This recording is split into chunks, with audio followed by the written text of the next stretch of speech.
Good morning. Good morning. This is Murph and Marcus. Brian Murphy and Marcus the Waterboy Boucher. Streaming live at twitch.tv/the sports leader. All right, where we welcome you to the word indefinitely on a Thursday morning. An indefinite Thursday. What is definite in this world? Who knows?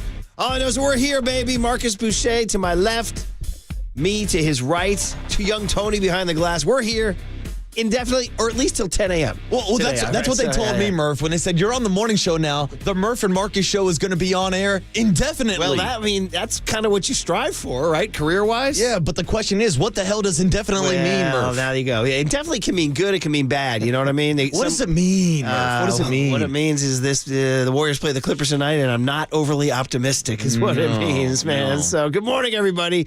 It is, of course, the Murph and Marcus show. Marcus Boucher, Brian Murphy, young Tony behind the glass, like I said, and obviously that's the news of the day. Draymond Green last night took a quiet Wednesday night and turned it kind of upside down because there's really nothing else going on.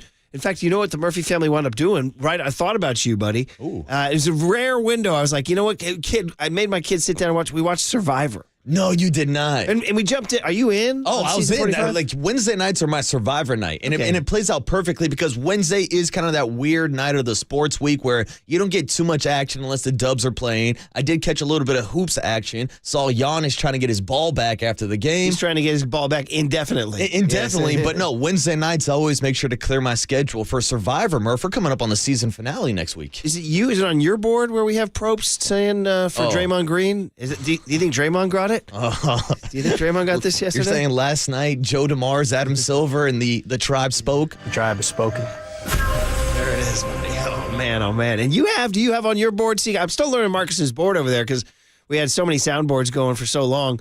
The one that we had forever that symbolized Adam Silver's arrival as commissioner, is he dropping this on For Draymond? life. Oh, what? I stepped on you, buddy. For life. That's it. The legendary line. Is Draymond Green suspended? For life. Oh, boy, guys. Seriously. Anyway, just wanted to hit you with the Survivors. I knew that would stoke you. Oh, hell yeah. Who are you rooting for out of that group? Oh, I'm going for Austin and D. Those are my two. The Lovebirds. Didn't she They're in a knife him, showmance. though, by getting rid of Drew last night? She did. She went behind his back, and just last week, he exposed his whole entire game plan to her, but I'm a big fan of D, and I like Austin. Yeah. Which means somebody's going to knife them, right? That's it. They're the new Rob and Amber almost. Okay. Shout out very to good. Boston Rob. Anyway, all my Survivor people out there. Back to the point of the matter, which is Draymond Green being suspended indefinitely. And man, oh man, I tell you what, one thing I noticed about this, I can't find too many Draymond defenders out there right now. And I was one for the longest time. I really was, all the way up until the chokehold. And the chokehold, I was like, that's when I jock blogged and I said I'm worried about Dre.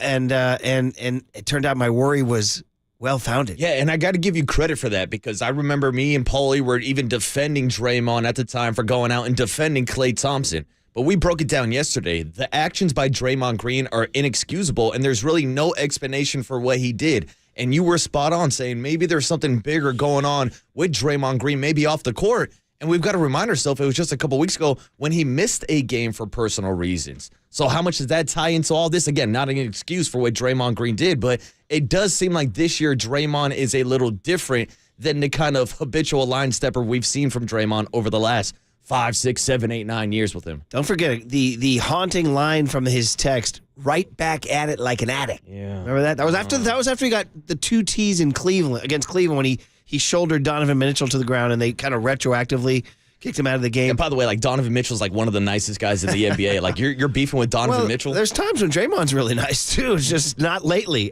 So how about this stat? Of the Warriors' 23 games this year, he's only played 15. That's a huge. So he's missed 8. Yeah. And he's been ejected in 3 of them and suspended for 5 of them. So, dude, I mean, and in the games he's either ejected or suspended, they're 2 and 6. There it is. So there it is. And by the way, I want to go, if you're on the YouTube or the Twitch YouTube stream, you can check us out. Look at what young Tony printed out today. He printed out, so we have our stack. It has our guest list, has the Kyle Shanahan transcript. It has some stories about, Draymond and the fact the NFL is going to play in Brazil, all this. And then he just printed out a page, the definition of the word indefinitely. But I got to give the kid credit on that. Whoa. I was actually surprised. Like, it makes sense he prints it out for like a dummy like me, but Murph, you're an English major. I'm sure you know what it definitely means. For a period of time with no fixed end. be put off, postponed indefinitely. The negotiations have been postponed indefinitely. For life. So, yeah, there you go. I'm going to need that a lot today, buddy. I've seen people, say, listen, just assume through the new year. How about that?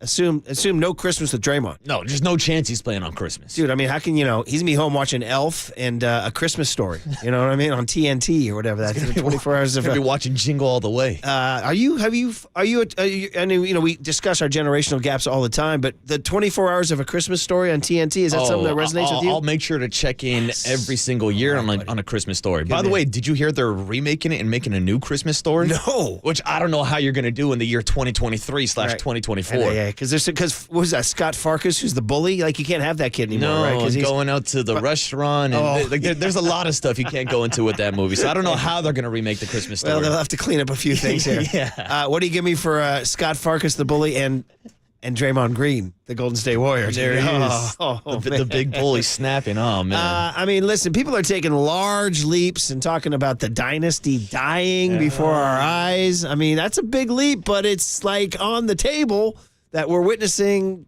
a team that can't go forward as is.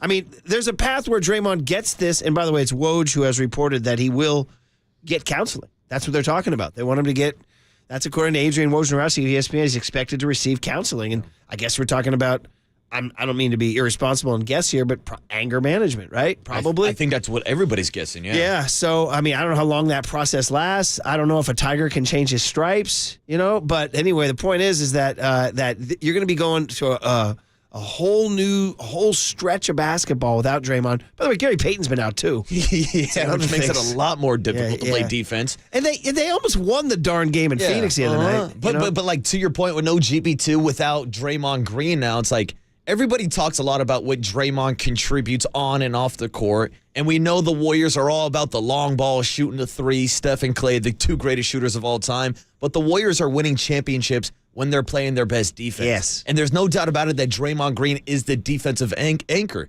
That's why they signed him to that, 4-year, $100 million contract extension this offseason. Which is looking a little tough right now. Yeah, it is, but it's coming off the heels of Draymond finishing in the top 3 of Defensive Player of the Year voting last year. Oh, dude, when he's on the court, I mean, in the death lineup, or can you even call it a death lineup when you're 10-13, right? Right. But what used to be called the death lineup, I mean, you need and want Draymond in those closing minutes. He will make great defensive plays for you. He'll make great defensive calls. He's also low-key a great passer. And that's the thing. When we talk about the Warriors and the small ball lineups, he's a huge part of that because he can kind of play that point forward position. Yeah, he's the 5. So this obviously affects them dramatically in a number of ways. It affects their locker room. It affects their fabric. You start looking at like the big picture. Did they enable him for too long? Did they not take the Jordan Poole punch too seriously? I'm guilty. You talk about you gave me credit for that one call. I deserve to be knocked for not taking the Jordan Poole thing seriously enough. They were coming right off the championship. Yeah. And I remember I was like, look, I don't endorse it, but 3 months ago we were on Market Street. You know what I mean? 3 months ago, Murph, we were having a pool party. It's a pool party. Or we were saying, welcome back to the Warriors Invitational. Welcome back to the Warriors Invitational, baby. I mean, we were 3 months later, then he pops Poole, and I was like, well, obviously I don't endorse that, but geez, just won the freaking championship. That's it, yeah. Right? So I wasn't going to go destroy Draymond. I remember being like, oh, Draymond Green has lost his leadership card and all that stuff. I was like, no. I remember jock blogging about it. I was like, no. Listen, nobody likes this, but the resume is what matters. And the resume of 4 championships matters, and then we've witnessed it just get worse and worse and worse and worse. That's the problem. And that's the question I want to ask you. Does it feel like it's getting worse this year, especially with the absence of Bob Myers? Well, that's one factor for sure. And somebody also mentioned Andre Iguodala's not around anymore. True.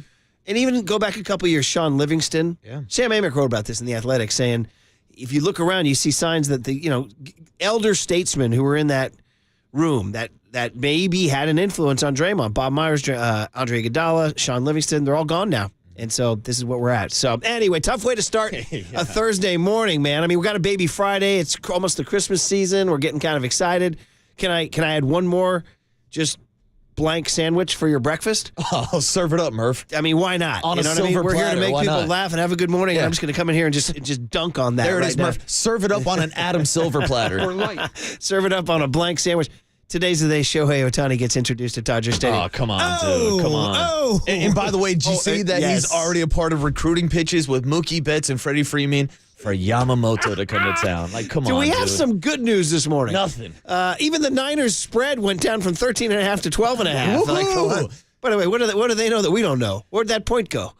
I don't know. That's a great question. What do you tell me? That's a really good question. And Murph, you buried the lead. Yes. Tonight, the Silver and Black are back against the Chargers, and there's rumors that Jimmy Garoppolo could possibly be on the field tonight. How great. Well, I may have to change my pick then. Dude, I was Because going if Jimmy's QB and I may have to go with the Raiders. Murph was walking around the office, the bullpen this morning saying, Waterboy, I'm going with the Chargers, I'm getting Chargers. 2.5. Easton Stick. Easton Stick's the kind of guy who comes off the bench and just lights it up. You know what I mean? I wouldn't be surprised, but there has been some discussion this week about whether or not the Raiders should go back to Jimmy Garoppolo. Now, Schefter reported this morning it's likely that Aiden O'Connell will start the game, but there's a chance that Jimmy Garoppolo could be out there dancing in his silver and black pants tonight.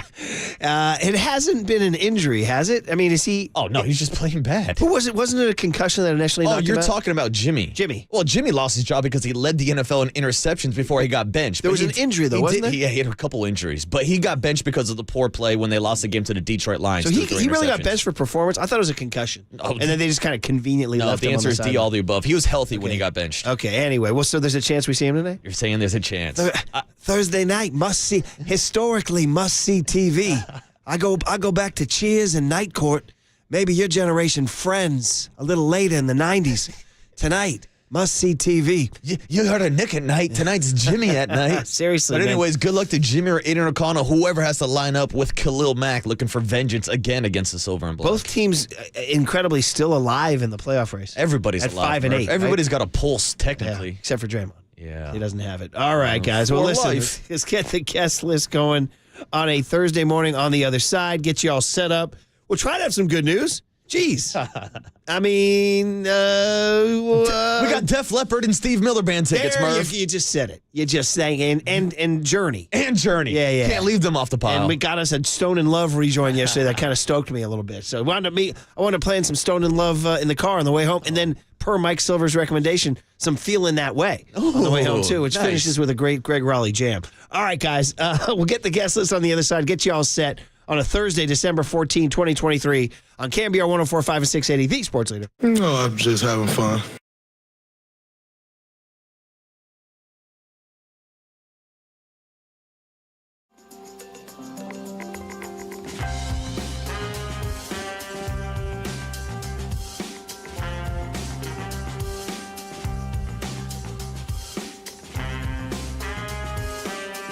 St. Helena. Shout out to you for supporting KNBR, St. Helena's sports leader.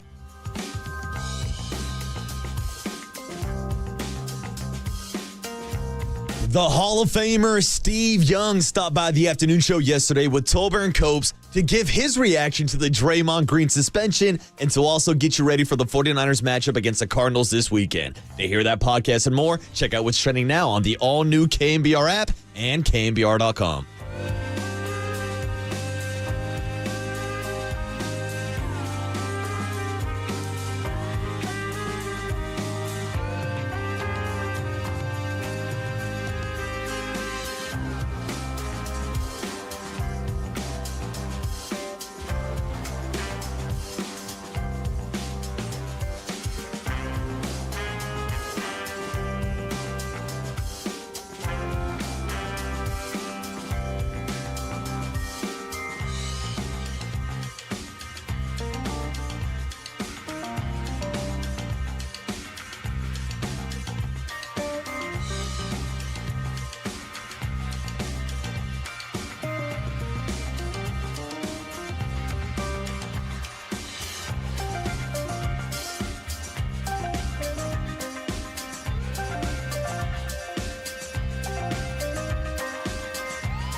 And now, time for the Protect Your Assets with David Hollander Business and Technology Report.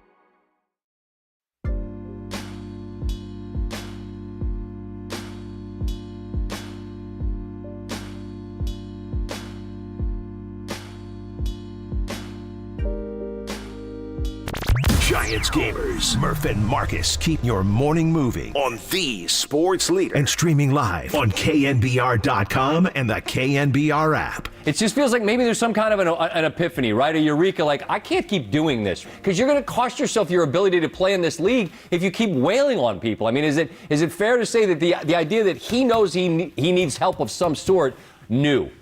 That's how it was described to me today. I am aware of those around him who are saying the same thing to Draymond and maybe, validating that in his own mind, because this can't go on anymore. And as an organization, the Warriors, but also as the league, they cannot have this continue to go on. And right, Draymond Green is smart. He is a winning player, and he knows that not only does this organization need him, but he needs to rectify this. And so they're going to try here in the near future. And again, it remains to be seen how long indefinite means. I don't think there's a clear picture of that tonight. Adrian Wojnarowski, the voice of our NBA lives here the last 15 years or so, talking on Scotty Van Pelt's ESPN show. And man, oh man, I don't know. One of the thoughts just hit me, Marcus, during the break was like, is there a comeback possible from this? I mean, is there a path where he does his counseling and we go into the new year and slowly but surely he puts it together? I mean, that's obviously the goal. That's the dream. That's the hope. Well, they say winning fixes everything. So, yes, if the Warriors do somehow survive this kind of tumultuous period, get to the NBA Finals, and they're hanging up a fifth banner, like that seems like it's asking for a lot. And that's a lot of hope right there. But you're asking, like, how can they fix it? How could Draymond bounce back? Yeah. Winning changes everything. My God. But right now, they're currently the 11th seed in the West, while Joe Lacob's spending more money than anybody. You just said NBA Finals, and the needle just went across the record, man. It ain't happening, bro. They ain't winning the championship this year. Well, then that's the question. If they never get back to that championship level, is this the end of the Warriors dynasty? Yeah, Are we looking at it right now? Does it play out? I mean, it was a ballsy move to kind of double down on this whole thing. Trade Wiseman, trade Poole, and just say we're going old. And we kind of joked about it a couple months ago. Their answer to the championship question was, let's get older and smaller, right? You know what I mean? So a 38-year-old, damn near 40-year-old Chris Paul. We joked about it. Then they started 6-2, and Chris Paul wasn't turning it over. And I was like, man, this is great. They've cut down on their turnovers. Jordan Poole's not dribbling the ball off his foot. Steph Curry's still Steph Curry. That's the only thing, and that is the indisputable fact here right now. Steph is still Steph. That's the most frustrating part about this start for the Warriors is Steph is currently playing at an MVP level once again at 35 years old. So to me, it's hard to say this is the end of the Warriors dynasty when you still have number 30 putting up these type of performances night in and night out. What's amazing is that Joe Lacob is putting $400 million into this. And we haven't heard from him. I mean, who only knows what he's saying? I mean, listen, there is a big picture thing, and this was my tweet last night when I saw the Draymond thing was, hey, 4 is a lot of championships, and it was good enough for Joe and Ronnie, right? I mean, 4 is a lot. I mean, your shortstop got 5, and that's a big deal, right? Yeah, but here in the Bay Area, the standard is 4. Yeah, exactly. No Bay Area athlete has. I'm not forgetting anybody, am I? I mean, no Bay Area athlete's gotten 5. Well, I guess here in the Bay. No, the Niners won 5 when Steve Young and those guys. Correct. Jerry was not around for the first 2 Niner runs. Yeah. Joe and Ronnie were not around for the last one. Eric Wright, guys like that, Mike Wilson. And I'm not counting Charles Haley because he won a couple with the Cowboys. Yeah. And again, he won 3 here and 2 there, correct. Right? Or would I flip those numbers? Anyway, the point being is that 4 is the max. Yeah. And that's amazing. It's unbelievable. It's iconic. It's all time. You're at the mountaintop already. It's eternal. You're a legacy indefinitely. You know what I mean? For life. For life.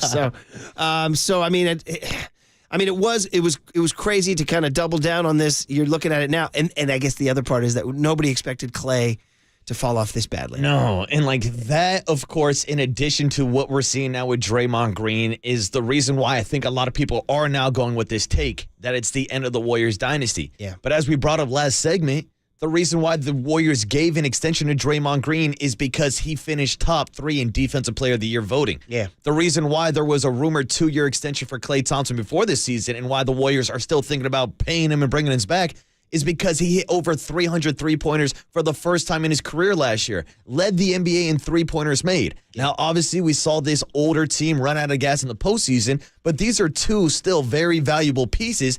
But because we're in this overreaction era, where here we are, 20-something games through the season, and now people want to blow it all up, Murph. Yeah, and man, oh man. Like I said, they play the Clippers tonight. We'll see how that goes. And guys, just welcome Johnny Kuminga to your life. That's it. He's going to be playing a lot more, maybe even starting.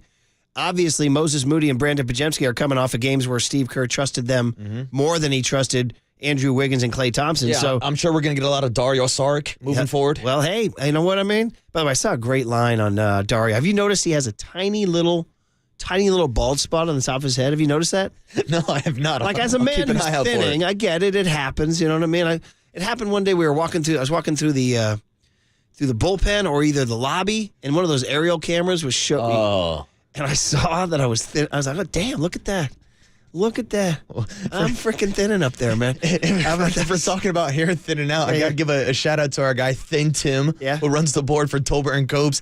He did the same thing. He saw the overhead camera one day. He saw the top of his head. Thinny's thinning out? Dude, and he showed up the next day wearing a baseball hat. Oh, dude. First time in 6 Well, that'll years. fix it, It's, right? it's You know the what I mean? first time in 6 years I've seen the guy wear a baseball hat, and he's like, yeah, dude, these cameras aren't very good for me. And he's only in his late 30s, early 40s or whatever, man. Come on, man. At least I'm, It's the Thin Tim a man of a mistake of the certain day. age, you know what I mean? So, but anyway, but we're riffing. Some people, Larry David's made a career out of making bald jokes, right? Yeah.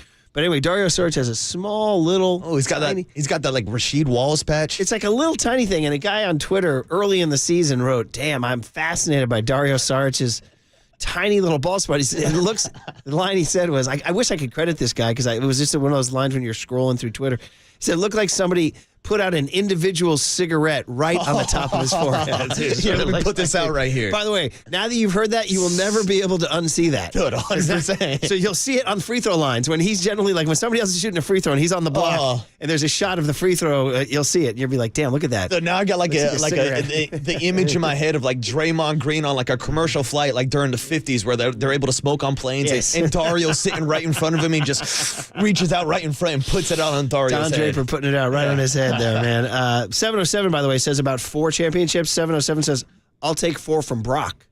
I'll take 4 from Brock. I'll take All right. 1 from Brock. A lot of people have checked in on the the Golden State Lumber and Building Materials text line already.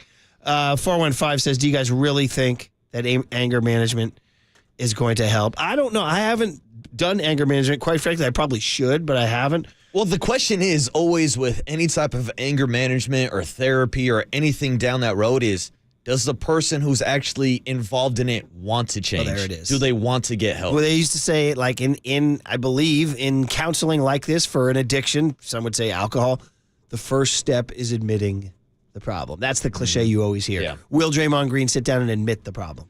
He kind of is. Here's somebody coming with a different take. 415 says, hey, it's just sports. Why can't we forgive him? He's so valuable to our team. How about that? Now we're getting heavy duty like JC. We're going JC now. Forgiveness, right? It's true. Are you a Murph. great forgiver? I'm going to be honest. I'm not a great forgiver. See, I'll forgive. I'm one of those people I'll forgive. I won't forget. And that's kind of what the NBA has done with Draymond. Let me pause you right there now. When people say I forgive but I don't forget, are you really forgiving? No, probably not. Yeah, right. Because there's still a little bit of bad blood. True forgiveness is forgetting.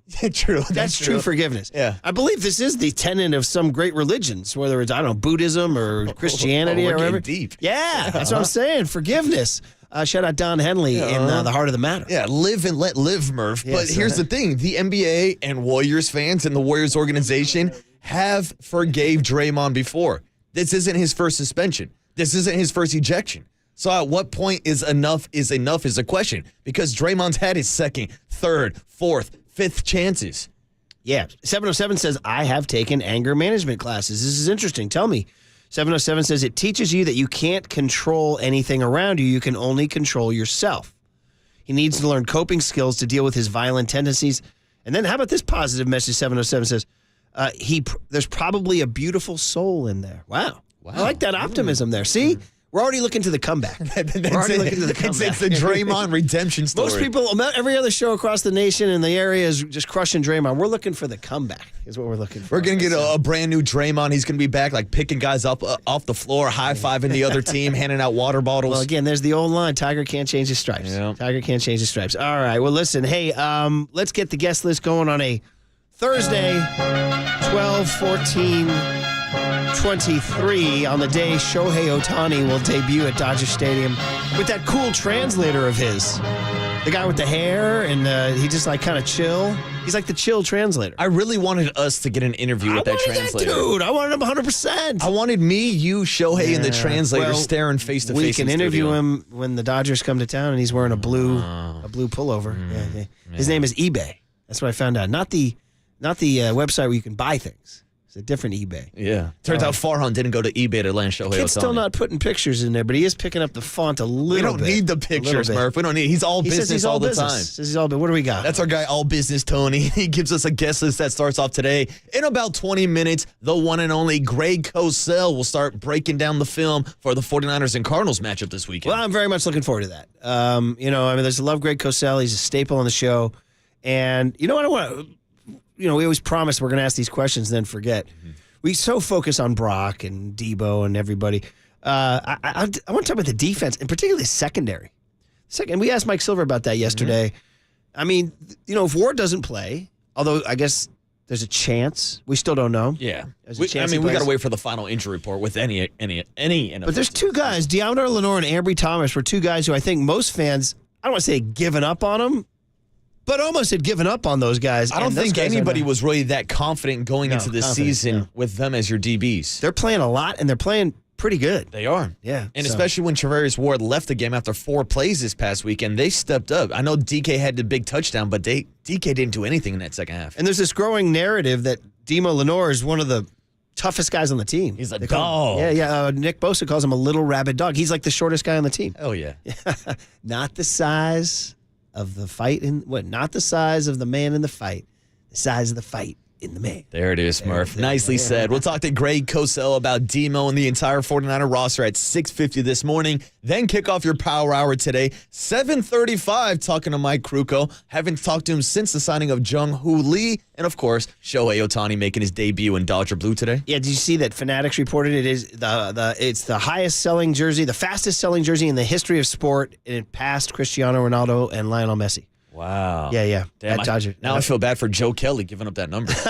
And there's that, that's what Ohtani would have brought. Like they're talking about, if you sign him, that's a lot of money. Well, it doesn't matter. Look at all the money he's making. Well, I don't know if the Dodgers get that money from Fanatics. But I've already seen like ticket prices like soar through the roof for like opening day in Dodger Stadium. So I tell you guys, man, I got a buddy, my buddy Geeve. He's my UCLA buddy, and it's amazing we're still friends because he's a Cowboy and Dodger fan. Wow. I know, right? But he's an interesting dude. He's a smart guy, and he listens to our show all the time, and he gives me good feedback. But anyway, he said to me, you might want to let people know that we're out there. He says, here's some critical thinking for your desperate fan base. Shohei does not hit well at Dodger Stadium. Max Muncy has more homers and RBIs in the last 6 seasons. The signing does not fill any needs. Oh, come on. He's had 2 Tommy Johns, 38 career wins as a pitcher. I'm just saying, this is not Pujols' 10-year deal with the Halos, but it's not a slam dunk for me. That is the first anti-Shohei take you've heard. Get the hell out of here. That's Geeve. And I appreciate your boy Geeve listening to the show, but that ungrateful SOB. You just got Shohei Ohtani. Get the hell out of here. He's a good contrarian, too. There, so, all right. All right, we got Mike Krukow, 7:35, our big hit, our cooler of content in the Power Hour. Then at 8:50 this morning, we'll check in with Connor Letourneau from the San Francisco Chronicle to get his breakdown of Draymond Green's Connor was very, very critical of Draymond over the Jordan Poole punch. I remember he said he's lost his leadership card, and I remember disagreeing with him, and now here we are. Yeah. Here we are. So we'll talk to Letourneau 8:50 this morning, and then cap off the show 9:15 with Maddie Mayoko talking 49ers and talking Ohtani. That's cool. We'll do that. And, of course, let's hear a little 49ers on the other side, too, what Kyle had to say yesterday. We got to start thinking 49ers Cardinals, man. Come on, baby. and the spread dipped from 13.5 to 12.5. You put What your are they- hand up on my hip. What are they- And I dip, you dip, we dip. Wait, what are you singing? Nurkic, Draymond? That's You why put your hand up on my hip. That's why Draymond turned around with that Exactly. flying overhand right. There Yeah. we go. Okay, that's up, and then Greg Cosell on KNBR 104.5 and 680, the Sports Leader. I mean, he's gross.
Good morning, Seamheads. Murph and Marcus keep rolling. Streaming live at twitch.tv/the sports leader.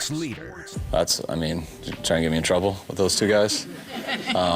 That's the only reason I wouldn't overly comment on either one of them, because I don't want them to cancel each other out. But if any non-quarterback's going to get an MVP, I don't get how Christian McCaffrey can't.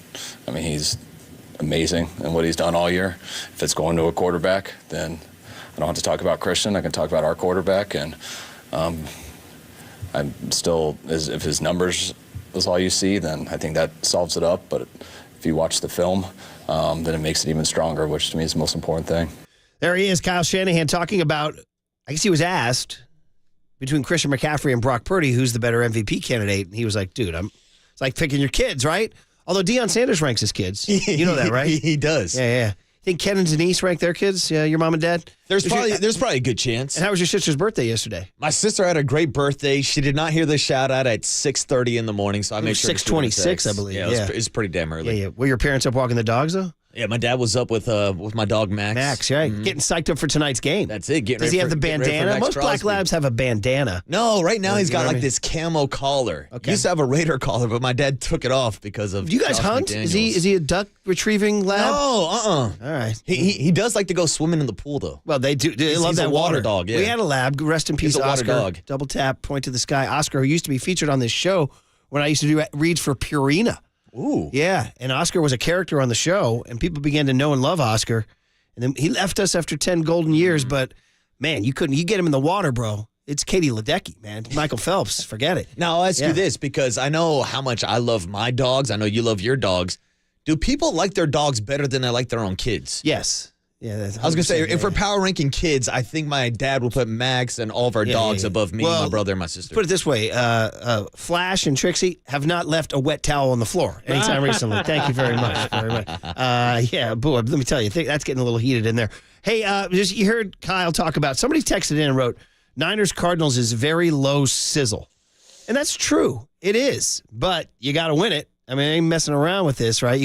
I mean, that's the thing. If you want the number one seed in the playoffs, if you want the road to Las Vegas to go through Santa Clara, you got to win all these ball games. Right. You do have to win out, pretty much. Yeah. Unless, I'm looking at the schedule this week around the league, because there are some pretty good games. We mentioned tonight, Thursday night football, Raiders, Chargers. Listen, what are you going to do? It's 2 5-8 teams. Marcus, of course, has a rooting interest in it. You're going to be sitting there waiting for Jimmy Garoppolo to take the field. Yeah. Spread's gone to 3. Money's coming in on the Raiders. Yeah, I'll definitely take the Chargers in 3 then for sure. Easton Stick.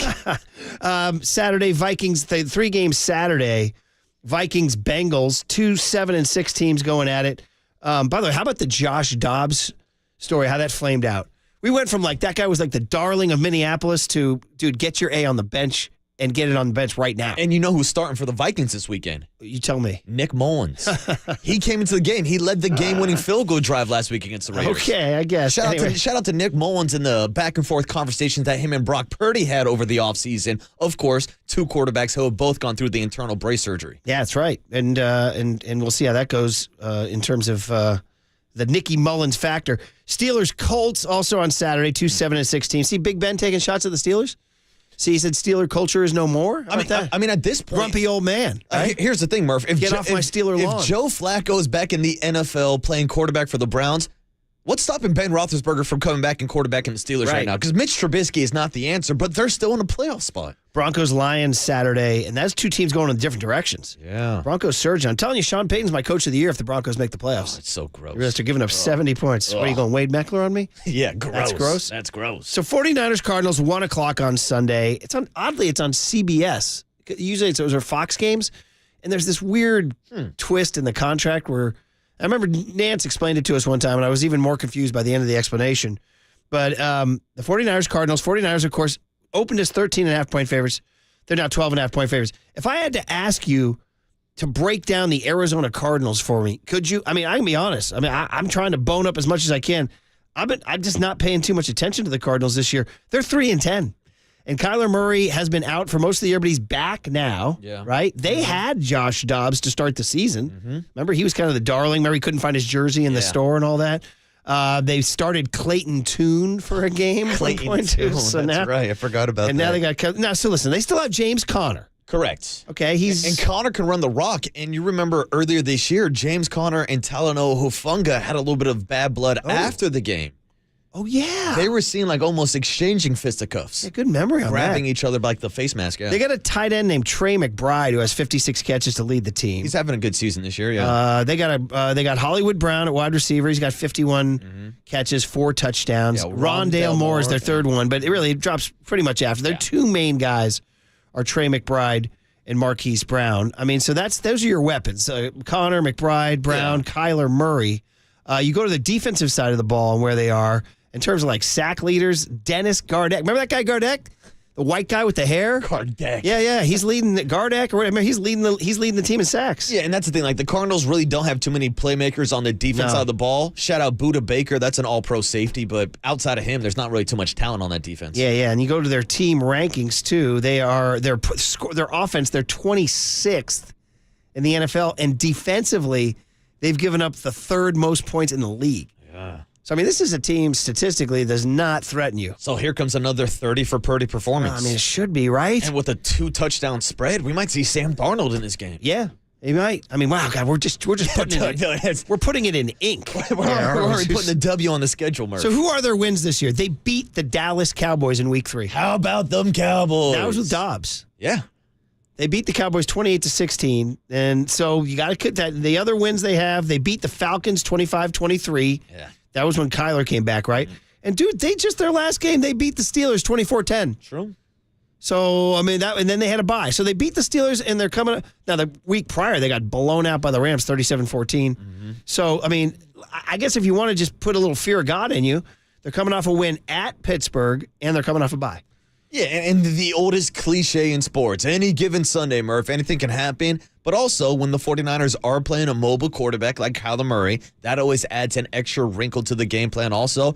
And in the Kyle Shanahan era, they've got beat by the Cardinals a lot. So that's always in the back of the head of Kyle's mind also. Yeah, so anyway, just a little preview going forward as we get ready for Greg Cosell, who's going to join us. Also, remind everybody that we do have, speaking of Greg Cosell, our classic rock friend, we have those tickets to Def Leppard, Steve Miller Band, and Journey, August 28th at Oracle Park. You know, the stage will be set up in Jung Hoo Lee Land out in center field, man. That's right. So, by the way, did Fanatics report, did Lee Giants jerseys break the I don't think sales we've record? even gotten a jersey number yet, have we? You know why, guys? I mean, I hate to even riff here, dude. Today's the physical. Yeah, I know. Today, and he's coming off the ankle injury. I know, right? Oh, deja vu, I know, ankle injuries, physicals. Here we go again, boys. Here we go again. Oh, man. So anyway, we'll find out about that, and we'll find out, too. By the way, when are Snell and Yamamoto and Bellinger and Chapman going to make their moves? That's a great damn question, Murph. I mean, it's December 14th. It's time to start making some moves. Well, we know Yamamoto met with the Dodgers yesterday. I read another thing that said he's New York bound. They just said that the Mets and the Yankees are just gonna make him come to New York. I saw Bob Nightingale last night said that the Yankees are the favorite. Yamamoto. Okay. God, you guys have room for that, huh? They're the Yankees. Of course they have room for it. You gonna defer it too? Possibly. After seeing what Shohei did, why wouldn't Yamamoto take that same deal? Yeah, New York's got high state taxes. All right. Hey, we always want to remind you we're proudly sponsored by O'Donnell Financial Group because planning is a process for loans, insurance, investments, and retirement. Call Greg O'Donnell at 866-496-2300. And remind you that today's a great day on the radio because Tim Ryan joins Papa and London at 11. T-Rock. For the Bull Rush Hour to break down the Niners game plan. And that's just where you just get Tim's down in Santa Clara, so it's a nice, clear ISDN line, and you're just getting pure Timmy. Just, listen, the way Demo is just a dog. He's just a dog. We got the synthetic slingshot ready to go for Sunday. So he will be giving you those clear, basso profundo takes there coming up. But it is a Thursday. Oh, and I meant to tell you the Def Leppard, Steve Miller Band, and Journey tickets. How do you win them? Between 7 and 10, young Tony's going to play a rejoin. And so far we've gone Def Leppard, Pour Some Sugar. We went with the big hit. And then we went Steve Miller Band, Keep on Rockin' Me, Babe. And then yesterday, Stone in Love, Journey, which so far for me has been the winner. And we'll see what happens in the next 2 days when you hear a rejoin from any of those three bands. You call 415-896-KNBR, caller number 10. That's a pretty good couple tickets there. And you're welcome. You can thank the leader. I was going to say, Greg Cosell might be caller number 10 on the other side, Murph. That's very true. Greg Cosell next on KNBR 104.5 and 680, the Sports Leader. Rocking and rolling, baby.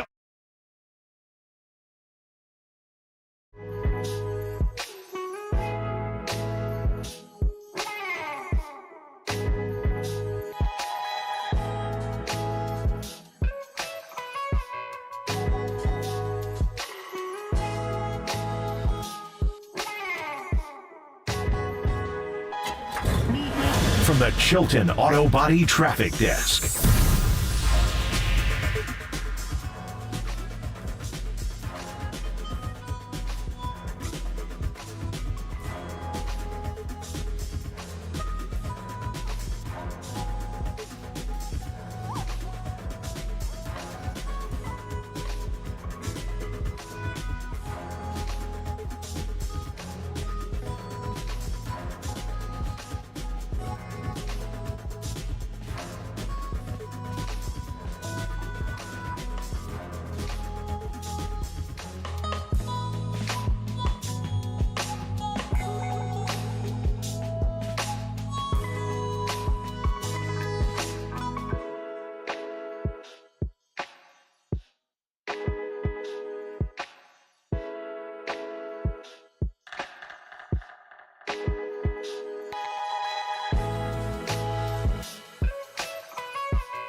faithful. Time for Murph and Marcus to talk game tape with Greg Cosell of NFL Films. And streaming live on KNBR.com and the KNBR app.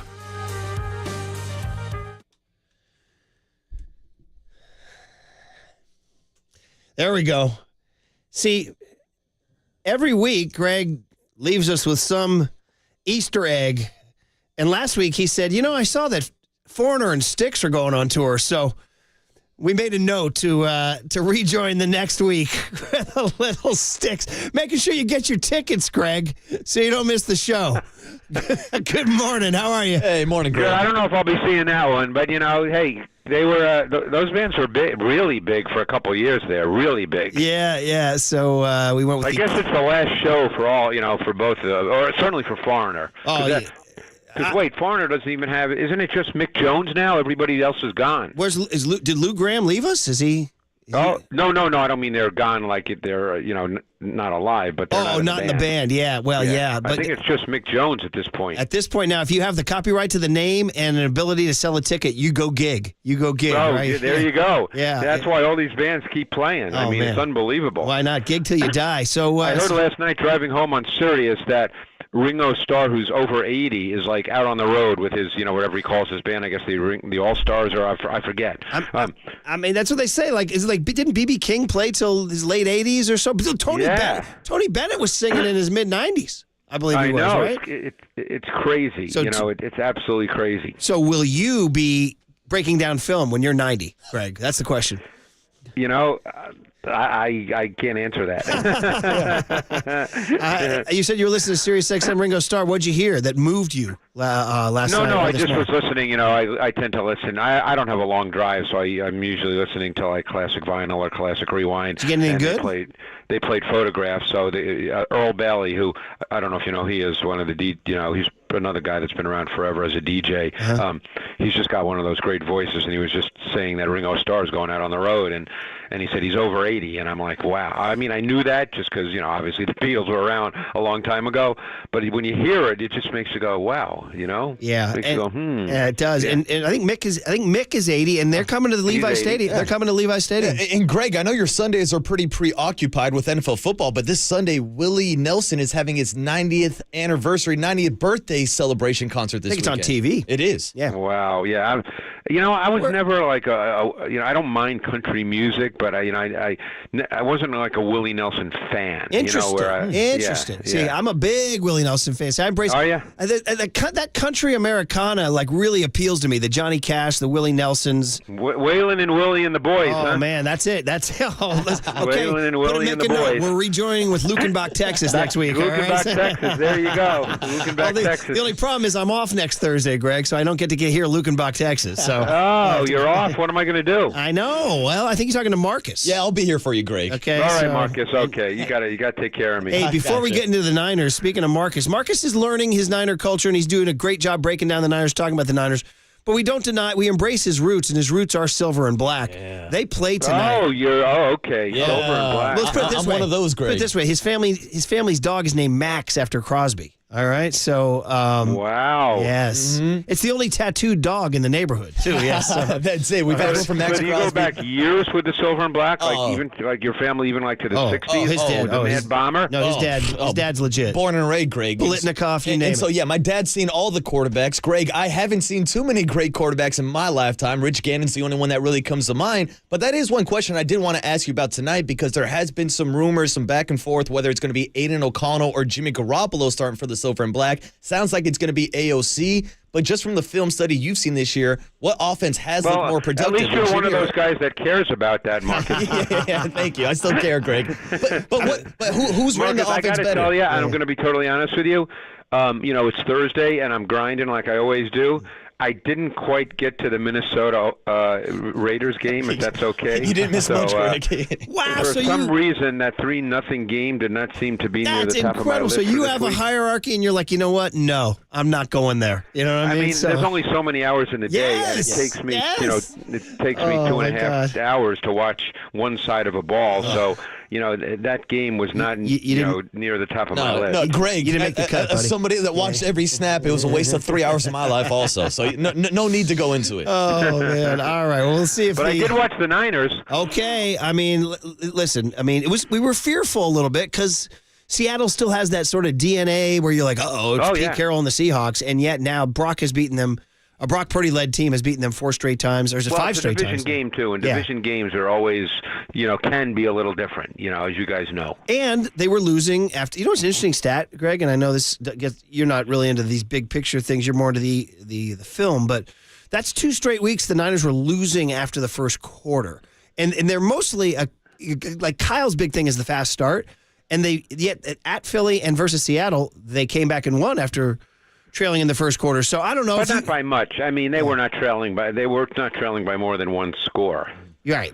But just something. Right. Usually they start fast. They kind of did start fast. They had a 72-yard run on the first play of the game. That's very true. And Greg, I actually wanted to ask you about that play because we had Brock Purdy on earlier this week as our 49er player of the week, and he confirmed to us that he was trying to get downfield to block. So, we know about how invested the 49ers are blocking. What do you think about Brock Purdy trying to get downfield to block for Christian McCaffrey? I would say he probably shouldn't do that, but again, I don't know how the coaches feel. I would say, once McCaffrey gets to the third level of the defense, I think Brock should become a spectator. But the last thing you want is your quarterback getting hurt trying to make a block. I mean, I'm sure his teammates appreciate that, but, I don't know if that's really necessary. Yeah, Brock, just stay safe, kids. Stay safe. So listen, we were just talking. I made a promise to Marcus. I want to ask about. We talked so much about Brock and McCaffrey and Debo and Ayuk. The defense is getting my attention, specifically the secondary, because that is 2 guys who have emerged that I think had some question marks going into the season are Demo Lenore and Ambry Thomas. Throw in a Jair Brown, the rookie safety. Yeah. And what is the film showing about these guys? Well, in this week, because Ward got hurt and only played 4 snaps this week. So now what's his injury? Is he going to go this week or do you not know? We don't know. He has a, quote, chance. Is that it? Okay. So he didn't practice yesterday. Because obviously they then had to bring Oliver back in to play the slot, and he essentially was benched a number of weeks ago for Thomas. Yeah. Thomas has done well. I mean, he's been the outside corner when they play nickel. They move Lenore into the slot, and Thomas has played well. He was a guy I watched coming out of Michigan. I believe he was a 3rd-round pick. Maybe he was a reasonably high pick. A guy who I'm sure when they drafted him thought that down the road he could become a starting corner. And he was essentially forced to do that this year because Oliver, in his first go-round as a slot corner, did not perform up to the necessary standard, and they needed to make a change because that particular weakness in the defense was causing them problems. So they went back to Thomas, on the outside, moving Lenore on the inside. I'm sure a lot of people think Lenore is probably best suited to play inside, long-term, but he's been really solid as well. And Brown was a guy, I really liked his tape at Penn State. I thought that he could pretty much do anything. I don't think he ran a great 40, and that turned some people off, but he's big, he's physical. He could play on the back end. He was a very good blitzer. He played in the box at Penn State. I thought he was pretty multidimensional. He just didn't, run the kind of time that people feel, we can take that guy high. Yeah, and they're playing better than we thought. I mean, even though Metcalf got Lenore in the first quarter. You mean on the touchdown? Yeah. Yeah, but that was good coverage, and it was Thomas, I believe. Oh, it was Thomas. Okay, my bad. Yeah, but those are 2 guys who... It was Thomas. Yeah, it was one-on-one versus Thomas. Thomas actually had excellent coverage, but the throw and the catch just beat it. But Thomas was not beaten where you went, oh, my God, he just got beaten. He was there, and he got his arm up. He probably located the ball just a fraction of a beat too late, and therefore he couldn't get his hand on it. But he was not beaten badly. But that was a great throw and and a good catch. But other than that, I think Metcalf, didn't he only end up with 2 catches? Yeah, they shut him down the rest of the game. They shut him down the rest of the game. So that's what I wanted to ask about those guys. They're playing well. The other one is playing well. Yeah. One more defensive one from me, and that is on the D line. One of the things that some of the writers are writing about this week is they moved Nick Bosa inside on some plays. They did. Yeah. And they moved Gregory inside. Yeah. I mean, they started to to move people around on the defensive front, and I noticed that. I mean, there was a high red zone play where Bosa and Young, they had Bosa and Young as the edge rushers, with Gregory aligned inside as a stand-up 3 technique. As I recall, they had a couple of plays where Bosa and Young were lined up on the same side. Mm-hmm. So yeah, I mean, those are good things to do. Just show a different look. And it makes it more difficult for the offensive line. See what you're trying to create there are one-on-one matchups. That's. I've talked to a lot of coaches over the years, and I always ask them, hey, when you do this, what's the reason? And almost always I get, well, we're trying to get a one-on-one matchup that favors us. Because, defensive linemen rarely, obviously, are getting in when no one blocks them, obviously. So you're trying to create a matchup that you feel good about. Yeah, that's what Steve Wilkes has been doing. Yeah, exactly. Greg Cosell is our guest on the Uma Guest Line this morning, talking a lot about the 49ers defense. But, Greg, everybody wants to talk about the quarterback, so I got to ask you about Brock Purdy. That displayed a lot of explosive plays this weekend. Now, the thing to me, Greg, that stood out was him actually after the game talking about how he was able to identify a flat-footed Jamal Adams before taking that shot downfield. How impressive is that during the game? Mark. Yeah, that's high-level quarterbacking because that play was designed for Jennings, and Jennings was wide open on the curl route right at the sticks. It was 3rd and 11, and that was the play. And if he had thrown to Jennings for a first down, I'm sure the coaching staff would have said, great job. No problem there. That's the play call. That's the primary read. Deliver the football. We move the chains.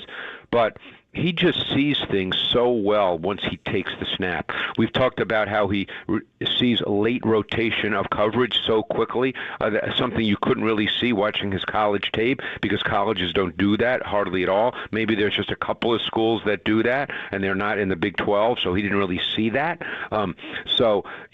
That's one reason I think people, including myself, and I'll be the first to admit that, did not view him as a high-level prospect because some of the traits he's exhibited as an NFL quarterback you could not really see in college because of the nature of the college game.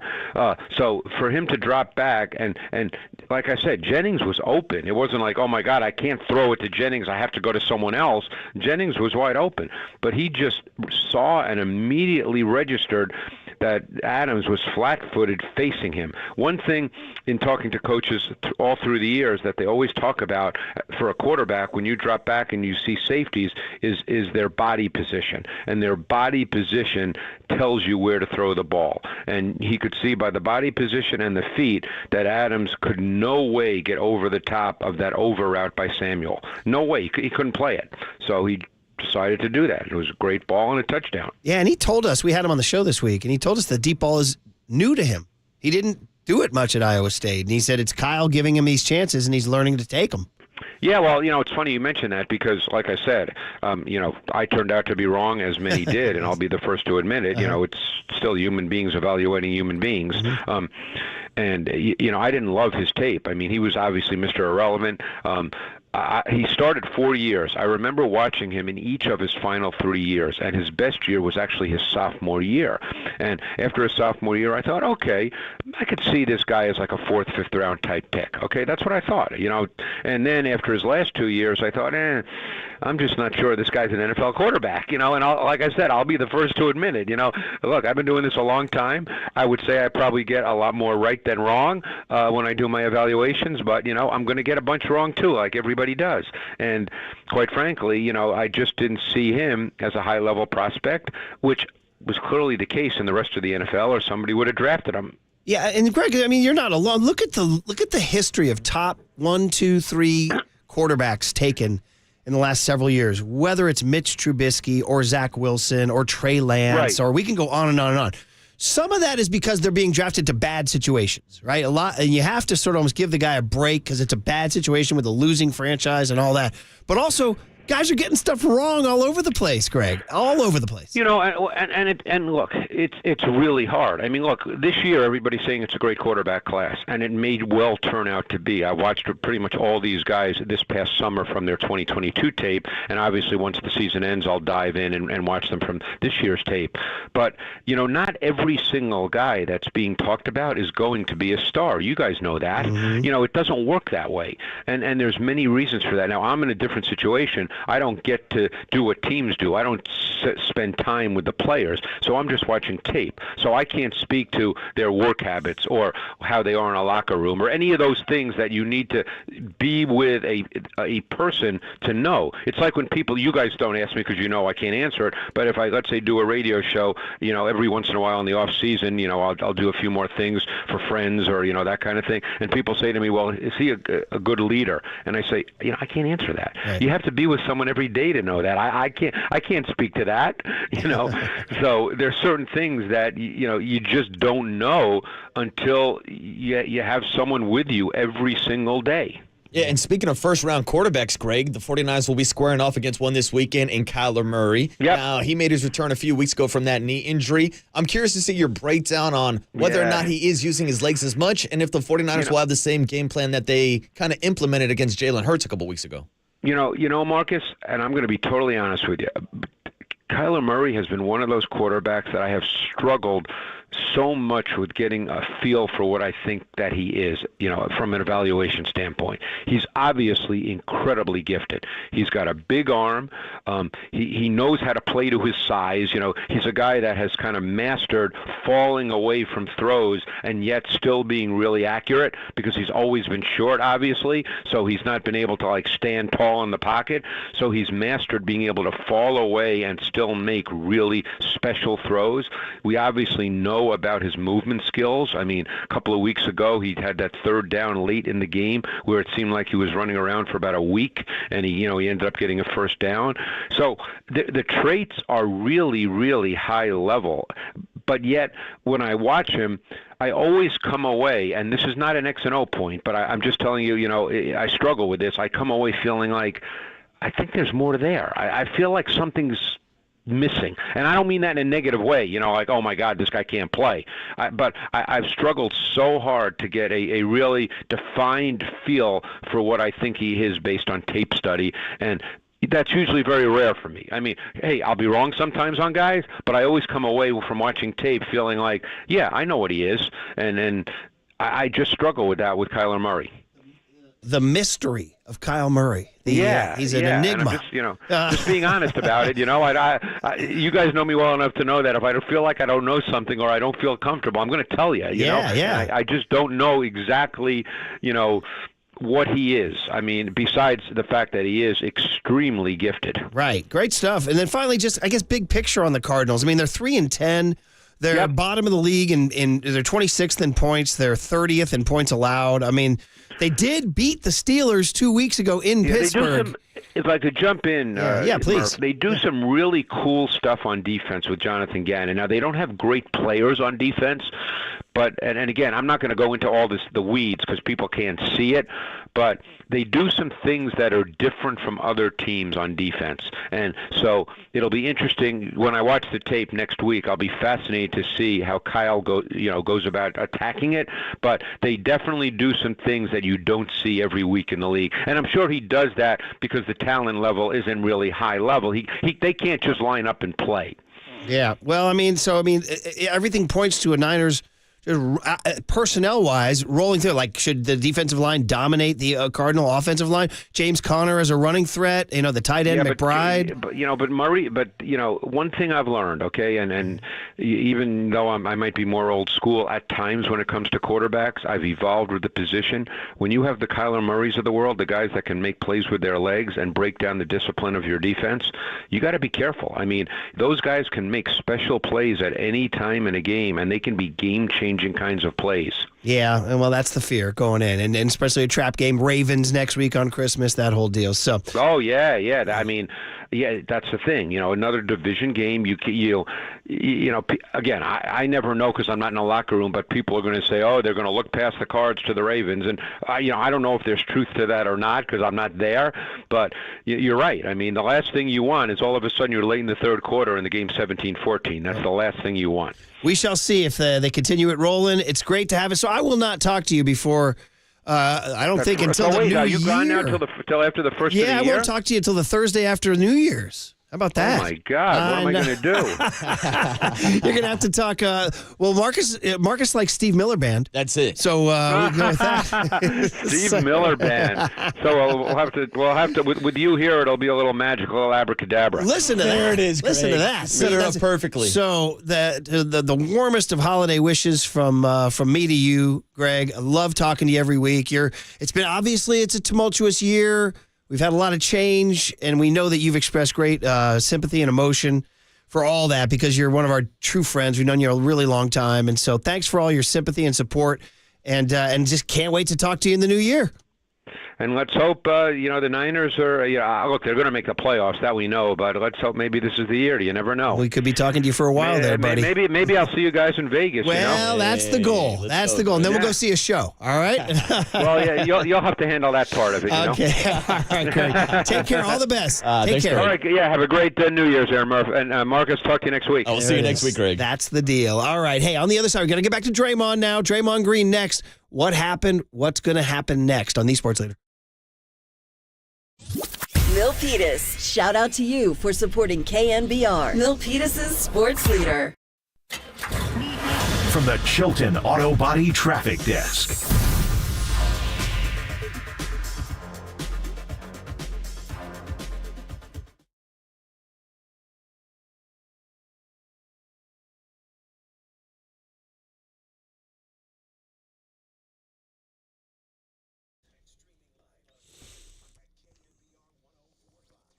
Amici's should and can cater your holiday gathering. Come on, man. We've got a big weekend coming up, another 2 weekends before Christmas.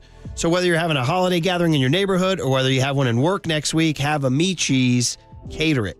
Okay, because we always talk about their personal delivery to your house. That's cool. But let's talk about a larger option on the catering menu. So if you go to the website, amicis.com, or to the app, download the new Amici's app, go to the catering menu and find customizable sizes for your group, all right? Whether it's a big group, medium group, whatever, we're going to bring you the pizzas, the pastas. Don't forget salads. People like to crunch in a little bit. And the famous flame roasted lemon chicken wings in larger sizes so your group can help themselves buffet style. It's a more economical way to feed a large group with Amici's full range of menu items. So again, check out the catering menu at amicis.com when you want to enjoy a fully customized and catered holiday party this year. 2 words, baby. Amici's delivers. From the Chilton Auto Body Traffic Desk.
And now, time for the Protect Your Assets with David Hollander Business and Technology Report.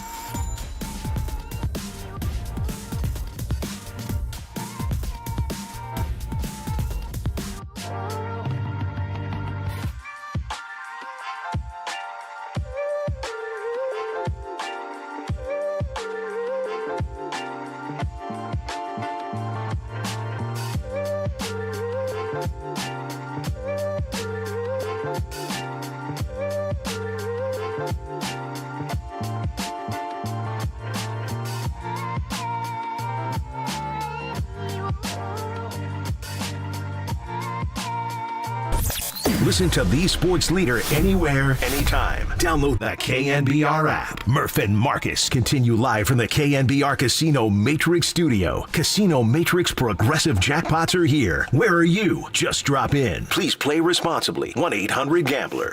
Fields has picked up his third foul. And now Green runs over Nurkic, and he'll be called for the foul, and they're going to take a look at this.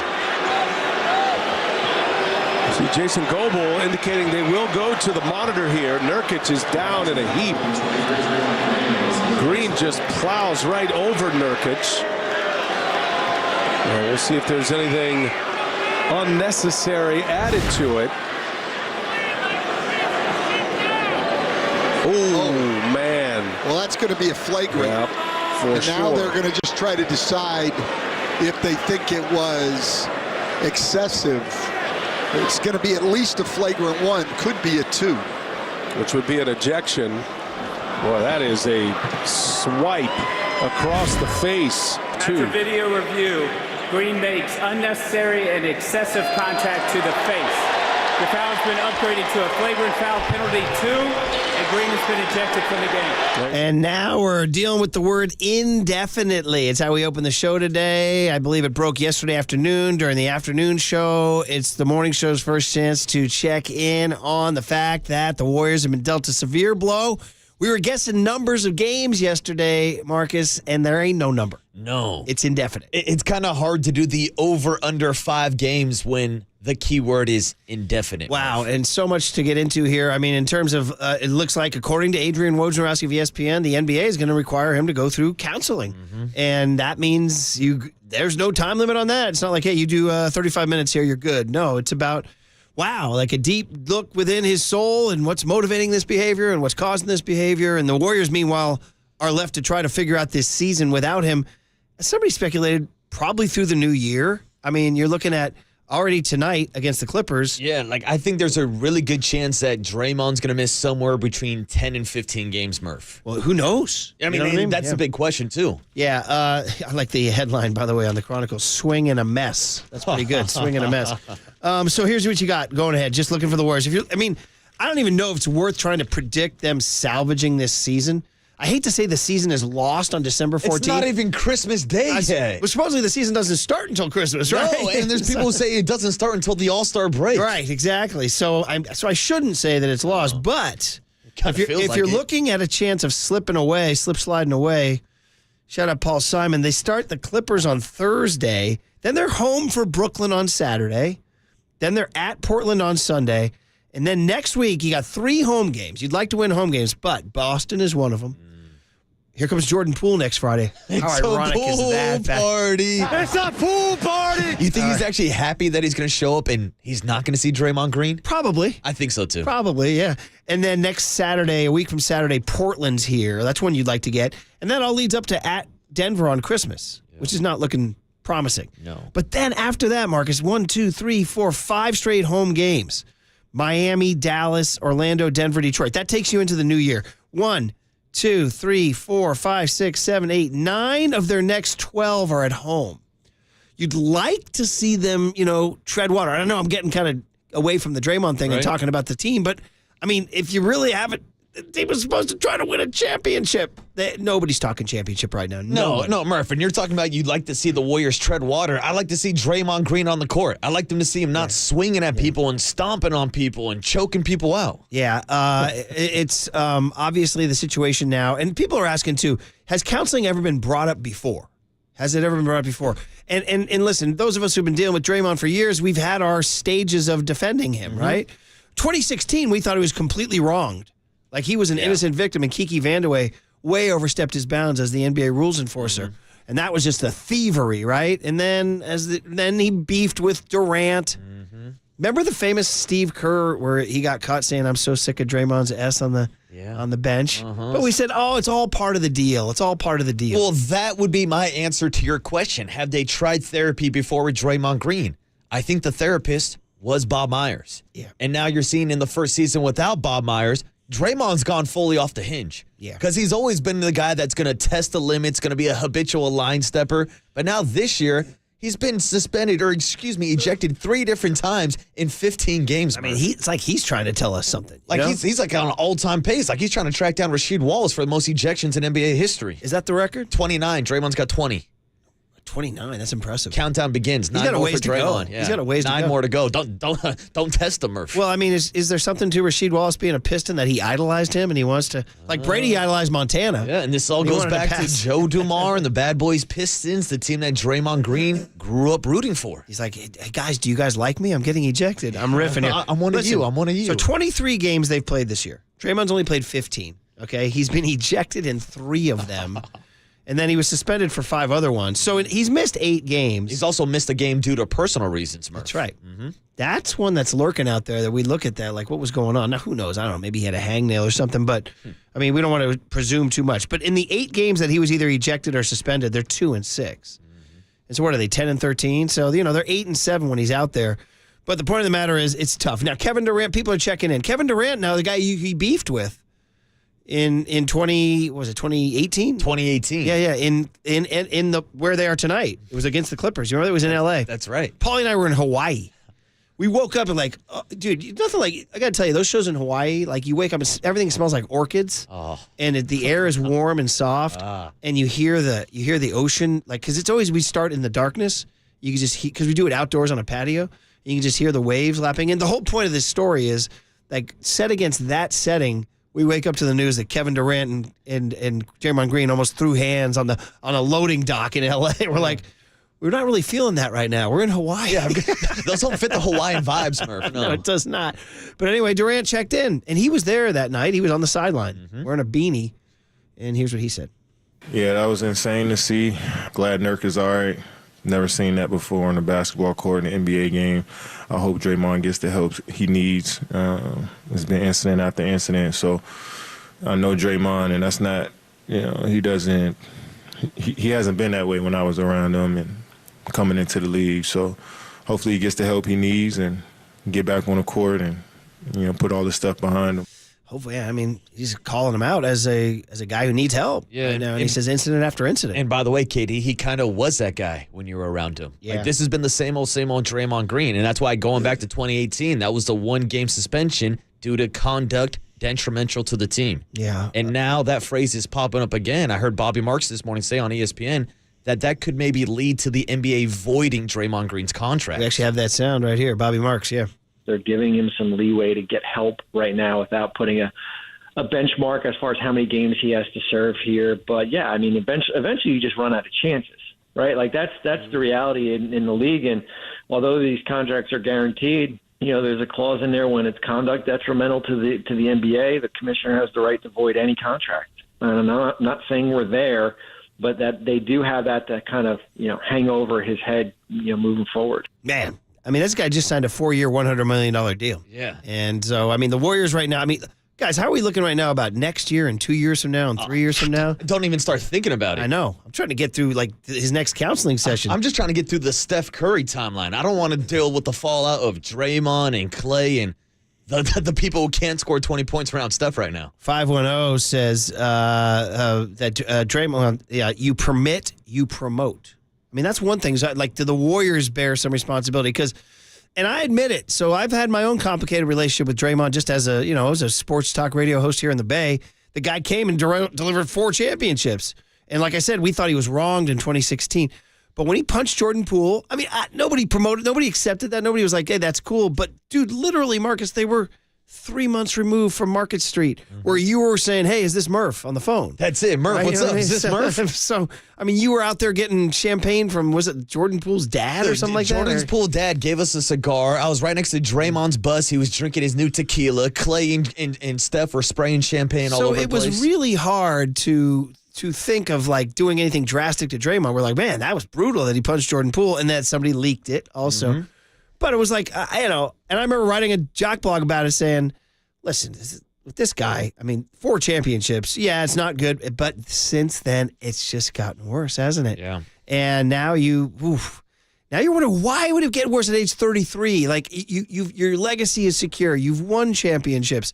Yeah, you see Father Time, taking its toll, but you would think you'd be secure in yourself instead of getting maybe more insecure. It's very odd and unusual. It's like, this is a bad example, but when you start doing a radio show and people send in emails or texts, it's just crushing you, just ripping you. Man, when you start out, it damages you deeply. You're like, oh my God, my confidence. I'm trying. And then you get to the point where you've done it long enough, and I see people rip me. Even today, I'm like, yeah, whatever. Yeah. You know what I mean? Yeah, go blank yourself, whatever. I mean, sometimes I'm like, I've gotten to the point where I was like, should I respond? Nah, not gonna. But that's what I'm saying. The analogy I'm trying to draw is Draymond should be like, I'm on a Hall of Fame path. I have 4 championships. Whatever temper issues I have, I should be a leader now, And I think that's a big question because we both agree that Draymond Green is on that Hall of Fame trajectory. I know a couple of people don't think that he is. Shout out to my guy Overnight Dave. But overall, shout out KC and Seth. Yeah, overall, big picture, does this tarnish the legacy of a Draymond Green? Yes, absolutely. And is it putting the Hall of Fame in question? I mean, maybe. Who knows? Yeah, maybe. It's really wild. Although, is Rasheed Wallace in?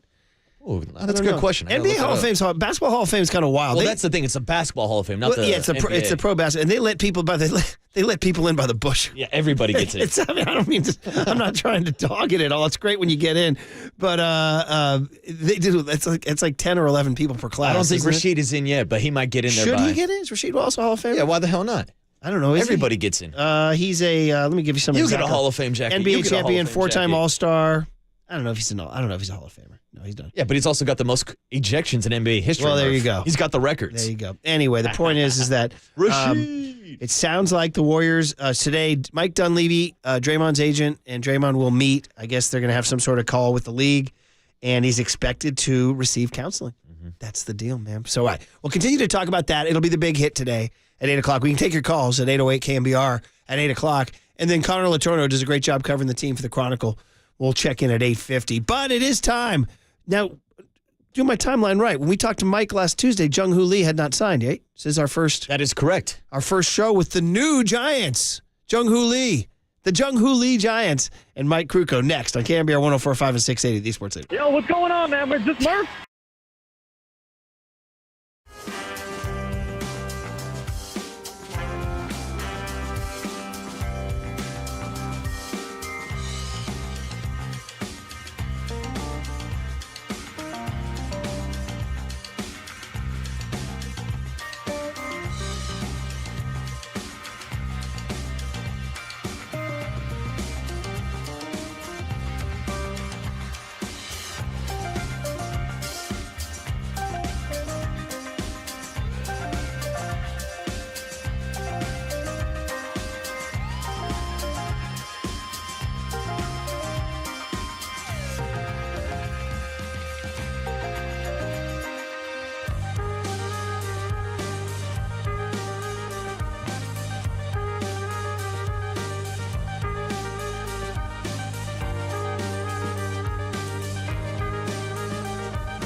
Good morning, Bay Area. Good morning. Good morning. The sports leader welcomes you to KNBR's Power Hour. There's no question we've got the best in the booth. That's why Murph and Marcus catch up with Kruk right now. Sponsored by your Northern California Honda dealers. Honda is value. Get a great deal now at your NorCal Honda dealers. On KNBR 104.5 FM and 680 AM. All right, we signed off with Mike on Tuesday. We talked Ohtani with him, and then the Giants turned around and got a guy, Jung-Hoo Lee, the Korean center fielder, 25 years old. A lot of reactions. Some people think it was an overpay. Some people are excited for what he can do, his bat-to-ball skills. I don't know. Let's talk about it with Mike on the UMA guest line. Welcome back, Mike. Good morning. How are you? Hey, Mike. Oh, great. Are you kidding me? And I'm excited, really excited about Jung-Hoo Lee for a lot of reasons. And you mentioned overpay. Well, I mean, that's kind of what you have to do right now. If you're going to get into the free agent market, you're going to have to overpay. But this isn't anything new this year. This has been happening for several years.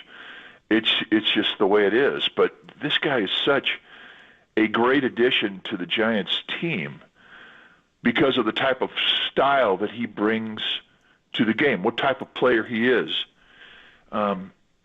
Nobody has seen a whole lot of him. You see the video clips and whatnot, but you see the numbers now. The numbers that he's put up through his career are quite remarkable. And it tells you that he's a line drive hitter. He's a balanced hitter. And I think in the era of the launch angle and the lift and you set up your whole lineup for 3-run homers, to me it's extremely refreshing to have a hitter up there that puts the ball in play, that is a line drive guy, that uses the whole field, has speed, and and apparently can play center field like he's a Gold Glove candidate as soon as he steps on the field. So, I mean, we have to learn this guy, of course, but I'm really excited because of the style of player that he is. And I know I'm rambling here for a bit, but I do want to finish this point. When I would go through a lineup and I would prepare to get ready for a start, I would always look as to who the hot hitters were, where were the hot spots in the lineup. To me, that was paramount. You would follow the box scores going into your start. Now, today's pitcher has access to a more refined type of data to where they can pinpoint who's hot, what kind of field they're hitting. Are they going the opposite way? Are they pulling the ball? Blah, blah, blah. I mean, it's much more specialized as to what we had. But what we had was box scores, and what we also had was a knowledge of what type of hitter they were. The type of hitter that gave me problems were line drive hitters. The guys that kept their hands back. I could get them on their front foot, but I could never get them to move their hands. Pete Rose, Tony Gwynn might have been the best hitter I ever faced. Bill Madlock, Bill Buckner. These guys just were line drive hitters. And to me, I would rather face a home run hitter with power in a situation that with the game on the line than the line drive hitter. Those were the guys that I did not want to have beat me. And this is what Jung-Hoo Lee is. He is a line drive hitter. And that's why I'm excited about this guy. Well, yeah, I mean, obviously that's the hope and the dream, and he's young too. A slightly negative question, Mike, but just a baseball question, though. But is that and we asked Dwayne this yesterday, the comp of Korean baseball to Major League Baseball. So there's not a ton of Korean hitters who've come over and wildly succeeded. Ha-Sung Kim is the Padres shortstop. He's done pretty good, not huge numbers. Jung-Ho Kang was with the Pirates and hit north of 20 bombs, had an OPS north of 800 for a couple of years. But just your feeling on, and I know you're not over in Korea, you're not watching the games, but just that thought that Korean baseball, it's going to be an adjustment for him to face more elite pitching? It absolutely is going to be an adjustment. We saw with Ha-Sung Kim, who I really want. I mean, this is a guy that was a superstar in Korea, came to the Padres, never went to the minor leagues. And the very first year, they were knocking the bat out of his hands. He hadn't seen fastballs like that. Well, he's adjusted, and I think he had 270 last year. And he picked everything clean. I want that guy. And I think he's going to be a free agent next year. excuse me, he would be a tremendous compliment to Jung-Hoo Lee. But again, you get back to the style of hitter that he is. He's a contact guy. He puts the ball in play, and he's a fastball hitter. He's proven that. I think the one thing about coming out of Korea, that we've seen, we saw it with Darren Ruff. Darren Ruff went over there as a fastball hitter, came back as a breaking ball hitter because he saw so much off-speed stuff. But I love Asian baseball. I love it because they do the little things right. And they play the game of baseball beautifully. I think they play it more beautifully than America does. And I think American baseball is so, geared for the launch angle, home run. They don't hit and run. They don't put the ball in play. They don't bunt. Well, that isn't the case in Korea or Taiwan, and certainly not in Japan. So when you get a player of the caliber of Lee coming into this style of play, there is going to be an adjustment, no question. But I think he'll be better at adjusting than even Ha-Seong Kim because of his ability to hit the fastball. That was the pitch that Kim really had to struggle with the first year, and he adjusted. I mean, he's there. He's a 270 hitter. And I don't think that Lee is going to have as big of an adjustment period, but certainly will. Yeah, and Mike, we've seen in San Francisco the last couple seasons, the Giants have implemented the platoon system with their outfielders. Now, with Jung-Hoo Lee's bat-to-ball skills, would you expect him to be an everyday center fielder? Hell yes, absolutely. The one thing that really has jumped off the page of Major League Baseball here in the last 2 years has been the Arizona Diamondbacks. And Corbin Carroll in particular, last year's Rookie of the Year. And when you watch the Arizona Diamondbacks, and the Giants got a chance to watch them a lot, you walk away saying, I want that guy. I want a player like that guy. I want a guy who has speed that he can bring to the ballpark every day. Because as Joe Garagiola, the great Hall of Fame broadcaster, said, speed has no slump. And he was talking about Whitey Herzog's Kansas City Royals and St. Louis Cardinals, and that's, when you played against those teams, you absolutely felt that. And this is what Lee brings. He brings that element, and I think because of that, you're going to see him every day, and you're going to see him affect the other players in the lineup. I love watching Stephen Kwan, the left fielder with the Cleveland Indians. I mean, he's this type of player. He makes those around him better because of the way he adjusts within an at-bat, adjusts within a game. And I think that is the strength of Jung-Hoo Lee. And I think that having his style in the lineup is going to affect everybody. And you might see more players like this. You might see the Giants start drafting more players like this because I think this is the player of the future. All right, Mike. So that's one item on the grocery list. What's next? What do you think? Well, they need an arm. They need a starter. That's a priority, and there's some really good ones out there. And again, you're going to have to overpay, but that's kind of the deal. But what we've seen with this last deal with Jung-Hoo Lee is that they overpaid. They have no problem with that. They realize that they have a weakness in certain areas of the team, and they want to fix those holes. They want to fill in that spot. I still think they're going to bring in another everyday type player. And you might even, I don't know if the priority is adding to the bullpen. I think it's more geared towards adding towards the rotation than the bullpen. But if they picked up another bullpen, it wouldn't surprise me either. They're filling in weaknesses. And to me, this is very exciting. I think Giants fans should read it the same way. Yeah, and Mike, we know that the Giants confirmed that they met with Yamamoto the other day, the pitcher, of course, from Japan. And since we're talking about international pitching, whether it's guys like Jung-Hoo Lee or whether it's Yamamoto, how would you compare the KBO to a professional league like the NJP, the National Japanese Baseball League? I haven't seen enough of it to make comparatives. The only time I really see it is in the World Baseball Classic, and I don't miss those games when those teams play because of how beautifully they play the game. In watching Yamamoto, and I've scoured all through YouTube to get as much of this guy as I possibly can. He is a combination of having the ability to control two types of fastball, and his specialty pitches. It looks to me like he has a curveball, slider, and a split. It may be a changeup, but he can throw them on both sides of the plate at any time. So an uncanny ability to control all of his pitches, but with an understanding of the importance of both sides of the plate with the fastball.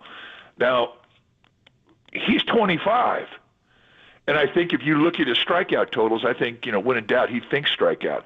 So I think that there is a ceiling of growth and improvement that he can learn. He obviously has tremendous athletic ability, but his ability to read hitters and his ability to read swing types and then be able to pitch to them, I think he's going to learn that quickly because of his ability to command the fastball. When you're learning hitter weaknesses and swing types, your best weapon, once you have learned where a guy's holes are in his swing, is the fastball. And if you can control that and you can pinpoint that to a guy's weakness in his swing, you're going to grow quickly. And I think that this Yamamoto has that type of ability. Again, I haven't seen him pitch a full game. I haven't seen him face a hitter 3 or 4 times in a game.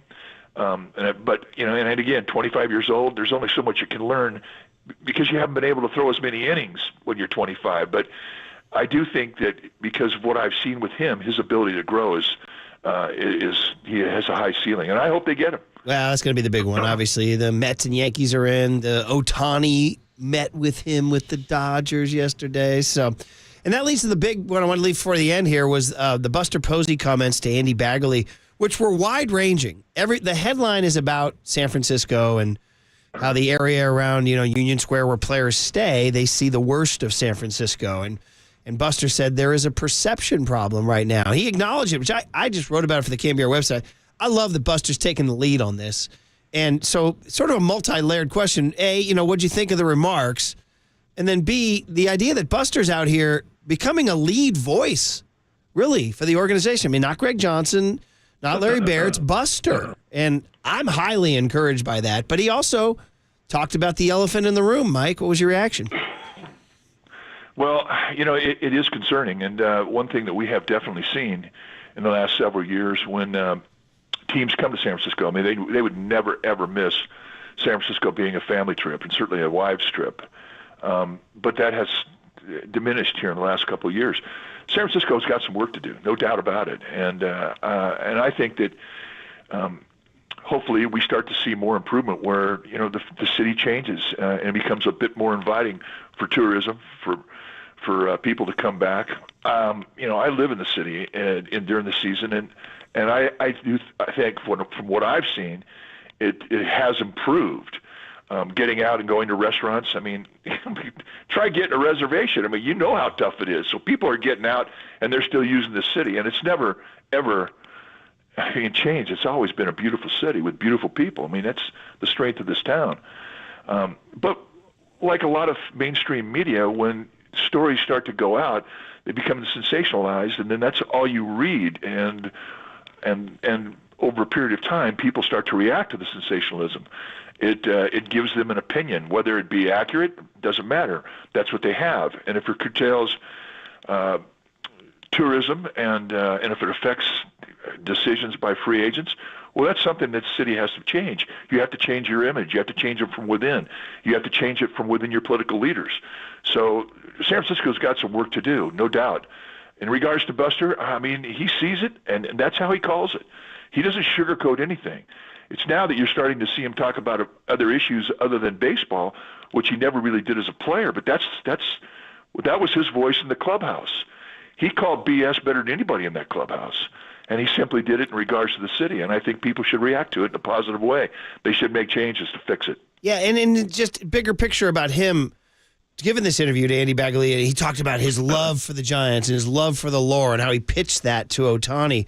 I mean, this seems to be really something that he's embracing wholeheartedly, and I'm looking forward to like kind of more of this as Buster is sort of he's going to be he's already one of the greatest Giants of all time, but now he wants to be that guy in the front office. Well, I know Kristen and Buster well, and it gives you an insight as to their type of conviction, because they read the front page. They're not just sports page readers. And where they see that they can make a difference, they're not afraid to step in that direction and make a difference. We've seen this wholeheartedly with their commitment to childhood cancer and the fight against it. They spearhead the BP 28 fundraiser, which benefits the Benioff Hospital and the support of childhood cancer research. They've inspired my wife Jennifer and me, and we are involved with the NNCCF, the Northern Nevada Children's Cancer Foundation up here in Reno. And I mean, the point being, the Posies, they take it on, and they are of such great substance that when they decide to form an opinion, when they decide, they don't just sit there and criticize. They look for ways to help. And I think this is what you're going to find out with Buster. I mean, he's going to be a major, major player in our community, and he's doing it now. Yeah, it's huge news. It really is. I wrote about it for the KNBR website because I'm like, this is something happening right now. We're seeing Buster really assert himself. So I'm pretty excited about that. Mike, can't let you leave. I don't want to put you in an awkward position, but just sports fan-wise and being a Bay Area guy, did you have a thought on the Draymond Green situation? I mean, you don't have to, but I mean, just in the sense that you're seeing, listen, you're involved with pro sports. You have been all your life. You're affiliated with Major League Baseball. But interesting what the NBA has done here, stepped in and suspended him indefinitely. They're talking about getting him counseling. I mean, this guy's an icon in the Bay Area, 4-time champion, and I know you're a Warrior fan. And did you have a reaction to that? Yeah, I was really pissed off about it. I think that he needs to grow up on the court. He's one of my favorite players all time. He's the edge. I mean, he's the difference maker in mental makeup. And we've all enjoyed the positive side of his game because it's spectacular. And, he's the guy that everybody loves to hate unless he's on your team. But he has to control himself. I mean, I'm tired of wondering if he's going to have another technical that affects the outcome of a ball game. And I'm tired if he's going to do something weird, like take a swing or step on a guy. It's just not right. Play the game right. Respect your opponent. And he can do that. And I don't think he needs counseling to do that. Just do it. And really, it's just a form of growing up. Grow up. And it really upsets me because I think he is the heart and soul of that team. And then, he punches his own players. He kicks the opponent. Stop it. It's not right. You're better than that. Act like it. Yeah, it's a tough deal, man. Really tough. And the Warriors are the worst for it as they play the Clippers tonight. So, all right. And how are we going to get through this Ohtani Dodger Stadium press conference today? We're just going to ignore it? Is that what we're going to do? He's debuting at Dodger Stadium today.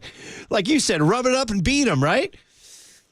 Oh, yeah. I mean, come on. That never bothered me as a professional player. Never. To me, it was just a greater challenge. You want to gain reputation, take down the giant. And he is. I mean, he's the guy right now. But, it just adds to what I think is the greatest rivalry in sports. And it really should, really steal the resolve if you're a Giants player. You need to do whatever it takes to get to that level. And there's the challenge. And you know what? When you bring in Jung-Hoo Lee and you start bringing in other players that have great game, that can fill in a spot, well, then your organization is recognizing that, and they're starting to make the effort to get better, to be able to take on that giant that's down in Southern California. They're not going to go anywhere. They're going to be good no matter what. Well, you need to be as good or better. And to me, that's the challenge, and the Giants are starting to accept that challenge. I love it. Yeah, that's good. And we'll see what they do in the next few moves, too. So, all right, well, thanks for the wide-ranging chat on many different topics. So we will talk to you next Tuesday. Have a great weekend. Enjoy the heck out of the Christmas spirit. And talk to you Tuesday, Mike. Had a bit. Mike Krukow with some good wide-ranging chats there. How about these Draymond takes? I was going to say, we need to clip that, send it to Raymond Ritter, and get that straight to Draymond Green. Mike Krukow. Well, now you have an idea what it was like to be with Mike in the clubhouse. I can only imagine. If you were a teammate who was hurting the team. You want to talk about being like a guy you want to go out and play for, go play defense, put your body on the line for? Mike Krukow is one of those guys, Murph. Oh, there's no question. I'll run through a wall for Mike Krukow. Oh, man. Listen, I was around when he was pitching, and he was a beloved. There's a reason why it's 2023, and this is the guy you tune in to hear because of his energy and his positivity and his takes. But he also was, he's like, hey, man, I don't want to say a red ass because he's not a red ass, but he's like he's a teammate. He's like, hey, we're trying to win here. You know what I mean? He was never selfish. It was always about the team. So, by the way, we're talking about this whole attitude now of like, oh, fine, you have Shohei, let's go beat him. Was it a pro wrestler who said if you want to be the best, you got to beat the best? Was that Ric Flair? Shout out Ric Flair, I believe who it was. That Ric Flair? You want to be the best, you got to beat the best. Is that what he says? I think so. I think it's Ric Flair. If not, I'm sure it's one of those wrestlers. I just Googled a quick Google search, and I see Ric Flair's face. Woo! Or is it to be the man, you got to beat the man? That works too. Is that it? To be the man, you got to beat the man. Are you a Ric Flair guy? Who isn't a Ric Flair guy? Well, I confess I'm not a PhD. Do you remember Jim Harbaugh brought him to the Niners in the 2011 playoffs, I believe? Look, Murph, I don't think there's a single sporting team in North America that hasn't had a pregame Ric Flair visit. Like, he goes to every college team. Like, they just fly him around the country, just him just walking in going, woo, the limousine ride in.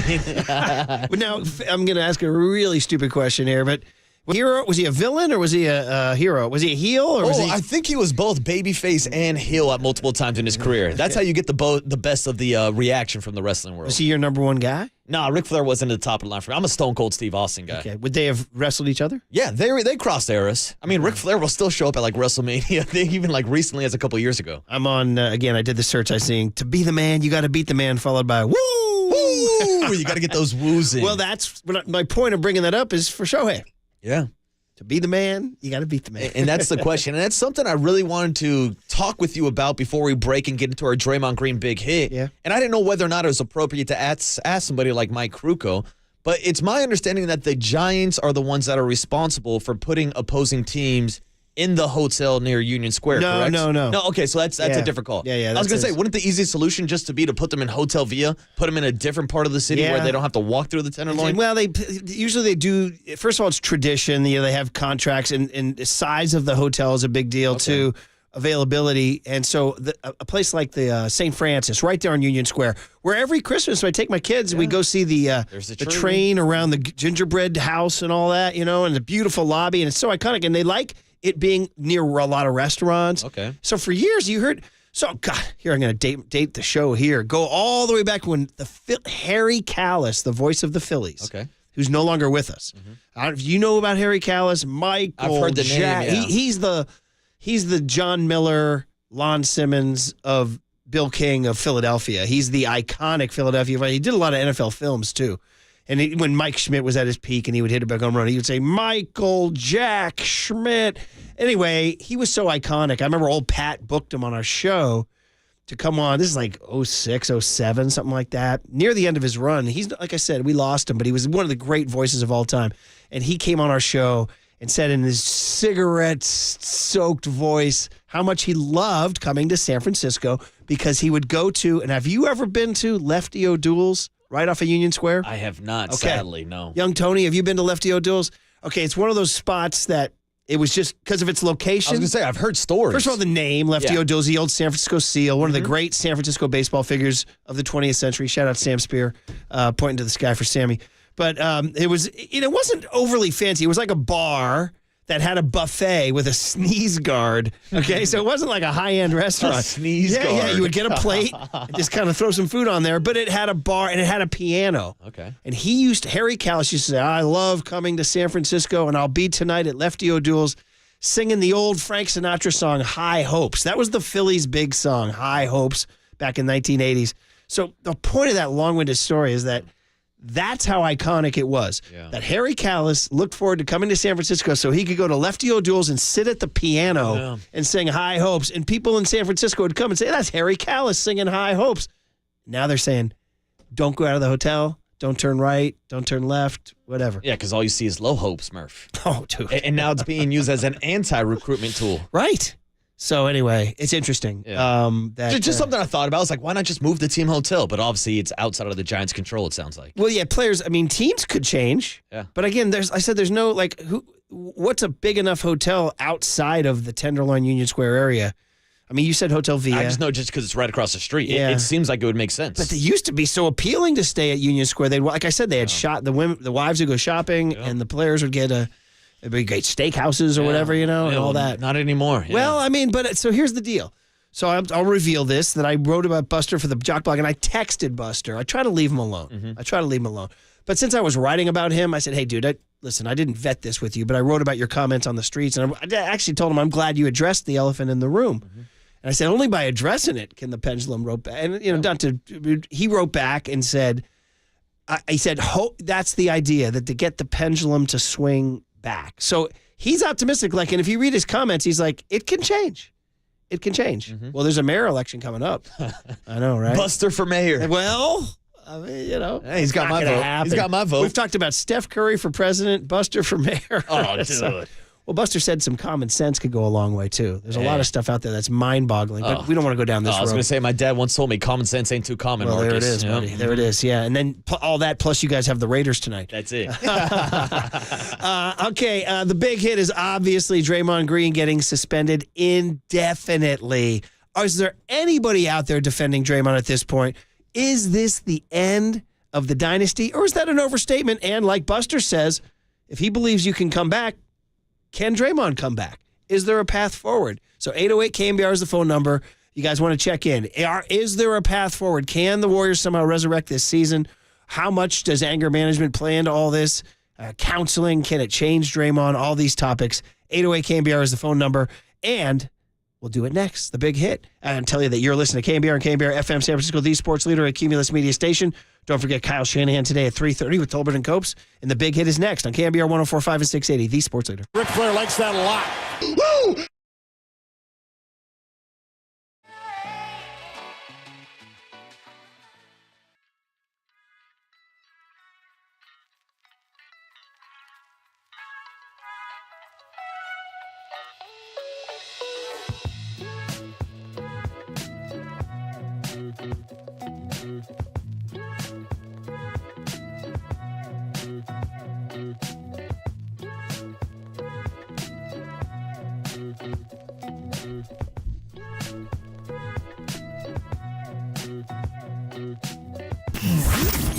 Here's what's trending now. Trending now. On KNBR.com. Stan Van Gundy was sitting courtside calling the game that the Warriors lost to the Phoenix Suns. And, of course, Draymond Green was suspended for throwing a cheap shot at Yusuf Nurkic. So to get Stan Van Gundy's recollection of the events that happened the other night and to get his reaction to the Draymond Green suspension, check out that podcast and more trending now on KNBR.com and the all-new KNBR app. Oakland, shout out to you for supporting KNBR, Oakland's sports leader. Hold it now. This is the big hit. Sponsored by Benjamin Moore Paints. Experience the Benjamin Moore retail difference at their independently owned authorized retailers today or at benjaminmoore.com. On KNBR 104.5 FM and 680 AM, the sports leader. Now Green runs over Nurkic, and he'll be called for the foul, and they're going to take a look at this. After video review, Green makes unnecessary and excessive contact to the face. The foul has been upgraded to a flagrant foul penalty 2, and Green has been ejected from the game. There you go.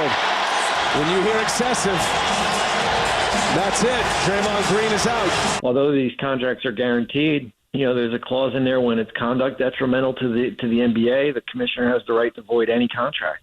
And I'm not saying we're there, but that they do have that kind of hang over his head, moving forward. Yeah, we need him. We need Draymond, but he knows that. We've talked to him, and he's got to find a way to keep his poise and be out there for his teammates. Coach, last time you talked about Draymond not crossing the line. What can be done to stop this from continuing to happen? We'll keep working. All right, there it is, the big hit intro. We did it yesterday, and here we are again today. Draymond dominates 2 days in a row because the word came down late yesterday afternoon that the NBA has suspended Draymond Green indefinitely. For life. Yeah, pretty much. There you go. We guessed number of games yesterday. You were saying 10. I don't know why I said 3. I was wrong, number one. But, and I think I heard Windhorse say the NBA is trying to take the focus off the number and make it more about the guy and the process. And it makes sense. But man, oh man, the process is going to be murky, cloudy, unsure going forward as he seeks counseling. We don't know what kind of counseling. We're guessing anger management. Yeah. I don't know. I don't want to speak where I don't know. But the point of the matter is, Marcus, he's going to be gone for a while. There's multiple angles to this, and you guys can check in at 808 KNBR. I mean, there's the guy and his future and his legacy. There's just the man and his personal path, how he's going to be as a person. Mm-hmm. And then there's the team and what their chances are this season. So, I mean, your reaction when you heard. I was surprised by the language indefinitely because I know the NBA, according to Wendy, wants to have the focus on the player Draymond Green. But I think with the terminology they used, they didn't answer any questions. They just created more questions. Like, we didn't get the answer. Now we're sitting here debating, is it going to be 10? Is it going to be 15? Does he have to go to anger management? Does he have to go through therapy? Like, there's a lot more questions now. So I seem like with it being so vague, I don't know if they're accomplishing the goal. But then who knows? Maybe they keep Draymond out for 20-plus games, and maybe it does have a bigger impact more this time. But I was surprised that there wasn't a hard number based off of what the CBA lays out for the NBA. Well, here's Brian Windhorst on why they did not put a hard number on it. One, it removes the just the analysis and the reaction that would be to a number of games. No matter what number you had picked, the reaction to it would have been sort of all over the place, considering what's gone on with Draymond over the last 6 to 8 months. Secondly, I think what the league is trying to do here is force a change in behavior, because the suspensions clearly haven't worked. And third, I think it's an effort to help the Warriors, because I think that's pretty clear the Warriors' efforts to get Draymond to alter his behavior have failed. And so this is an effort to try to help the Warriors try to address the situation, and so that there isn't another, I think they're trying to correct the situation without just trying to have suspensions be a deterrent, because the deterrent aspect of it doesn't seem to be working. I mean, it kind of makes sense to me, actually, that we would be reacting to the number. Oh, it's only 10. It should have been more. Should have been less. 808 KNBR. Is the number right? And they're saying, no, it's not about the number. It's about what's going on in these incidents that are stacking up in a strange way. We talked about this earlier in the show. For a guy who's at his age and his accomplishments, you would think he'd be more secure in himself and more mature in his behavior. You don't usually see guys get worse at stuff like this as they get older. That's confusing. And so that's why he's saying he's trying to help the Warriors, buy them some time and get him some counseling. Wow. It's a significant moment in Warrior franchise history. It's a significant moment in Draymond Green's career, which we're wondering, does this tarnish his possible path to the Hall of Fame? And for people out there to say he's not going to the Hall of Fame, no, I got news for you. He's a 4-time NBA champion and a Defensive Player of the Year. Yeah. That's almost an automatic entry right there. And you throw in his Olympic medals and everything on top of that, too. It's like Draymond's going to get into the Hall of Fame. And we talk about, sorry to interrupt, but we always talk about in the MLB, you get credit for even top 1, 2, or 3 finishes for like a Cy Young or an MVP when you build your case. If you're one of the top 2 or 3 defensive players for a 10-year span, bro, you're going to the Hall of Fame. I mean, Murph, it was just last season when he finished top 3 in Defensive Player of the Year voting. Yeah. And that's the frustrating part when everybody's coming out with their hot takes saying this is the end of the Warriors dynasty. Draymond's getting in trouble. Klay Thompson's washed up. I'm like, no. Draymond was top 3 defensive player last year. Klay Thompson hit over 300 three-pointers for the first time in his career, led the NBA. Now, obviously, if we're just going to micromanage and look at the first 2 months of the season, everybody's losing their mind. But it's not even Christmas Day, folks. So there's going to be time for Klay Thompson to get hot, and maybe Draymond Green. Klay's going to get hot? Maybe. Okay. I mean, he started off slow last year and hit 300 breaking news three-pointers. of the big hit. Klay's going to get hot. See, so I'll defend Klay. And yes, we always defend Draymond Green, but there is no defending his actions this time. And that's why the NBA has decided they need to do something differently to get Draymond Green to act differently. I'm curious to hear from people if you've ever had anger management counseling. Does it work? I mean, some people wrote in early this morning at 6 a.m., does this stuff work? I mean, can a guy come back? Can you change a tiger's stripes? I mean, that's one of those things people kind of, they always say, when people show you who they are, believe them or whatever, that whole deal. And I think that's the bigger question. Yeah. Will Draymond be willing to change who he is? Yeah. Does he want to change who he is? Will he buy into therapy or anger management or any of the directions that they're going to go down? How about 209 saying, did Draymond finally punch the shark? Oh, that's pretty good. We're not jumping sharks. That's pretty good. We're By the way, punching that's sharks. what you're supposed to do if a shark attacks you. Are you supposed to punch it in the nose? Yeah, square in the nose, right? Have you heard about that? Or poke it in the eye? I got news for you guys. If indeed I'm under a shark attack, there is 0.0 chance I will have the poise and courage to punch a shark in the nose. I'm done. It's over. Hey, maybe my leg is gone. Oh, all right? well, who knows? Maybe if you're in that life and danger situation, your body will just react by punching a guy, kind of like Draymond Green. All right, let's go out to the phones here. Start with Jeff and Tracy, who's the first one in on the big hit, man. Jeff and Tracy, what do you think, man? Good morning, fellas. What do you think, buddy? Hey, so I think I've been listening a lot, and I think if you just took a piece of paper, this is like a math problem. You write everything down. You can call it pros and cons or whatever you want, or look at the numbers. and it all adds up to all bad. Yeah. Where you're talking about Wiggins, you're talking about Draymond, you're talking about Clay, you're talking about Coach Kerr, who's in a horrible position of having to sit Clay down and start giving other guys minutes, and what it's going to mean to the chemistry of the team. I hope I'm wrong, but I think this is what it looks like. And other teams are catching up. Other teams are better.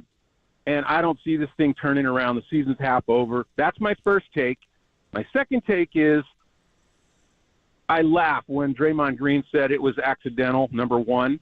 And number two, I'm listening to Tolbert and Stan Van Gundy last night. Yeah. They also agree that they don't think it was intentional. I can't believe they would even say that. Anybody that's played basketball at the rec level, church level, high school, college, you do something like that, you did it on purpose. It wasn't accidental, and you're probably going to get in a fight over it. Well, it's interesting, Jeff. I mean, you just said anybody who's played basketball. I mean, Tommy played in the NBA. So, I mean, it is interesting that Tommy did, I don't want to say defend it, but try to explain what he saw. So, I mean, that's a guy who played in the league, so you have to take that for what it's worth. So, anyway, Jeff, we appreciate the call. I mean, listen, where did I play? Are you kidding me? I literally peaked my sophomore year. So by the time I was a senior, I got benched, which was really tough. Shout out one of my best friends in the world taking my spot. Oh, that's brutal. But anyway, the point is I played through that. I mean, and you just play basketball, like you said, regularly. I hear the argument that people think he was trying to sell a call, but there was something really weirdly extra about what he did that was like, that's a guy who's like that's guy's trying to do more than sell a call. He's like, damn, did he want to punch him in the face? I don't know, but it's kind of how he is right now. He's so violent that he doesn't even think, he thinks that's selling a call. Well, and that was like, not the funny part, but even hearing Draymond Green break down his actions at the post-game press conference, he was kind of talking about it like it was an outer body experience. Like he had no control over what he was doing in that situation. But Murph, we've seen a million guys in the NBA flop. We don't see guys turn around with a spinning back fist and throw an overhand right hand. Right. It doesn't happen. Yeah, sir. Very much so. Hey, let's go on to the next call. Mike in Brentwood is next up on the 808 KNBR line. Mike, good morning. How are you, man? Hey, good morning, boys. How are you? What do you got, buddy?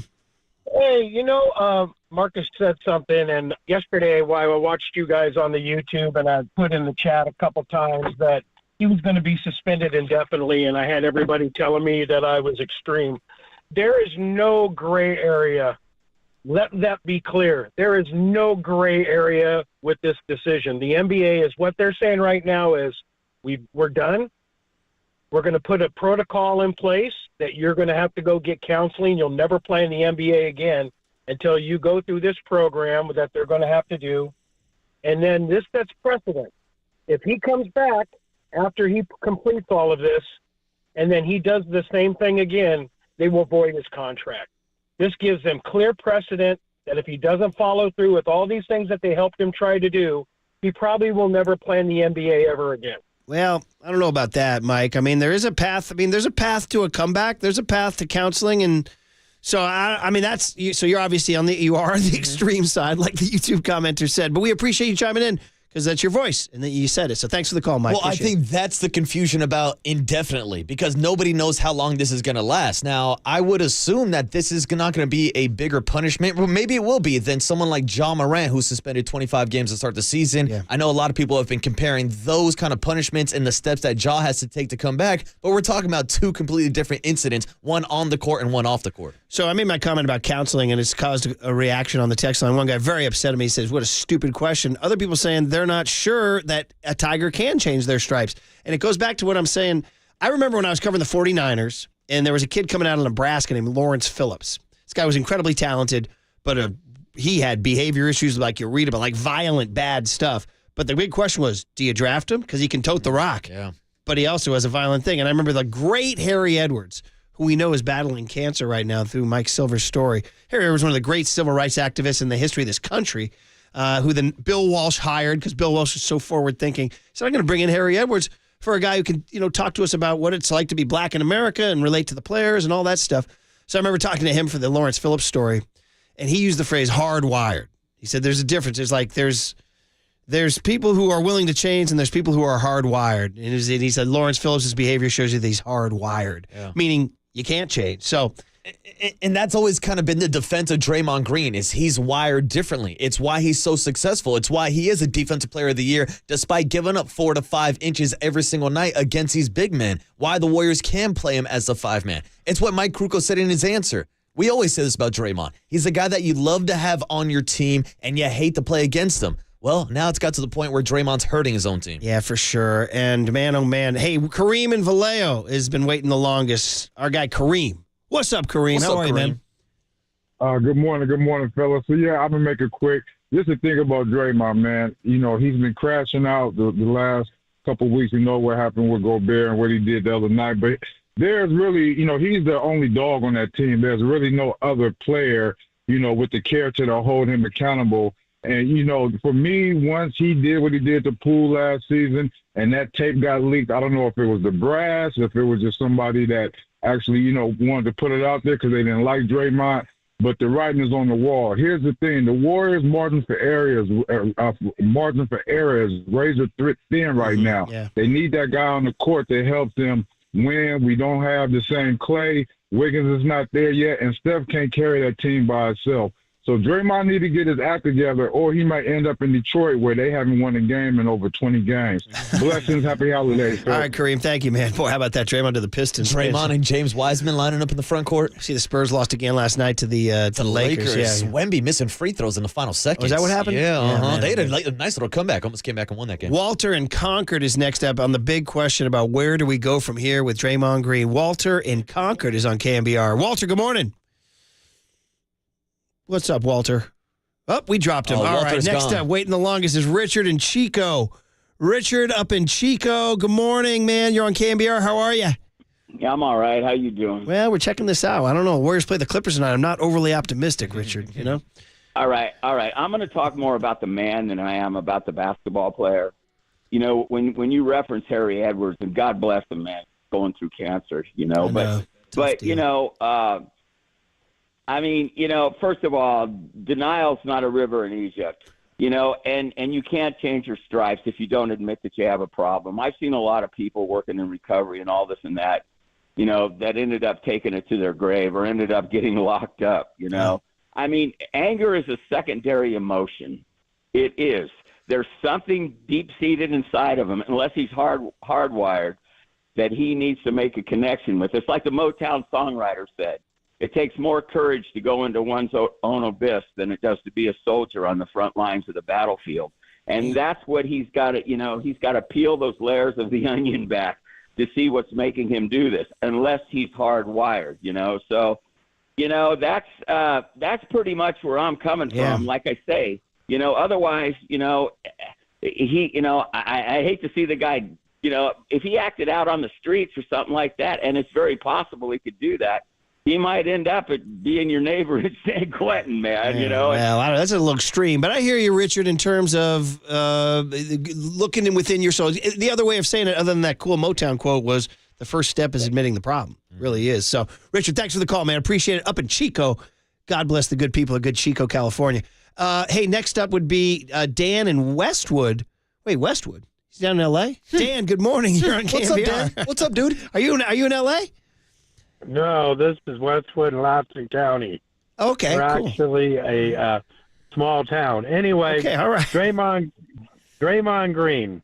Okay, he's obviously got something going on, and the Warriors should have spotted us when he hit Poole, and we shouldn't even be in this predicament by having to rely on Draymond Green as our defense, when we should have gotten traded or drafted somebody that's defense, just in case this problem came up.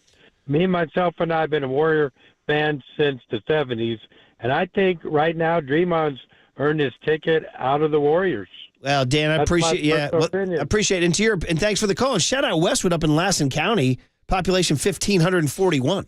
All right, so shout out Dan. Merry Christmas up in Westwood. Hey, well, he says you talk about rim. They drafted James Wiseman. Yeah. He was supposed to be the rim protecting guy. About that, yeah. And they drafted Trace Jackson Davis, who, you know, will hopefully find his way there one day. But anyway, Chris in Sacramento is next up on KNBR. Chris, good morning. You are on KNBR. We got Chris right there. Guys. How are you, Chris? I just wanted to talk about Draymond and anger management. I'm retired military. I had some issues when I got out. Anger management absolutely works, but you have to be 100% committed to it. If he's not going to be committed to it, it's just a waste of time. Yeah. So if he's committed to it, it will work. And tigers can change their stripes. Okay. I was a tiger, and I changed my stripes. Ooh, Chris. Good call, man. That's a little inspirational there. I like that. Yeah, I like that. But Chris is absolutely right. It's up to the person who's going to go down these paths to buy in. And that was the thing that kind of stood out about Draymond when he came back from the Rudy Gobert suspension. He's like, yeah, it doesn't really matter what any of you people think. It matters what Steve and the people in the building think. Remember what he wrote about after the Cleveland ejection, which was the first one of the year. He wrote that Instagram thing, you all people trying to tell me how to be Draymond Green. I can only be Draymond Green. You don't know what you're talking about. And then the line that is haunting, right back at it like an addict. Yeah. And that was defiant then. It looks pretty bad. And he was defiant even after the Rudy Gobert suspension. He's like, I learned a lesson, but I'm not going to tell anybody the lesson. Yeah. Well, he needs to go down a couple lessons now. Paul in Folsom continues our big hit on Draymond Green. Paul up in Folsom. Good morning. You're on KNBR. Morning, guys. Enjoy the show. I'll be brief. Two things I want to say. One is I don't think we really know where things stand until we hear from the owner. I think the one guy who everyone needs to hear from in terms of the direction and kind of where this sits is Joe Lacob. So that's the big voice that I think I'm looking to hear from, and I think obviously he's silent for a reason, but I think we need to hear from him. Secondly, is this the time the Warriors pivot? I mean, they're going to have to rebuild eventually. And so is this that moment where they're not a playoff team right now? They may not even be a playoff team going forward this year. So is this the time to pivot, move some Well, of the Paul, my answer to you is they had their decision and they pivoted to Chris Paul and Draymond Green. So and by trading Poole and Wiseman, that was the pivot. Yeah. They pivoted to this group.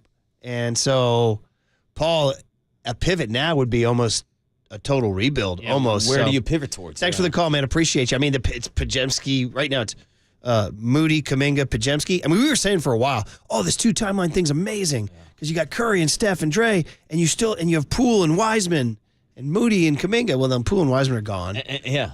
And now the pivot, I mean, they pivoted. They made the pivot. They pivot. And it was a ballsy move. And of course, I read Marcus Thompson's column in The Athletic, and he said Steph was the one who told the team, keep us together. We can still do it. Yeah. And I think that's something to point out this morning when everybody's kind of looking back at the Jordan Poole, Draymond Green incident in hindsight saying, I can't believe that Draymond's still on the team after this. He got the contract. Well, that's also the Warriors making a decision after seeing the leaked footage, after talking with Jordan Poole, Draymond Green, Steph Curry, and everybody on this roster, that they wanted to stick with Draymond after the incident, and they ended up trading Jordan Poole. Yeah. So that was their decision, and now they're kind of dealing with the consequences. Man, oh man. Warriors-Clippers tonight. Fun. Fun, Murph. You're going to see a lot of Kuminga, Moody, and Pajemski. That's right. A lot of Dario Saric in that bald spot on the back of his head. We talked about that. There's a little tiny thing at the top. Yeah, it looked like you put a cigarette out. Listen, we appreciate all the calls. We're leaving a bunch of you guys in the on-deck circle.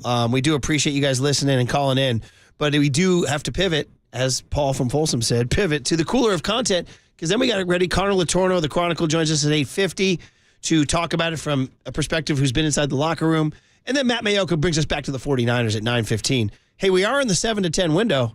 So, in the midst of all this heavy-duty Draymond talk, we can still give away tickets to Def Leppard, Journey, and Steve Miller. Listen. All right, on August 28, 2024, when you hear a rejoin with any of those three bands, call 415-896 KNBR. Cooler of content next. And thank you guys, everybody, for contributing to the big hit on KNBR 104.5 and 680, the Sports Leader. That's the big hit.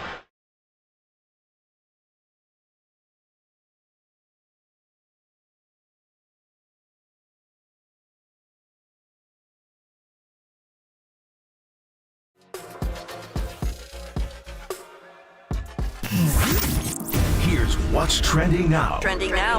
On KNBR.com. The Hall of Famer Steve Young stopped by the afternoon show yesterday with Tolbert and Copes to give his reaction to the Draymond Green suspension and to also get you ready for the 49ers matchup against the Cardinals this weekend. To hear that podcast and more, check out what's trending now on the all-new KNBR app and KNBR.com.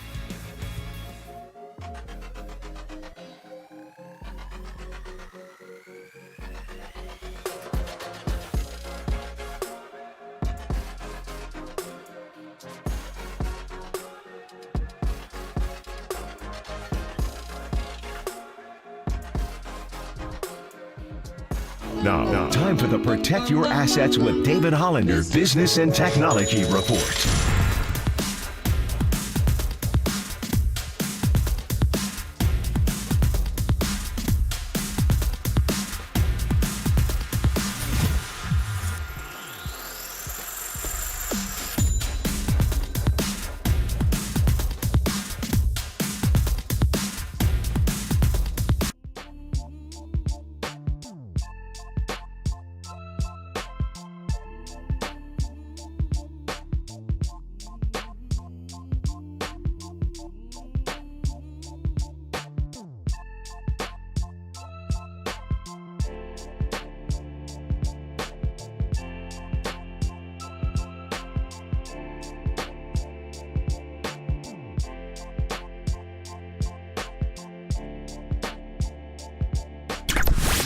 All right, everyone, chill. This is the Cooler. You're not sending me to the cooler of content.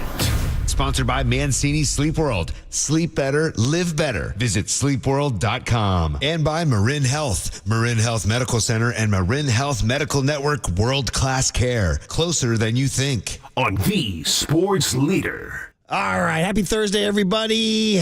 Cooler of content time. We start in the NBA. No, not Draymond. We just did that. We start in Milwaukee. Everybody loves Giannis Antetokounmpo, right? He tells dad jokes and all that. Whoa. NBA champ, MVP. Well, Murph, you say that until this newborn rivalry between the Milwaukee Bucks and Indiana Pacers, because it was just last week where the Pacers knocked out the Bucks in the semifinals of the NBA's in-season tournament. So you're saying that what happened last night had roots in the NBA Cup? It might have, because you're legitimate. This is the best thing the in-season tournament could ever ask for. This is huge. Like there was a clip last night of Giannis kind of throwing an elbow at Tyrese Halliburton and knocking him down to the ground. You don't see that too often from Giannis. Okay, so here's the deal. Last night, the Bucks beat them 140-126. Big score. Yeah, Antetokounmpo scored 64 points. Franchise record. That's a franchise that had Lou Alcindor and my man Sidney Moncrief. Come on now. Sidney Moncrief. Come on now. Anyway, so Giannis got 64 points in the win, and he wanted the ball to commemorate his record performance.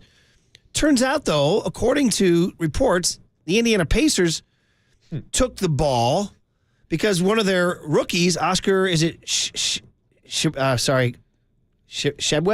Oscar Shebwe? I'm apologizing for not getting his name right. Who? Shebwe. Shout out to the rapper Sheck Scored West. his first official NBA point.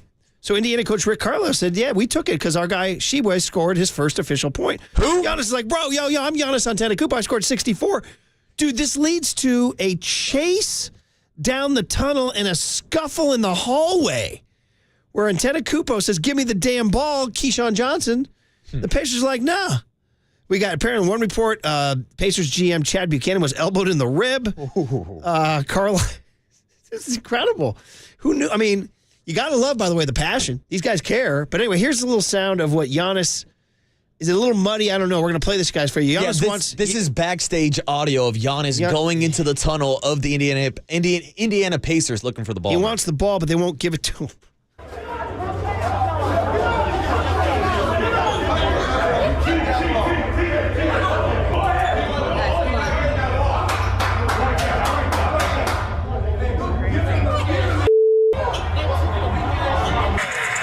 Giannis wants the game ball. I think the coach for the assistant coach for the Pacers maybe make sure he's going to get it. Okay, so a little bit muddy, I get it. But you get the point, there's chaos. Oh, and you can hear Pacers players saying, he ain't getting that blinking ball. Dude, don't get between the Pacers and the Bucks when they want something. Yeah. It's like getting between two pit bulls when there's like a steak on the ground, man. Unbelievable. I mean, who knew? So Giannis, after the game, apparently got a ball. And they said, well, you got it. And he's not even sure. So he's doing his post game. He's like, I don't even know if this is the right ball. Here it is, yeah. Can you confirm that you have the game ball from tonight? I have no idea. I'm not going to lie. I have no idea. I don't know. You know, I really don't know. I don't know. I have the ball, but I don't know if it's a game ball. It doesn't feel like the game ball to me. It feels like a brand new ball. Like I can tell, you know, from I played 35 minutes a day. You know, I know how the game ball felt. And that's what you thought they had the game ball. That's why you ran after them in the tunnel. I knew they had the game ball. I didn't think they had the game ball. I knew they had the ball. This is all time. This is all time. How about personal? Now, it's getting to a lot of angles here now. 808 KNBR, can you feel the game ball? Can you feel like he's like, no, I know this ball. I'm not feeling the ball. Murph, what do you give me for Giannis knowing the feel of the game ball and Peyton Manning knowing the feeling of Jeff Saturday's balls? Very good. Very good. By the way, shout out 650 on the Golden State Lumber and Building Materials text line. Said, hearing this, I hope Giannis can get the help he needs. Yeah, Giannis has gone mad. Dude, this is incredible. Sign me up for the next Bucks-Pacers game. I mean, the Indiana Pacers are literally the kid at the park who took the ball and went home, Murph. Yeah, they are. And how about just the suspicion and the conviction in Giannis's boy? I'm not sure, man. Yeah. I think I know. Yeah. I think I know. Detective Giannis on the case. So, got that monocle. Anyway, thanks for that sound. That was pretty fun. Your boy Bill Belichick's in the crosshairs in New England. Somebody wrote a report said he's done. Ooh. I'm not sure who wrote that. Do you know who wrote that? Yeah, somebody wrote that he was that Robert Kraft made his decision. Yeah, I saw articles coming out this weekend, but they also had that secret extension for Bill Belichick before the season started. Well, it's been a wild year of rumors surrounding If you're a Bill. Patriots reporter, you have to ask Bill Belichick, right? Mm-hmm. And of course, he's going to give you long, expansive, thoughtful answers here. Speaking obviously for yourself and your understanding, do you have an understanding that Robert will not ask you to be back next year? Yeah, get ready for Kansas City. That's what I'm doing. Bill, while understanding that you're getting ready for Kansas City, have you and Robert discussed your future beyond this season? Getting ready for Kansas City. All right, baby. I mean, did we expect anything different? Getting ready for Kansas City. Now, was he on Radio Row at Army Navy? So, no, he was not at not at Radio Row for Army Navy, but he did show up to College Game Day. Wasn't he charming? He was the guest picker. Yeah, he was out there with smiles on his face. He put on the old Navy helmet. Everybody was going crazy for him. This is the part where I tell the story I've told before, but I'll tell it again. In like 2007, 08, I was doing a feature for Golf Digest magazine. It was a celebrity Q&A on the back page of every issue. It's back when people had actually got magazines. Golf Digest was a living and breathing thing. It was pretty cool. We would talk to various people. I talked to Jimmy Kimmel, Jack Wagner, also to Smokey Robinson. Ooh. And one time Bill Belichick was the feature because he's a passionate golfer. And I went through, he has this right-hand guy. His name's Burge, B-E-R-J. And Burge was like his personal assistant. They're like, hey, here's Burge's number. I called Burge. Burge said, yeah, Bill, talk. Dude, Belichick called me at home. I was living over in Oakland. We had awesome time chatting. Just talking golf? Yes. Wow. Yeah. Huh. And so I was like, that's my guy, Belichick. And then little young Tony, then you get this guy. That's not ready for Kansas City. That's not the Golf Digest guy. No. There's two Belichicks. Yeah. So I'm getting ready for that bird dog, Murph. Okay. Did you guys? Okay. Where do you want to go next? Let's go Will Clark to top off the cooler. Okay. Well, this is on. Well, I would say we keep going. Wow, well, we're stealing from Bernsey now. This is the No Filter Network. We promote it. I know he comes on with Tolbert and Copes and promotes it. You gotta love Bernsey, and you gotta love his daily chats with Will Clark. And listen, Will's always saying cooler-worthy stuff. But we thought this one was special because it's Shohei Ohtani, and Will speaks for all of you. How about spending $70 million for a freaking DH? You think that's freaking good baseball strategy or what? I mean, come on, man. Yeah, I feel like we sound a little critical right now, and we're both positive guys. Let's call it like it is. It's the Dodgers. Them. Let them spend all their money for all I care. They can kiss my ass. They've been beating our asses up and down the last few years. We need to turn this around and beat their asses. There you go. That's right. You can post that right there. We have a green light on that, then we'll post it. Boom. Oh, you can post that S right there, Murph. Take that for data. Right? Yeah. Oh, that's so good. Dude, I love that. We got Will straight going, blank them, spend all their money. Well, I mean, there's a little bit of that Mike Krukow rub it up and beat him, and then, hey, we went Ric Flair, Bret Hart. Some people are saying it was Bret Hart who said too, you want to be the man, you got to beat the man. Okay. So we're turning this whole Ohtani narrative on its head, like, bring him on, so that's pretty funny. Well, Will, God bless him. And when he's not hunting gators. It's the Dodgers. Them. It sounds Let like, them spend all their money for all I care. By the way, was that Will Clark or was that an Adam Copeland tweet? Dude, was that Will Clark or a friend Nick Turturro? Anyways, yeah, the Dodgers. Well, man, fun. All right, well, that was a good cooler of content there from Giannis to Belichick to Will the Thrill. Okay, so be responsible here. Get the clock going because we got Connor Letourneau coming up. to talk about the Warrior Insider view of what's going on with this. Can you pivot? Can the season be saved? When will Draymond be back? Who takes his place in the meantime? All those questions. That's with Connor Letourneau at 8:50. Then Matt Mayoko at 9:15, who we love, talking Niners. And that's all coming up. Oh, the Def Leppard Journey Steve Miller tickets still have not been given away. Listen for that rejoin, baby. Listen. On KNBR 104.5 and 680, the sports leader.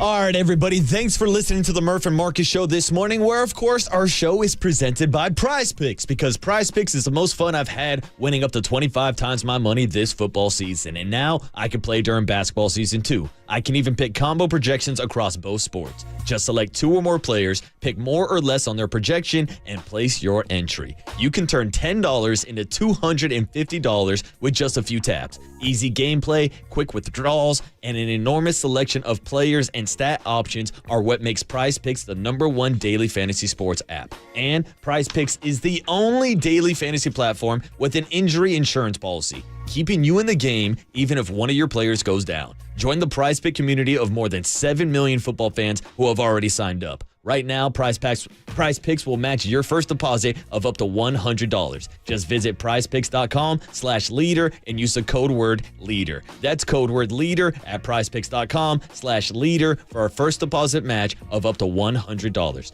Prize Picks, daily fantasy sports made easy.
Listen to the sports leader anywhere, anytime. Download the KNBR app. Murph and Marcus continue live from the KNBR Casino Matrix Studio. Casino Matrix Progressive Jackpots are here. Where are you? Just drop in. Please play responsibly. 1-800-GAMBLER.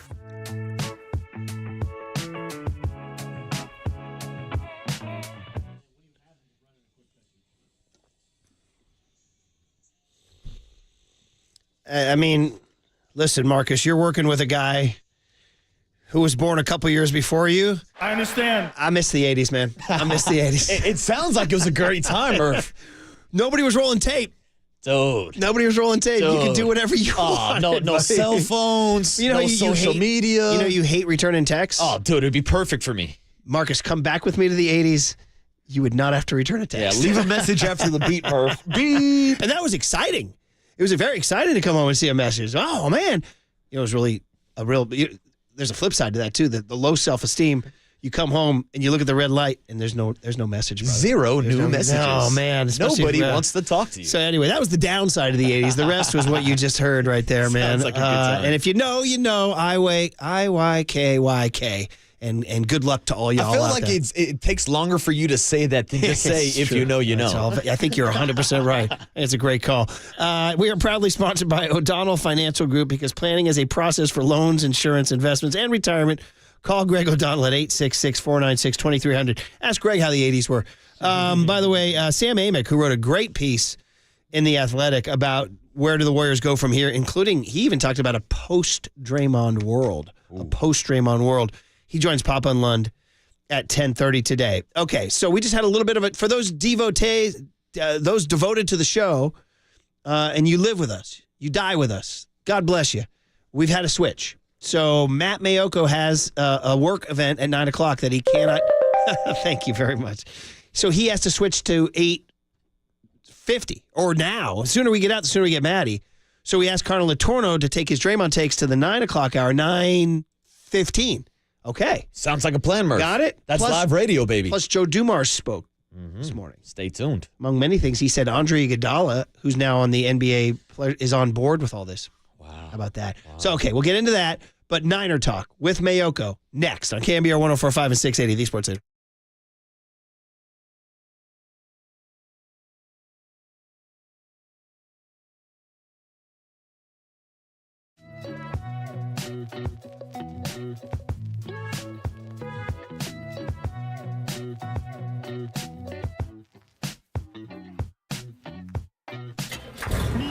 From the Chilton Auto Body Traffic Desk.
All right, we have our good friend Steve Moskowitz on the line. Good morning, Steve. Can you talk to us this morning about ERC?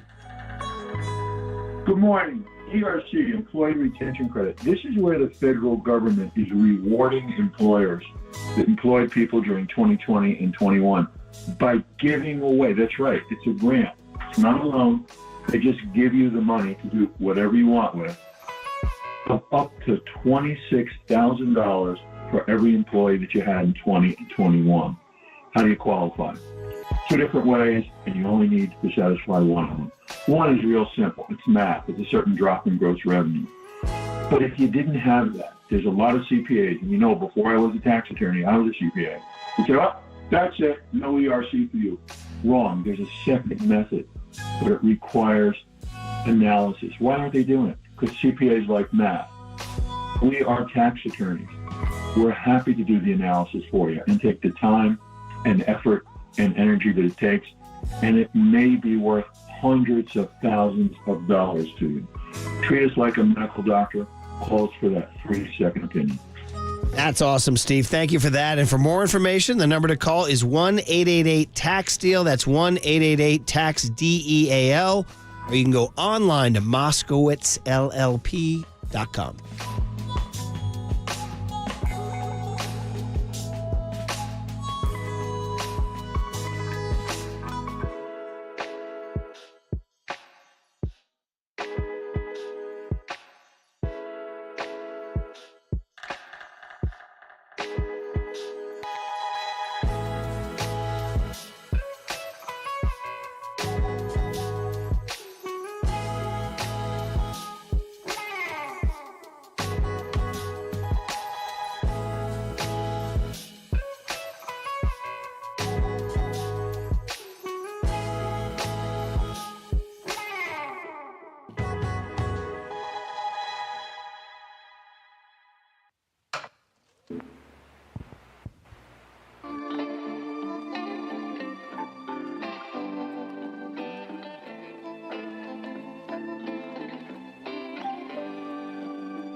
Faithful, Murph and Marcus keep rolling with NBC Sports Bay Area 49ers insider Matt Mayoko. Sponsored by Golden State. Since 1954, when you succeed, they succeed. Visit them today at goldenstatelumber.com. And by Amici's East Coast Pizzeria. When you want the best pizza in town, Amici's delivers. It's Murph, Marcus, and Mayoko on KNBR. Streaming live at twitch.tv/The Sports Leader. All right, we sure do appreciate Matty Mayoko adjusting his schedule for us. I know you got a work event, Matty, so we'll get right to it. We usually BS and have pleasantries. No BSing, Matty. No pleasantries. No BS. No BS. No.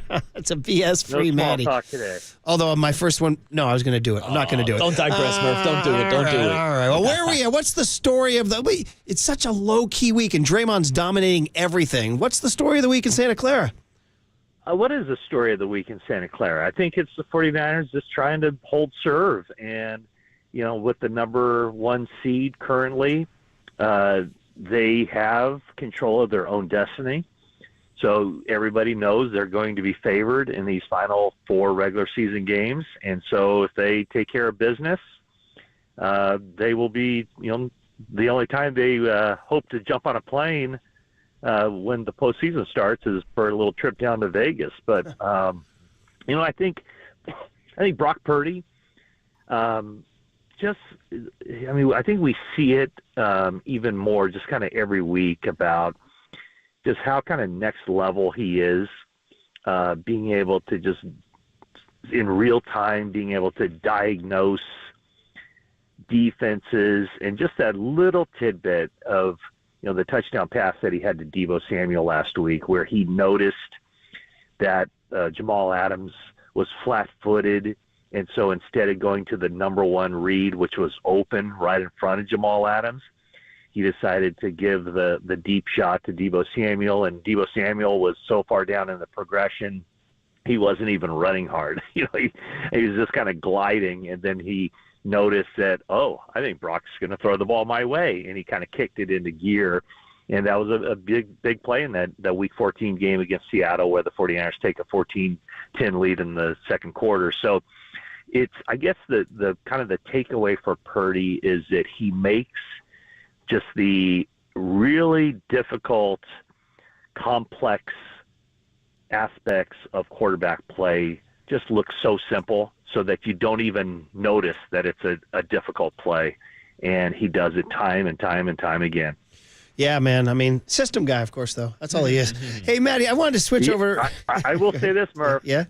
He is a system guy because I don't know that any quarterback can run a system better than he can. Hey, oh, there it is. There's the one line come back, man. Hey, I wanted to switch over. My next question was about the other side of the ball. And this has been sort of my fascination this week, especially with Charvarius Ward questionable going into the game. And maybe you can fold that into your answer here. But it seems like Ambry Thomas and Diamador Lenore, if we were talking in the summer, you'd be like, yeah, there's some question marks about those guys. And I'd be like, yeah, you're right.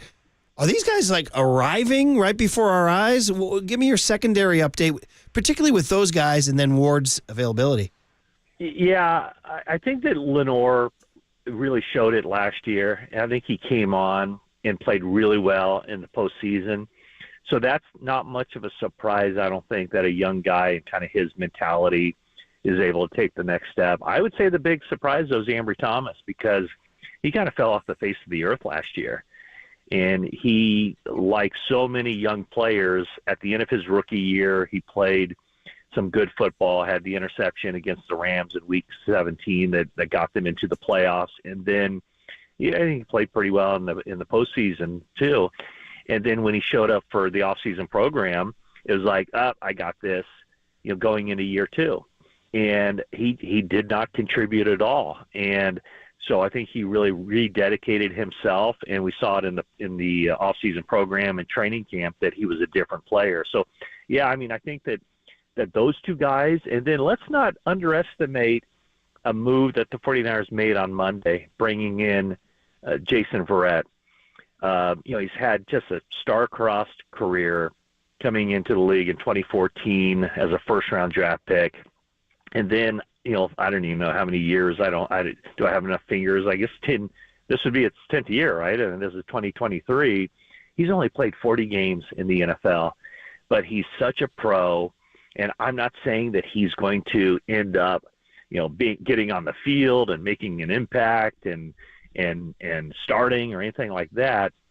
But he comes in with such a great mindset of he's going to try to do everything he can to get himself back to where he wants to be. But also he fully recognizes that part of the deal in him coming back to the 49ers, and he's just on the practice squad now, but he can be elevated at any time.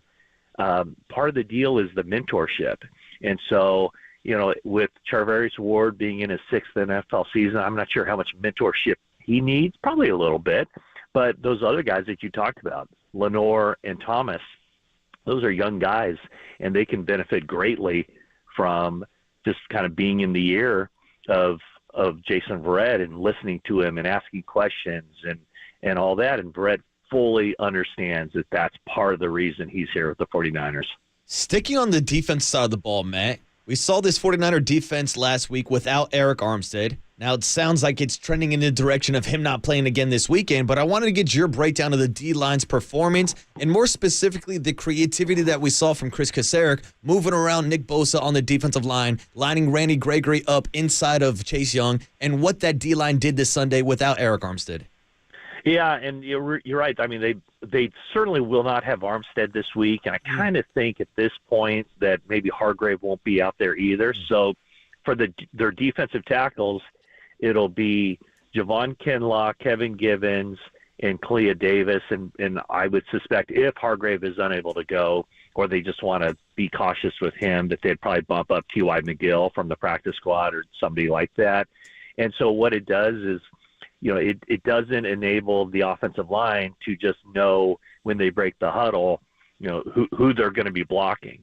And so for strategic reasons and even when there's an injury and they have to move guys around, it just gives them more flexibility to create some mismatches. And I don't think they want the opposition to know where Randy Gregory, if he's going to be lining up the defensive tackle or Chase Young is going to be on this side or that side. They kind of want to keep that offense guessing so that they have a plan to attack them, but also they don't get into a rhythm of knowing exactly where those guys are going to line up on any given play. So I guess that's kind of part of the 49ers, their strength is that, they do have a lot of strength on that defensive line. A lot of different guys are rotating in, but also guys who are rotating in where the opposition doesn't know where they're going to be. So that it's kind of like a double whammy that they hit opposing offenses with. For sure. We're talking to Matt Mayoko, who's kind enough to change his time a little bit. He has only a couple minutes left before he has a work engagement to go to. Just anything on the Cardinals? I mean, they're 3-10. They beat the Steelers 2 weeks ago and had a bye week. I guess if you try, that's the warning sign. But, I mean, on paper, Matty, James Conner's their leading running back. They got a tight end who's catching a lot of balls, McBride. Kyler is Kyler. But, I mean, if you had to sell Kyle Shanahan on Saturday night for the best possible speech, what would he do to terrify the Niners? Well, I think he would probably look back at week 4 and say that, that game was a lot closer than what the scoreboard indicated at the end of the game. And the Cardinals did not have their 2 best players in that game. Kyler Murray did not play in that game. It was Josh Dobbs. And defensively, Budda Baker did not play in that game. So, I think also just the lesson learned of the 3-game losing streak coming off of that big win against Dallas and the 49ers falter. They managed to come back from the win in Philadelphia and play pretty good football. Not perfect, but good enough to pick up a decisive victory. So it's probably kind of the area of got to take care of business. And there's no letdowns. There's no games that are easy. You got to prepare for them. And if you guys wanted a week off, then you owe it to yourselves to win this game next week, the week after that, and the week after that, and then they get a very much needed and well-earned week off before opening the playoffs. But in order to get that well-earned week off, they have to earn it, and they have to earn it with 4 consecutive victories. And that's why, so the old cliche, like in the sports or the college kids, they go business trip, right? Yeah. So we had Brock Purdy on Tuesday, and the silly question we asked was, dude, are you concerned about your fashion being evaluated now when you arrive at games and stuff? So here's my suggestion: that he puts on the suit and the briefcase, and you say, Brock, what was that? Business and you trip. say, business trip, baby, business trip, right? Yeah. There you go. And have the hat on backward and roll. Yeah, there we go, Matt. There we go. By the way, didn't Tom Brady used to have the hat on backward too? Oh, Brady, Peyton, everybody. I mean, Peyton Manning did? I'm at a loss for words on the nitpickiness of. That's when you have too much. When you have 4 hours to fill, you start making up takes. You know what I mean? You start. Yeah. Yeah. Oh yeah, no doubt. That's yeah. where do you think these people really believe it, or it's just like, what can I say today that can kind of? Maddie, you know when you listen to our show, you hear what you believe, what you hear. We're not playing for clicks, Matt. All right, we're not playing for clicks. I know you guys are, and that's the beauty of it. And do you think how difficult would it be to do that? Because you'd have to remember what your hot take is every day, and no, they don't care. Screw it up. No, that's the key. Yeah, in fact, we've studied this. We've talked about this with program directors. Those who play in the hot take world, the key to the hot take is the next day that take doesn't even exist. Yeah, just start from scratch. That's it. I don't know. That's the key. I disagree. People don't forget, Maddie. People don't forget. No, they do. They just they believe they move on. So I could just say right now, whatever. Brock Purdy's a bust. He's a bum. He'll never win another game in the NFL. And then I'll tune on the brakes Monday morning. I'll be like, Brock Purdy, what a game. Fantastic game. You know what I mean? There was a guy, well, I probably shouldn't get into the politics, but wasn't there a reporter who asked somebody very high up a question and then went on the air and said, he's being asked about, this is such a controversy that he's being asked about this on the campaign trail or whatever. And it was the guy who asked the question that had the report. Oh, so man. you could do the hat backward thing where like one day you come out like, it's so unprofessional. Guy has his hat on backward, and then the next day start ripping people who bring up the hat on backwards. That's what you do. That's now you got a career. Yeah, now that's you got the a world career. we're living in. There we go. All right. I know you got to go, Maddie. So thanks for changing your times and enjoy your brief trip down to Arizona. We'll talk to you. Actually, I won't talk to you next week, Maddie. I got the next couple weeks off. So have a great Christmas, man. You and the family, awesome. the beautiful family. Your daughter's home, right, from New England? We have one home and one coming on Sunday. So, okay. A happy household. So the whole crew. Give him a big hug thank for you, me. Murph. All right, Maddie. I appreciate Be it. good. Okay, talk to you after the new year. There he is, the great Matt Mayoko, sending him the best holiday wishes. The one and only Matt Mayoko. Maddie. The Maddie Mayoko. I hate the Dodgers so much I can't even stand to and watch. Maddie, Oh, we didn't ask him about Ohtani. We ran out of time. Well, we didn't want to digress today. True. No digression. So we digressed on hot takes at the end. Okay, so Did it on the backside. So that ends the 49er portion of that segment because, like I said, we had a late schedule change. By the way, did we get a can you ask Casey who was the caller number 10? Because if you did hear the sweet sounds of Photograph, Don in San Jose heard it. Def Leppard's Photograph, one of the great signature hooks of the 80s. Go watch the video, all y'all, and get your Def Leppard on. So he won 2 tickets to see Def Leppard, Journey, and Steve Miller. That'd be a fun show. August 28, 2024 at Oracle Park. So we'll do one more tomorrow. So we've done 2 Leopards, a Miller, and a Journey. What will we do tomorrow? You have to tune in. Stay tuned to find out, Murph. Stay tuned in. It's a great tease. So we'll start to tease from Don in San Jose. Congratulations. He wins the 2. 2, back to the Draymond stuff. Yeah.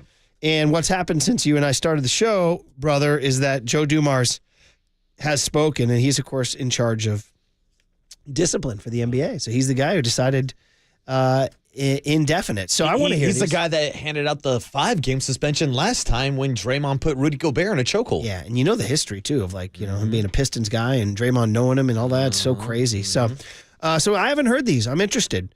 And here's Dumars on the Warriors being on board. Very supportive. Talk with Steve Kerr, talk with Mike Dunleavy. Those guys are on board. They understand. Look, everyone, the good thing about this, Stephen, is that from the league office perspective, from the Players Association perspective, and from the team perspective, every single entity is on board with each other. We are all in agreement on this. There's been no pushback, any of that. Everybody's on board with, you know what, this is the right thing to do to help him get better. Okay. Well, I guess that includes Joe Lacob, who we haven't heard from, or Mike Dunleavy. We haven't heard from him either. And really, we haven't heard too much from Steve Kerr. I know he was asked about the incident at the postgame presser, and his immediate response was, no comment. I haven't seen it yet. No, he spoke after the game. Remember, he said, Draymond's got to be on the court for us. True, but it was real short answers, addressing the actual altercation that took place. His first response was, no comment, I haven't seen it yet. Do we have some of the sound from Kerr? I thought he was a little more... Yeah, I wrote in a clip this morning, Tony, of the back and forth with Steve Kerr and a couple reporters. This guy rolling in sound. About moving forward. God bless this guy. Showing up early, rolling in sound. Here it is. Dre must have been ejected 3 times this season. Obviously, these guys are suspension. Who knows what's to come?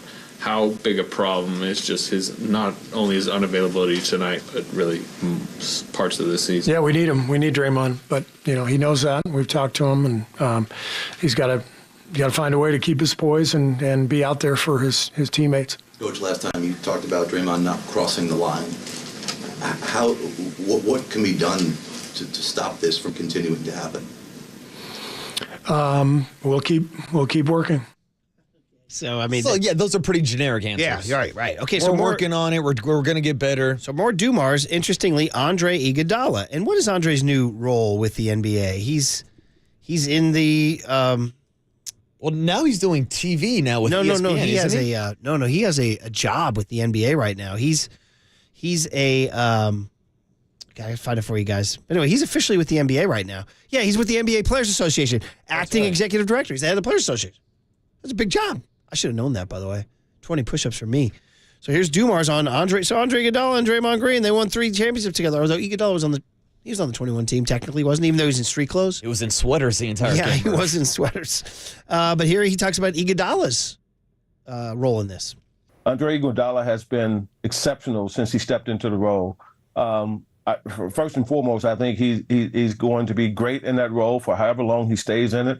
And he was on board with us with this because, when I talked to Andre yesterday, it was about Draymond getting better and what we can do together, what we can agree on together, what's best for Draymond at this time, what's best for the Golden State Warriors, what's best for the league office is for him to get better. And with it being indefinite, Stephen, and Andre was on board with that. So he's been exceptional in helping us craft this. Okay, so, that's inner circle. That's, as inner circle as it gets here. And it's an extra wrinkle to add to the picture because it's something that we were talking about earlier this morning with the absence of Bob Myers obviously being felt, not having that kind of therapist to talk to Draymond Green, but also not having a guy like Andre Iguodala in the locker room who could provide that veteran leadership.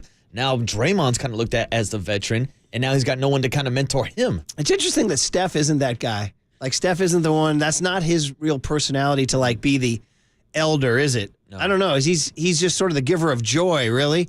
He's not the kid who like, sets the tone. He's not one of those. He's not the like Andre or something. Interesting. Yeah, he's never really been the Nor is vocal Clay, leader. right? No. And that's why it's always kind of been the heart and soul of the team has been Draymond Green. The heartbeat, right? Yeah. He said that forever. Mm-hmm. And Kirk kept saying, we can't win without Draymond. We can't win without Draymond. Well, now what's he going to tell the team? We have to win without Draymond. Yeah. So Shams Charania was on a show this morning saying, hey, man, watch out. Kuminga might explode with this opportunity. Or who knows? Maybe Kuminga will grow to 7'2". Shout out Kendrick Perkins. Yeah. And then one more from Dumars before we get to Connor Letourneau of the Chronicle is he doesn't want to focus on the punishment. This is all about, there's that phrase called restorative justice in the new world where you don't focus on the punishment as much as you do about rehabilitating the whoever did the act. So here's Dumars on that. A lot of times people get caught up into like a number, like what's the number? And we didn't want to do that. What we wanted to do was, first of all, we knew that there would be some level of punishment, but we didn't want that to be the focus. We wanted the focus to be on how can we help Draymond as well. And we thought indefinite was the best way to do that. So people don't get caught up on here. What's the number? Is it too low? Is it too high? Indefinite means get yourself right. We want to see you at your best. And the best way for you to do that is to get yourself mentally and emotionally back to where you need to be. And so that's how we got to indefinite. Listen, believe it or not, I kind of buy that. I do. Because we aren't talking about the number. We're such a numbers thing. The Raiders plus 2.5, Raiders minus 2.5 tonight, Raiders minus 3. We'd be all about, 10 should have been more, should have been less. And I do see what he's saying there that, okay, not about a number now. It's about him getting counseling. God, it's crazy. True, but don't you also think that this opened up a door for speculation? Like, we took calls during a big hit today, and we had callers saying, yeah, he's going to be banned for life. Oh, no, it's only going to be 25 games. No, it's going to be 10. So now there's kind of this guessing game that's going on. No, I think it's more, in my opinion, it's more about the counseling. Yeah. It depends on your perspective. Yeah.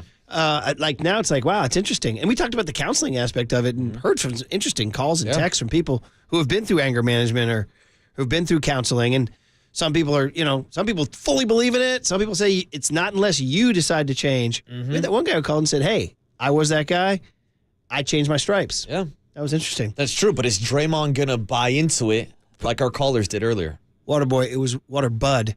It was 1 month ago that he literally sent out a tweet saying, right back at it like an addict. Yeah. And that's the one that just, he was defiant after that Cleveland thing. And then the next night he choked out Gobert. And then he was suspended for 5 games. And then 6 games in, unless, boy, what a scene. Dude. God darn. Hey, don't forget 4 championships, y'all.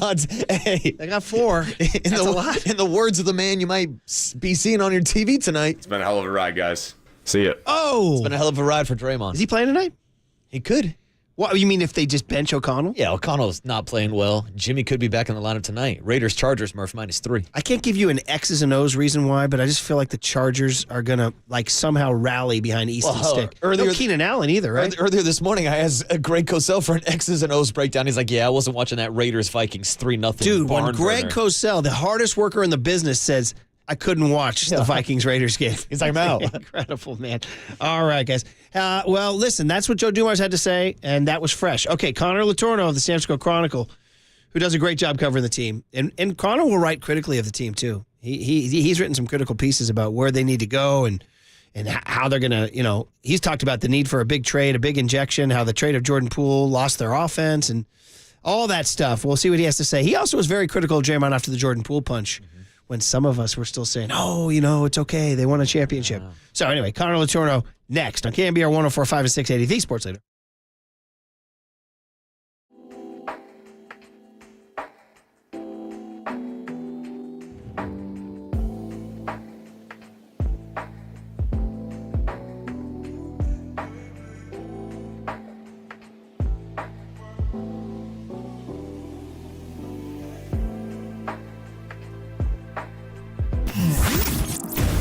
What's trending now? Trending now.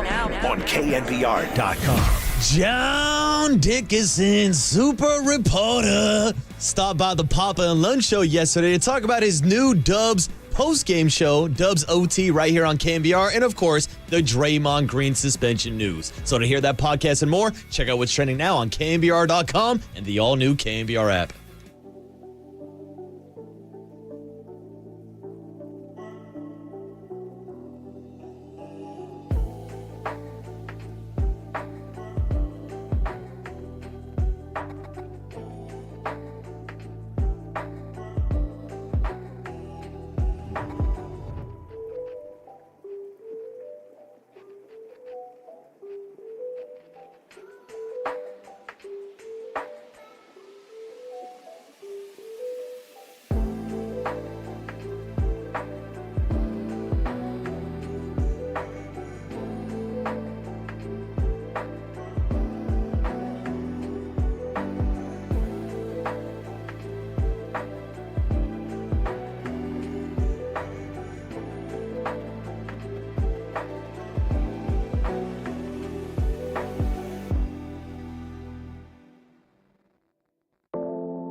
And now, time for the Protect Your Assets with David Hollander Business and Technology Report.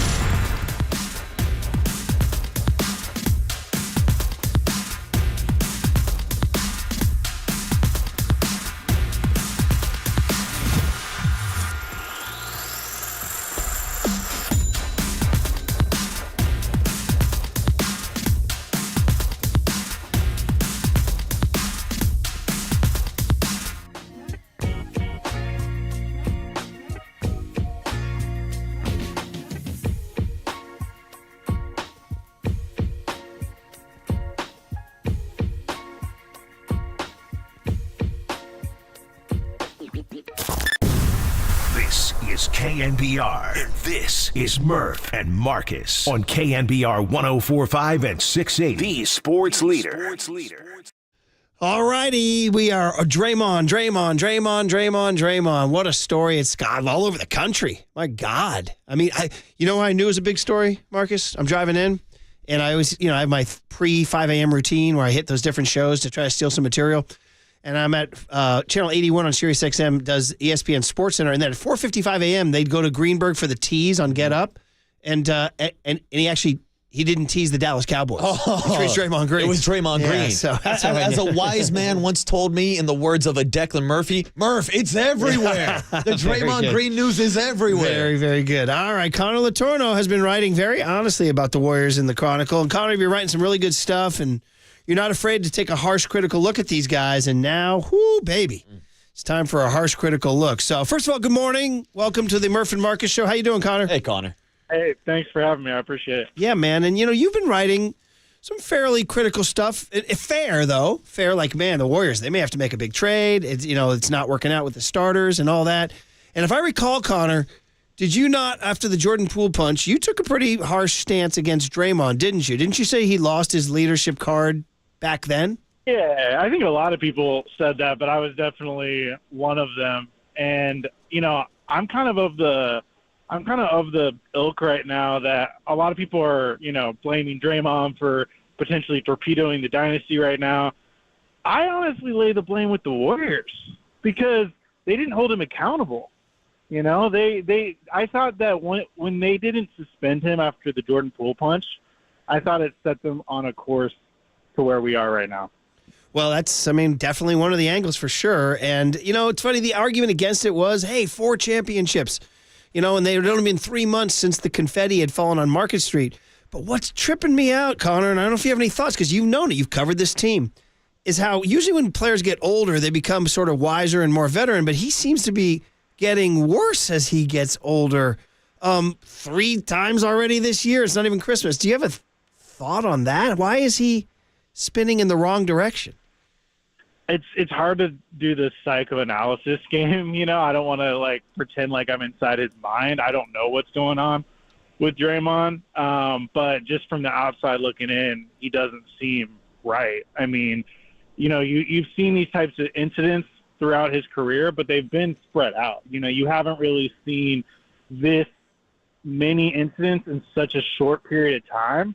And, a couple of them have been among his most egregious ever. The Rudy Gobert incident and then the Nurkic incident the other day were 2 of his worst of all time. Not as bad as the Jordan Poole punch, but pretty bad. And it does make you wonder, is he okay mentally? And like I said, I'm not gonna pretend like I'm in his head, but it just makes me wonder. No, and Connor, to your point, it does feel like it's happening a lot more frequently, especially this season. So I want to ask you, do you think there's any correlation to Draymond lashing out more this season with the correlation of Bob Myers leaving this offseason and him not being a part of this organization? Yeah, that's something I definitely want to get into. And we're supposed to talk to Mike Dunleavy hopefully sometime today. And I'm curious to get his thoughts because as a rookie GM, can you imagine being thrown into this fire? Having to make these seismic decisions for the franchise and have to try to kind of calm the waters when he's been with the organization a few years, but he's still a rookie GM. And I do think they're really missing Bob Myers right now. Bob was, the peacemaker behind the scenes in a lot of ways, and especially with Draymond. I don't know if there was a single member in this organization who Draymond, outside of maybe Steph, who Draymond respected more than Bob. They had a really special relationship, and when no one could get through to Draymond, Bob seemed to always be the guy who could actually get through to him. So I definitely do think they're missing that for sure. Yeah, it's a good angle. Hey, don't forget, man, the famous 2016 suspension. He goes to an A's game with Marshawn Lynch and Bob and sits in that. Yeah. Mm-hmm. By the way, I was at that A's game. I remember that. Yeah. I was going to say, my joke was going to be they were the only ones there, but you were there too. You were there too. I was. That was like my pre-Warriors days. I was like helping out at an A's game. Yeah. Oh, you were covering it that day? Yeah, that was back when I was like on the Cal beat, which was effectively, a GA assignment. So I would just kind of help out where they needed it. That's really funny. I was on A's duty that day. Yeah. Connor Letourneau of the San Francisco Chronicle joining us here on the UMA guest line. Hey, I have a question about Steph's role. Steph isn't the guy. Like people say, they miss Andre Iguodala. They miss Sean Livingston. Wise veterans. Steph has never been that guy to sort of, I don't want to say guide Draymond. What's the word? Lead him? I don't know. He's older than him. He's been in the league longer than him. But how do you analyze the Steph-Draymond relationship? I mean, they're close. I don't think they necessarily hang out a ton in their free time, but there's a lot of mutual respect there. And I know that if Steph had something critical to say to Draymond, Draymond would listen. And I'm guessing that's probably happening behind the scenes right now. But from a bigger picture lens, I'm just kind of curious about Steph's overall feelings about kind of keeping the core together, because I've always felt like for them to get rid of Clay or Draymond or any of these guys, they would kind of need Steph's approval. And I always felt like that would be the big stumbling block to make something like that happen. But just kind of reading between the lines, you can see his frustration building. And you kind of wonder, is he kind of accepting reality at this point? Is he kind of realizing like, okay, this iteration of the team isn't really going anywhere. We probably do need to make changes. It makes me wonder if they did sit him down and have those conversations of, hey, we're looking at trading Clay, or hey, we're looking at trading Draymond. Would Steph be more amenable to it than he was a couple months ago? So, I mean, that was the thing, right? They had a decision as a franchise where to go. They drafted Wiseman. They drafted Poole. They drafted Kuminga and Moody. And the thought was, the two timelines. And then they made that pivot, right? They traded Wiseman, they traded Poole, and they went all in on the old core. It was, I think even the most optimistic Warrior fan acknowledged there was some risk to that. And now it's playing out the worst possible form. Not just Draymond spinning out, but Clay and Wiggins not playing well. So you're saying that even 23 games, there's regret towards that strategy of doubling down on the core? I mean, there's got to be at least a hint of regret. I mean, it's been borderline disastrous. And I think anyone who's watched these games has seen that they just don't have it. Like, you do kind of wonder if they're, fully exiting their prime, and I'm not talking about Steph, obviously, but Clay. And then Draymond, actually, when he's played, has been pretty solid, but he just hasn't been able to stay on the court. And then Kevon has actually really struggled, and we haven't, talked about that much. I don't think anyone's talked a ton about that, but he's been really mediocre. And then obviously Andrew Wiggins, and the interesting thing is Kevon and Wiggins are technically in their prime. So it's been really interesting, but it does feel like it felt like Tuesday night was a really critical moment in the trajectory of this franchise. I mean, with the Draymond ejection and then ensuing suspension, and then all the core guys except for Steph being benched in the fourth quarter, it felt like it was a pivot, and it'll be interesting to see what happens tonight, if Steve sticks with that. Yeah, Connor Letourneau, the voice you hear from the San Francisco Chronicle, joining us on the UMA guest line this morning. And Connor, I wanted to ask you about a report that came out from Bobby Marks this morning that the NBA could possibly void Draymond Green's contract due to conduct detrimental to the league. Do you think there's any possibility that the NBA would go down this path? I think it's possible if Draymond either doesn't adhere to these protocols to come back from this suspension, whatever exactly these protocols are, or he doesn't, or he comes back and has another egregious misstep. I think that Draymond's playing with fire right now. I mean, he's in a situation where the league has made it very clear that he is on the thinnest of thin ice. There's a reason why they keep referencing the past transgressions and misconduct in each press release for his suspension. And it feels like if he has one more of these, like, yeah, he could have his contract voided. And obviously Warriors fans want to see Draymond finish his career with the Warriors. But from like a salary cap standpoint, that might actually be a good thing for the Warriors. I mean, they would have all that money off their books that they could play with. They wouldn't have this headache anymore. It would be a sad end, but just from a strictly number standpoint, it would be somewhat of a relief. Not saying the Warriors want that, but it'll be interesting. There's so much at play right now. Final minute or two with Connor Letourneau of the San Francisco Chronicle. Just off of Draymond for just a minute. Clay, man. Now, last year, he got hot in January and February. I know hope is not a strategy, but is there is that it right now? Okay, get hot, Clay, get hot, because it ain't happening.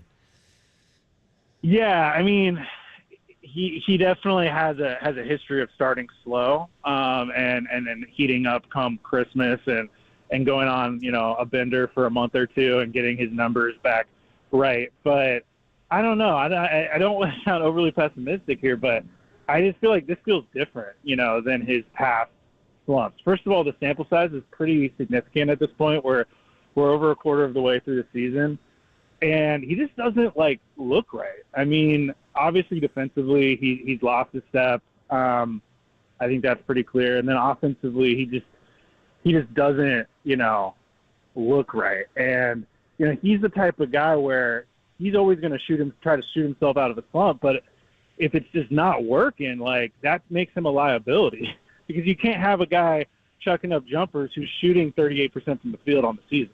You know what I mean? Well, that's what we're seeing here, man. And we'll see what he does tonight, man. I mean, talk about a game that you don't go in with a whole lot of energy tonight, right? Into the Clippers with no Draymond, this hanging over your head. Oh, throw in the fact there's no Gary Payton, and Clay hasn't made a shot in about 2 weeks. So other than that, good times tonight, right, Connor? Hey, I mean, from a reporting perspective, there's a lot to dig into. Yeah.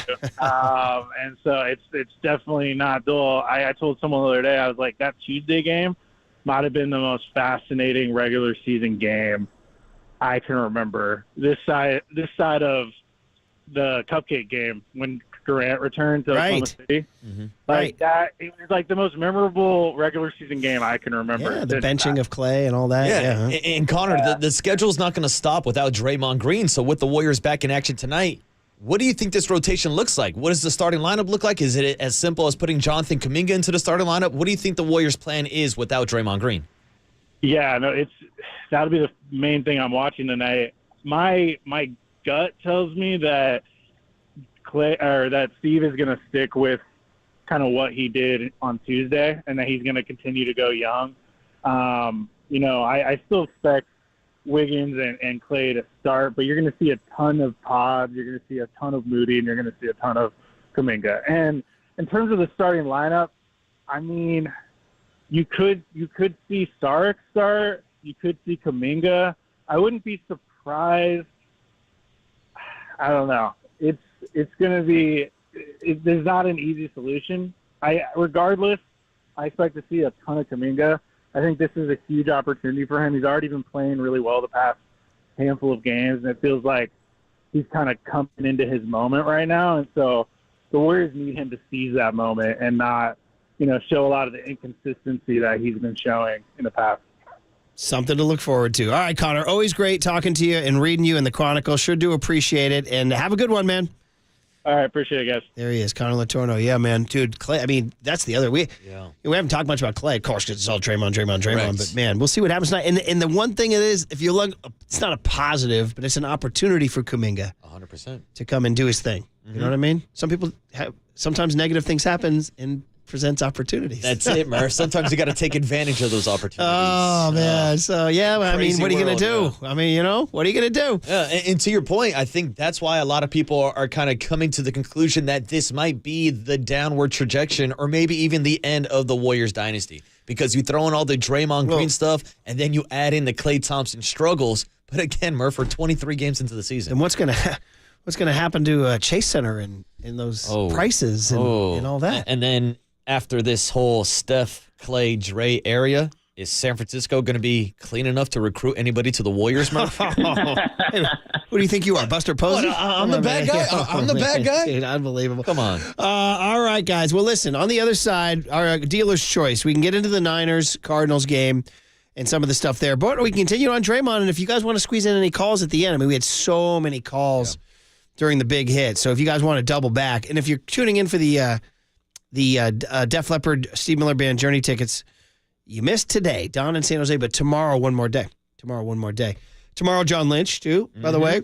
And a couple others we had pre-booked there. Well, you know it's time to come to Papa on a Friday, Murph. Oh, yeah. And then Howard Beck, NBA writer, is going to check in, too. So 808 KNBR is the phone number if you guys want to check in on Draymond. And Seth Wickersham, NFL tomorrow. All right. 808 KNBR is the phone number. Or the Golden State Lumber and Building Materials text line is 415-808-5627. Hey, bottom line is really looking forward to this game tonight. I mean, I know it's not going to be, Draymond's not going to be playing, but let me get my tip time on this one. Is it 7? 7:30 tonight, 7:30. As you now know. It's a little late, Murph. It's a little late. A little late for guys like me and I don't you. like that. I don't like it. But it is an NBC Sports Bay Area one. I will be watching the fourth quarter in bed. I don't like it. Hey, there we go. That's familiar. All right, on the other side, more Draymond discussion and the Dumars quotes and what Connor reacting to what Connor had to say. 808 KNBR is the phone number on KNBR 104.5 and 680. The Sports Leader. No, I'm just having fun.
Listen to the sports leader anywhere, anytime. Download the KNBR app. Murph and Marcus continue live from the KNBR Casino Matrix Studio. Casino Matrix Progressive Jackpots are here. Where are you? Just drop in. Please play responsibly. 1-800-GAMBLER.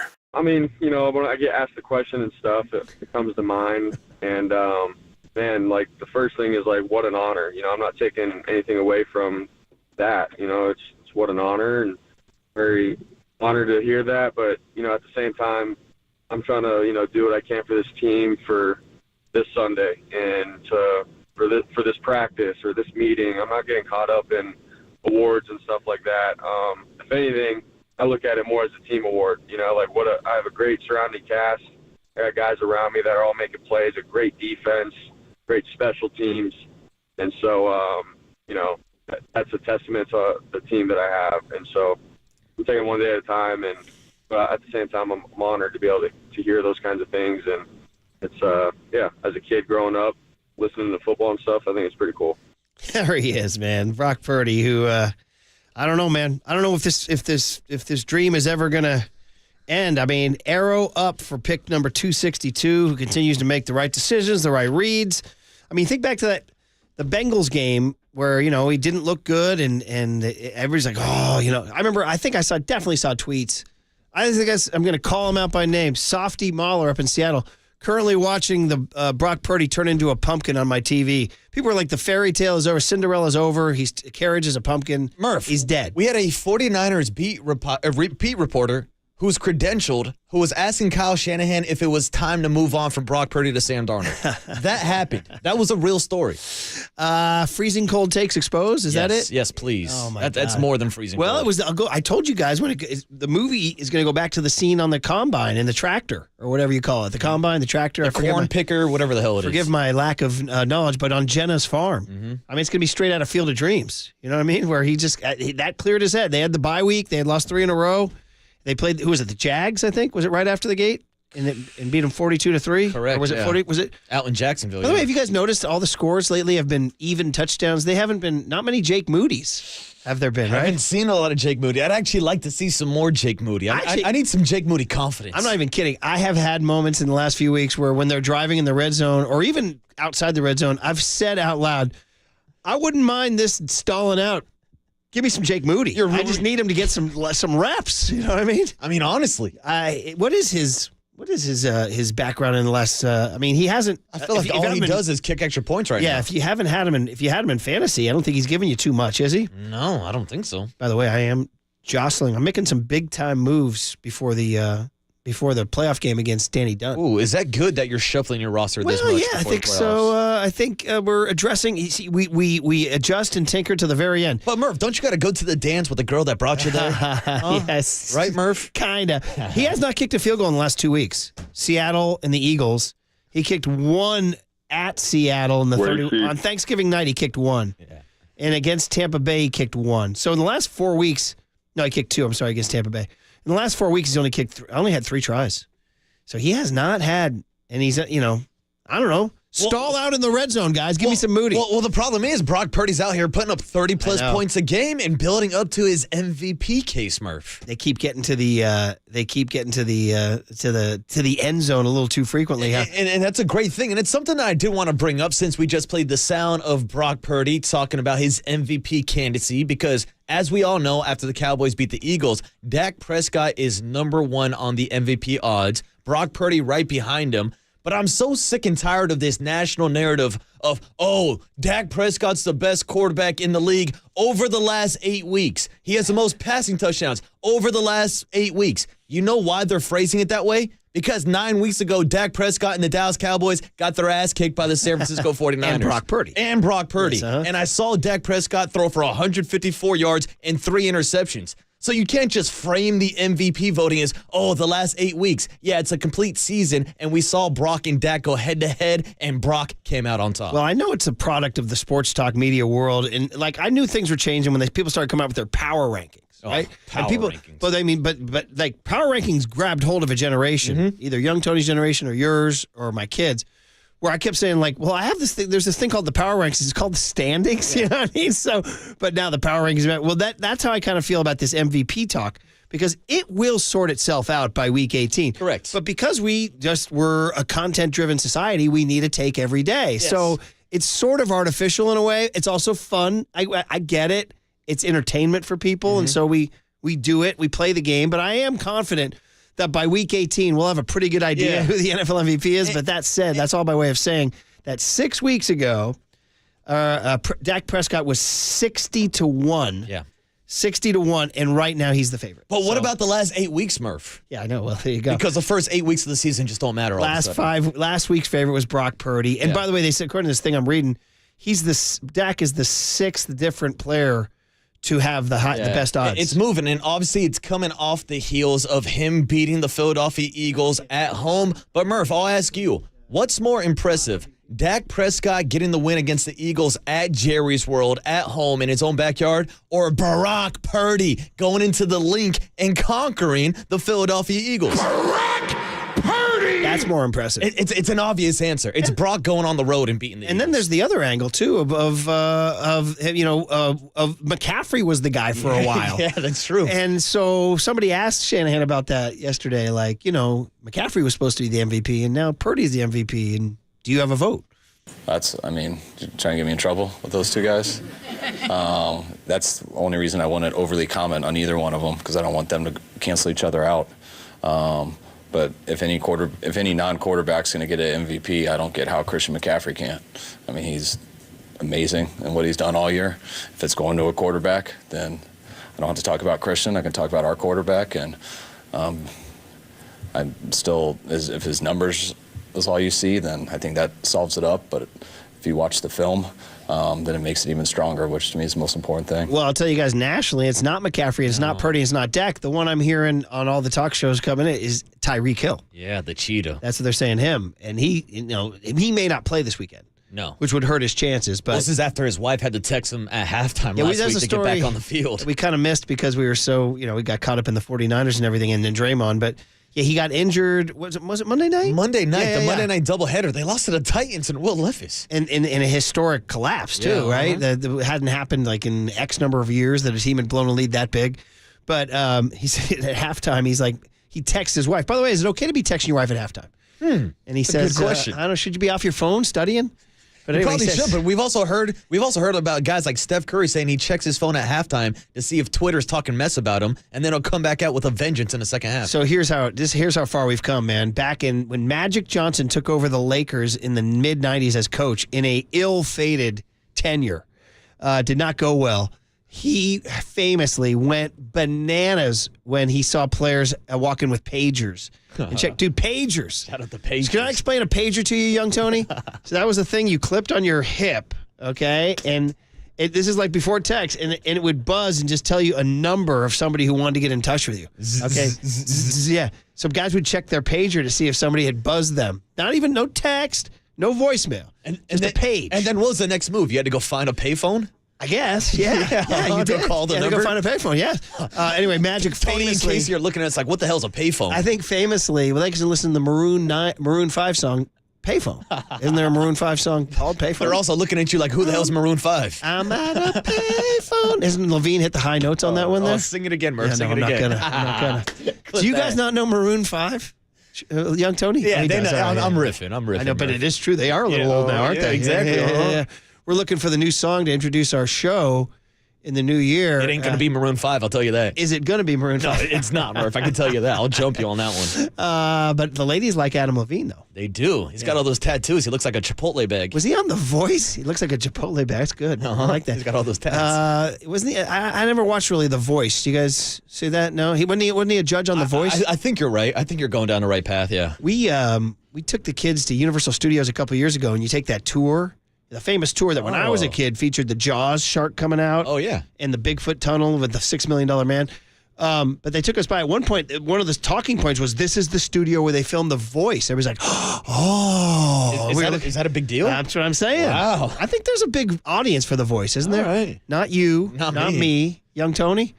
You're too busy watching Survivor. That's it. The tribe has spoken, Murph. And Survivor continues to be... You think Survivor is sort of era-proof? It's still as good as ever? Oh, it's not going anywhere. We're 44, 45 seasons Season 45. Let me tell you something Candace and I knows, because we hadn't watched one in a long time. because we're OG now. Yeah. We go all the way back to the original Richard Hatch. Yeah, walking around naked on that beach. Yeah. I'm going to go ahead and say that they have taken they're taking care of Survivor contestants like they didn't used to. Those people all looked relatively healthy.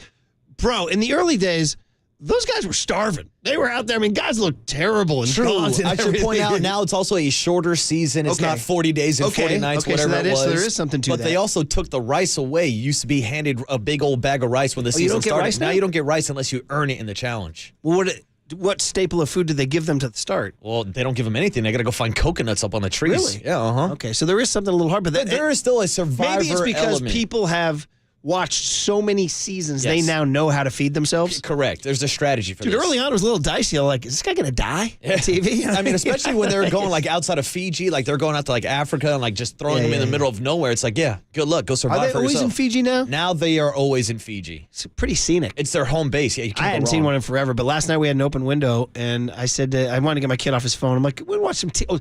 People laugh. You get them off one screen for another. But yeah, but there's a little more interactive that we can talk about and things like that instead of just isolating yourself with your nose to a screen. And it was fun to catch up. You know, it's funny. I hadn't watched anything, but I immediately jumped into the Derby and I started analyzing the stakes and the odds and the horses and all that. The hidden immunity HUDs. Yeah. You see who's a stiff, who's a player, all that stuff. So anyway, I don't know where we're going on that, but by the way, spoken. Yeah, thank you. Tell you what about Probst too, by the way. How much work has he had done? I was going to say, he looks the same as about 20 years ago. And they're giving him the shiny white sneaks and the tan, and he's like, the guy's on some sort of like fitness plan where he weighs less now. He's got like a tighter core now than he did 20 years ago. You're not wrong. I mean, it's like, bro, and he's showing up with the tight white sneaks and the fashionable shorts, and they're like, dude, I'm over here. I haven't showered in 23 days. You're killing me, Probst. Come on, guys. He's at the Four Seasons like a helicopter ride away. Oh, right? 100%. Yeah. He's having the time of his life out in Fiji. He's going. I mean, honestly, is that one of the great runs in TV history? Probst hosting Survivor. I would say maybe pound for pound, like a host of a reality TV show. Shout out to our guy Johnny Mosley. I know he listens to the show when he used to host the challenge, but I think Jeff Probst is on that Mount Rushmore. Okay. Yeah. Mount Probstmore. So anyway, where were we? We were talking about Levine and Brock Purdy and all that stuff. The 49ers doing their thing this Sunday. Oh, we played the Shanahan bite about McCaffrey and Purdy. Again, this will sort itself out. Yeah. Y'all. This will sort itself out. And we'll see, man. It's interesting, though, going into this game, man, there's not a ton of buzz going in this game. And the Niners are going to routinely go down and win 27-10. I mean, it's the Brock homecoming. Niners are up to 10 or 11 games in a row now, winning against the NFC West. I mean, it seems like they just roll out. They score 30, right? Are we going to see Sam Darnold this weekend in the fourth quarter? Probably. I don't know. Probably. Are we a little too cocksure this morning? Probably. Yeah, probably. I remain fascinated by the emergence of the secondary. I really thought the secondary was a problem going into the season, and they're playing much better than I thought. We don't know if Charvarius Ward's playing this weekend. You heard Matty say he doesn't think Hargrave or Armstead will play. Like they're already, and David Lombardi said this to us on Monday. Yeah. He basically suggested, pretty much rest everybody Sunday in Arizona to get ready for the Ravens. You know what I mean? So here comes Lamar Jackson. You have been warned. You have been warned about doing it there. So just a quick check of the Golden State Lumber and Building Materials text line here. Here we go. 8623 says, if you watch Kyle Juszczyk's mics up, he does a thing in the huddle where he and Kittle and Trent Williams do a zzz, zzz sound like a pager. Give it a listen. Do you know anything about that? No, I don't. Okay, all right. 669 says Purdy is 4 games less. Well, I don't know what that's saying. No good. No good. No, it's not that good. 716 says, I think Adam Levine is a B with cookie cutter tattoos, but he's got a decent voice. Right, that's what matters, right? He's a singer. 707 says, how can a wide receiver win the MVP? Well, I would tell you, 1987, Jerry Rice should have won the MVP. They gave it to John Elway. And, I mean, that's the thing about this day and age in the NFL. If you want to win the MVP and you're not a quarterback, you have to break records. You have to have the 2,000-yard receiving or rushing or whatever. Like, going back, the last one was Adrian Peterson, 2012, 2013. It's when he ran for over 2,000 yards and almost broke the NFL record. Yeah, now it just seems they won't give it. 408 says Moody was drafted to kick the ball in the end zone, which he's done pretty well. Did you guys see that there's talk now? There was yesterday, Troy Vincent, I think it was, or somebody from the NFLPA said 2 big items coming up. One, they called the kickoff a ceremonial dead play now. Dude, there's a movement to ban the kickoff. Yeah. It's a movement to ban the kickoff. How would you feel about that?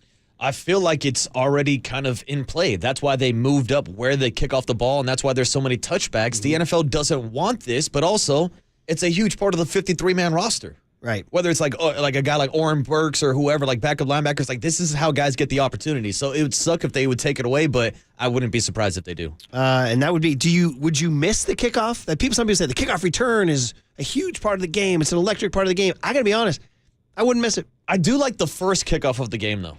Well, I mean, first of all, it's an analogy you use in your lexicon of being an American culture. Hey, we're gonna what time's kickoff? Meaning not just a game, but like when's your party starting? Yeah, When's kickoff for the kegger at Marcus? Mm-hmm, yeah, we're kicking it off tonight, 3 a.m. We'll have to go to tip off. Are they going to ban the jump ball in the NBA too next? They can't do that. But yeah, it's a dangerous play. It's probably the most dangerous play in the NFL. The other one they're talking about is the fumble out of the end zone as a touchback. Oh, that's a dumb rule.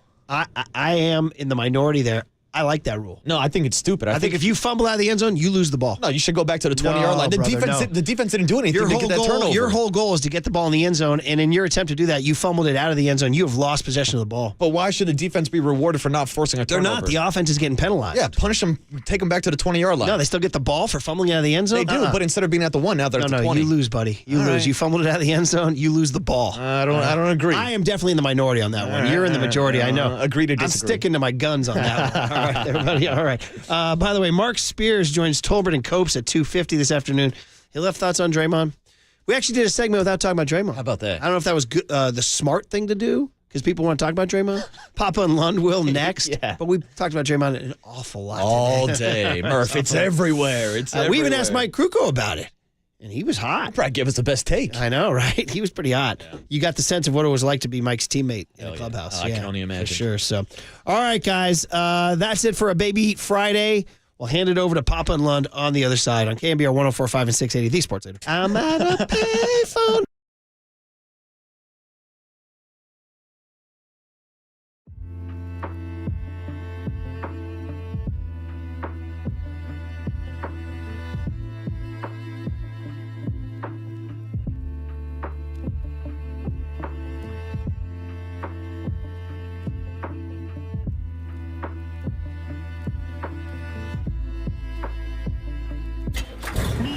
From the Chilton Auto Body Traffic Desk.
Listen to the sports leader anywhere, anytime. Download the KNBR app. Murph and Marcus continue live from the KNBR Casino Matrix Studio. Casino Matrix Progressive Jackpots are here. Where are you? Just drop in. Please play responsibly. 1-800-GAMBLER.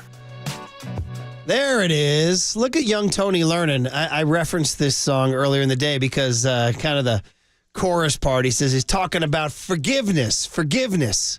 And we were wondering if there's any room for forgiveness with Draymond and moving on. Like, is there a chapter after this? Do you forgive? Waterboy said he forgives but never forgets, which I said, is that really forgiving if you've never forgotten? It's kind of the same thing, Murph. But again, no one's ever going to forget the type of player that Draymond was. The question is he going to change who he is? Well, that's the question, and that's why this thing is indefinite. That's why counseling is where he's going, man. What an unprecedented time in this Bay Area sports situation. Time for Papa and Lund to dive into it. Boys, you down in Santa Clara, right? We are. Doing your thing? So you still have despite being in Santa Clara, you're armed with your Draymond takes. Well, of course. Yes, we I do know, a 4-hour exactly. all-sports talk show. And there is an angle. I mean, the one guy that I've compared Draymond's behavior to is Charles Haley. Yeah. And Charles had, he had an imbalance that he didn't really get control of until his career was over. All the talk about getting out of the contract and trading him, they're not going to do that.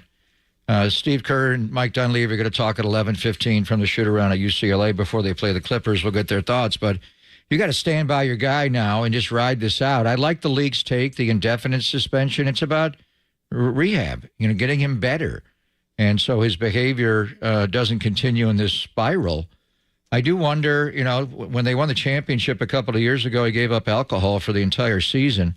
Not saying it's related to that, but I don't know. I mean, I do worry about, he's been doing this for a long time. We worried about anger management with Draymond for a long time, but the incidents are just piling up. And the league didn't even talk to him yesterday. They're going to talk to him today with Joe Dumars. And I think Dunleavy's going to be involved in that, and we'll see what Mike says. But whether they believed that he was just trying to get Yusef Nurkic off of him and he was selling a call, didn't seem they believed it. But he will come back and play for the Warriors again. The trading deadline is February the 8th. You're not going to sell him for, the biggest mistake the Niners ever made. They made a few there, but I think overall you'd have to say, Murph, the decision to trade Charles Haley and to trade him to the Cowboys was the biggest one. It used to be Bob McKittrick's go-to line back, even in the time. He said the biggest thing that ever happened was that one man.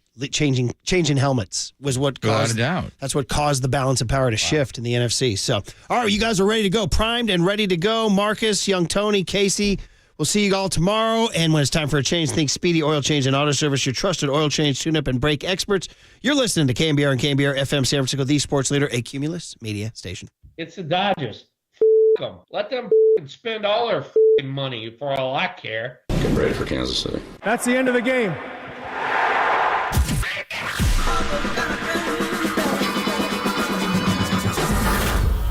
Ladies and gentlemen, Prepare yourself. prepare yourselves I love it when you call me Big Pop. for Greg Papa Sleeping Boy is Superman. San Francisco. and John Lund. It's 10 o'clock. Let's hit it. This is Papa and Lund That's right. We're getting it going. on KNBR 104.5 and 680. 680. The Sports Leader. Sports Leader.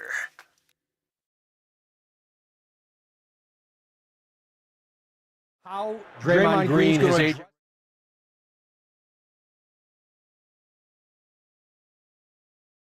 Draymond Green, his agent Rich Paul, Mike Dunleavy Jr., the Warriors GM, they're going to meet tomorrow and start talking about how Draymond Green's going to address this going forward, the kind of help he's going to get. And I'm told he wants to get help to try to keep this from happening again, to handle whatever issues he might have and challenges he might have in his life. It's interesting. You look at the people involved in the decision today. Certainly Adam Silver at the top of the league office, but Joe Dumars, the VP in the league office, Andre Iguodala, who's the interim executive director of the Players Association.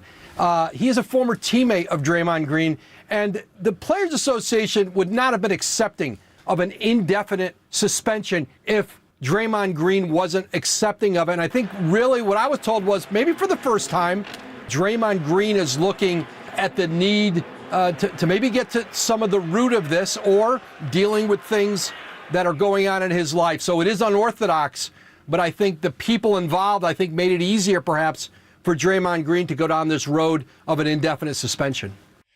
Thanks for joining us, Papa and Lund. We're live from Levi's Stadium, so that means Tim Ryan and the Power Hour at 11 o'clock. But between now and then, it's all about Draymond Green. Sam Amick, our good friend, is going to join us from The Athletic, and Adrian Wojnarowski explaining it well there. And then you and I both heard the interview with Joe Dumars, who's the head of all this and the discipline in the NBA and a former bad boy and helped raise Draymond Green around all that with Detroit. But the rehab process is what is being talked about. They've tried just about everything else.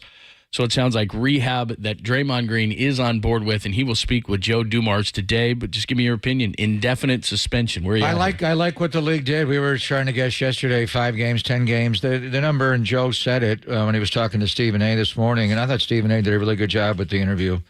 But it doesn't matter how many games. That's not the issue here. You're trying to make his behavior change and give him whatever help he needs. And Steve said that after the Gobert situation, physical act of violence, we need to help him. I'm sure they tried to help him years ago. He's been doing this for a long time. And now it's just spiraling out of control where it's happening on the reg. I mean, this is 3 suspensions he's had in the beginning of the year. We haven't even gotten to Christmas. So I don't know what he's going to be open to as far as what's the root of the issue. Is it off the court situations that cause him to act this way? Is it just the way he plays the game? And he always has played the game, but he's a smart player. He talked about it after the Gobert situation, being available for his teammates. He's just not been. And did they even talk to him yesterday before they issued the indefinite suspension? And maybe coming today. But I think they agree with you and Tim Legler. They're not buying that he was trying to sell a call. They're looking at it as a physical act of violence, and that's the end result, whatever his intent was or wasn't. So I applaud the league, and I think Steve Kerr and Mike Dunleavy Jr. are going to speak when the Warriors finish up their shoot around 11:15 at UCLA today before they play the Clippers, and I want to hear their comments because the last time Steve spoke post Rudy Gobert, not right after the game, when he was saying he was just trying to defend Clay. But then later, a couple days later, he went to the physical act of violence. We have to help him. And those were the strongest words we've heard from Steve. I want to hear Mike Dunleavy. How's the organization going to help here? Is the organization kind of taken out of this now, the Warriors? Is it just the league? Who's going to oversee the counseling, the rehabilitation? Is there any guideline on determining how long indefinite is? I mean, Kyrie Irving had an indefinite suspension for the anti-Semitic comments, and he wasn't out that long. It was like 17 days. So, but you want him to come back a different person. The Warriors want him to come back. And then as far as removing him from the roster and all that, you can't win without him. He's your second best player right now by far. The Donovan Mitchell, when he got kicked out of that game, third quarter, they wound up losing the game. The other night in Phoenix, when he got kicked out early third quarter, you wound up losing the game. It's hard to win without him, especially the current state of all the pieces around Steph Curry. You need him. And whether you can get out of the contract and all that, I don't know how that makes your team better. That's not Joe's motivation. He's a warrior. He's been here. They love this guy. They just gave him a contract extension. So you got to stand by him through the good and the bad, and this is bad. And his career's kind of at a little bit of a crossroads here. How long will it be? Will he meaningfully change? But I did like the term indefinite.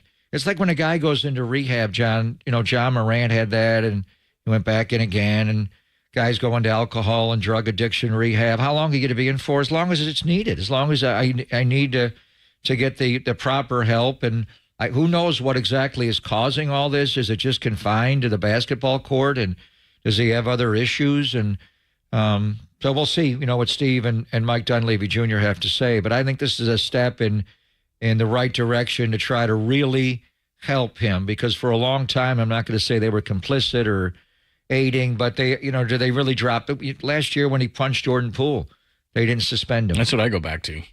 It was tough because it was going to be ring night. It was awkward. There was, a 3-week period, I think, before the season started. He went away from the team for, was it 2 weeks he went away from the team? Mm-hmm. So it was during training camp. If it was the middle of a season, he would have missed games. But it was before the year started. They thought they could correct it. He talked about going away for a while at that time and making meaningful changes. It's gotten worse. His behavior has gotten, whatever it is that's causing all this, the bottom line is he is being disciplined by the league now a third time to start the year. So, if he's out 10 more games, John, he's going to miss, a sizable chunk of the early season. And it's hard to win games without him. Yeah. I mean, just to your point here, I haven't heard anybody say, they want to do away with this contract or trade or anything. The great quandary is this. In his career, when he plays, they're 518 and 255. That's a 670 winning percentage. When they don't have him, they're 63 and 62. That's 504. So they need him, and they need him to be at his best. But I agree with you in that it's kind of like the prison system. You can throw away the key with somebody, but clearly they've tried that again and again and again. And we can go back to the original, which is if you cost your team an NBA championship, which he has to live with, and that doesn't change your behavior, then nothing will. And as far as the enabling of the Warriors, I think they missed a massive chance. And I said it then, and I'll say it now. When you punch a teammate, and I don't know what was around it, and I don't know what happened afterwards. I only know what I saw in the video and what people talked about. And Steve Kerr and Draymond Green both after the season said it ruined their season. So those are their words. And you trade Jordan Poole in the offseason, he is so empowered by that. I can do anything I want. And I got a new contract for it, and I punched a teammate, and they shipped him out of town. And so for the Warriors to not do anything about that, and I think it was the perfect time on ring night to revisit that, to say, look, this is how serious we are. We know you earned this. This is really going to hurt you, but this has got to stop. And so they've enabled him to a certain point to now it's all about rehab. And Joe Dumars did answer the question that Stephen A., I think this is the last question that he asked him, which was, well, what are going to be the games? And he said exactly what you just said, which is when he's ready to come back, then he's going to come back, but we're not going to put any games on it. So, as far as Warriors fans are concerned, 10, 20, I think it's going to be a while because everything has been exhausted. Everybody who brings up these things that they should do, they've done. Steve Kerr, Bob Myers, Steph Curry, all these guys, Andre Iguodala, all these guys have talked to him. The league has suspended him. The Warriors have talked to him. They've tried to coddle him. They've tried to be hard with him. Everything has been done with Draymond Green. And they're finally to the point of exhaustion, both in the league and as an organization, to say, let's stop here. Let's stop the carousel for a minute and evaluate everything we've done and figure this out. Because for those who are upset about it, it's an embarrassment to the league. And they take their brand extremely seriously. So they're not going to allow him to continue to do that. That's at the bottom line here. It's about dollars, cents, money, and the perception of the league. And they don't want this. And their TV rights deals are up. So it's a tenuous time for the league. And Sam Amick's going to join us from The Athletic. He had a great piece about Draymond's behavior that first came back when he faced the Gobert suspension because it was in Sacramento and he got a technical right away. And he went at Malik Monk at midcourt and took another foul. Steve took him off the floor. He pulled him off and he tried to get him down. But I just wonder what the process is going to be as far as getting back on the floor. He has to meet certain league and team conditions before he returns to play. So what does that exactly mean? It's vague language. Does he have to go to counseling? Are they requiring him to go to counseling? Has he gone to counseling before for his anger management issues? It's been going on for years. And you mentioned Andre Iguodala. Very interesting component to all this is he is the interim executive director of the NBA Players Association, and working next to him is Sean Livingston. Those are two of the guys, David West. There are a few guys around here that really could get through to Draymond Green. Steph Curry in a different way, but those guys, because they were older and more established in the league, he just looked up to them, West in particular, but certainly Andre and Sean. So is the Players Association just going to roll with this indefinite suspension?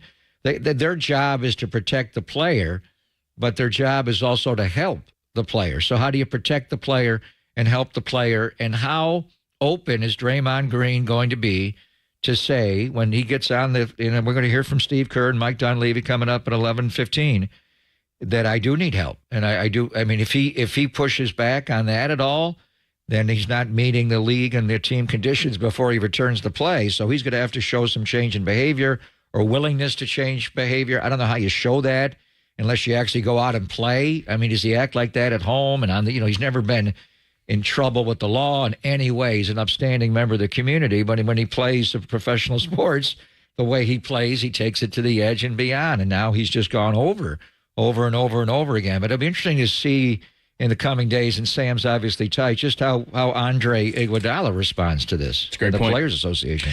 Sam Amick, bottom of the hour from The Athletic, is going to join us. We'll get his viewpoint on Draymond Green indefinite suspension. Give us your thoughts on this whole thing. Are you on board with this to rehab Draymond Green? How will he be when he comes back? If he does, how long will the suspension be? All those questions. Text line is wide open. We'd love to get your thoughts. Remember, you can start the conversation on YouTube and Twitch as well. We are live, and you can see our bright, shiny faces as we are live from Levi Stadium. So Sam at the bottom, Tim Ryan for the 49ers Football Power Hour as we get you ready for the Cardinals. We'll do that from 11 to noon, so a ton to get to. We'll do it all next, only here on the Sports Leader.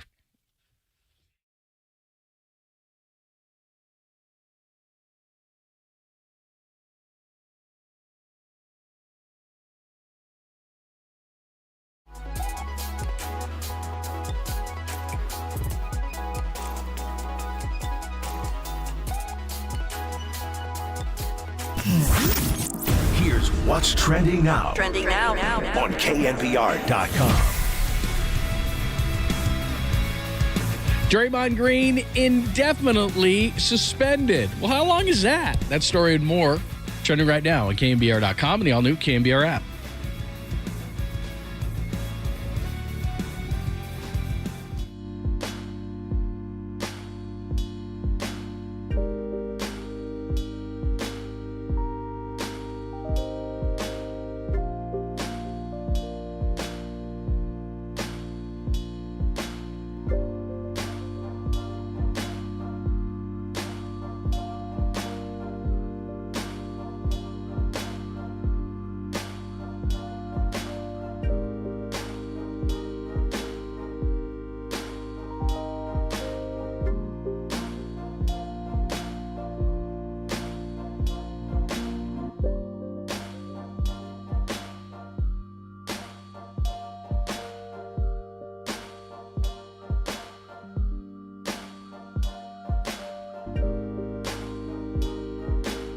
We got a Brock Purdy homecoming to the state of Arizona on Sunday. Is your home ready for kickoff? Everyone knows that hosting friends, family, and fellow fans is the best way to enjoy a football Sunday, so get ready for an elevated game day by staining your deck or painting your fan cave with Benjamin Moore. Now is the perfect time to tackle your indoor and outdoor paint projects.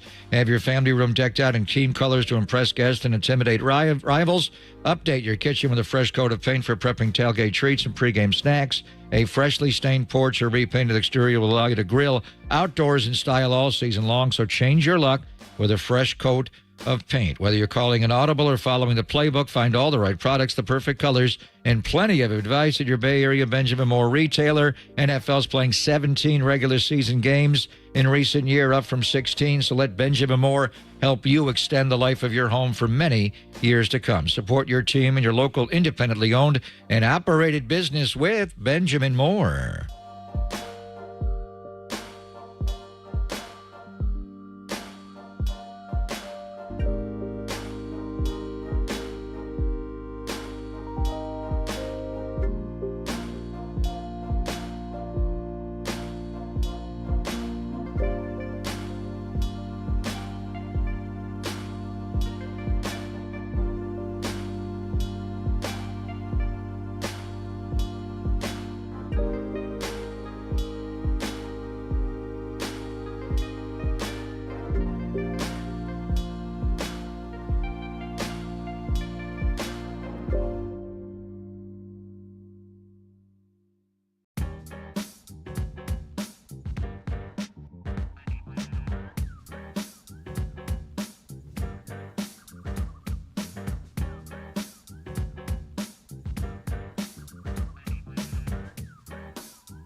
Campbell, shout out to you for supporting KNBR, Campbell's sports leader.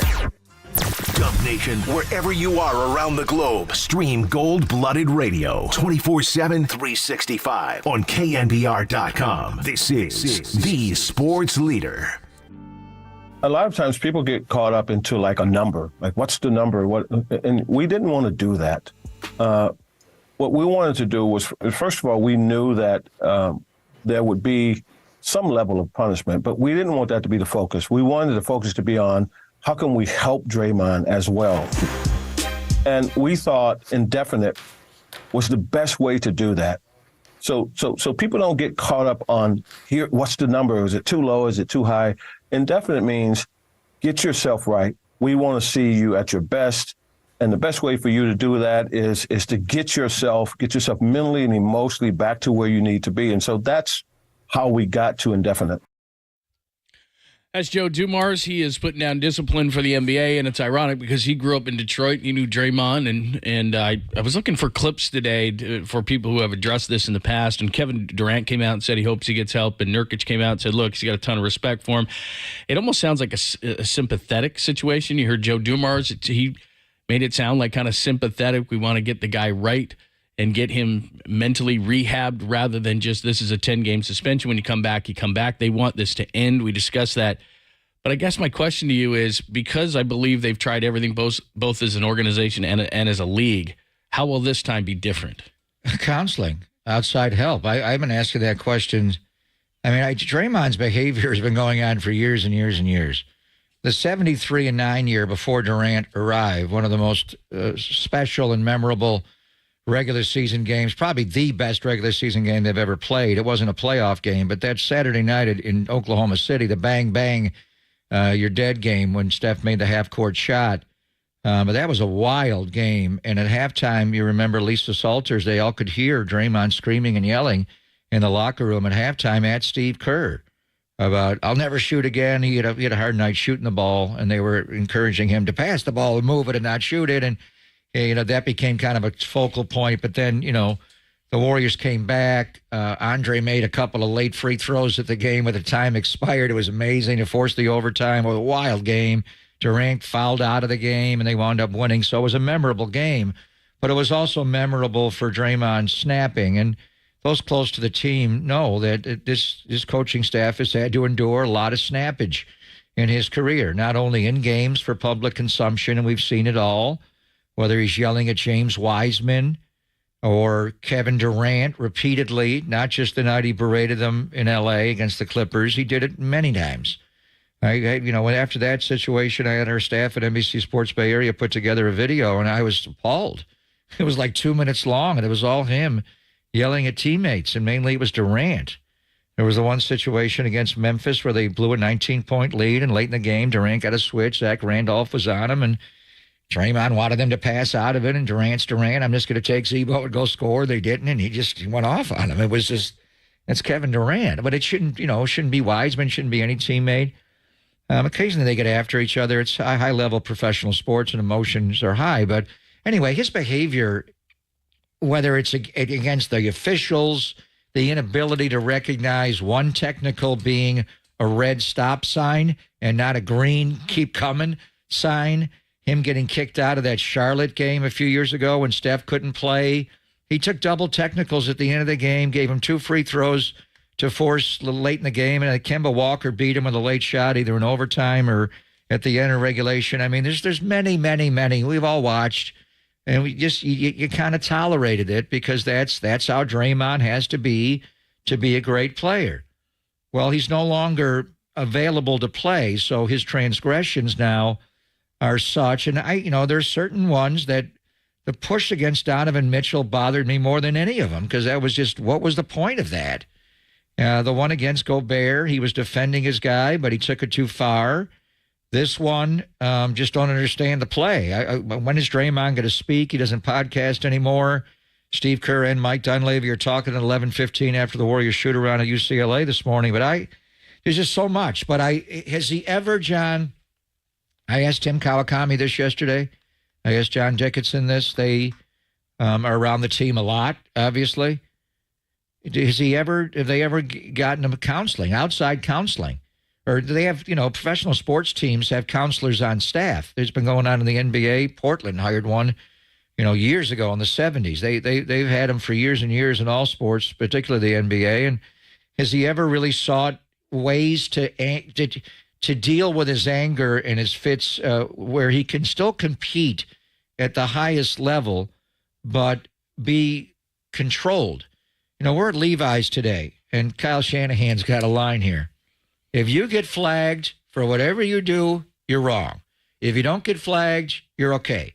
But if you take a penalty for whatever you do, you're wrong. If you get ejected from the game, you're doubly wrong. No excuses, not to be tolerated. Football is built on violence and physicality. They're all Draymond. That's how they do it. You cannot get kicked out of games. He's gotten kicked out of too many games, the biggest games, playoff games, finals games. It's gone on and on. He's lost over $2+ million in salary.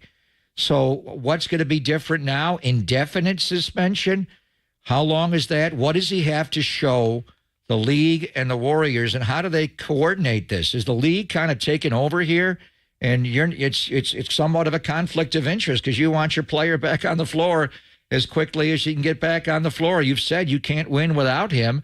So can he rehab while he's playing for you? We don't think so. We're going to take him off the floor until he proves to us that he's not going to do this again. But then the bigger picture, Sam Amick, and I just can't see Joe Lacob trading Draymond Green. That's not the time to do that. You're not going to get value back. Well, you're basically not going to win. You can barely win with him this year. You take him off the floor, you're not winning. Now, it is pro sports. Winning is ultimately this, but right now it's on pause to try to get him back where he is a winning contributor to your team and the league and everything. But Sam, in his column today, have Draymond Green and the Warriors reached the tipping point. So what does that mean? When he comes back, he has to play a different way. I just can't see them, John, trading him. They're not going to null and void the contract and, pull an Al Davis and do it for cause. And, what does that do for you? Yeah, you save the money and you get under the tax, and that's not their motivation. They got a $400 million payroll here, the biggest in the history of American sport, because they want to win. And these guys have won in the past, and they want to give them, a chance to get one for the thumb. But so I don't know what they're going to do here, but we'll ask Sam the question, why is this going to be different? What is the league going to do? How are they going to oversee it? Is Draymond amenable? Is he giving in and saying, I need counseling? Has he ever had counseling before? What's the nature of the counseling? Counseling, I remember when Mully went into alcohol rehab, I was like, seriously? You went in for like 30 days? And that's a whole lifetime, his family, and it was hereditary, and he's going to come back in 30 days and be completely changed and travel the same cities and stay in the same. You know what? He did. He did. He never had another drink of alcohol, so he had power to overcome it. It was amazing to me. So a lot of times when I hear this, how is he really going to, in the middle, indefinite, if he's even away for a month, how do you change your behavior? But if you take it seriously and you make it a priority, and you don't want to have any more transgressions. But I think the difference now is, and I don't know if he's had formal counseling before. I'm sure they're insisting on him having counseling now. I've had it, and you have to want to. It starts and ends with you. If you want to do it, you can rehab yourself and you can change yourself. If you don't, you can have 10 doctors from Harvard who all have PhDs in every psychology you want to talk about. And if you're sitting there and you're resistant to it, you won't change a bit. I've gone through it. And when I wanted to do it, I changed. My first marriage, when I got divorced, she just said, you got to go. And I found out a lot about myself, and it worked, and I changed, and it was much better. But I had done it before, and I went, to hell with these guys. These are cuckoo, and they don't know who I am, and I'm not going to talk to them. So it's all in your attitude. So it ultimately comes back to they can have the best doctors in the world. But if Draymond Green thinks he's being wronged, which he often does and talks about after these suspensions, then he's not going to learn a damn thing. I mean, that's what it comes down to. Yeah, but the one thing Joe Dumars said, they don't look at the post-game press because you're kind of pushing back a little bit. It's even when he got kicked out the other night, and must have been an hour after he got kicked out when he meant to meet it, you're still in that mode where you're not giving in. You're the competitor. You have to do it when you just don't make any decisions when you're boiling mad. So He's going to have to be amenable to a counseling. There's no doubt. The league will require that. I don't know, who oversees it, the team and the league. How do they do that? How does Andre on the Sports Leader?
I got some great news to start the new year. Interest rates have plunged. Mortgage rates are back down from nosebleed highs. Greg Papa here. Right now, Loan Pronto can rescue you from that 7 or 8% rate you got stuck with and save you a ton of money. If you bought or refinanced your home with a rate of over 7%, now is the time to refinance and save money, even if you did it last month.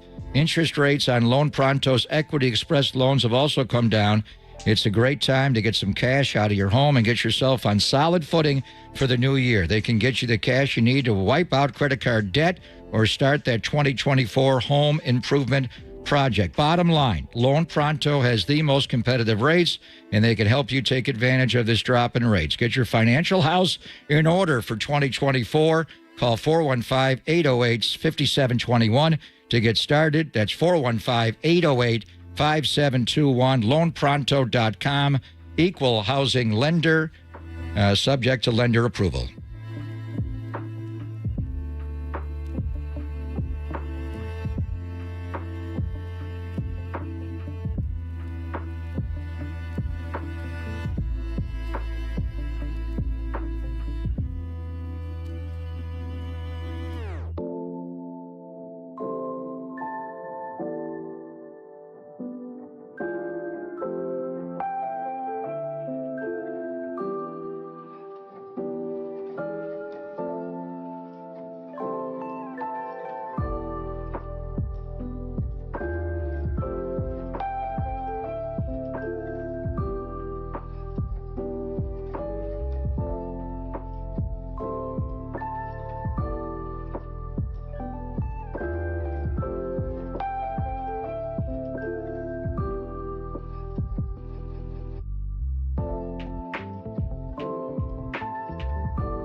Listen to the sports leader anywhere, anytime. Download the all-new KNBR app. Now back to Papa and Lund live from the KNBR Casino Matrix Studio. Casino Matrix Progressive Jackpots are here. Where are you? Just drop in. Please play responsibly. 1-800-GAMBLER. Coach, last time you talked about Draymond not crossing the line. What can be done to stop this from continuing to happen? We'll keep working. He has answered that question seemingly a million times and exasperated Steve Kerr after the latest Draymond Green incident, and he, of course, has been suspended indefinitely. And let's get Sam Amick's viewpoint on all this, and he's got a great piece up right now in The Athletic, at Sam_Amick. He said, have the Warriors and Draymond Green reached their tipping point? My view of a dynasty gone dark. The NBA's indefinite ruling on Green and why it may be time, and here's where you're going to get intrigued, why it may be time for owner Joe Lacob to finally consider significant changes. Make sure you check out the piece, and Sam joins us courtesy of the UMA guest line. First of all, it's always great to talk to you, but second of all, you have me intrigued. What kind of significant changes could we be talking about here? Good morning, gentlemen. Appreciate you having me. What's up, Sammy?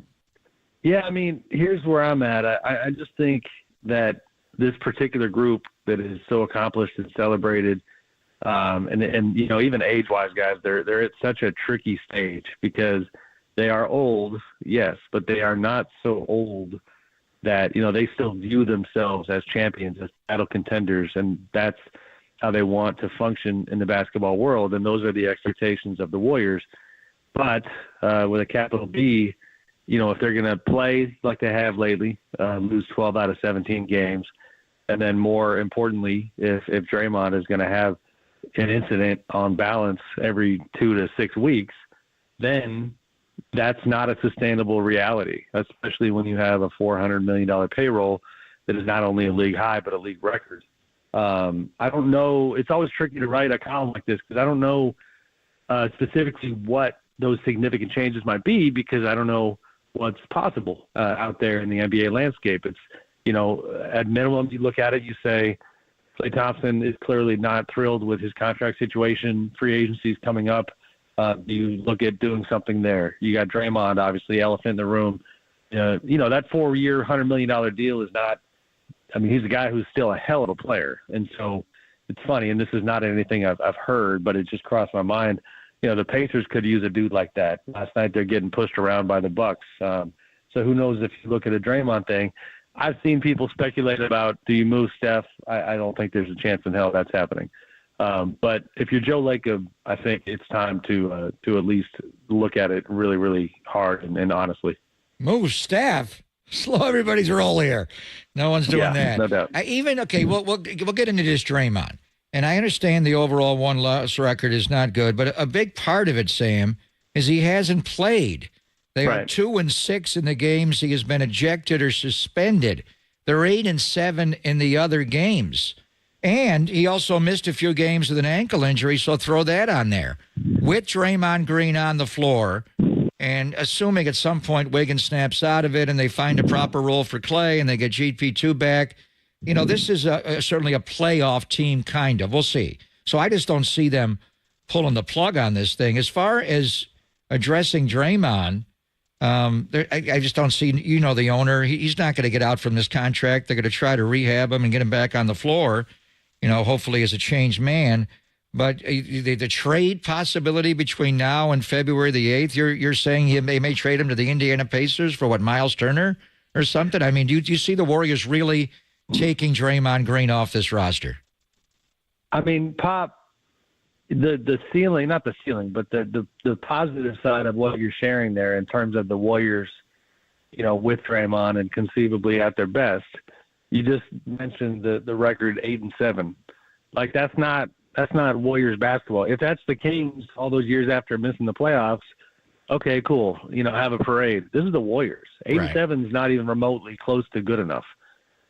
They're going, you know, and really, and I'd qualify this like a lot of people in the media, Draymond is so hard to cover because, man, I enjoy the hell out of the guy. His game, his personality, who he is as a person. He's been, you know, wonderful to cover. And then you look up and it's like, you know, these are first world problems, but we got whiplash these past couple of years from, covering the latest Draymond thing. Like, you can't keep up with it. You go Jordan Poole, Sabonis, Nurkic, Gobert. I got the order wrong there. But these are, this is a run of situations that I think, does force you again to look at it and analyze where it's all going. And it's just because of the frequency of it. Like, if they could cool the temperature and compete at a high level, okay, maybe in their heart of hearts they knew they weren't truly title contenders anymore, but let's say they were on a 50-plus game or win pace, right? Like, that's pretty good. Like, you can go to bed at night with 4 titles, in your bedside table, and knowing that you are still a high-level team. That's a pretty good existence. I think Warriors fans would enjoy for the next, let's say, 3 to 4 years. Let's just go to the end of Draymond's contract. But they're not choosing that path, and really Draymond's not allowing them to, because you have the league office, all of a sudden spending half of its bandwidth conceivably on all things Draymond lately. That's just not sustainable. So again, I don't know where it leads, but it's a lot. Sam Amick, great piece of Draymond Green and the Warriors reached the tipping point as he's been suspended by the NBA indefinitely. And to your point, you wrote about this, and I said this in real time, that the real opportunity they had was when the Jordan Poole incident happened, because as a team, and both Steve and Draymond and the rest said after last year that tore the team apart.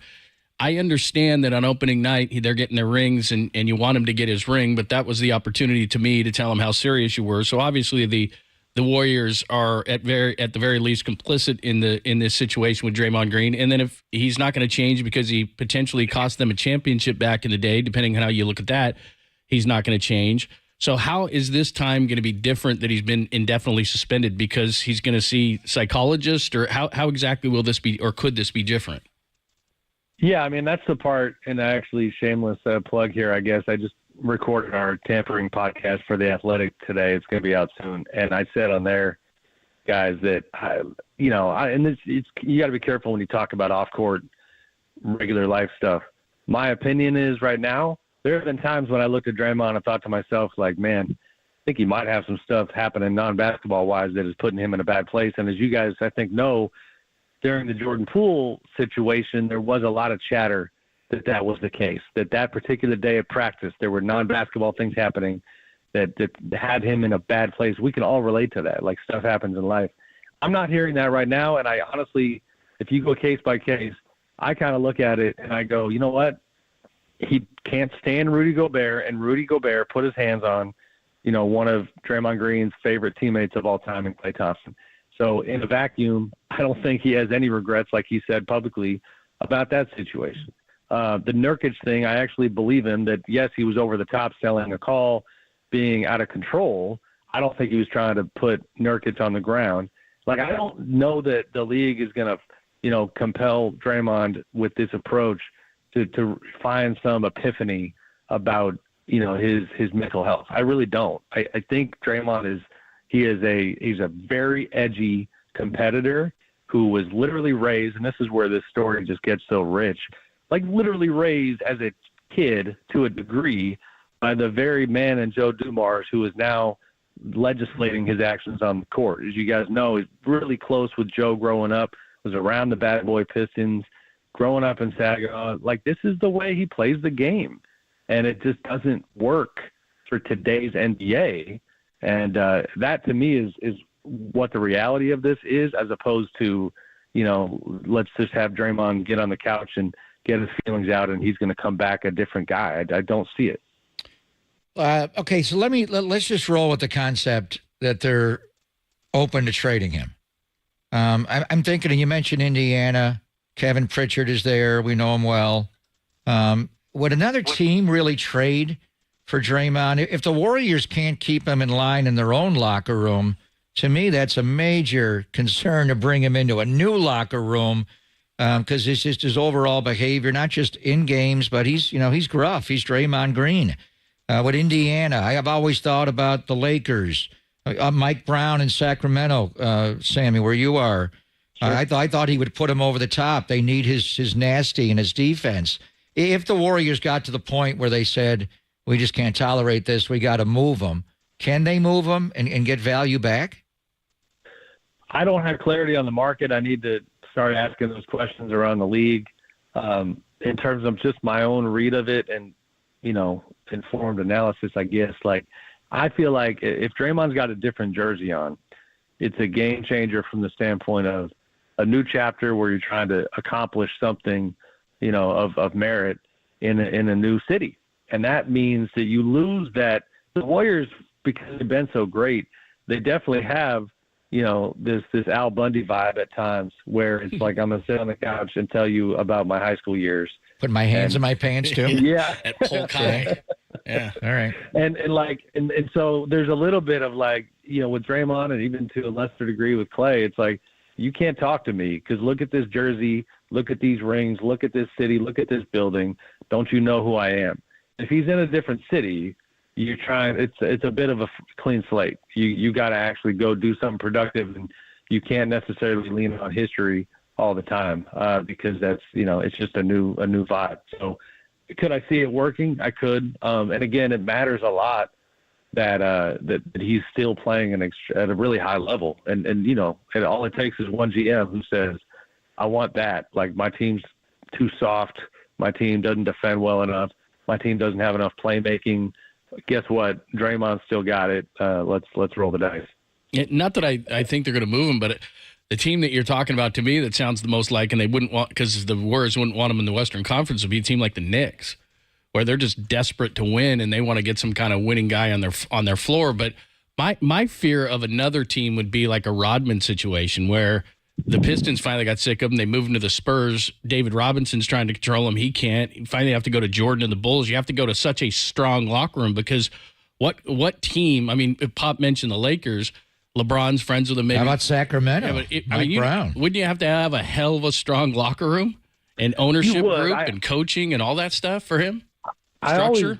I always struggle with I don't like the Rodman parallel because it works on the floor, but as you guys know, what they had to deal with Dennis behind the scenes. He was greatly disturbed. It's wild. He was going to Vegas all the time. He was hanging with Madonna. He was, he was Carmen Electra. Carmen Electra. Cannot fault him for that. Can I ask you this one? Can I ask you this comp? Just because I covered the Blazers in the Rasheed Wallace days. Yeah. And they put his mom courtside. They put his wife courtside. They put his kids. You could hear his mom yelling at him on the court. He had the 41 technical. And then I moved to Detroit the same time he did. And then he got structure from guys like Ben Wallace and Rip Hamilton and Chauncey and those guys.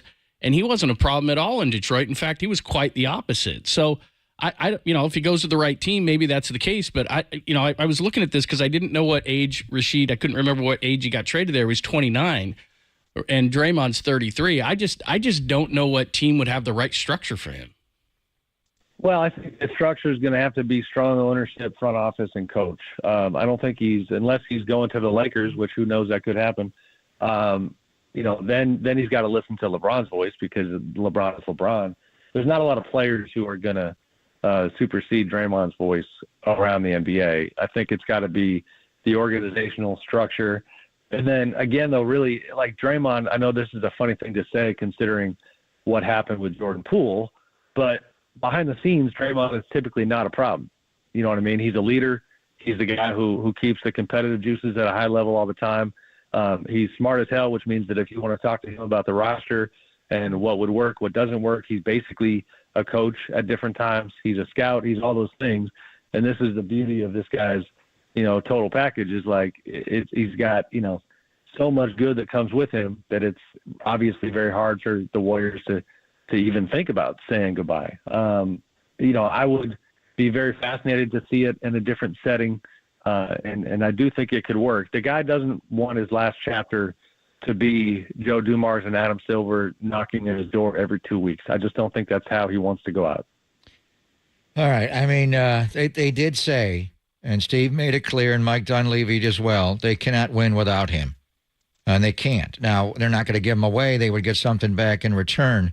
But in all honesty, Sam, do you see this owner, this head coach, and really Steph Curry, who has stood by him, at least publicly? I'm sure there's been times privately where he's gotten exasperated with him, but Do you really see the Warriors at this point being at a tipping point? Maybe Draymond's at the tipping point where he has to change his behavior.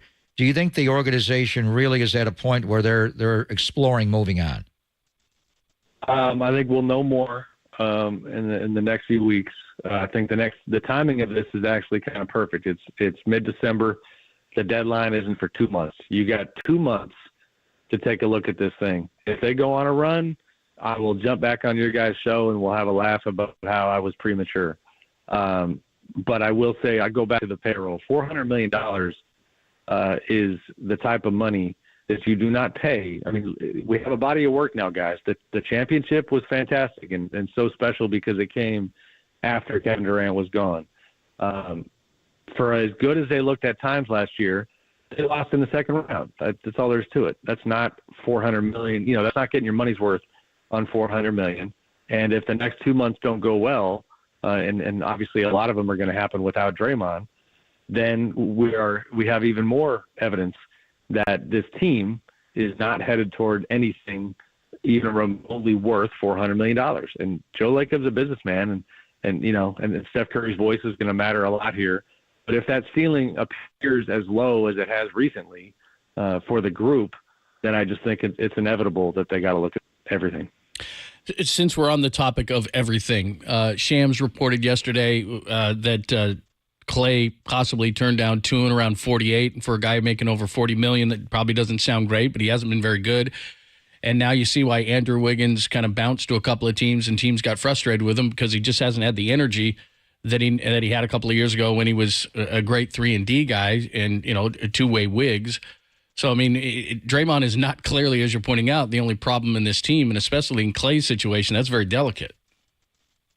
100%, yeah, and that's where it feels like the walls are closing in a little bit on this group, because to take it even further, and this was in the column, it's like, Steve Kerr's still obviously Steve Kerr, and he's got, really kind of more juice than anyone in that building, maybe besides Joe Lacob, with Bob Myers having left, but he's also a guy in the last year of his contract. Like, that's just a reality. Then you've got, the people who have left, the Andre Iguodala, who's another such an interesting dynamic. He's now heading the Players Union as the executive director. He's in, contact with Joe Dumars today about this situation, but these are all grown-ups in the room who could get through to Draymond in the past.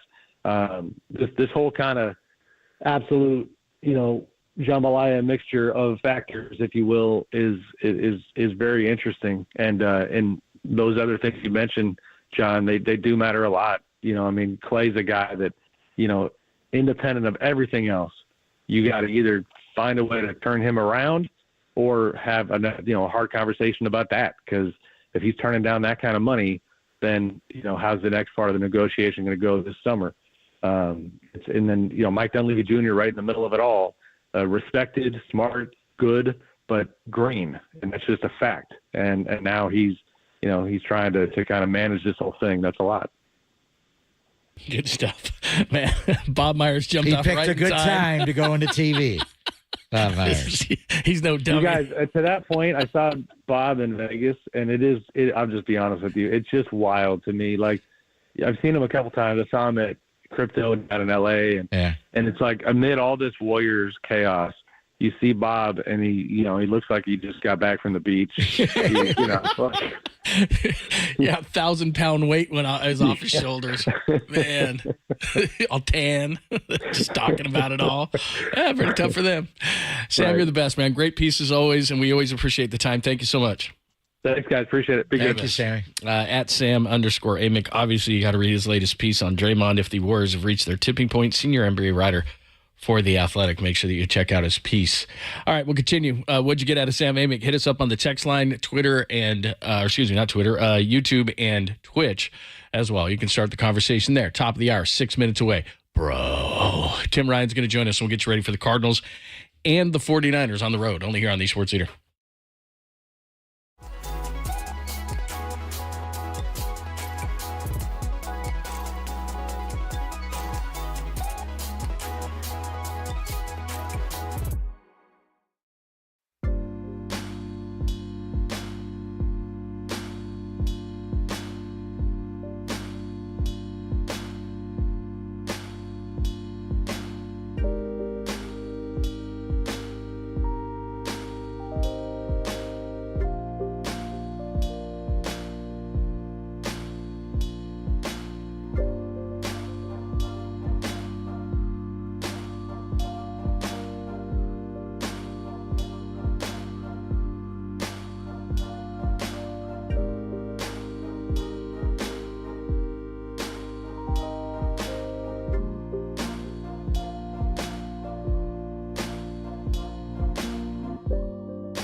Hi, John Lund here for my friends at the Dolan Law Firm. Did you know that many of the attorney ads that you've seen or heard, they're not even based here in the Bay Area? It's so strange. And some are not even based in the entire state of California. You don't want that.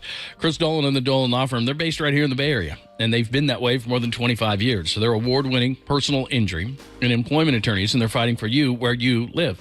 So if you've been discriminated against at work, wrongfully terminated, or sexually harassed, your rights matter. Go to DolanLawFirm.com and learn more about your rights. Now, unfortunately, over the past year, Chris and his team, they saw a sharp increase in no-fault injury accidents. Remember, you see this, but maybe you don't really see them. Motorcyclists, pedestrians, cyclists, children playing, they're all around us. So please be careful and let's work together to make sure the Bay Area is a safer place. And feel confident that you're in good hands with the award-winning California Lawyer of the Year, the Dolan Law Firm. Now, they've secured, get this, it's a big number. You might need to sit down. You might need a calculator. More than $1 billion. That's a billion with a B, if I did not make myself clear, in verdicts and settlements on behalf of their clients. Here's the best part. You pay nothing up front. No hourly rates, no upfront fees. They don't get paid until you get paid. They live here. They work here. They win here. DolanLawFirm.com.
Faithful. There's a party happening on our podcast page. Hear every interview from every show on demand at knbr.com/podcast. Now on with the show on the sports leader.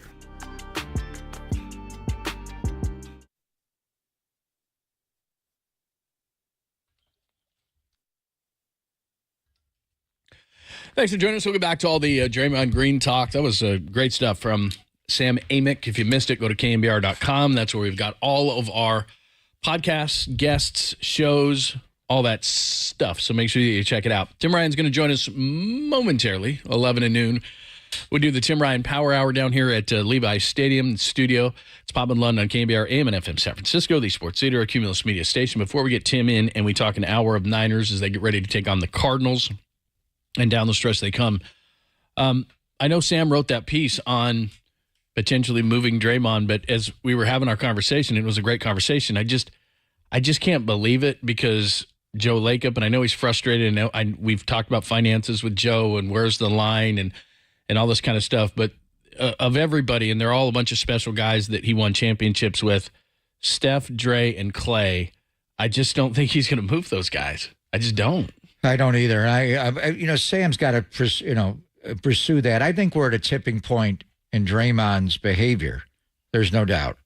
And if he doesn't change and he doesn't get back on the floor and indefinite becomes longer, I don't think that'll be the case. He wants to get back and play. But if he comes back after this and his behavior is not appreciably changed and he's still doing the same things, then February 8th rolls around, you got to figure something out. I just go back to when Bob Myers left at that press conference and they brought Mike Dunleavy and Joe's honest, and Joe takes over and he said, Draymond Green's a controversial guy.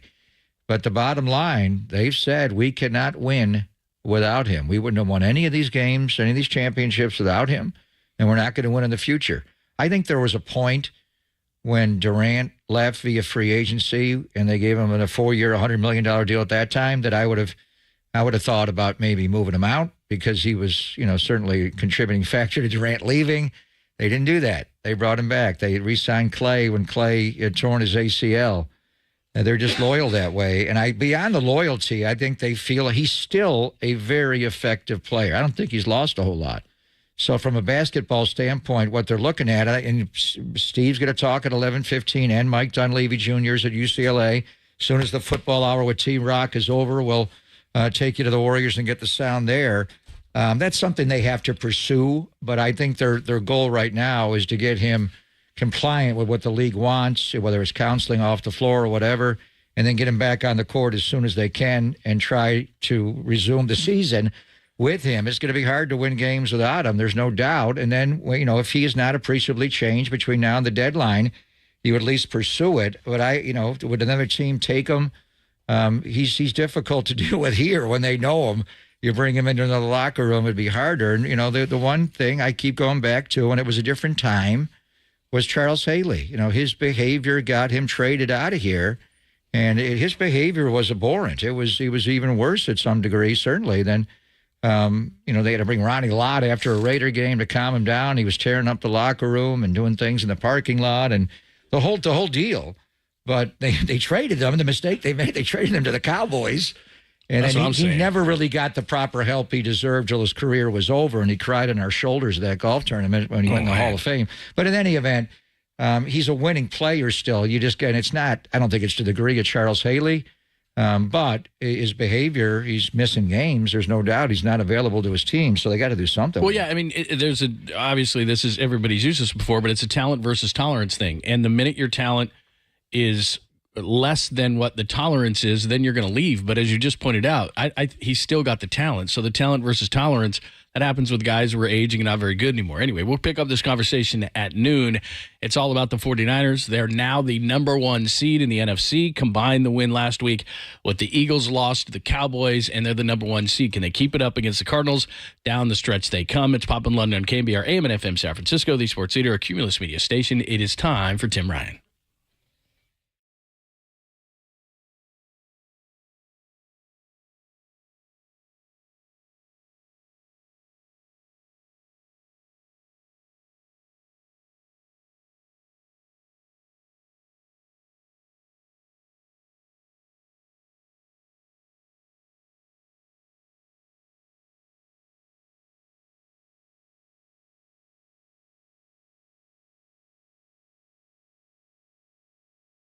Here is a toss going the other way, away from Adams. A toss to McCaffrey, a cutback run 30, breaks 340. McCaffrey midfield. McCaffrey 40, 30, 20. Devin Witherspoon, he cuts inside on him and just get all the way down to the 3-yard line on the first play of the game. CMC Dynamite. He stole your line. I did. That's all right. He didn't score a touchdown, so I couldn't give it to partnership, Johnny. Yeah. You should know about that. I was just by hoping now. there was going to be conflict. If he's not stealing, your lines on a daily basis, you don't have very good lines. It's called acceptance. That's what it is, It was man. the first thing I thought about. I blame you. Stole that line. I blame you, not him. I know. Come up with some better lines. Because He'll I didn't steal have it. the setup to touchdown CNC, you guys so I had to go. How you guys are just getting in your seat and 72 No, we had yards, been in our seats an hour. Have you listened to the pregame Yeah, show? that's true. And an hour of the postgame. Yeah, We're the and- only broadcasters that do that.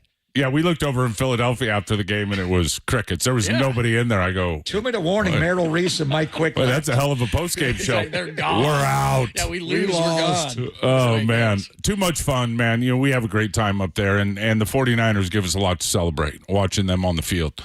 That play, to open the game with it, by the way, Seattle's newest wrinkle was jumping the 5-man front again. They did it for one play. And remember, they play 5-man front against everybody in regular personnel, whether it's 2 backs and a tight end or a 2 tight. When there's 2 wide receivers on the field, Seattle mostly has been in a 5-man front all year. Came out on Thanksgiving Day game, ran a 4-man front the whole game. Tried to throw a wrinkle at the 49er scheme. They switched up on them in terms of the adjustments and how they attacked the run game. We know what happened with McCaffrey and the explosion in the run game in that one. So right back to the 5-man front in this game for the first play. And, of course, they run it to the 49er sideline outside. There are 9 clinic blocks on that play. And you know this offense and this run game is humming when 9 guys are on their men and blocking them in the right direction, front side, back side, down the field. These runs are designed, no matter where they're going, to get the tailback one-on-one with the deep middle safety, the only unblocked player that should be on the field if you put it on the grease board and line everything up. Everybody made their block. CMC made the most of it.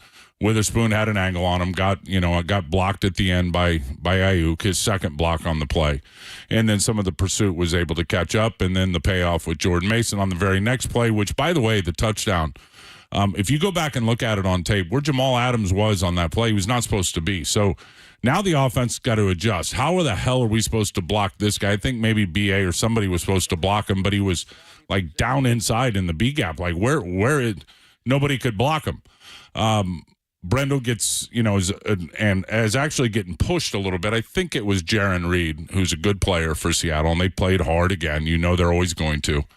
And was able to stalemate with him and get him moving sideways. And as soon as he went horizontal, Jordan Mason, the closer, saw it, foot in the ground, downhill, and you're not stopping that truck once he gets rolling. So it was a thing of beauty. Defensively, I thought it was an outstanding performance. They gave up 4 plays. And Drew Lock, believe me, is a wild card in this whole thing. And nobody's seen him play this year. You don't know what he's bringing to the table. And I thought for the most part, he played pretty well. The defense gave up the touchdown, which was a great play by them. Ambry was in good position. Just on the little stutter and go route by DK Metcalf. That ball slipped in over his hand and shoulder. You couldn't even see the ball. Like, I know I talked to players on it, and they're like, I didn't even see the ball. Like, how did it get there? He ripped it, and DK made a great adjustment in getting that touchdown. They had the 2 runs. Charbonnet, back to back, and one was missed tackles in the box. Dre Greenlaw had him smoked for a 1-yard gain. It was kind of like it was a cradle cut. It was almost like he cradled up to take the hit, protect the ball, and then he bounced to the inside. Dre came in and a little off balance, missed the tackle. Ambry overran it. Good run by him. He's a good player. Then they had the pin and pull play, which was not defended well out on the edge by the 49ers. And then they had the one play to Noah Fant before the touchdown, before the Hollywood play. So I should say 5 plays, including the Hollywood play, the fake left, fake right. And that play was perfect for the scheme we had on, because there's the way they chip the tight end and released him down the middle of the field. At the end of the day, there's nobody going to be there because Fred's got to honor the screen that's going over towards the 49er sideline. So he slipped out. Still could have been stopped short of the goal line if Jair Brown takes a better angle on that and makes the tackle. But, again, give him credit. Creative, stole that one from the 49ers, and they made it happen.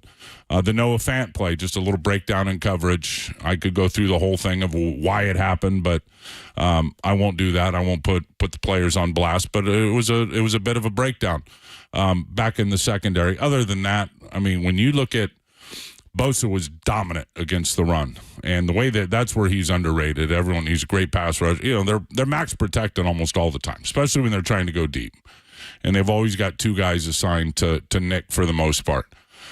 Still got himself on the quarterback, still had an impact game rushing the passer, but run defense was dominant. Javon Kinlaw is a guy we need to start talking about, is a guy that has elevated his game beyond my expectations. Not my expectations when he first got here, my expectations of the guy he became after he got hurt, because it wasn't the same guy when he got hurt against Dallas. High pad level, just, and he was never healthy to in his defense. He's healthy now, and you're seeing it show up in his footwork, his run defense, his eyes as a pass rusher, staying in his lanes, playing disciplined football, which I love to see out of him. Cleve Farrell was outstanding in the game. That guy hustles his ass off. All day sucker pop. You're not gonna. He is just gonna go and go and go. And good things happen to people that don't stop and swarm like he does. Got to the quarterback, couple of TFLs, played a big part in the game. Diamador Lenore, what can you say? How much better is he getting? Unfortunately, he made the mistake of coming in and trying to throw a right cross at Bobo in the middle of the pile and got ejected. That can't happen, and I'm sure that's going to probably cost him some money if it didn't already, because they knew what they were doing with DK. Look, DK's he's gonna flip his lid. We've seen it. Clearly frustrated. He had the one touchdown, 2 catches, 52 yards for the whole game. At 9:44. Nothing after the first series of the game? Nothing after the first series of the game. So that touchdown. And that was a big-time play by Chase Young, getting his hand on the football, rushing the edge. Randy Gregory played his best game. So I love seeing the depth show up and start to make plays, and why they went out and got these guys, midway through the season. But DK, I think, realized right away he wasn't going to Dre Greenlaw Fred Warner with Fred's body weight. He tried the old suplex on him, was going to try to flip him on his head, and Fred wasn't having it. A little sprawl out, like, you're not flipping me with my toes over my nose. Not happening. He got up, went at him, clearly, and then everything broke out. And Diamador doesn't need to do that and get ejected, because he played a terrific game. And that's been the difference of how this rush and this coverage is all started to align. Ambry Thomas's emergence, and Ambry was good in the game, and the way he's played, his level of play, his consistency, and Diamador, who is just as tenacious as he can be as a run defender and a nickel corner, is, to me, really solidified the consistency play in and play out of the defense. All right, there's the defensive side of the game as the 49ers beat up on the Seahawks yet again. We'll go to the offensive side like we Is that 5 in a row over those Seahawks? Yeah, big time. It is. Oh, you know that. Oh, you know that sticks in Pete's craw. He is not happy about that. He called out. Hell no, I don't text Pete. He called out Jamal Adams after the game. He was pointing at his criticism of him. Well, because Pete had him prepared for those plays.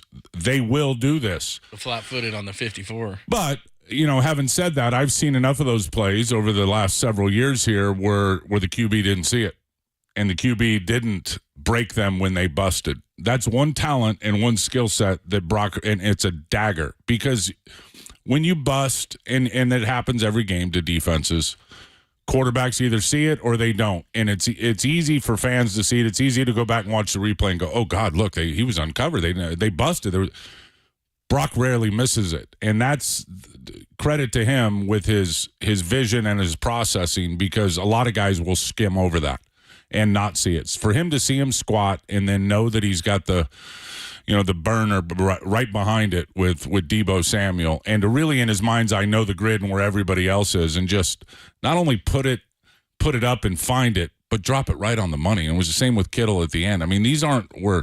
How many times has Juice been open, or a running back's been open out in the flat, and now he's got to wait for it and come back to the football, and then the defense can catch up? Or these balls are dime shots. They're money shots. They're right on the money. Nobody breaks stride, and you see what happens when they're able to achieve that type of accuracy on the throws. We'll get more into the offense and the big plays. Plus, Brock Purdy was on with the morning show talking about his arm strength after talking to Nick Mullins a little bit. We'll get into all of that, the Cardinals, and the top seed in the NFC. Can this Clay close this thing out? We'll continue all of it with Tim Ryan next, only here on the Sports Leader. Roner Parks, shout out to you for supporting KNBR. Roner Parks, Sports Leader.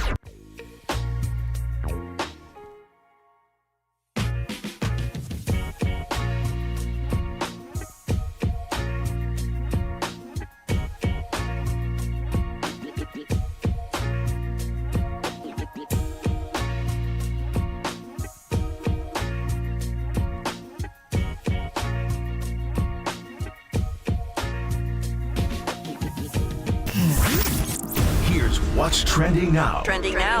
On KNBR.com.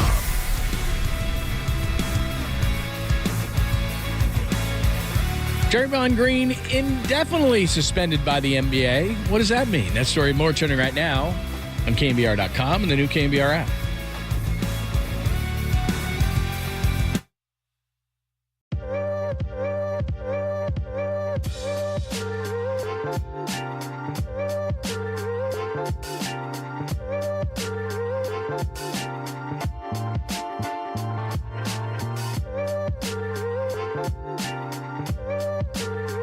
Gold Bar Whiskey proudly presents the Joe Montana Whiskey Collection, a whiskey that celebrates the iconic 49ers quarterback and a four-time Super Bowl champion, Joe Montana. Gold Bar is the perfect whiskey to enjoy with friends and families and celebrate like a champion. It's crafted right here in the heart of the Bay. Each bottle of the limited edition Joe Montana whiskey embodies the spirit of greatness. Aged to perfection and finished in cognac barrels, it delivers a unique taste that is as smooth as Joe's legendary passes. You can find the Joe Montana collection at local retailers, online, and at goldbarwhiskey.com, or at the Gold Bar Whiskey Distillery located on Treasure Island. Elliot may take care of you, so stop by there for delicious foods. They serve lunch from Wednesday through Sunday, refreshing cocktails, and the best views that San Francisco has to offer. You're on Treasure Island. For more details, including location and hours, visit goldbarwhiskey.com. This is a totally new whiskey blend from Gold Bar Whiskey. It is not double casked, but triple casked in cognac barrels. So wherever you are on game day, at home, a tailgate, or at the bar, make sure to order a Golden Joe for a refreshing game day cocktail. Gold Bar, the official whiskey of the San Francisco 49ers.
Ryan's Bull Rush continues with Papa and Lund. Sponsored by Pacific Catch, the West Coast Fish House, straight from wave to table. Dine with them at one of their 12 Bay Area locations and book your next staycation at PacificCatch.com. On KNBR 104.5 and 680, the sports leader. Blitz from Bobby Wagner. They pick it up. Deep shot. Brock Purdy's going downfield for Debo. Touchdown! San Francisco! Debo Samuel on a burner post, and Brock Purdy just does a great job of sitting back, trusting his protection. Seattle came with pressure, sending the linebackers. That's the matchup you want. Debo Samuel, tight split on a post safety, and Jamal Adams, who had no chance. Brock Sott, flat-footed. Jamal Adams, 54 yards, 12 explosives, so 20-plus pass, 10-plus run, 12 explosives, 407 yards for the 49ers, man. That is crazy. 72, 54, 45, 44. Jackpot. That's hitting it big, Johnny. Look, I think a couple things. They did come with pressure. It was a fire zone, so they sent both inside linebackers, dropped both defensive ends. That will shake some. So Brock's going to trust his protection either way. They knew they had enough guys in there to block. But the beauty is to get that matchup, and that's what Kyle Shanahan does better than I think anybody in pro football, by design, by wide receiver splits, by formations, all the window dressing. He gets the matchups that he's looking for. And whether the Jamal was squatted or not, he's not going to turn and run with Debo Samuel, even if he's got a head start. That is a matchup that they're going to take advantage of. So kudos to everybody. The play calling was outstanding. Again, Brock's going to break you when you bust. And then Debo Samuel is playing at a level, and he's played a lot of good football for the 49ers. And we've talked a lot about his willpower and his God-given horsepower, which he's got both of those big time. The stamina that he's playing with, play in and play out, and he's doing a better job away from the ball and blocking and being a magnet, is his consistency since he's come back from the bye week has been head and shoulders above where I've seen it. And I think that's a credit to him and his work ethic. The guy is not – there's maybe been one rest day since training camp for him. One. He's out there, and Pop, you're out there at practice. He's running go routes. I mean, he is going all practice long. So credit to him and his desire to get out there and do it in terms of his work ethic. And remember week 4 against Arizona. He worked his ass off to get back into play in that game. Remember he had the rip, and he fell in the ball or whatever it was against the Giants. I don't remember the exact play. But he really grinded to get on the field and to be part of the lineup against the Arizona Cardinals. And Brock was 20 of 21, and CMC had a huge day. They put 35 on the board. The game was tighter than the score indicated at the end. Debo didn't get a touch in that game. Played a lot of plays. Didn't get a touch. And if I know him, he wasn't happy about it. And then obviously he had his challenges at Cleveland with the fractured shoulder blade or whatever it was. Since he's come back, they have been feeding the beast, and the beast has been getting to pay dirt. He's just a whole different animal. And then when you factor in that playmaking ability with all the other weapons around him, I mean, we've seen it. It's pick your poison against this offense. Because if you want to cover that, we're going to that. If you want to cover this, we're going to go to that. If you want to try to trap this in the middle, we're going to that. So he's going to be a much bigger impact in this game. Clearly didn't have a big impact in the week 4 game. And George Kittle only had one reception in that game. Kittle took off a week later. McCaffrey took it all. Yeah, McCaffrey took it all. Kittle took off a week later at Dallas, and he hasn't stopped. He's not coming back. He's just doing his thing. So this defense shows you a lot of stuff, Johnny. They're going to give you a lot of looks. They're going to give you, and they play hard. And I think one thing about them is were they 3-10, Pop? Yeah. They're trying a lot of different guys on defense, trying to figure out what their roster is going to be in the future. And I think Gannon is doing a great job of that in terms of they got different guys playing in the secondary. They've got backups at D-line because they've been very unfortunate in terms of their injuries on the defensive front. They got 2 backup really inside linebackers when you look at them. Losing Kaiser White is a big loss for them on defense. Josh Thomas and Chris Barnes, these guys have been special teams players 4, 5, 6 years in the league, and they have been forced into full-time duty. So they're strong down the middle in terms of the back end with those two safeties. Getting Budda Baker back is huge for them. He's an eraser. And they play a lot with – they got Chris Williams as their nickel corner. Remember, it was I think it was Jalen Thompson was the nickel corner last time. The safety was having to walk down. Yeah, exactly. So now he can do his thing on the post, and he's very, very clever and savvy.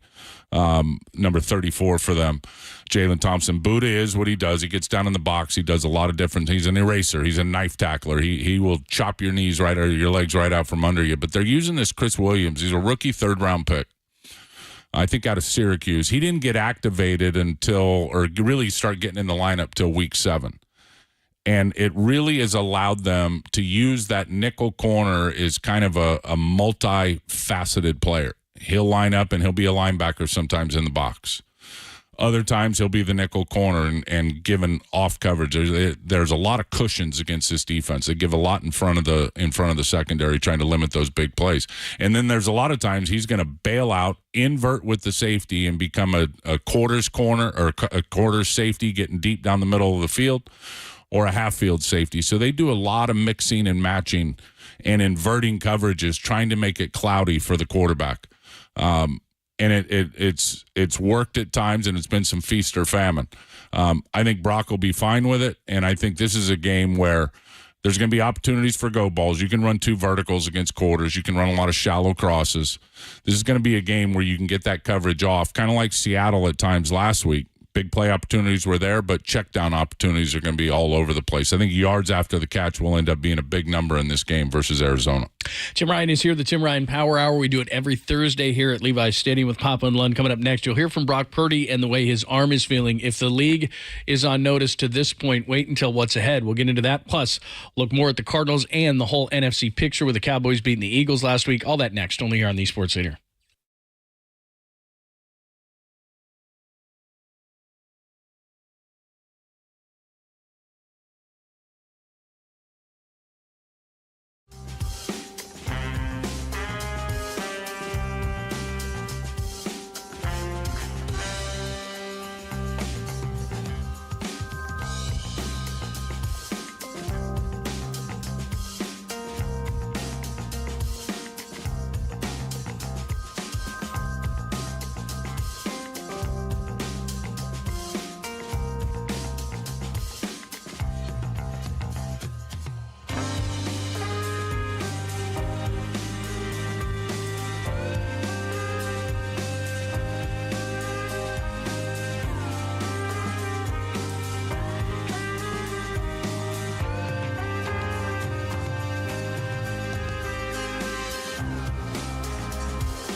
Too, MEG.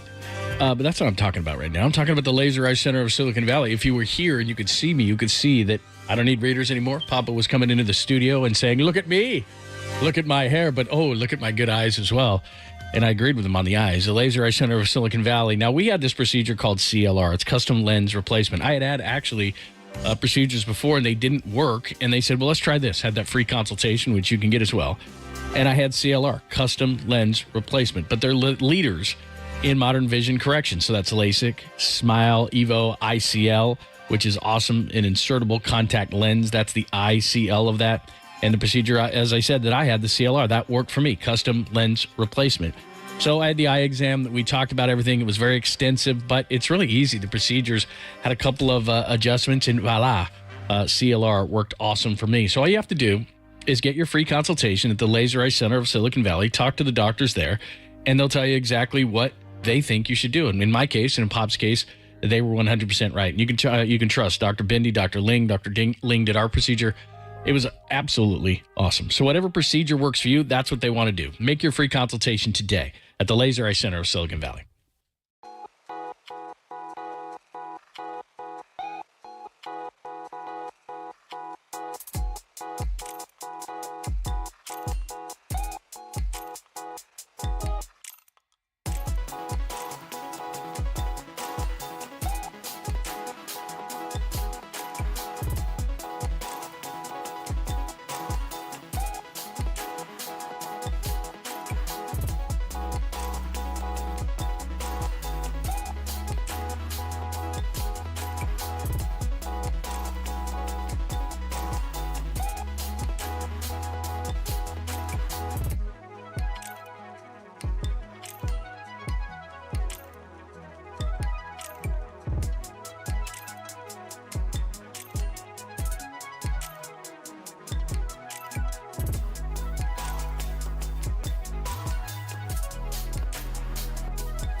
Now back to Papa and Lund and Tim Ryan's Bull Rush. Oh, my goodness. You talk about a tidal wave rush? Sponsored by Pacific Catch, the West Coast Fish House, straight from wave to table. Dine with them at one of their 12 Bay Area locations and book your next staycation at PacificCatch.com. This is KNBR 104.5 and 680, the sports leader. Yeah, I mean, it's been a crazy, 10 months. Obviously Keith Meister, he's a specialist at it, so he did such a great job. And he told me exactly what to expect, and he was to a T correct in terms of getting after the rehab. At 4 months, you should start throwing better, and then it just depends on the individual in terms of when exactly you'll be back. It could be a longer process. It could be a quicker. So I feel like I was on the quicker end of things and got back for obviously game one. So I was very thankful for his work and what he did. And then since, I feel like my arm throughout the season has, just gotten, I guess you could say, stronger, just in terms of the rehab, the lifting, all of it, the amount of throwing that I've been doing throughout the year. So it's gotten better. And I actually talked to Nick Mullins, before surgery and all that kind of stuff, because he went through the same process. And he even told me, he goes, man, throughout the year, especially early on when you come back, you're going to feel a little something in your arm, but that's normal. All guys that go through surgery feel it. And he goes, but about halfway through the year, you should be feeling a lot better. And he goes, that's what happened with me. So, and he was right. Halfway through the year, my arm feels great now. So I'm excited about that. Brock Purdy was on with Murph and Marcus the other day, and he's talking about his bionic arm, and all of a sudden... We can rebuild him. We have the technology. Slingshot? The synthetic slingshot. He's been on this since September. Yeah. So what's amazing is that it's getting better and better and better and stronger and stronger and stronger. So he's been great so far. But if you look at the last few games, whether that's by design or whatever, he's even throwing the ball better, yards up, touchdowns up. He's now second in touchdowns in the league. He's second in yards. He's rolling. I'm telling you, he's going to throw 30 touchdowns this year, and I've said that since early in the season. And that's happened twice in the last 30 years. I mean, for 49er quarterbacks, I think Jeff Garcia in the early 2000s. He's on pace for 33. Steve Young threw 36 and 94, right? And that's in 94, 98. Right. And he's on pace to throw for 46, which would be an all-time record. He's obviously passer rating. He's all-time record pace here, too. So, yeah, he's rolling. Yeah, and almost 10 yards per attempt, which is by far a huge indicator of wins and losses in pro football when you track that stat over the years with winning football teams, and he's way ahead of everybody else in pro football in yards per attempt. Yes, his arm's stronger because he's throwing more. My biceps are stronger because I've been lifting harder, Johnny. It's part of the work. I'm right there with you, bro. I know you are. Can you tell? I can tell your jaws are really strong because you've been talking a lot. On this show? Yeah, no, just in general. It's just in general. He talks more off the air. On this show, he doesn't get a chance to talk. Your jaws are bulging, by the way. We're kindred What spirits. supplements are you on? Holy smokes. You're my talking goodness. about Brock. You got way off the rails. So clearly he is stronger because of his rehab and the process that he goes through. I see him in the weight room every day pre-practice. He's doing the same thing he was doing last year. He's doing the same thing he did in late July and August, just with all the dynamic warm-ups and strengthening moves. Where he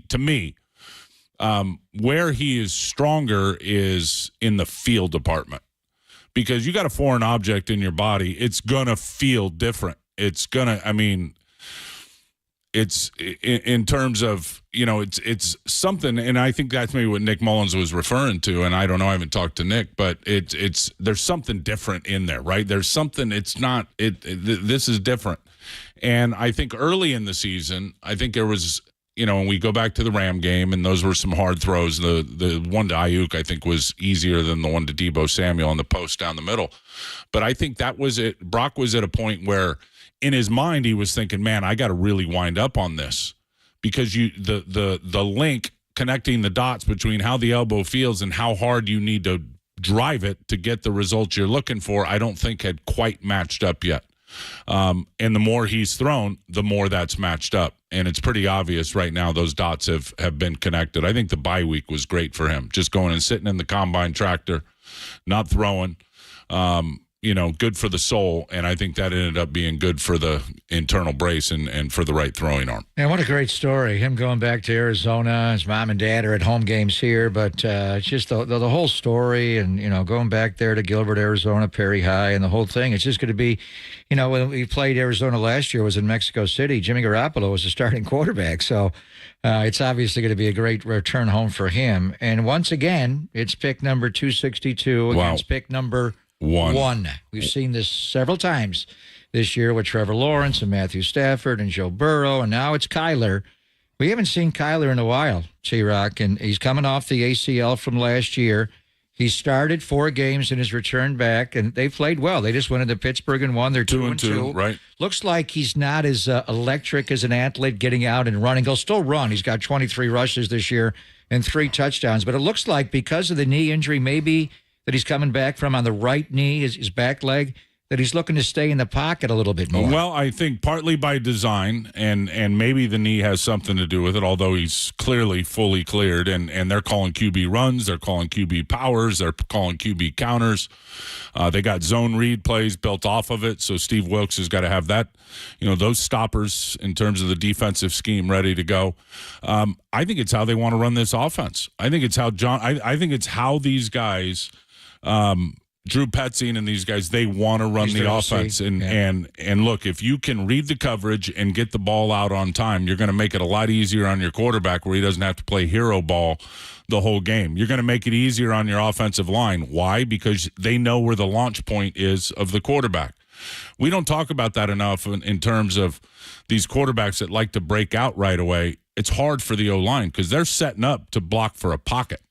And now they're thinking, okay, I'm going to take this guy inside out so the quarterback can step up. Now all of a sudden the quarterback, one read, he flashes out the side door and right into a rusher. So it's difficult for the offensive line to predict where those launch points are going to be if the quarterback's not consistent in hitting that back foot and throwing out of the pocket. So I'm with you. I see a lot more of that on tape. I'm going to go watch after we get done here, I'm going to go watch the Houston game and see exactly what he did in that game. I think he crossed the line of scrimmage a few more times in that game as a runner. But, yeah, he's getting the ball out. He's throwing it a lot to the tight end. I mean, Trey McBride. He's the guy. He is no doubt the guy. And I remember when we played him last year, he's a young player. He was a rookie last year, I think a second-round pick out of Colorado State. And I'm like, oh, this guy's, he can block, right? He's a very willing blocker and a pretty good blocker. And then we played him in week 4. I'm like, this guy's got a little grit to him. Like they'll leave him in to try to handle defensive ends and some of their run scheme stuff with the gap power stuff, and then he can get yards after the catch. He's a physical player and a pretty damn good route runner. He's got 28 catches in the last 4 games. He is the go-to guy for Kyler Murray. But now, having said that, Kyler will break out on big situations when he has to. I think the big thing for him is you got to keep him. And I don't think they're going to rush him like Hurts. I think there'll be some times to do that. But I don't think you're going to mush rush to just really try to constrict around him every passing play. But like Jalen Hurts, you don't want him escaping north and south in the B gaps and running towards the line of scrimmage where now your linebackers are in drop coverage and he can get 10, 15 yards and a hiccup. He can still do that. You want him retreating out of the back of the pocket. And now his vision becomes a problem. He's 5'10". Then you get him to retreat and then go sideways and cut the field in half and then plaster those wide receivers. I think Michael Wilson's coming back for the Stanford receiver. Yeah, he scored a touchdown against the Niners at Ambry, and it was a good one. And that was a mistake by Ambry. They tried to run a go route the play before. Remember to Marquise Brown, and Ambry covered it like a glove. He was perfect. And I think in Ambry's mind, he thought, no way, they're going to. This is a 4-5 receiver. The other guy's like 4-3-5. They're not going to try to put this guy and run the. They ran it back-to-back plays. They ran it back-to-back, and they got him. They got Ambry sniffing, and right before half, he didn't need to do that. That was a situational error for Ambry Thomas. But when you look at this receiver core, to me, I don't want to say they're tiny, but they're smallish. The quarterback's 5'10". Marquise Brown is not a big guy. Rondale Moore is a gadget man, and they move him all over the place, and he can get yards after the catch and very explosive. But he's 5'7". Dortch is 5'7", 5'8". The other kid, Bacelia, he's 5'7" or 5'8". So they don't have a lot of size in their receiver core. Keep those guys in front of you and go body rock them when they catch it. The one guy that's big is the running back. Yeah. James Conner. So here's my concern a little bit. This game, I don't know. Every game you got to give the other team respect, and you just came off the Philly-Seattle trio of games. I don't think they're going to let down, but Arizona's coming in off their bye week, which has been a big problem this year. Cincinnati, Cleveland, even Jacksonville, though the Niners handled them, had their bye week. So, well, the Niners were off a bye week, too. Exactly. That offset that. But not having, we assume Eric Armstead, we'll see about Javon Kinlaw. Hargrave, pardon me, Javon Hargrave. But James Conner in the inside runs, T-Rock. 5.7 yards per rush on inside runs. The quarterback is under center a little more, but they do a lot of gun runs, and he keeps it in the A and B gap, and you don't have those 2 D tackles. You got to get this back on the ground. Well, and they got a big menu of running plays. They if you looked at them, you'd say they were a gap power team with a lot of double teams, a lot of pulls. They'll run the power plays, the long traps. They'll pull the 2 inside guys when I like to call it the gut play because they're pulling the gut out and getting those guys out on the edge, the center and the guard. But the flex belly is what you're talking about out of shotgun. And basically it's man blocking, and they turn and hand it to Connor and let him pick a spot and find where the crease is. To me, he's the heart and soul of this offense, and he is the identity of this offense. He's 233 pounds. He's a former Steeler, so he's got that going for him. He's big. He's a bruiser. He's strong. He's got contact balance when he gets hit.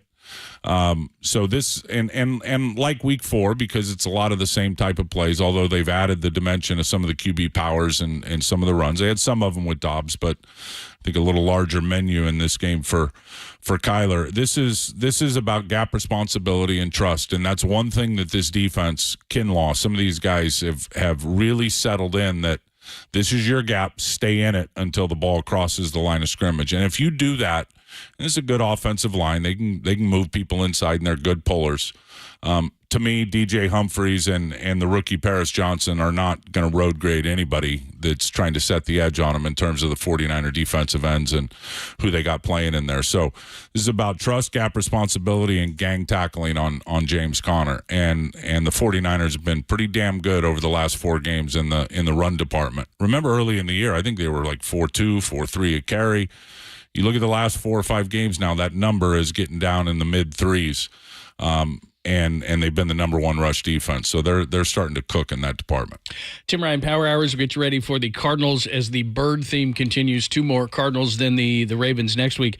By the way, we haven't seen Kyler Murray, the 49ers haven't, since October 10th of 2021. Of course, last year got hurt, didn't see him. This year we haven't seen him. Trey Lance made the start. The Trey Lance game. Yeah, they lost 17-10. Kyler was 22 of 31, 239, a touchdown, no interceptions, and a 104 rating. But they did hold him. He only had 1 yard on 7 rushes.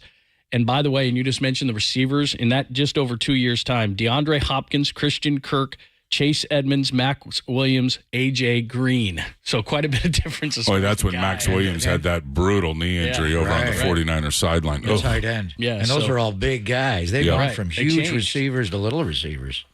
Little guy throwing to little guys. Joystick passing game. Here we go. Yeah, that's the deal. All right, we'll continue to talk more about the defense. We'll take a quick look at the NFC as well, as the 49ers are now the number 1 seed. Can they keep it up?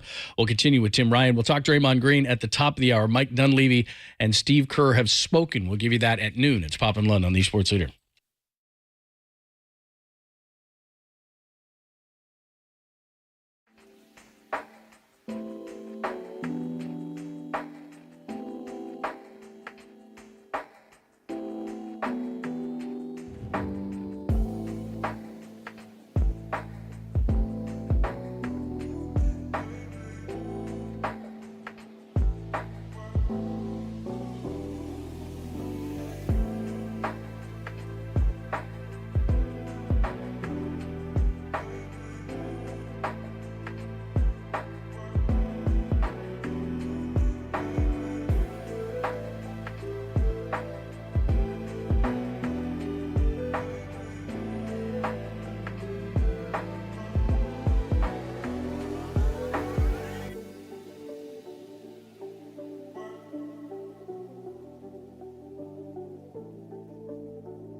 faithful. This hour, we go from snap to whistle. It's the mindset of full speed, nonstop, snap to whistle. This is Tim Ryan's Bull Rush with Papa and Lunch. Sponsored by Pacific Catch, the West Coast Fish House, straight from wave to table. Dine with them at one of their 12 Bay Area locations and book your next staycation at pacificcatch.com. On KNBR 104.5 and 680, the sports leader. Play action, pressure from Alshire. Got tripped up late. Murray throws one up the left sideline, and it is caught on the sideline. Inbounds are out. Out of bounds. It is Rondell Moore, the rookie, who made the diving catch, but he's out of bounds. The officials are now walking together. The ruling is no catch for now. They're still conferencing. Kyler Murray got out to his left, just threw the ball up for grabs. Rondell Moore, are they going to give him a catch now? Up against the sideline in the coverage of Dante Johnson. I think as they look at the replay, they're saying it looked like he may have caught the ball. Yeah, hard to tell if that left foot was down, and I think it was. I think he got both toes in. That's an unbelievable catch. The ruling on the field has been changed to a catch. Wow is right. Yeah, that was on October 10th day with Trey Lance starting. The last time we saw Kyler Murray, 10-10-2021. And by the way, one guy who is still around, Rondell Moore had 5 catches for 59, including a 33. And he also had 3 carries for 38 and a 26. So he was good that day.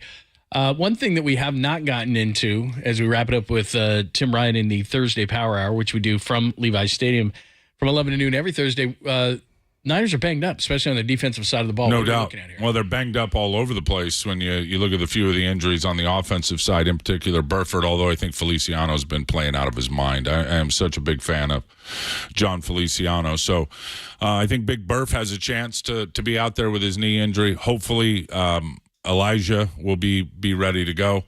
Eli Mitchell. He had some limited practice yesterday, but it is troubling. And again, Wednesday practices now over the last couple of weeks, and this is about the time of year where Kyle starts to cut it back in terms of the tempo at Wednesday practice. And Thursdays are still, full practice, and they try to get it going. But Wednesdays have been cut down a little bit in terms of the tempo and the speed of practice. But yeah, so, it's a little bit deceiving in terms of guys that didn't practice and what the impact is going to be for Sunday. But Armstead with a knee and a foot, I think that's a long shot, but we'll see. He's certainly been training, and he's going to have himself ready to go if and when he does get the clearance. Javon Hargrave with a hamstring. I saw the play that he did it. It didn't look great. It was the Bosa missed sack late in the game, and Grave was digging and working hard on the offensive guard, and then he tried to get back in the face of the quarterback, spun out of it, and immediately grabbed his hamstring. So when you immediately grab it, it was like something like, oh, man, it bit him right there. So that's going to be a wait and see in terms of being questionable. No practice for him yesterday. Charvarius Ward with a groin, no practice for him yesterday. Oren Burks, who's been a big part of this defense now, he doesn't get enough credit because they play a lot of nickel, but when they're in base, OB has played his ass off. And then you factor in special teams. And, Pop, I know you've talked about this. Arizona's a good special teams team. Always been. Year in and year out. And so I'm repping them today by all means necessary. George Odom T-shirt on today. Big loss on special teams. And now with no Oren Burks, that's player number 2 on special teams. Those are your 2 best players, not to mention the stuff he does on defense. And then no practice yesterday for Dre Greenlaw on the hip. So this and so again, who's next to Fred fingers crossed. Doesn't it sound like Atlanta last year a little bit? Can go. Oh, don't say that. Oh, I mean, that's what happened there. Well, right? We're in a different spot than we were in going against Atlanta early in the season. Didn't play that game. We got last year. We're in a different spot. No, but you're right. And the one seed is at hand. So. Look, this is about execution on both sides of the ball and keeping that number 1 seed alive because it's huge with only one team getting the off week and then everything coming through Levi's is absolutely massive. So what are we looking at? Flanagan fouls in the nickel stuff, and then D Winters. I think if they get into base, Jalen Graham got a uniform finally last week, made some plays on special teams.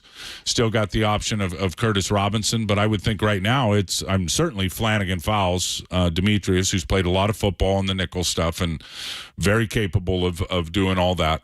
And then D Winters when they're in the base, and then I think if Charvarius can't go, or is limited, you're looking at Ambry and Diamador Lenore, and then dropping Isaiah Oliver back into the slot and playing some slot corner. Now, we haven't talked about Jason Verrett and where he fits in this whole thing and back on the practice squad, and he looks good on the field. Much better than last year. His movement skills are back, and he is a great human being. We know that. We know what the game means to him. We know what this team and these teammates mean to him. So I think and I don't know if it's going to happen this week. We'll see in terms of how these injuries play out, but very capable of getting on the perimeter and playing out on the island like he's done his whole career. Can also play in the nickel and play in the slot. Yeah. So it does give the 49ers options on defense, but no doubt they are limping into this game with some bumps and bruises, and we'll see as the week goes on who's cleared to play and who's going to sit this one out. Tim Ryan, Power Hour. One quick minute because we're going to transition to a Draymond Green situation. Football's different, but I'm sure when you were out there, you'd redline. You guys it's a physical football game. So from a player's perspective, how do you play 100 miles per hour, then the play stops, and keep yourself from redlining or getting a penalty or everything like that? Because I'm sure it's harder in football than it is basketball, but part of his problem is he just can't find that fine line between hitting the red line, going overboard, and staying within the rules. So how do you do that? You're talking Draymond? Yeah. As a football player, I think it's even tougher, Dre right? Greenlaw. I mean, how do you be physical when the whistle blows? Stop. Yeah. Like Kyle says, if you get flagged, you're wrong. If you get ejected, you're doubly wrong. Well, I was – now, this is just me, but sure. I'm a law-abiding citizen. I've always been afraid of getting in trouble. So, even growing up, I had an older brother. I could redline every day, but I knew there was going to be some consequences on the back end of it. So you take your foot off the gas pedal. I mean, I've lost my mind in games. I got in a fight with Jackie Slater as a rookie. I threw about 50 punches on top of him. But back then it was different. You weren't getting ejected for stuff. It was just a scrum. Everybody broke it up. And I just thought I was defending myself because he was going to try to pound me. Like, man, I better swing on this dude. And he had every bit of it, Johnny. And I told that story at the Hall of Fame when he went into the Hall of Fame one year, and he looked right at me and goes, "That ain't the way I remember." I said, you may be right. You might be right, Jackie. But you got to shut it down because of your teammates and the repercussions it could have on the rest of your team. Your actions are directly going to link up and be consequences for the other 52 guys on the roster and all the coaches on the sideline. That's where you got to draw the line and do what you're supposed to do. And that's why, I think Kyle said it. I mean, a penalty's wrong. Getting ejected is twice wrong. So hopefully that won't happen again. And some guys, though, having said that, I've seen some guys, Johnny, and we've all seen them. We've all got friends. Dude, don't. My older brother's like that. No fights tonight. Please. They just lose their minds. Some guys don't have the ability to turn the switch off. I always did. Okay. Good insight. Appreciate it, man. All right. Don't make me flip the switch on you, Pop. I'm not even looking at you. Don't make me flip the switch on you. I'm mad at you, by the way. I took your parking spot. No, I've given it to you now. I've already. Wow. I've acquiesced. Why are you mad at Johnny, me? Because I took he's stealing your lines. He's Johnny, stealing your he parking didn't spot. tell me the first half. I didn't have my skull cap on the whole first half. I didn't know. I didn't have it on the Sarge, he was there. He's behind us. He's got his eyes on the game. You're sitting right next to me. I get up at halftime. I see my reflection in the glass on the door, and I'm like, oh, no. It was my fault. Pop, what are you doing? My fault. Skull cap on. It will be on a kickoff on Sunday, I guarantee. You know what? That's what your good friends do, I'm going though. to put one on. No, my hair's too good. I can't. Oh, wow. I can't do that. The skull cap, you got something in your teeth, whatever. Excuse me? Like your best You friends. always know it's a good friend. If you and I are sitting in a restaurant having a conversation, and I go, exactly. And then you don't get it on the first cue, and then I go, John, you got something in your nose, bro. Right. I'll never do it That's again. That's what good friends do, man. I got fined for that. Wow. So you don't care if he steals your lines or your parking spot, but if you don't have the Scully on, man. No, he cares about the parking spot, too. No, I care. just get here I do before not he does. care about the parking spots. I care about the team, John. No skull cap reflected on the team. I know. But if he steals dynamite, it's okay. It's all right. It's a partnership. Had he scored, I would have given it CMC, and he would have jumped in dynamite. Correct. Boy, Mafe screwed the whole thing up. Yeah, the guy runs like a 4.4 defensive end. Damn that guy. All right, you guys enjoy the game. See you, man. That is the great Tim Ryan every Thursday.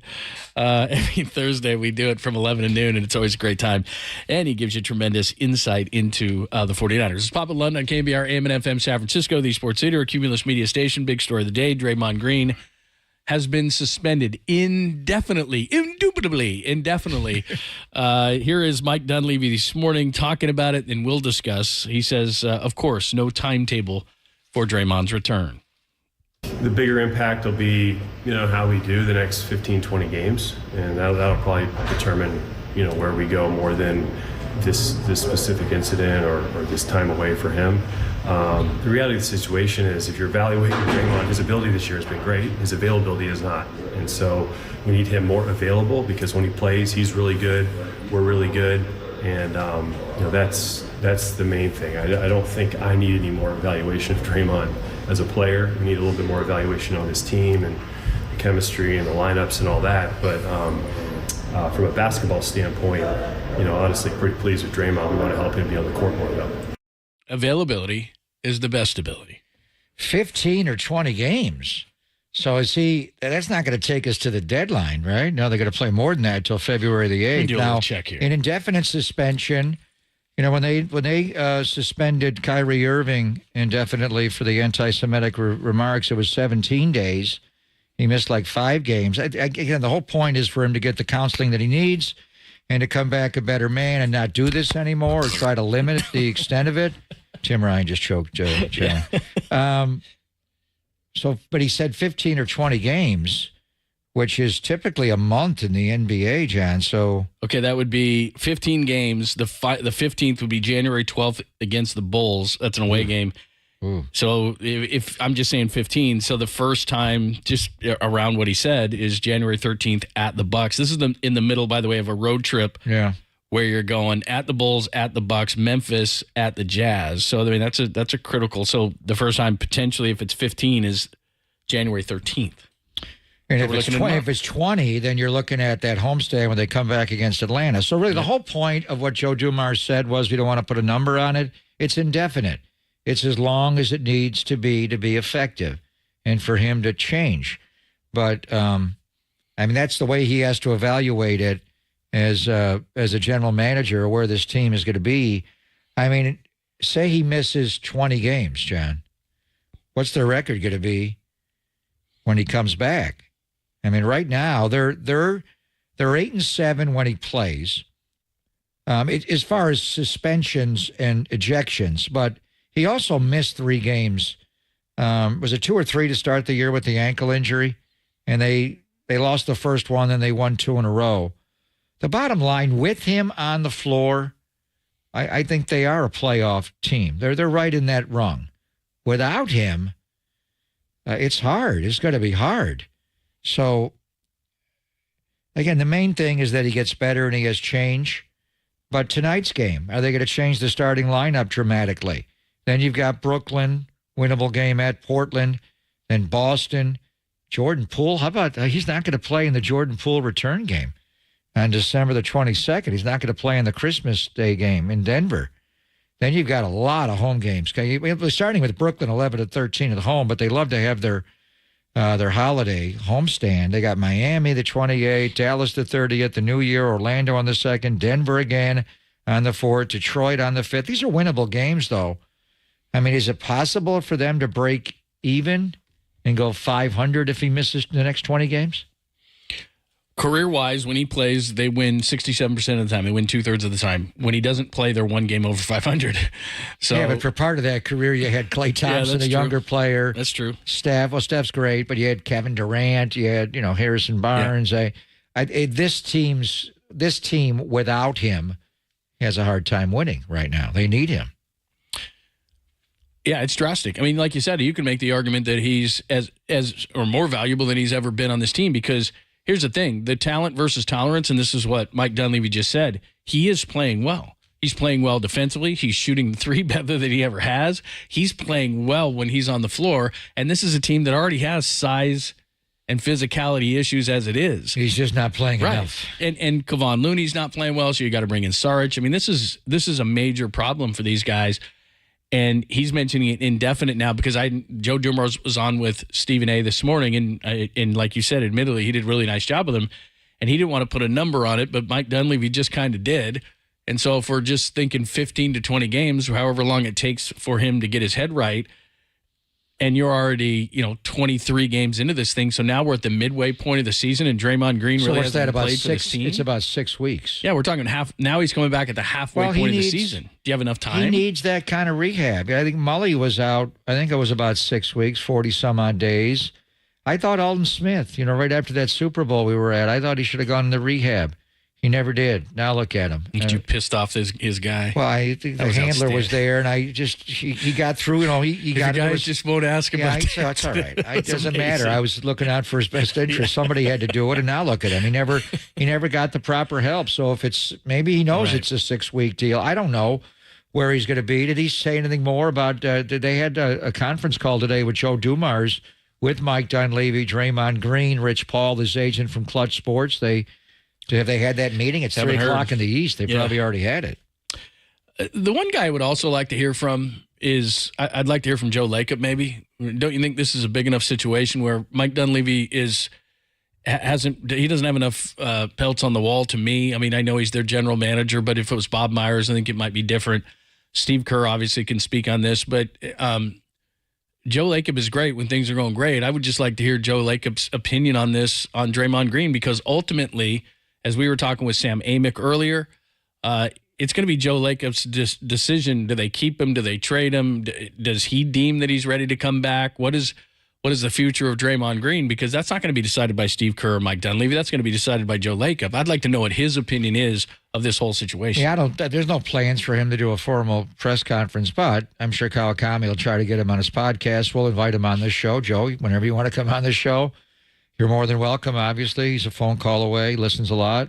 But, maybe they would do something more when he's reinstated and he comes back. I'd like to know, how they're overseeing this. Mike Dunleavy did talk more today, John, than this, the one cut we heard. Yeah, we will we'll play some more of that for you from Mike Dunleavy and the thoughts on Draymond Green. Text line is wide open. Love to get your thoughts on the indefinite suspension and what it means for Draymond Green, what it means for the Warriors. We did have Sam Amick on a little bit earlier. His column suggested maybe they could move on from Draymond Green. Give us your thoughts on that as well. Remember, we're on YouTube and Twitch, so you can have the conversation over there as well. And we'll read some of the best ones, and we'll continue the conversation. Draymond Green, indefinitely suspended. What does it mean for him? What does it mean for the organization? We'll hear more from Mike Dunleavy, who spoke today. We'll do it next, only here on the Sports Leader. Morgan Hill, shout out to you for supporting KNBR. Morgan Hill's Sports Leader.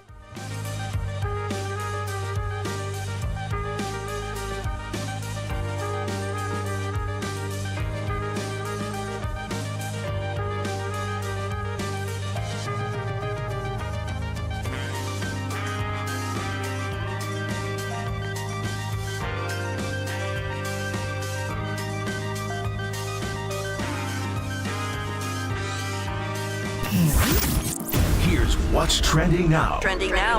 On KNBR.com.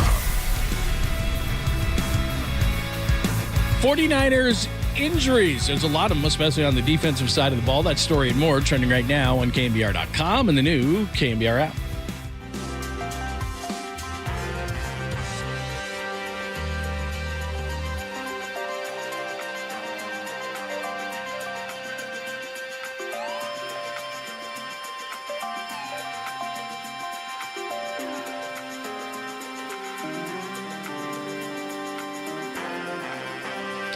It is always great to talk to our good friend Steve Moskowitz from Moskowitz LLP. He's got the answers to all your tax issues, including something called ERC. Steve, tell us about that. ERC, Employee Retention Credit. This is where the federal government is rewarding employers by giving away. That's right. It's not a loan. It's a grant. They're giving away. It's a gift. It's a reward for employing employees during 2020 and 21. There's 2 different ways to qualify. Either way will do it. But a lot of CPAs are stopping with the easy test, the math test, which is just a certain drop in gross revenue. And as you know, before I was a tax attorney, I was a CPA. A lot of CPAs just like to do math and nothing else. The other test is a facts and circumstances test. It requires analysis. That's what we do as tax lawyers, legal analysis. We're happy to spend the time, effort, energy to go ahead and do the analysis for you. And if you qualify, you may be leaving hundreds of thousands of dollars on the table. Don't miss out on this. Don't wait for the program to close. Just treat us like you would a medical doctor. Come to us for a free second opinion. And if you qualify, let's get every dollar to which you're legally entitled. ERC, you need to find out about it as well as other tax issues you may be facing. Call Steve Moskowitz at 1-888-TAX-DEAL. That's 888-TAX-DEAL, or simply go to MoskowitzLLP.com.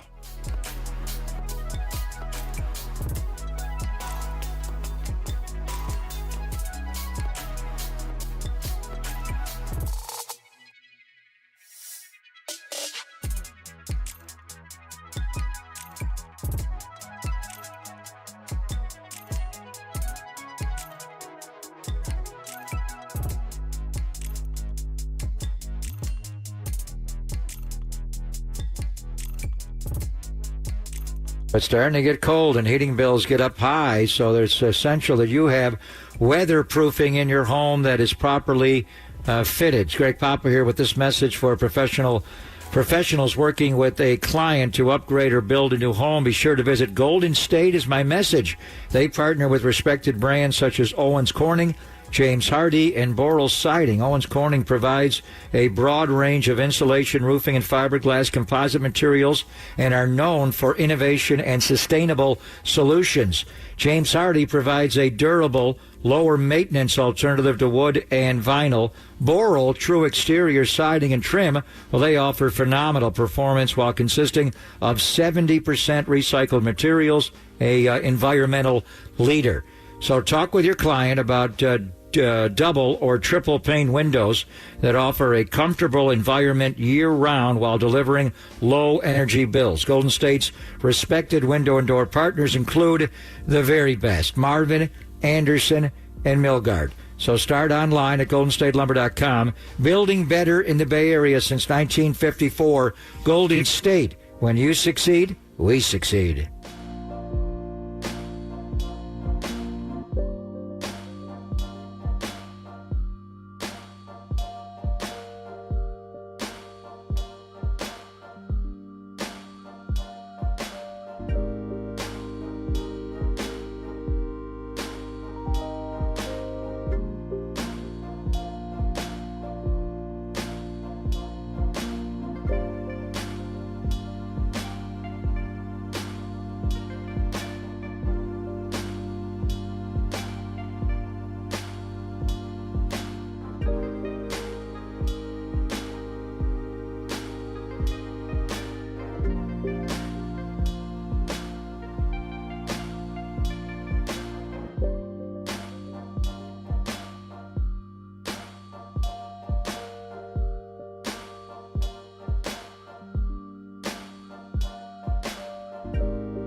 And now, time for the Protect Your Assets with David Hollander Business and Technology Report.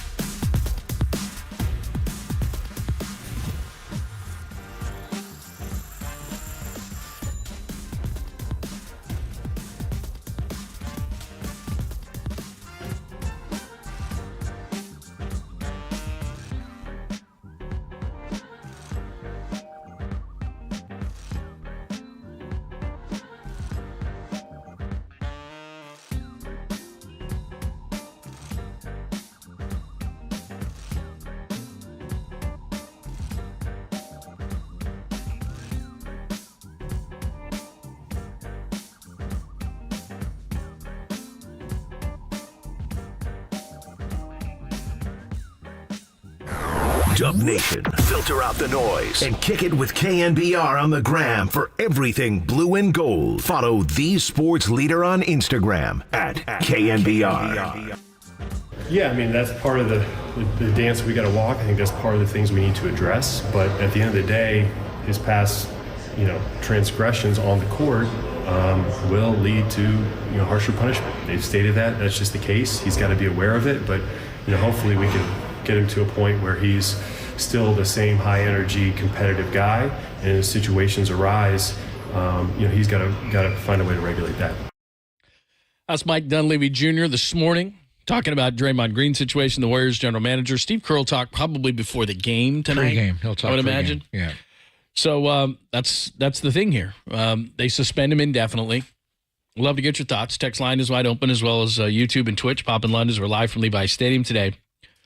So he's asked what the concern level is that Draymond acts out again. And you and I have had this discussion a million times, and my overriding question to all this is, how will this time be different?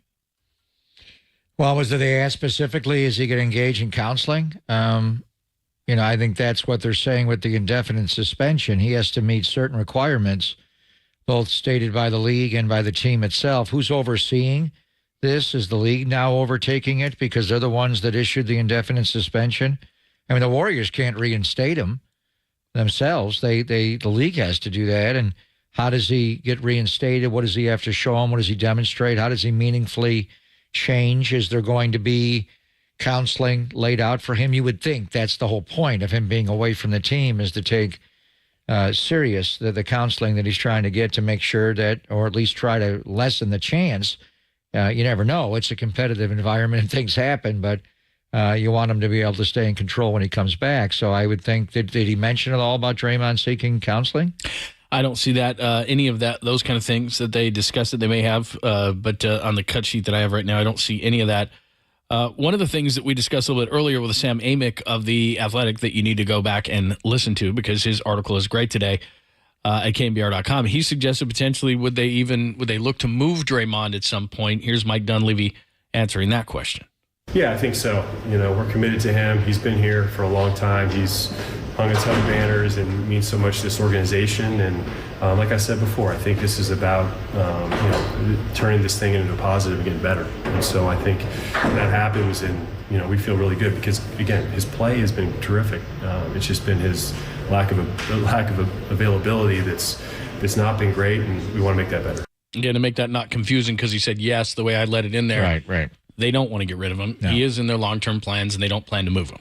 Yeah, the question was probably that. Is he in your long-term plans? Do you plan on him coming back after the indefinite suspension is lifted? And he said everything that we've said. He's also, going to say things publicly, keep things close to the vest. And Mike, he's just very different.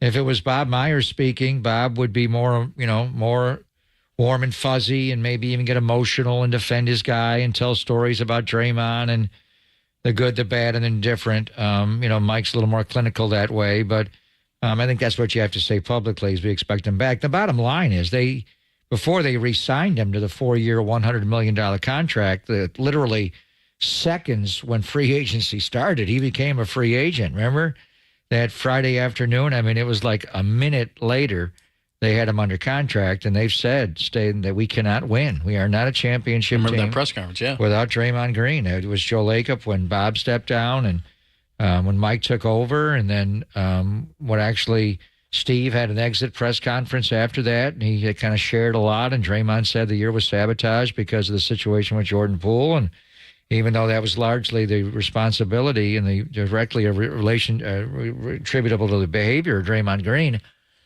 they stood by him. So now they're going to try to help him, but I'm sure more will come out in the coming days, John, on exactly what he needs to do as far as counseling. And then there's going to be a meeting that was set up today with Rich Paul, Draymond's agent, LeBron's agent from Clutch Sports. You wonder how much LeBron, other players, in the league that know him. He had a messy partying with Kevin Durant. Kevin Durant had some pointed comments about Draymond needing help.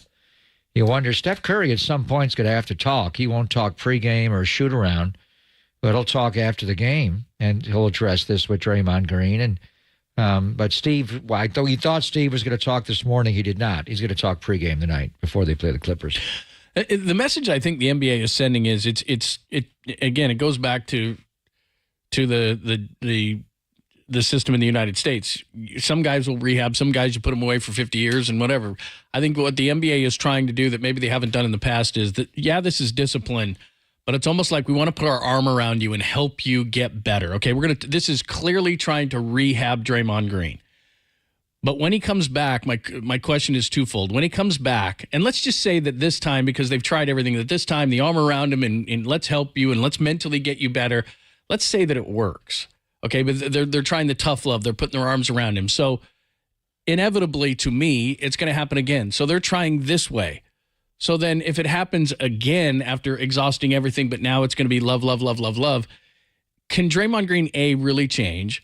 B, can he play without redlining? Can he actually change himself and be the same kind of player? And then if it does happen again, which inevitably I think it will, then what does the NBA do? Because they've tried this different tactic. Do they go back to just saying, hey, you're out for a season then?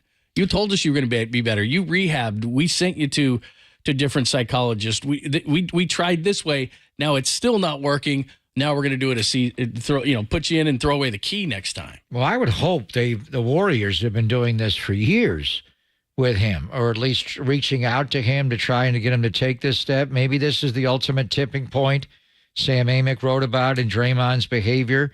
And this has to be humbling to him, because he was called out. Steve Kerr did say physical act of violence. We need to help this guy. And then, boom, he's on the floor for 2 weeks, and now he's got to get suspended, and this time there's not a number on it. It's indefinite. So as you stated earlier, yes, he can change if he wants to change, if he embraces, if he goes through the proper steps to change.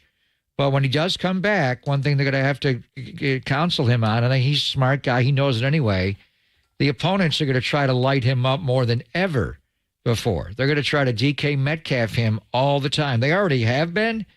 They're going to do it even more and more to try to bait him into a situation. So does he have the ability just to walk away from a confrontation, because they're going to try to drag him in? So are the fans. Think about next time he goes up to Sacramento. And I would think that there was some talk this morning, if this was David Stern's NBA, that Draymond would be kicked out of the league for the whole season. I think that's excessive for what he did. But I think every time you have a transgression like this, they're getting less and less. It's like you again. And did I just see you in my office like a week ago?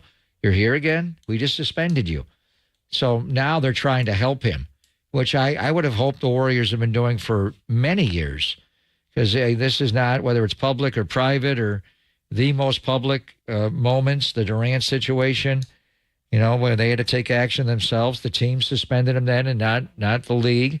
They did not suspend him with Jordan Poole. I wonder if, looking back on it, they regret that. If they felt like they in some degree not allowed the behavior, but really did not punish the behavior, enabled the behavior, and they didn't punish the behavior back when they had a chance. And that ripped the whole team apart. And their main defense at that point, they were angry with how the video got to the 30-mile zone, TMZ.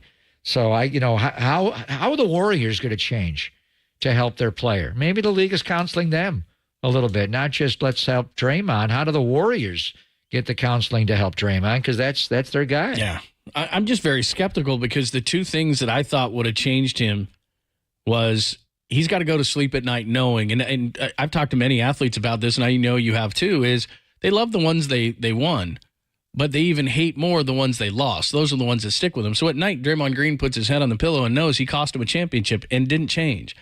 And he punched a teammate in the face and didn't change. And it's, 2 weeks ago, he said what he said about the situation and didn't change. Like, I look at this thing and say, how could he possibly change? And many more times than not, he's not remorseful at all. Now, he was against the Suns, but I think he was trying to talk to the league through the media, so I don't know how much I buy that. But he's generally not remorseful when these kind of things happen. He generally says, this is the way I play, this is the way I got to play. So now the league is going to get psychologists and how many ever people that they're going to get to try to counsel him here. And then he's going to change in, 15 or 20 games, and he's going to come back, and he's not going to redline, and he's not going to get mad, and he's not going to get thrown out of games, and he's not going to flail his arms. I just find that impossible to believe. He's always in the middle of it. I mean, but every situation is different. Although the ultimate penalty he paid was losing the championship during the 73-9 season, I really don't fault him. I think there was one, he threw Malik Beasley down on the side of the bounds in Portland. Shouldn't have done that. Got a flagrant. Kept getting the flagrants upgraded against Steven Adams for inadvertently kicking him. And then the LeBron teabag. And there's an accumulation of flagrant points. By the way, he's up against that threshold now, where even if he comes back and he has a hard foul and he's just playing basketball, I think he has, one more, John, then he gets suspended, and then every time you get two. Right. So he's looking at suspension for not even maybe, something so overt like smacking a guy upside the head or stomping on somebody's chest. If it's a, a no layup kind of mentality, and I'm going to lay you out when you're going up, and they deem that to be excessive, and they give you a flagrant one, he gets a couple of those, he gets suspended anyway. He always walked that technical tightrope throughout his career, but now he's accumulated so many of these flagrants. The other night was 2. He's had a lot of these flagrants that he's accumulated. So it's going to be hard for him to come back even from the indefinite suspension if he's still, walking the straight and narrow and not getting out of line as far as yelling at officials and taking out opponents or teammates and all that. If he just plays the game hard the way you're supposed to play, he may miss a game anyway. I think it's going to be really hard, too, because you mentioned this, and it coincides with the 49ers. It was on their grease board. Get after DK Metcalf. He'll lose it. Every team, when they bullet point their game plan on the grease board before the game, he's going to be on it. And he has been on it, but he's going to be on it even more so because he's their heart and soul and everybody knows it. So they're going to be targeting him. And then as far as the league goes, to me, the correlation is he walks up the home plate and he's got one strike and you're out. Like, how does a guy play that way? How does a guy go into every game knowing that he pretty much has a zero tolerance policy after this? So you redline really hard, and yet you've not only got to pull back a little bit, you got to pull back a lot. He's in a really tough position. I and I assume he's going through counseling. I wonder how they do it. It's different than he's never had a transgression, as we know, off the court. He's never been arrested. He's a good dad. He's a good son. He's never had any of that. But so how do you get him to still be Draymond Green, the player, and be the enforcer and be the guy? You don't guard him on a 3 and he makes a 3. He turns to your bench and he goes after it. That's just Draymond. Do you have to eliminate all of that? How do you do it? He's a physical player. He's banging the entire game. These are big men in close proximity that have a lot of physicality. And he's the most physical on both ends of the floor, setting the screen, the way he was banging Nurkic before it all went down the other night. That's just the way he plays. So I wonder, it's not like counseling someone to be a good citizen and to walk away. You walk away from every situation you can. Otherwise, they're going to be physical to you and you're not going to respond. That's kind of your job. So that's the fascinating. How does he still play as effectively as he can play and learn to walk the line? The thing because we talk about him as smart, and he's a smart basketball player. So how can a smart basketball player, as smart as he is, he can compute things very, very fast. Where does the ball go defensively, the rotations, everything that he can do using his brain on the court. So why can't he apply that to when he gets pissed off? Is that ill-conceived? To use your line, he red lines. He goes from It's an anger issue that he gets immediately. And the one thing with him, and Tim Legler spoke about it, that's just been amazing to me. They give you the one technical as a warning in the NBA, and you can't get the second one. I have never seen a guy ignore the fact that he's got one and actually takes it on like a challenge to see if you're going to give me the second one. Even Charles Barkley, he would run his mouth. He got the first technical. He'd shut up the rest of the game and play. Draymond he gets the first one and he charges. It's like, what is he doing? Does he know the rule? If he gets the second one, he gets kicked out. And there have been times, that game in Charlotte, when he got the double technicals in a tight game with no Steph Curry, like, what are you doing? He cost him the game. The 2 free throws tied the game. Kemba Walker beat him at the horn. There were times, remember a couple of years ago, we got into a discussion, should they, would they, could they trade him? I was pretty much done. You led the charge. Because the bottom line was, I questioned whether he was an effective player or not. The night before against Vucevic in Orlando, he couldn't guard him in the post anymore. So it's like, on top of this, you're getting kicked out of games. You're not as effective of a player. Maybe it's just time. But then he stopped drinking. He's a father. Maybe appeal to him. Do you want your son to see you behaving this way? Do you want your son's old enough now? He hears things. He knows how they're talking about daddy. He goes to school, and now it's not 4-time NBA champion. How they're referring to him? 6-time NBA suspended. I mean, it's now he's a villain. Does he want his son around? I mean, how do you appeal to him? He's as a father, you change. But there were times I was exasperated with him because it wasn't worth. As you said, the risk versus reward, the talent tolerance. Right. His talent was not there to the tolerance. He's still an effective player. And I don't think you trade him now because you're not going to get as much back. And we'll see where it ultimately goes. He's only just started the 4-year contract extension. But there was a time. But I just ultimately, I thought, could they, should they, would they? The bottom was would they? If they could and they should, I just don't think the owner would. And they've re-signed him many times, a couple of times, to 4-year, $100 million contract. So I think they believe, as we all believe, they can't win without him. The interesting thing is going to be Steve Kerr when he talks pregame and his tone after a physical act of violence last time he spoke out. We got to help him. And then what is Steph Curry going to say about this? I mean, Steph and Marcus wrote a great piece today in The Athletic. He's the one standing. Clay's not the same player anymore. Draymond's not available. What has happened to Kevon Looney? All of a sudden, the league is just athletic and younger. It's been that way for years. And Kevon found a way to be effective. What's going on with Andrew Wiggins? Why is he not? You got to play harder. You got to go get Kawhi or Paul George or whoever they put you on. Put Clay on James Harden again tonight. He can do that. But it's just, and the way they're playing, all this 1-4 flat and isolation stuff, it's not Warrior basketball. It's move the ball. You don't clear aside and let Steph Curry be James Harden and take a step back daddy. So I wonder what Steph will be. Obviously diplomatic. He's Steph Curry. But he looks around to his mates. They just had, 11, 30, 23 the other night. He looks around. Where's 23? Where's 11? The end of the game, he's not on the floor. Is he going to start games? Well, you're just leaving me all by myself here. Who are these guys with me? What's going on here? Podziemski. Yeah, there you go. I like him, though. All right, hit us up. Text line is wide open. Give us your thoughts on the Draymond Green situation. Indefinite suspension. Top of the hour, we give you the foreplay, the 4 pieces of sound you need to know. We do have some more Mike Dunleavy for you. There are other things going on, including baseball. And we did have a couple of conversations about baseball and probably not more good news. So we give you that as well. It's Pop in London, only here on the Sports Hitter. LeBron's got to stop teabagging people.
Hey, it's Greg Papa here. In the NFL, there is no margin for error. One mistake can change the outcome of a game. That's why 80% of all NFL players choose Sleep Number Smart Bet as the official sleep and wellness partner of the NFL. Sleep Number is proud to help players unlock their full potential through the power of quality sleep. And now you can save 40% on the Sleep Number Special Edition Smart Bed for a limited time.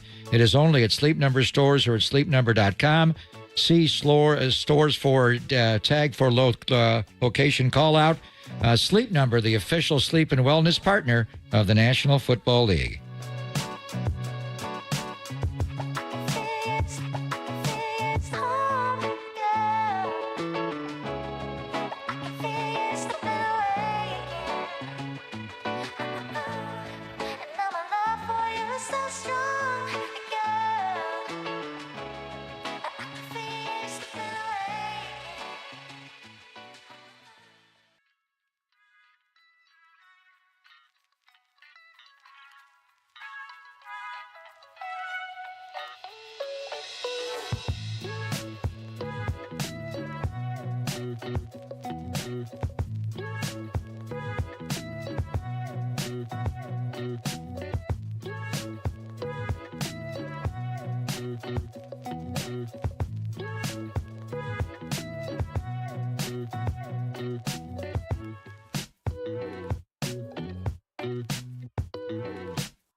Listen to the sports leader anywhere, anytime. Download the all-new KNBR app. Now back to Papa and Lund live from the KNBR Casino Matrix Studio. Casino Matrix Progressive Jackpots are here. Where are you? Just drop in. Please play responsibly. 1-800-GAMBLER. We'll have more at the top of the hour regarding Draymond Green. We'll hear more from Mike Dunleavy.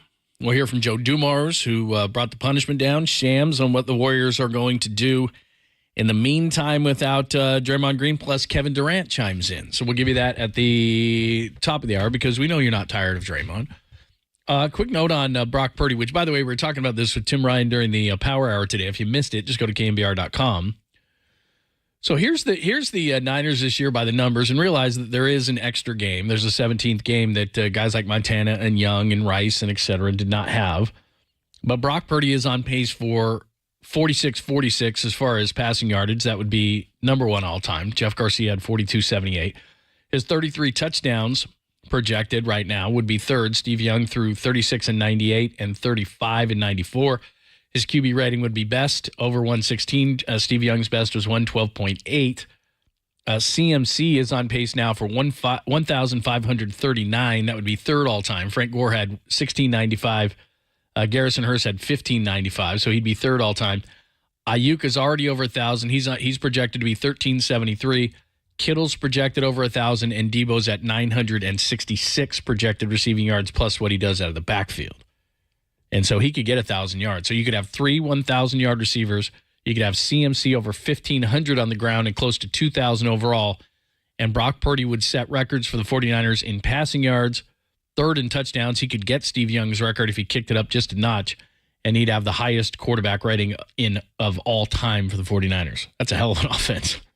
Well, and the 3 1,000-yard receiving yards. Ayuk's already over 1,000. I think Kittle's going to get there at 811. Debo's at 739 right now. So with 4 games to go on the way, he's been going off during this 3-game winning streak against Seattle, Philly, and Seattle. That is very rare. The 49er franchise has never done that. You've had some T.O. and Jerry Rice's, and I think a Jerry and a J.T., John Taylor.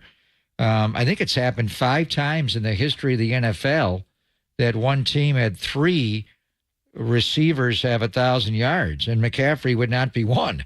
And McCaffrey may go, he's going to get 500 plus. He's already got it in receiving. He may get 1,500 yards on the ground. So, and it's just the overall distribution where you're keeping everybody happy. That's why when you look at what Brock Purdy has done, John, to me, he has maximized the production and the happiness of all these great eligibles. We've been talking about the 5 eligibles they have on this roster.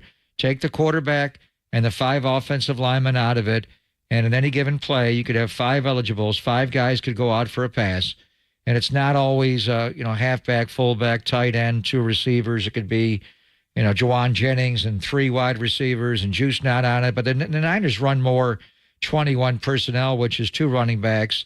Now, they could do Elijah Mitchell and McCaffrey together, but usually it's McCaffrey and Kyle Juszczyk. And then when you have Kittle there and the 2 receivers, and they both block as well as any 2 receivers in football, their production is just there. But it's Brock that, and it's Kyle on the play calling, and they, how the defense wants to take something away, like Seattle wanted to squeeze the middle of the field down last week and, choke it off and have a robber there and, a whole player always. So what do? You hit him over the top. You don't hit the middle, which is where the typical Niner offense goes on the grid when you have the spray chart there. So to me, it's just, what has Brock Purdy done? He's playing brilliantly, and his stats are as strong as anybody's in the history of the franchise. But he has maximized this galaxy of offensive stars around him. Everybody's happy. Everybody eats. Everybody gets the ball. It's equitable. It may not be in every single game they all share.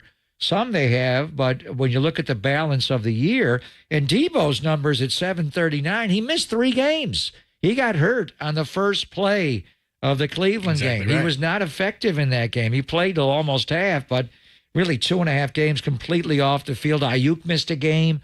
Not like they are going to get the 17th game, so it does up it from previous generations where 16 and a lot of years they played 14 or 11 games. But in any event, what Brock Purdy has done, that's why to me, when he had the perfect quarterback rating and we were talking about it, he's the perfect quarterback for this franchise, for this team, for those galaxy of stars. They respect him. They know he does not have any hidden agenda, and he's going to feed the ball to one guy over. He throws the ball to the guy who's most open. He goes through his progressions, but he gets the ball to the right guy, and he keeps them all happy. And most importantly, the grumpy head coach is happy as well because he knows he runs his offense well. So we had Mike Sandow. We had Mike Sandow from The Athletic the other day, and we were giving him grief about his quarterback tiers. Now, they're not his quarterback tiers because he talks to people all over the league, and then he just reports the results. So he got an I'm not going to say an ungodly amount, but an unfair amount of criticism on these. So then he was he a tier 4 going into the year? And again, just to revisit that, because he wrote a new piece on where these quarterbacks may be now. Oh, he asked him that a week ago, and he was working on that. So this is what he says. He says a tier, just as a reminder, he put him in tier 4 last year, or the people in the league did. Heading into this year. Right. So it says a tier 4 quarterback could be an unproven player, not enough information for voters to classify, or a veteran who ideally would not be starting for all 17 games. So he says the 49ers Purdy fell on the border of tier 3, solid starter, and tier 4, not enough information entering 2023. But he says that his sense is that he'll command a good number of tier 2 votes in the upcoming offseason if his current production continues. Still not tier 1? This is one defensive coordinator in the league. I think he's smart. I think he's accurate. I think he has far more elusiveness than people give him credit for, and he's young, so he still has an opportunity to grow and get better. That was a defensive coach that faced the 49ers And this coach said he would place Purdy in 2-tier right now. Tier 2. Which I think that's fair. Because tier 1 is like the guys who have proven it over a number of years. I mean, I don't think he's at that point yet. But tier 2 is pretty damn good, right? I mean, I think that's fair. I mean, if he wins the MVP and this team is the number 1 seed, you should look at it as though he should be a tier 1 quarterback. I don't much care. I mean, obviously the tier 1 preseason was Mahomes. It was Joe Burrow. It was Josh Allen. It was Aaron Rodgers. The one guy, and I love Justin Herbert's skill set. No one's going to argue with that. But now they shut him down for the year. He's got the finger injury. He just doesn't win. Now, you blame the head coach and the overall organization there. Yeah, Brandon Staley. Yeah. But I mean, it's just would you put? I mean, last year they had 1, 2, 3, 4, 5 in tier 1. Now Jalen Hurts was not in tier 1 heading into the year last year, and Jalen Hurts finished second in the MVP and had a hell of a Super Bowl. So, yeah. But I think he's a person that you look at in these kind of situations where you'd say I wouldn't put him in tier 1 now. I would have last year. Who Hurts? Yeah, but whether it's through injury or whatever the heck's going on with him, he's not the player he was last year. He's turning the ball over more. He's not as accurate as he was. So even though they've got a really good record, he's not playing the same way he did last year. He's not. He's turning the ball over. I think the knee injury last year was the shoulder. I think the knee is bothering him, and the Niners did expose him a little bit and squeezing him in the pocket. So, in any event, whether it's tier 1 or tier 2, Brock Purdy is just playing extremely well. I don't know how he could play much better, and the key thing now is to keep it going. This Arizona game is, they could likely not have 5 starters on defense play in this game. 2 D tackles, 2 off-the-ball linebackers, and Charvarius Ward could miss the game. And I'm not even including Talanoa Hufangu's out the year, so really it's 6 starters you would have on defense. They're coming off their bye week. It's going to be an interesting game. I think the Niners will win. But I think there's going to be some moments in this game where it may come down to the end. Yeah. And then you got the Ravens coming after that on Christmas, so we'll get more into that game. But you're right. Just on the surface, you're like, well, you're going to blow the Cardinals out. But take 5 starters out. I don't want to jinx this whole thing, but looking at this, now Bosa was out in the Atlanta game, but that was the Atlanta game. And they just ran and ran and ran and ran and ran. And if people remember, Mariota, his first 13 passes in that game? I mean, obviously played a great game. Yeah. So, and remember, and I think Kyle's probably using this as motivation. Dallas went there when Josh Dobbs was the quarterback, and Arizona beat Dallas at Arizona this year. And they were 1-8. That was their one win to begin the year. Right. They've gone 2-2 since Kyler Murray has come back. And I also think just the symbolism of going to Glendale. Last time we played a game there, because last year the road game at Arizona was in Mexico City. The last time we were there, October the 10th of 2021. The starting quarterback in that game, because Jimmy Garoppolo was hurt, was Trey Lance. And the Niners scored 10 points in that game. Remember the 4th down play runs on the goal line? He had a bad finger coming off the Raider game, so they had to run of the lot. But he got blown up. Remember Budda Baker hit him on the goal line? Kyler Murray quarterback for them. So now you're going back with Mr. Irrelevant as a bona fide and NFL MVP, and he's going back home to the state of Arizona. All right, 1 o'clock hour is on the way. We'll bring that Draymond Green conversation back. You'll hear from Mike Dunleavy earlier today. Kevin Durant's got concerns about Draymond Green as well. Joe Dumars on why the NBA did what they did with the indefinite suspension. And moving forward, Shams Charania, what are the Warriors going to do with the lineup, and how will they survive without Draymond Green for, 10, 15, 20 games? We'll see. We'll do it next, only here on the Sports Leader.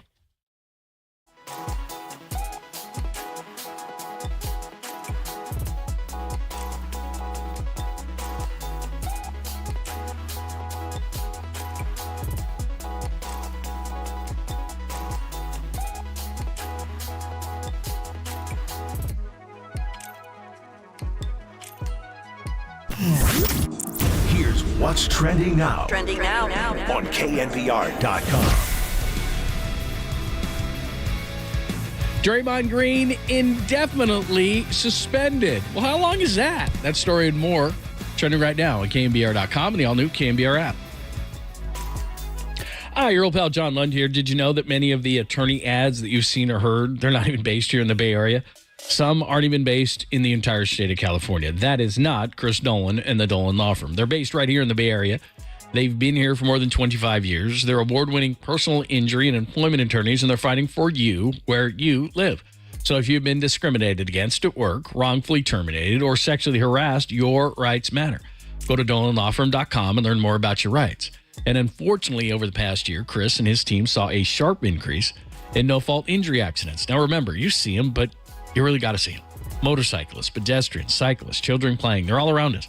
So please be careful and let's work together to make sure that the Bay Area is a safer place. And feel confident that you're in good hands with the award-winning California Lawyers of the Year, the Dolan Law Firm, who have secured more than $1 billion, with a B, $1 billion in verdicts and settlements on behalf of their clients. That's a lot of money. But speaking of money, you pay nothing up front. Nothing up front. No hourly rates, no upfront fees. They don't get paid until you get paid. They live here. They work here. They win here. DolanLawFirm.com.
Dub Nation, wherever you are around the globe, stream Gold-Blooded Radio 24/7, 365 on KNBR.com. This is the sports leader. What's happening? Thanks for joining us. We will give you more on the Draymond Green situation with Mike Dunleavy, who spoke today, Joe Dumars, who doled out the indefinite suspension. Kevin Durant is worried about his old pal Draymond Green, and Shams Charania. What's ahead for the Warriors without Draymond indefinitely? Do remember, we still have not given away the Pacific Catch gift card. We will do that at some point in the 1 o'clock hour. If you're looking for somewhere special to celebrate this holiday season, fun cocktail parties, family-style dinners, amazing catering options, and, did I mention, a festive cocktail menu? Check out Pacific Catch. Get more at PacificCatch.com. You can win a $100 gift card to Pacific Catch when you hear the cue to call. I'm not sure what the cue to call is. What's the cue to call? You can ask for that. Oh, do we have it? What is it? He walked past this fish market. You know what I'm saying? Fish market. He stopped. He took a deep breath. He said, "Woo! Good morning, ladies." Smells. Oh, wow. Of course. Of course. Is that a Pike's Market in Seattle? It might be. Did you hear was it a few weeks ago in Collinsworth? He bought the salmon. I mean, he's a It's smart a football pound. guy, but it's Yeah. $34 a pound. I thought everybody knew that. He thought it was $34 a fish. $800. Did Bro. you ever do the fish catch there? No, I never did. I did the it fish last catch year. There. It ain't easy. It's a lot big. harder than it and it looks. It almost I know that slipped part. through, but I Did you bobbled catch it. it? I caught it. Very nice. I think I have video. Was that a pretty big fish too? Those things are. It was a long one. Jim. Yeah. Those are big ones. So anyway, what you're going to do in the 1 o'clock hour is you're going to call only this number, not now, but when you hear that cue to call that we just gave you in the 1 o'clock hour, 415-896-KNBR, 415-896-KNBR. Put that in your phone. Thanks to our good friends at Pacific Catch. More at PacificCatch.com. All right, we're going to let you hear more from this Draymond Green situation. If you did not hear about it, indefinite suspension, trying to put their arm around him a little bit, show him a little bit of love. The organization is apparently on board with the NBA. We'll find out about Draymond Green, what he thinks. I think you said this earlier. One of the things that I think is very surprising is it's kind of a family affair because Joe Dumars was someone that Draymond idolized growing up with all those bad boy teams. And apparently Andre Iguodala is on board with all this as well. Well, Andre is the acting executive vice president of the NBA Players Association. And also working with him is Sean Livingston. So I wonder, I mean, it's the job of the Players Association to defend the player, but you also want to help him. So I don't know if you push back from an indefinite suspension. That means the league is pretty serious. But I do wonder the counsel that Draymond is getting the last couple of days, whether it be from Steve Kerr or Bob Myers may have reached out, Mike Dunleavy, Steph Curry, Clay, Andre. I'm sure he's been in contact with Andre Iguodala, and he's supposed to be talking to Joe Dumars today about what he exactly needs to do when they were to go over the whole course of action and how he gets, through the indefinite suspension. So it's people that are the closest to him, which has got to be good. When they say, Draymond, you got to change. And it was one thing of Nurkic to say, I don't know what's with that brother. He needs to change. But when it's Kevin Durant, because they kind of patched that up a little bit in the ensuing I think so. years since that situation they had in L.A. By the way, I'm exhausted in terms of what they could potentially do. Has anyone ever said let Draymond smoke? I mean, we've said let Timmy smoke, but what do you want him to do? I mean, I've heard that it chills you out. Like drinking's, you get in fights when you drink. You chill out when you smoke. Yeah. Could he do the two at the same time? Could he focus enough but then chill out? Because you really don't fight when you smoke weed. Here's me catching the fish, by the way, Jay. Want to see the video? Oh, look at this. When was this? Last year. Watch. See those hands. Let's see. Ready? Oh, very nice. Slight bobble, but he pulled it in. Yeah, it doesn't matter. It's kind of like a Jackson Smith and Jigba That catch, wasn't right? bad. That wasn't bad at all. Anyway, It's a good-sized fish. What are you saying? Let Draymond get high? Let Draymond smoke. He's probably going to gain weight. Oh, that's true. I do wonder when he cut back on the alcohol consumption that one year, he was a much better player. Yeah. I don't know where that's at. Yeah. Who knows? All right, let's get to it. It's foreplay time. Time for some foreplay with Papa and Lund. I'm Dirk Diggler. 4 chunks of audio that really get you going. I have a gift, and I am trying to not be selfish about it, but to use it. On KNBR 104.5 and 680, the sports leader. By the way, that's why you catching the fish. That's why that you watch on YouTube and Twitch. You would have seen that because you played the video right up against the I did. We were just talking about it. Very nice. Very nice catch. Pacific catch. Yeah, perfect. All right, here's Mike Dunleavy earlier today. Draymond Green's absence will impact the next 10 to 15 games. Maybe you know something here. The bigger impact will be, how we do the next 15, 20 games. And that'll probably determine, where we go more than this specific incident or this time away for him. The reality of the situation is, if you're evaluating Draymond, his ability this year has been great. His availability is not, and so we need him more available, because when he plays, he's really good. We're really good, and that's the main thing. I don't think I need any more evaluation of Draymond as a player. We need a little bit more evaluation on his team and the chemistry and the lineups and all that. But from a basketball standpoint, honestly, pretty pleased with Draymond. We want to help him be on the court more, though. All right, so I heard 15 to 20 games and then Charlie Brown's teacher. So do they know something that indefinite means 15 to 20 games? No, I don't think I don't think it's that at all. I think it's going to be a long haul. I don't know if he meant Draymond's going to be out 15, 20 games, or he wants to assess his team in 15, 20 games, because 20 games is going to take you to late January, and the NBA trade deadline's been moved up the last few years because of the Boogie Cousins trade a few years ago right in the middle of the All-Star game. They don't want to do that. So the trading deadline is February the 8th. So when I think that's like the Wednesday or Thursday of the Super Bowl week where we're at NFL honors. You're right. That'll be the NBA trading deadline. And so he wants to get an assessment of his team. We said was, the first 20 games was incomplete because Draymond missed so much time and other injuries with Gary Payton II. And now, if he misses the next 20, I mean, how do you really evaluate who this team is unless they have Draymond Green on the floor in their hole? So, I mean, exactly, if he misses 20 games, how many of those 20 can they win? Can they win tonight without him against the Lakers? Who's against the Clippers? Yeah. Who starts tonight? Well, Shams Charania is going to tell you in two cuts. He's got the starting lineup? Well, he's got an idea in talking to people what he thinks they may do. So stay for that. But That's a tease. Here is Joe Dumars, who again Draymond Green idolized. They're not trying to punish; they're trying to rehabilitate. A lot of times people get caught up into like a number, like what's the number? And we didn't want to do that. What we wanted to do was, first of all, we knew that there would be some level of punishment, but we didn't want that to be the focus. We wanted the focus to be on how can we help Draymond as well. And we thought indefinite was the best way to do that. So people don't get caught up on here, what's the number? Is it too low? Is it too high? Indefinite means get yourself right. We want to see you at your best. And the best way for you to do that is to get yourself mentally and emotionally back to where you need to be. And so that's how we got to indefinite.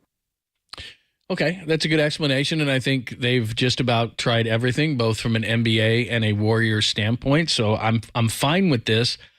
Just knowing they're talking about this is a mental thing that he needs to address, and I know a little bit about this. People listen to it every day. I'm nuts, and so I've had my time with this kind of stuff, and I just don't think you can do this part time and try to in 10 or well. So we said 15 games is January 13th. I don't think you can fix this in a month. So I don't know how he's going to be rehabilitated in a month and be able to go onto a basketball court and unlearn everything he's learned about trying to play basketball this way when he said time and time again, this is how he plays. Yeah, I don't know what the course of action, how, to get himself right. What's the mechanism to do that? Is it formal counseling? Is that something the league provides? Is that something the Warriors provide? Do the Warriors oversee it? Do the league oversee it? Or is it a combination? And then how does he demonstrate? I'm sure whoever, is the counselor would have input on, we feel like we've made meaningful change, and we'll see. But then he's got to go out and play. And it's not one thing just to go back into society and be a good citizen. He's got to play a professional sport, and he does it with ferocity, and he's Draymond Green. And he's got to get baited whenever he goes on the road. I mean, it's always been bad for him, but he's public enemy number one. It's going to be worse. So he's going to have some challenges, and we'll just see how long the indefinite means and how he demonstrates to them that he is meaningfully changed and, as Joe D said, got himself right. What does that mean? It's good. That's going to be tough to evaluate or to know when it's the right time. You mentioned this earlier. This is interesting. Kevin Durant on Draymond's suspension, and he just hopes he gets better. Yeah, that was insane to see. Glad Nurk is all right. Never seen that before on the basketball court in the NBA game. I hope Draymond gets the help he needs. It's been incident after incident, so I know Draymond, and that's not, he he hasn't been that way when I was around him and coming into the league. So hopefully he gets the help he needs and get back on the court and, put all this stuff behind him. He wasn't that way when you were here? Well, I mean, he was verbally, he berated Kevin many, many times, he obviously, but he never, this one's a little bit different where he just opened, obviously Jordan Poole, but that's, you do wonder if something's going on off the floor. I do remember when Sam Amick came on, when he was prompted our memory about that day when he hit Jordan Poole, there was something going on with him off the floor. I was actually concerned about being sleep deprived. They just got back from Japan and that trip to the preseason right after they won the championship, and they were just were not ready to come back. And I don't know what caused it or what's going on off the floor, but those are strong words from Kevin Durant. Strong words. Never seen anything like that in an NBA game. Draymond needs help. Don't know what's going on. I wonder, if Kevin reached out to him. Certainly he's got – I wonder if LeBron has reached out to him. I mean, there's – he went and had vacation with LeBron this summer, and they have the same agent, John, Rich Paul. I wonder – and it's, words aren't going to change. You're going to have to really be serious about changing your behavior here. But he's got the greatest people counseling him. He's got Steph Curry as a teammate. He has access to LeBron through Rich Paul and his own association with LeBron. I wonder if he still is in good enough terms to talk to Durant. Bob Myers, does Bob reach out? Even though Bob's a member of the media. We invited Bob on the show today, and he kind of said, let me see if my schedule's there. But after it all blew up, he's not the time for him to do that. But I wonder, even though Bob's not the GM and head of basketball ops of the Warriors, if Bob Myers gave him a call. I would think, right? I mean, Bob cares. I would think so. That wasn't an act. You know it better than I do. That wasn't an act for Bob Myers. So I would imagine. I bet a lot of people have. And you know what? This time feels different. I don't know if it's going to be different. But Kevin Durant was basically saying, look, I've never seen that, but Draymond needs help. And that's what the NBA is trying to do. I wonder if that influenced what they did. If they talked to people, Kevin Durant says what he said. Nurkic said what he said. They basically said the guy needs help. Yeah, I think they know that. I mean, just based on, he's gotten kicked out of games. He's been suspended for the next game. Now, these last two suspensions were multiple games and indefinite. Close together. 5 games and then indefinite. So basically, they're taking him off the floor, and he has to singularly be focused on getting right, improving, he can come back. And then how much money is he going to lose this year in salary? It's $153,000 if it's less than 20 games, and I think they said it was $181 if it's more than 20. I don't know why. It? That's all? Per game. Oh, yeah. Right. Yeah. Why does it matter? Why does the per game change? I think that if you get, I think I read something on it. I can't remember why the number jumped up. Is there a maximum they can take money away? Yeah, I think it's something up to 10 and something up to 20, something like that is what the thing is. So he could lose anywhere from like 1.5 upwards of to nearly $3 million. And he's already lost over $2 million in past suspensions. Yeah. So, and finally, before we bring Ron Korychek on from the Chronicle to discuss, here is what you asked for, Shams Charania. What direction will the Warriors go with Draymond Green off the court? There's a sense around the Warriors, there's a sense, I think, in the basketball community, you want these guys, Steph Curry, Draymond Green, Klay Thompson, just ride off into the sunset. And with that, Andrew Wiggins, I think Steve Kerr has been a guy that he wants to give them every opportunity to do it. Right. But now I think you have to make the best decision for the organization, and that means going with Jonathan Kuminga moving forward. Is there a world in which he keeps that spot even when Draymond comes back? Is that a 1,000%? All right. So he's saying Kuminga in the starting lineup tonight. But what he also said was in that clip, it sounds like Draymond Green wouldn't start and Kuminga would when he comes back. What he's saying is that Wiggins wouldn't start and Kuminga would start. So Kuminga for now, then when Draymond comes back, he starts and Wiggins goes to the bench. Well, that's the way they started the second half in Phoenix. They benched Wiggins and they benched Looney, and they went to Šarić and they went to Kuminga. So I could see them start. To me, though, if you're going to start Šarić, you'd like to start Chris Paul and maximize the amount of time they're on the floor together, so they're so good together. But I'm comfortable tonight with Klay guarding James Harden. I think he did a good job. On 11-30-23 night, he did guard Harden most of the game, and then when they went and played the matinee on Saturday, he didn't. So I think, Harden's not going to beat you with quickness. He's going to beat you by bodying up on you and getting in. He's so big. Clay can meet him there with his size and strength and hold him off. I do think with Kawhi and Paul George, I would play Wiggins tonight. I wouldn't be screwing around there. So I could see start Kuminga with Wiggins and then, probably keep Clay in the starting lineup tonight. And not make, especially going back to L.A., that would be another huge story after benching him in the fourth quarter. So I would have Wiggins start the game and give him one of those forwards to guard, whether it's PG-13 or Kawhi, and then have, Kuminga guard the other guy. And the other thing, too, is this is a critical stretch, obviously, because let's just say what Mike Dunleavy said is true. He was saying 15 to 20 games. If they fall out of this, back to our conversation with Sam Amick, if they struggle in these games without Draymond Green and they're already in 11th place in the Western Conference and they fall out of this, look, Joe Lacob has been great about all the finances of this, but he's not going to pay $400+ million in salary and taxes for a team that's hovering around the play-in game. And you kind of have to, because in the middle of a year, you can't dump salary. You got to take salary back that matches. So, yeah, then you'll get into a discussion about Chris Paul and trading him for sure as an expiring contract and take one back and then, use that money later on. The big call is going to be Clay and what they do with him. I just don't see them moving Clay, but it's good. I mean, the Clippers are playing well now. They've won 5 in a row. Mm-hmm. This was going to be a hard game anyway with Draymond Green. So we'll see. They have a way of staying in games like this when the guy's down, but it's going to be a hard game. They were just... How many times have they seen Phoenix, Oklahoma City, Minnesota, the Clippers? They're playing all these teams over and over and over again. Ron Krychek's going to join us coming up next. His thoughts on the Draymond Green indefinite suspension and the Warriors moving forward. We'll do it next, only here on the Sports Leader. Ken Grove, shout out to you for supporting KNBR. Ken Grove's Sports Leader.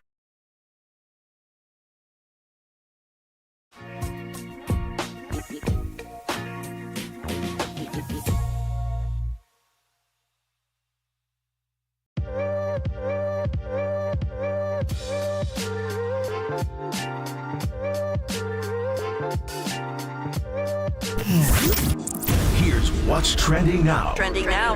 On KNBR.com. 49ers injuries. There's a lot of them, especially on the defensive side of the ball. That story and more trending right now on KNBR.com and the new KNBR app.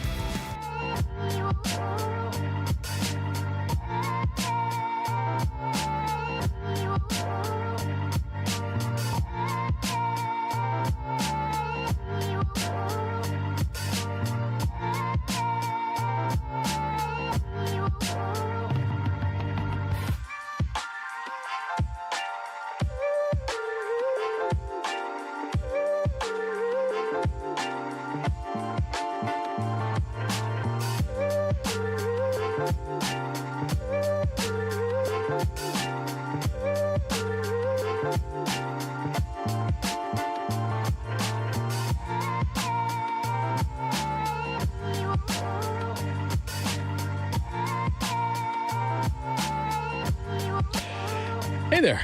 Let's talk about the Laser Eye Center of Silicon Valley, because it was a life changer for me. It was a life changer for Pop, and we had this procedure that you should check out. CLR, Custom Lens Replacement. Custom Lens Replacement worked for us.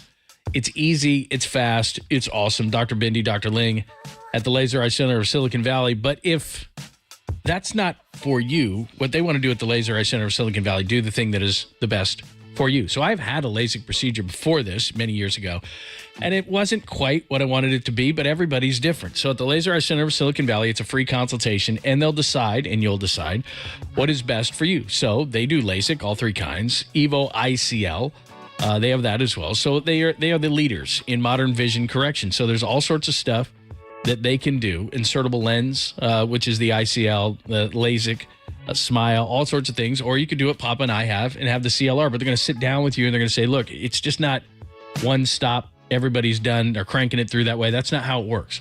So get your free consultation at the Laser Eye Center of Silicon Valley, and whatever works best for you, that's what they're going to do. As far as trust is concerned, because I know what you're doing. You're driving down the road going, gosh, my eyes. Dr. Bindi, Dr. Ling, they're awesome. The procedure only took a few minutes, did a couple of checkups on it, and it's worked awesome for me. But what you need to do is go to the Laser Eye Center of Silicon Valley, get that free consultation, and get started whatever works best for you. It's the Laser Eye Center of Silicon Valley.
And now, time for the Protect Your Assets with David Hollander Business and Technology Report.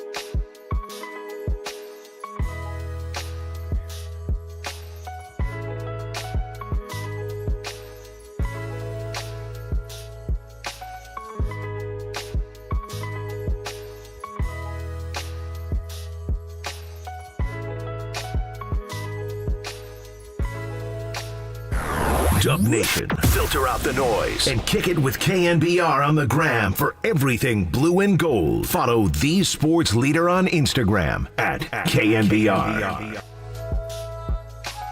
Fields has picked up his third foul. And now Green runs over Nurkic, and he'll be called for the foul, and they're going to take a look at this. See Jason Goebel indicating they will go to the monitor here. Nurkic is down in a heap. Green just plows right over Nurkic. We'll see if there's anything unnecessary added to it. Oh, man. Well, that's going to be a flagrant. Yep, and now they're going to just try to decide if they think it was excessive. It's going to be at least a flagrant one, could be a 2. Which would be an ejection. Boy, that is a swipe across the face. After video review, Green makes unnecessary and excessive contact to the face. The foul has been upgraded to a flagrant foul penalty 2, and Green has been ejected from the game. There you go. That's our buddy from TNT-BA, Brian Anderson, along with Coach Stan Van Gundy. A couple of nights ago in Phoenix, Ryan Kroichuk was there from the Chronicle. So let's get into it.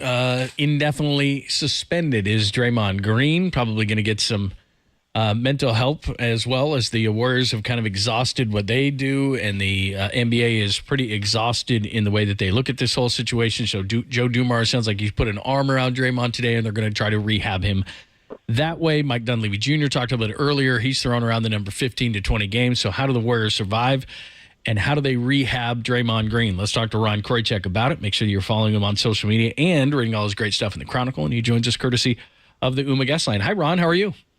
Good. How are you guys doing? Yeah, we're doing good. You were in Phoenix. What was that whole scene like? It was crazy.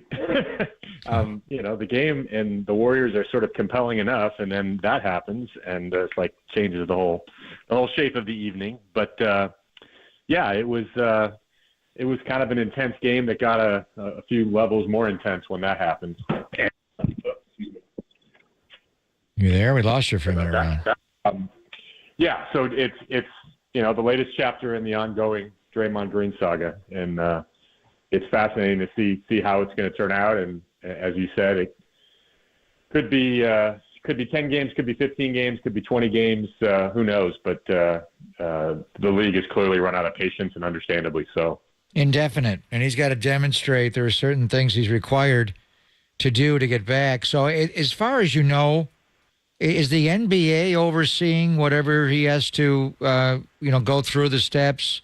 Is he going through formal counseling now? Has he gone through it in the past? What's the Warriors' role here? The Warriors kind of out of this, and it's the league office that's taking over now with the indefinite suspension, Ron?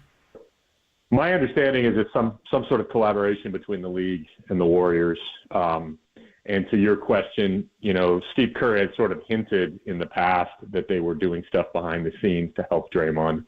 I always have taken that as some sort of counseling. He's never said that, but I find it hard to believe that they haven't been working on this behind that. They've just been trying to be discreet about it. And now it's obviously a little harder to be private given the nature, the repetitivity of this, redundancy of this, and now the very public nature of this latest transgression and the NBA's response. And the NBA being pretty open about trying to get him help. And he seemed, from everything I've understand and read, I didn't go with the team to LA. I came home from Phoenix. But everything I've read and understand and heard is that Draymond was receptive to getting help. So I don't know how much that sticks. I mean, part of the issue here is he's never been very contrite, right? He never apologized really for the pool incident or for the Gobert incident. He did apologize in this case because he claimed there was no intent. He didn't mean to hit Nurkic the way he did. But I think that's part of the issue is he's got to acknowledge that there's an ongoing pattern and a problem here. It's interesting, too, and I'm going to play into you being in Phoenix because you could hear the crowd in the background there, and we see it in Sacramento. And look, we've all gone through something. The majority of the people that are probably listening have had some sort of counseling. I know I have, and the thing is it's ongoing. It's like anything in life that you're trying to fix. And so if we're talking about 15 or 20 games, we're talking the middle of January. And so, look, maybe this could be the thing to fix him. Nothing has worked, not losing a championship, not punching a teammate, not any of these things have changed his behavior. I think it's going to be very difficult for him mentally to come back in a month and then face NBA arenas and teams, and the teams putting on their bullet points, you can get to Draymond Green, and the crowd getting on him. I just think it's going to be very difficult to rehab him during the season in this short of a period of time. Yeah, you're right. You're absolutely right. I mean, he's 33 now in his 12th year. He's not a rookie. He's not just learning and growing into who he will be. Obviously, he's capable of changing, but he's also pretty set in who he is, it seems like to me and to many of us who've watched him over the years. So it's going to be a challenge. There's no question. And Kerr has talked about that. Steph Curry has talked about that. That's the challenge for Draymond is maintaining that sort of simmering intensity he plays with, which is clearly part of the reason he's so good as a player. But that same sort of intensity and running hot is what takes him over the edge. And now it's 4 times, right, in a little more than a year. Jordan Poole, Sabonis, Gobert, and now Nurkic. He also got kicked out of the game against Cleveland when he shoved Donovan Mitchell. So he's just missed. Correct. He's missed so much time, Ron. It's unbelievable. Correct. Correct. And that was the question. And that was the question I asked in the press conference the other night. Was after the Gobert thing, he really wasn't contrite about the chokehold, but he was contrite about not being there for his teammates, about taking himself out for 5 games. So I asked him, is that, how do you feel about that? Because you could face suspension again.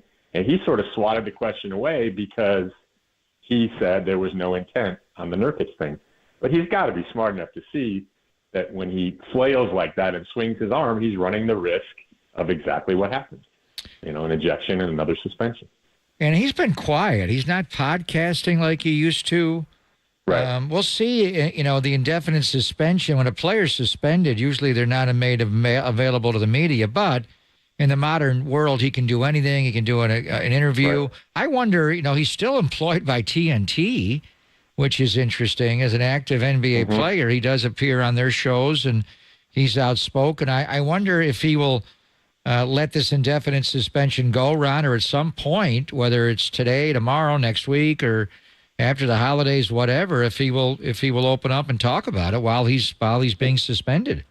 Well, I thought it was striking that he didn't say a word in his 5-game suspension recently. He didn't do any podcasts, he didn't do any interviews, he didn't post about it on social media, nothing. And then he came back and did that press conference with like 3 or 4 of us. I was one of the very few reporters who were there because it was like a Sunday afternoon, I think the day the Niners played, which was probably intentional, right, to minimize the hoopla. So he hasn't, maybe that's one step that his advisors have gotten him to believe, is that it's better not to talk about it publicly, or not to, because he's a very smart guy, but he comes off as just not in the least bit contrite. And I think that really hurts. It hurts the way the NBA views him. I think it hurts the way the public views him. So we'll see if that changes. He certainly has, to your point, Greg, has toned it down to where he doesn't go on the podcast. He doesn't make himself sort of everywhere. And then as he pointed out the other night, until the Nurkic thing, he had been pretty quiet on the court since he returned from the suspension. He hadn't got into it with other players. He'd argued sort of minimally with the refs, not as demonstrative as he usually is. So he can be, for a short term, conscious of this stuff and control it to some extent. But clearly, the longer the sample size becomes, the harder that is for him to achieve. Well, remember last year after the Jordan Poole situation, he did it was because they were following him around on Turner when he went to Japan, but they put the camera on him, and he looked right in the camera, and he did not apologize to Jordan Poole. And I think it went like 15 minid long. It was like a little mini doc, and it was kind of weird. In light of all the transgressions since, Ron, do the Warriors regret not suspending him for the or more punitive action of some kind after what happened with Jordan Poole? That's a great question. I wasn't there today for the session with Dunleavy, but I think that's a great question that they probably won't answer, because they probably do regret it, is my guess. That's just an educated guess. No one's told me that. But, I mean, let's be honest. All these incidents, as bad as Sabonis looked, as bad as Gobert looked, as bad as Nurkic looked, still not punching your teammate at practice, like viciously punching him, and with some sort of premeditation is not fair, but it's not the heat of a game. So if you don't get punished for that, you got to have, it's a problem, I think. And you could argue very logically that not getting punished for that probably made him feel untouchable. Not only did he not get punished, he got a $100 million contract. And he got the guy that he punched, he got him kicked out of town. Right. And there's other issues, no doubt, involved in the Poole trade, right? I mean, I don't think trading Poole was really about the incident with Draymond. I think there was immaturity and issues that had been sort of percolating that we don't know what precipitated the whole But it empowered him, right? I mean, the whole thing empowered him.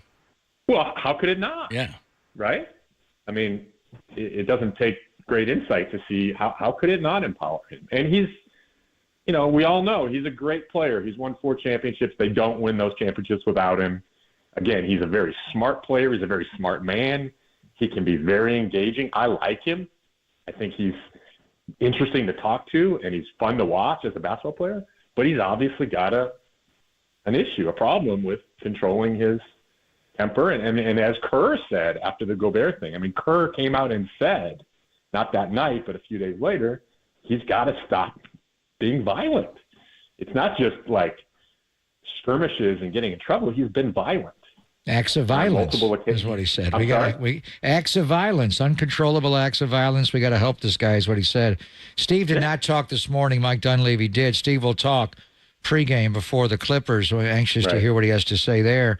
As far as the lineup, obviously it's going to be hard to win without Draymond Green, and the Clippers are playing better. They've won 5 in a row. They just beat you down there a few weeks ago. Kuminga just goes into the starting lineup, you think, or is it more? Does he follow up on what he did in Phoenix when he benched Wiggins, when he benched Looney? I think Clay stays in the starting lineup, but you don't know. You could start Paul and move Šarić in.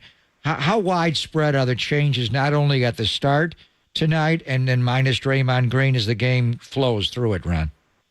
It's a great question. And I was in Phoenix for the 2 practices there and the game, and that was sort of the underlying story every day is, okay, what's the rotation going to look like? Who's going to play more? Who's going to start? Who's going to close? It's a daily conversation with this team right now. And again, I find it fascinating because you have this core that produced, insane success, right? I mean, 4 championships in 8 years. So it's understandable why there's some attachment to that. But it's also clear that Clay's not the player he once was, that Wiggins is, for whatever reason, not the player he was the last couple of years. To your first question, yes, I think you plug Kuminga in at that spot, and he starts for Draymond. That's an easy solution. Kuminga's been playing great. I think Kuminga's empowered by a bigger role, whether it's starting or closing or whatever. I talked to him in Phoenix and did a story on his recent success and the way he plays at the rim, which they desperately need because otherwise they're mostly a jump shooting team. So I think Kuminga plugs in the starting lineup, and my gut tells me he'll stick with the rest of the starters. It'll be Steph, Clay, Wiggins, Kuminga, and Looney. But much like in Phoenix, if it's the bench is carrying the weight, he'll close with a completely different lineup. Other than Steph. Steph's obviously the one constant, but I mean, he closed with Steph and 4 reserves the other night, right? In Phoenix. Right. And I think I don't think he's afraid to do it. He showed he's not afraid to do that, and he's got to. He loses credibility if he keeps playing guys who are clearly struggling. It'd be interesting to see also what Steph says post-game, just from being around Steph and what happened the other night in Phoenix. He's Draymond's guy, vice versa. He stands by him. But Steph, he's got a strong voice outside of the owner and the GM and the coach. Steph may have a stronger voice. How do you think he's going to respond to this whole Draymond drama? Yeah, I mean, it'd be fascinating to know behind the scenes, off the record, what Steph and Steve Kerr really think, right? Because they're in a tough spot. I mean, publicly, they're a little bit in a corner because of Draymond. And you would be logical to picture them being somewhat resentful, like, dude, stop putting us in this spot. They went to bat for him. They, helped get him a $100 million contract. And you're right, Steph has a huge voice in the organization, as he should. I mean, he's earned that. He's not only led them to 4 championships, he couldn't be a better face of the franchise in terms of how he conducts his life and treats people and all that, in addition to being one of the best players ever. So he should have a big voice, and he does have a big voice. And, he's been very diplomatic about Draymond because you're right. He thinks that's the best chance to win another championship, is keeping the band together. So I don't know. I don't know what they're going to say today. I think Kerr is always careful post-game, as he was in Phoenix the other night, of saying something, in the moment that he might backtrack, which is why after the Gobert incident, he didn't really criticize Draymond until a few days later, I think, until it sort of settled in. So it'll be interesting to see what Steve says pregame, and He said the other night he hadn't seen the replay, which is possible because it was third quarter. They did not show it on the big screen at the arena in Phoenix. Maybe Steve saw it, afterward before he came in to talk to us. But by now he's obviously seen it many times probably. So, yeah, Kerr and Curry are in a tough spot. And I'm guessing, based on watching Dunleavy's interview this morning, that the tack is going to be, hey, we're trying to get Draymond help, and we're trying to get him right. And the league seems to support that. So, but as you said earlier, that process is going to mean they're playing without him for quite a while. So, absolutely. Ron Korychek of the Chronicle, he was in Phoenix the other night with Draymond Green's latest incident. Thanks as always for your insight. We appreciate it. Thanks for the time, guys. You got it. Thank you, Ronnie. Ron Korychek, make sure you're reading him in the Chronicle, following him on social media as well. We'll give you the sweet, clean, family-friendly caboose pistol, including tomorrow. Not a happy day. Not a happy day tomorrow. December 15th? Yeah, not a good day. 10 Holidays days are before wonderful. Christmas? Yeah. I've never heard of this before. I got to be honest. We've reported on many stories in the sweet, clean, family-friendly caboose pistol, but maybe none this tomorrow a OTD on this date? No. Oh, it's not. No, it's just this weird article I came across, and I had never heard this before. And it's about tomorrow? Yeah, and it's scientifically Friday proven. the 15th, the 10 days before Christmas? Yeah, it's scientifically proven. What? I'm just saying, you better Should I hide? Let's under just the say bed this: tomorrow? if you're gonna get some, you better get some tonight because you ain't getting it tomorrow. Let's tell you that. That's all I'm gonna tell you. Gucci Daddy cookies? Exactly. I'm talking about those Gucci Daddy cookies that you get every year. Yeah. We'll talk about it next on the Sports Leader.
Toyotathon is on at Modesto Toyota. So you're saying to yourself, what does that mean? It's only the biggest event of the year. Toyotathon means getting great deals for you on those end-of-year savings on that new Toyota you want. Savings on all new 23 and 24 Toyotas. So why don't you get yourself a present? You deserve it. I've seen how hard you've worked all season or all year long. So come check out all the models and the deals. Go to ModestoToyota.com. Check out those incoming vehicles like I did when I got my RAV4 hybrid. I picked out the one I wanted, and now you're going to get a better deal than I did at Toyotathon. They go quickly, so don't wait. The time is now, and you can save big on many gas Toyotas, the hybrids, like mine is a hybrid. I just told you that. Cars, SUVs, and trucks, even the all-electric, I tell you, you don't even have to stop at the gas station. The BZ4X at great prices and special lease deals. So Toyotathon is on, and Modesto Toyota is the place to go. And since 1965, as I always tell you, they've been family-owned. So you're going to drive the car off the lot, you're going to look behind you. Yep, still there. They've been there since 1965. They've had thousands of happy customers, including me, because of the great service and great prices. And now is the time. It's the end-of-the-year deals with no dealer markup, and it's Toyotathon, the biggest event of the year. So the time obviously has never been better. So come get your new Toyota. Check it out. Pick it out at ModestoToyota.com, where I get all my Toyotas, my son's Toyota, and I think we are contractually obligated the rest of our life. But that's okay with me. At Modesto Toyota and ModestoToyota.com.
It was a 5-shot revolver. It was loaded, wedged in the crack of her buttocks. Papa and Lund presents the Caboose Pistol. The old caboose pistol, everybody has one. A few stories that slip through the cracks. Did you say caboose? I know some women who could hide a machine gun in there. Yeah. I'm sorry, we're getting off track. On KNBR 104.5 and 680, the sports leader. He walked past this fish market, you know what I'm saying? Fish market. He stopped, he took a deep breath, he said, "Woo, good morning, ladies." That's your sounder. That's your sounder. Pacific Catch, John? Pacific Catch. A $100 gift card to Pacific Catch. Call right now, 415-896-KNBR, 415-896-5627. You'll win, furnished by our great friends at Pacific Catch. If you're looking for somewhere special to celebrate this holiday season, of course you are. Fun cocktail parties, family-style dinners, amazing catering options, and a festive cocktail menu. Check out Pacific Catch. Get more at pacificcatch.com. They are great. I am... That's a Pacific Catch right there. Me in Seattle. That is awesome, by the way. Pike's I never Place knew that. Fish Market. I never knew that. Those suckers are slippery. Yeah, they are slippery, but you got got to it. battle it. I That took it is, to the ground. That is amazing. Yeah, well done by you on that one. All right, I told you that tomorrow's not a great day. Right, You better December get it tonight. 15th, 10 days before Christmas. These are scientists. Perfect day to go out and get your Christmas tree. December 15th is, in the calendar year, is the least sexed day of the year. The most, let's put it this way, the most sexless day of the year. That is December 15th. Now, this is research in the UK, and I don't know how much sex they're having anyway, because once they open their mouth and smile, you're like, oh, for the love of God, find a dentist. But why the 15th? So here's what they say. On the 10th night of Christmas, my true love gave to me They do nothing. This research on contraception, prescription, sexually transmitted infectious diseases, all this kind of stuff. And they come up with this. I've never heard this term before. Winter vagina. It's called the winter vagina. Says just closes down. It freezes. Says a drop in temperature can make skin and hair become dry and dehydrated. Not many people know the temperature change can also have an effect. So anyway, lack of moisture in the air. Yeah. Is that a thing? A lack of moisture in the air, partly to blame, as well as heating indoors becoming used more often. I'll spare you more of the details, which are far too scientific. I think a good waxing could help you there, John. Anyway, they've done all the research, and they say that because this day is kind of the changing day of all this, that this is the least sexed day Even of on the a year Friday by night? research. That's what they say. December 15th every year is the least One full sexed week in day the of the year. Chinooka? Yeah, that's really? their research. So what about December 14th? So you better get it in now because you ain't doing it tomorrow. And December 16th, we're all right? But I don't know why. Tomorrow's a Friday night. Yeah, you would think, right? Come on. You know, you have a few drinks, you loosen up, you have a little fun. Where do they come up with data like that? That's what they're saying. Winter vagina. Yes. I don't think I ever heard So if you'd like to have a conversation at dinner tomorrow night. Bring up winter. Yeah. I know winter in Regina. It's very cold there. It is cold there. Freezing. How cold is it there? Now that's a place that I don't care if it's Friday, Thursday, Tuesday. It's probably all December 15th those days. But that's what science says that tomorrow's the day. So if you're having a little conversation on a Friday night, you run into things to say with that couple you're out with. Yeah. So what's with this winter vagina thing, man? Say we should stay after because we're not. Tonight is winter vagina night. Yeah, so you can have Never that heard that conversation. term, John. Nor have I. But, Ice cold. I guess it's a thing. Speaking of, Spanish police have seized 7.5 tons of cocaine hidden in frozen tuna.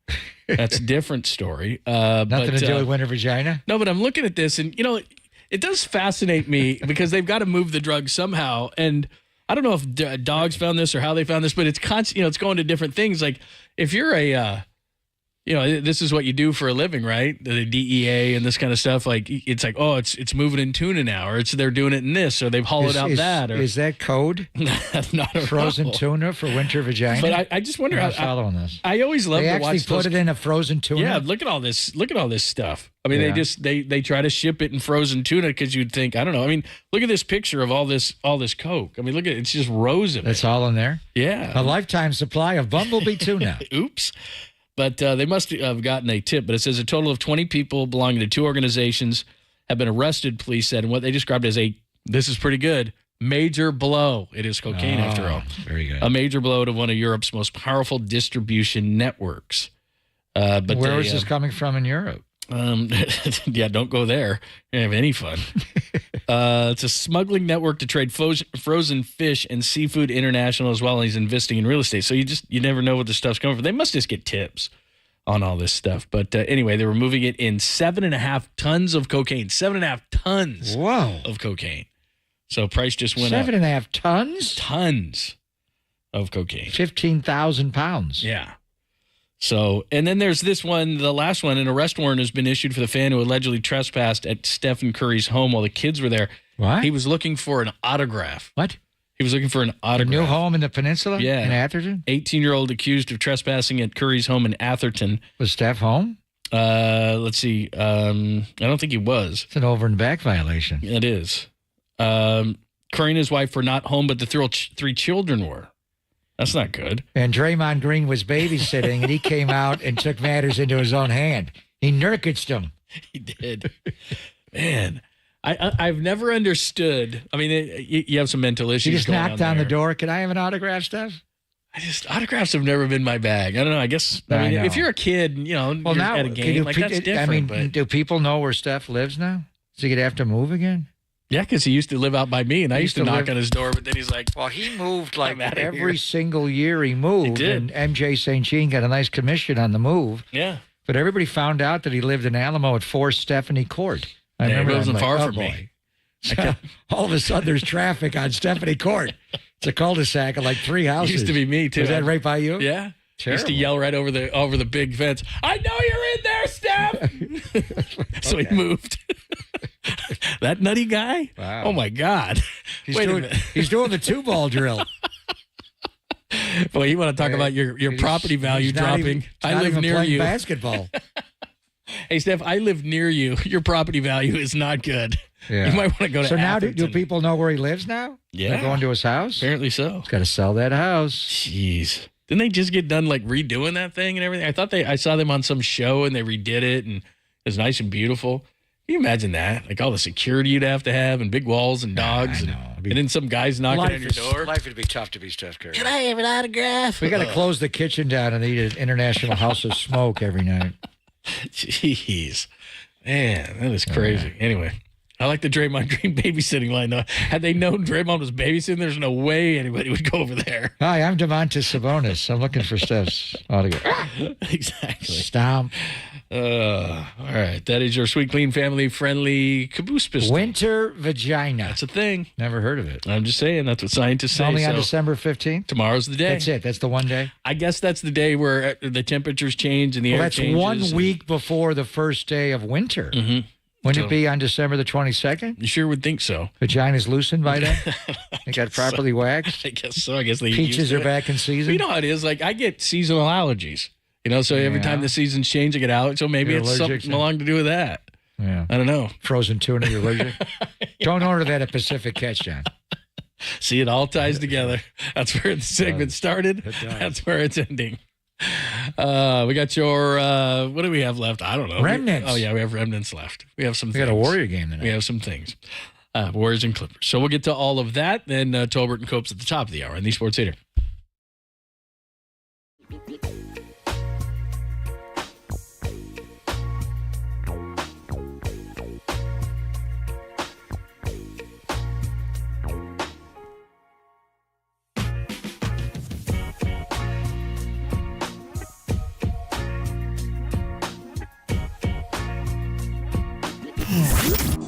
Here's what's trending now. Trending now. On KNBR.com.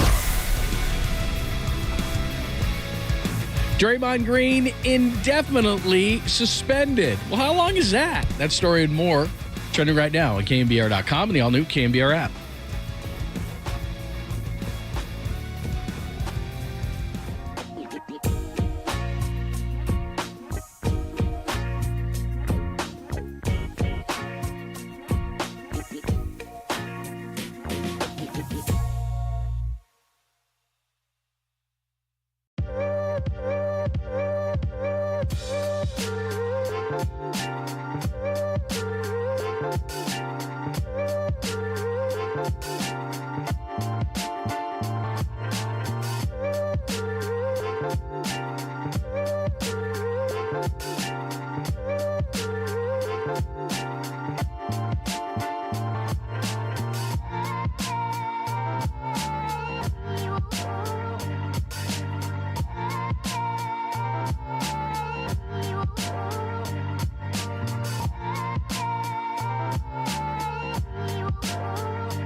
Afternoon, Greg Papa here. Thursday night football tonight. The Raiders up against the Chargers minus Justin Herbert. They're coming to meander over to the North Beach. Go to Tony's Pizza, watch the game, and have the best pizza on planet Earth that has been ranked number one in the world.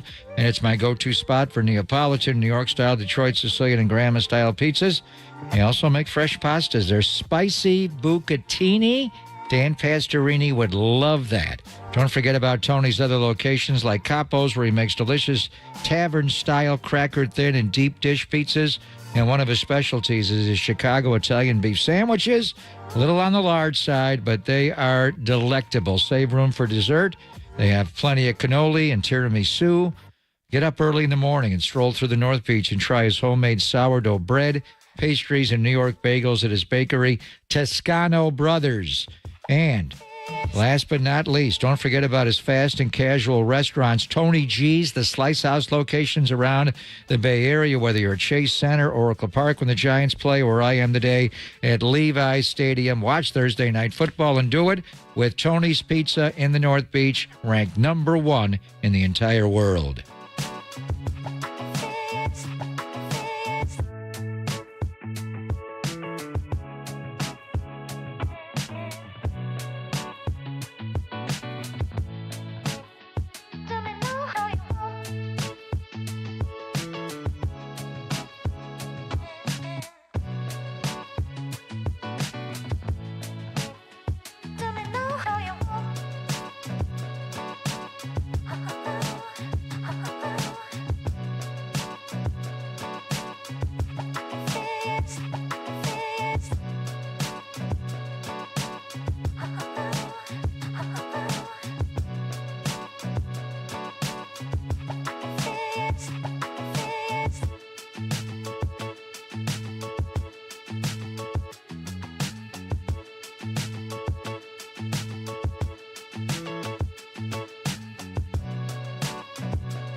Listen to the sports leader anywhere, anytime. Download the all-new KNBR app. Now back to Papa and Lund live from the KNBR Casino Matrix Studio. Casino Matrix Progressive Jackpots are here. Where are you? Just drop in. Please play responsibly. 1-800-GAMBLER. Thanks as always for hanging out with us today. Papa and Lund, KNBR, the stream, the app, YouTube and Twitch. Appreciate you hanging with us. Tim Ryan today from 11 to 12, as always, on a Thursday from Levi's Stadium. Giving you all the insight you need for the 49ers. Sam Amick was great from The Athletic. Ron Kroichek of The Chronicle. If you missed any of those conversations, KNBR.com. You heading out to practice? I am. Go watch practice today. Sit down with Kyle Shanahan and Debo. Oh. Very nice. Then Kyle's birthday today, by the way. It's Kyle Shanahan's birthday today? Yep. What should I bring him? Should I bring him a cupcake? Should I bring him a Run CMC I like that shirt? sweatshirt. How old is he today? 43? Let me double check. How old is he? But well, he turned 40, I think, right after the New Orleans game in 2019. So is he 44? Might be 44. December 44. December 14, 1979. 44.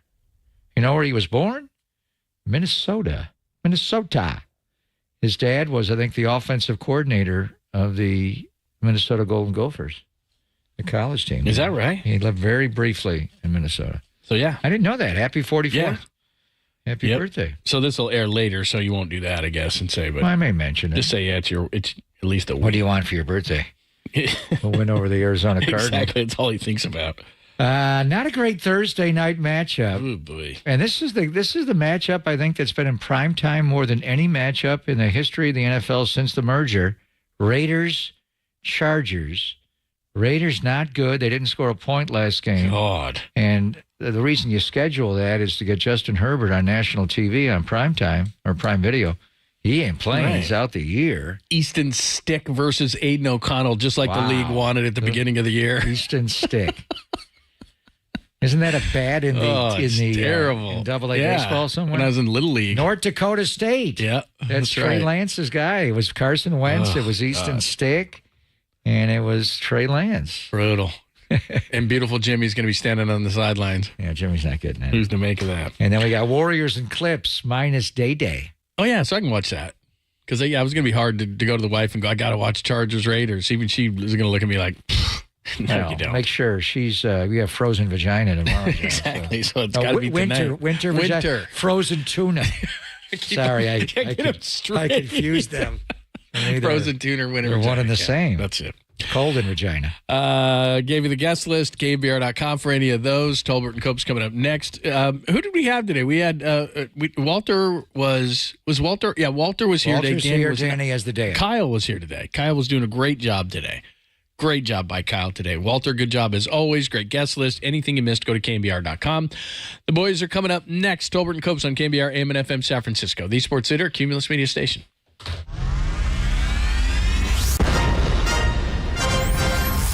The NBA brought him to the Bay. While his co-host was born and raised here. Adam, that is great co-host work right there. That is amazing. You're lucky to have Adam, Tommy. Oh, absolutely. It's time for Tolbert and Copes. Let's get it on! Tom Tolbert. Yeah, thank you. Now if I could ever get some beer. And Adam Copeland. Adam Copeland has arrived! On KNBR 104.5 and 680, the Sports Leader.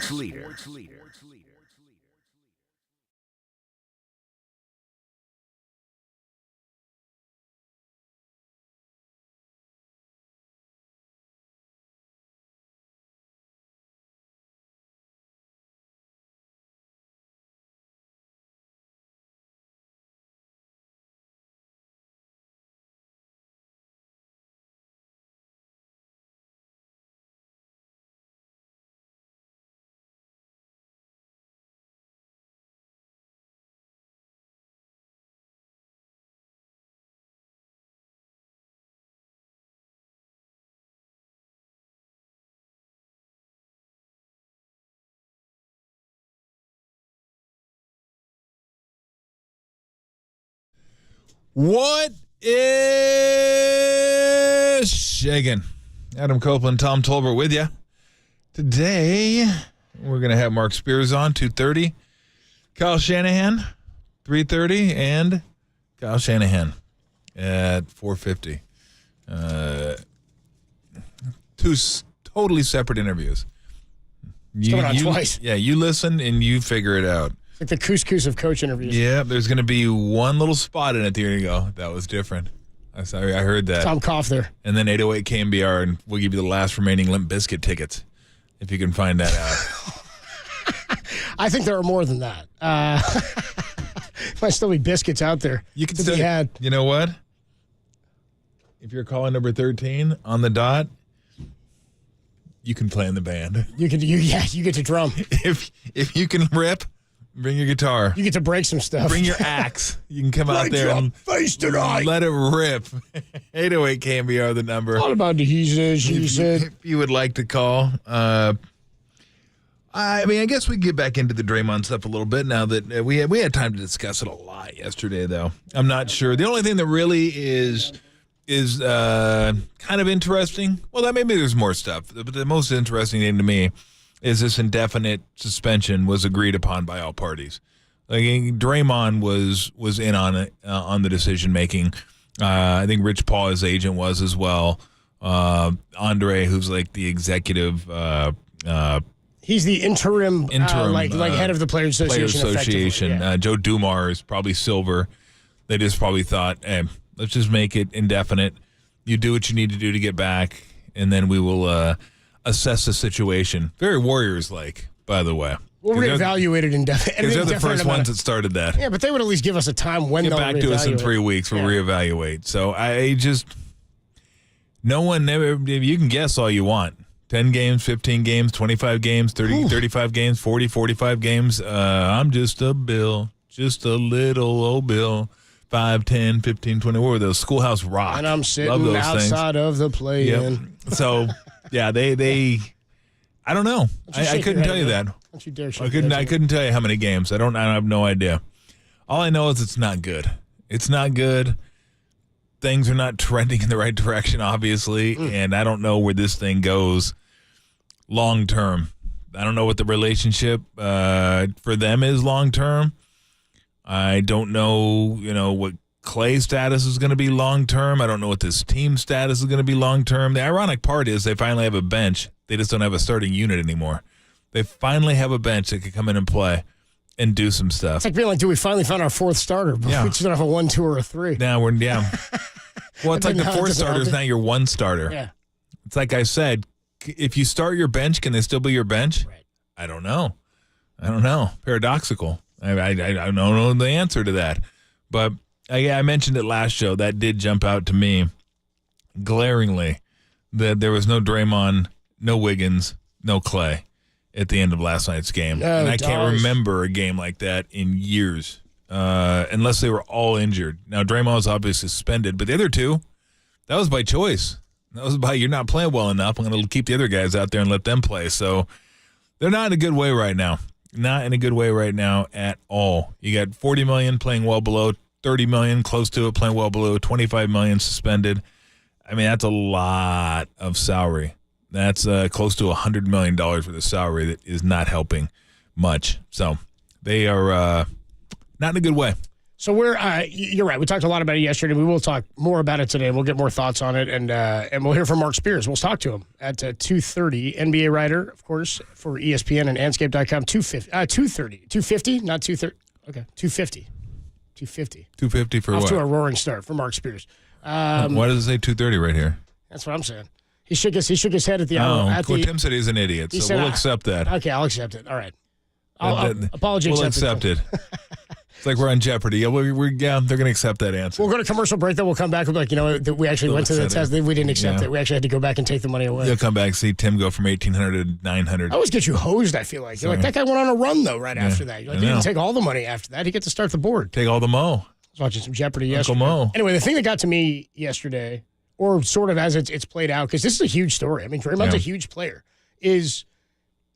one, legacy is a thing, whatever. He's going to be viewed as the bad guy, and we always knew that of this generation. A lot of people continuing to say, well, Andre's not there, and Bob Myers isn't there. Again, everything you know about Draymond, outside of the Gobert choke, happened while those guys were here, right? He's missed time this year due to suspension and injury, and I think he had a personal absence.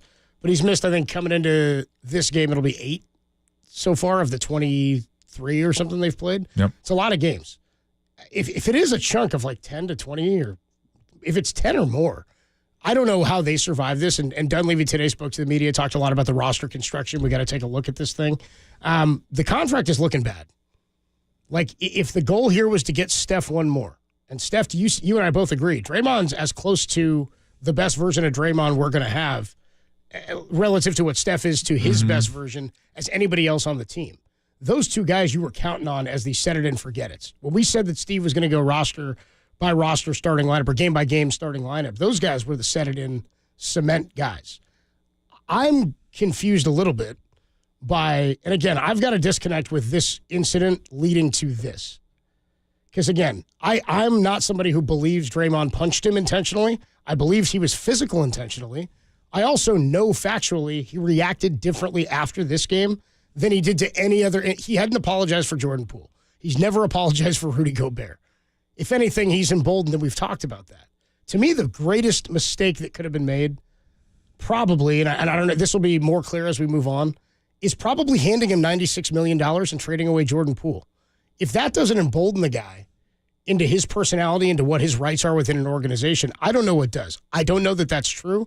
What I hate to do is psychoanalyze a guy, and I cannot in my mind get over the idea that this guy's going to go to counseling to get, quote, better or get right until the league has deemed him appropriate enough to play basketball over an on-court incident for somebody that has not been arrested, quit drinking, is a husband, a father, a son, has not had any issue that has made him a bad, quote, role model for anybody except that he's demonstrative and probably more violent than he should be on the court. And when we're talking violent relative to the game of basketball. The choke was over the line. The punch was an in-house incident that somebody, if your kids started punching each other, I don't know that well, you'd be thrilled that it got out on video and went public and you had to deal with it. You know what I mean? So I again, that doesn't change the situation. That said, how does the league deem he's better to play basketball when nothing that he's being punished for is from off the court in basket?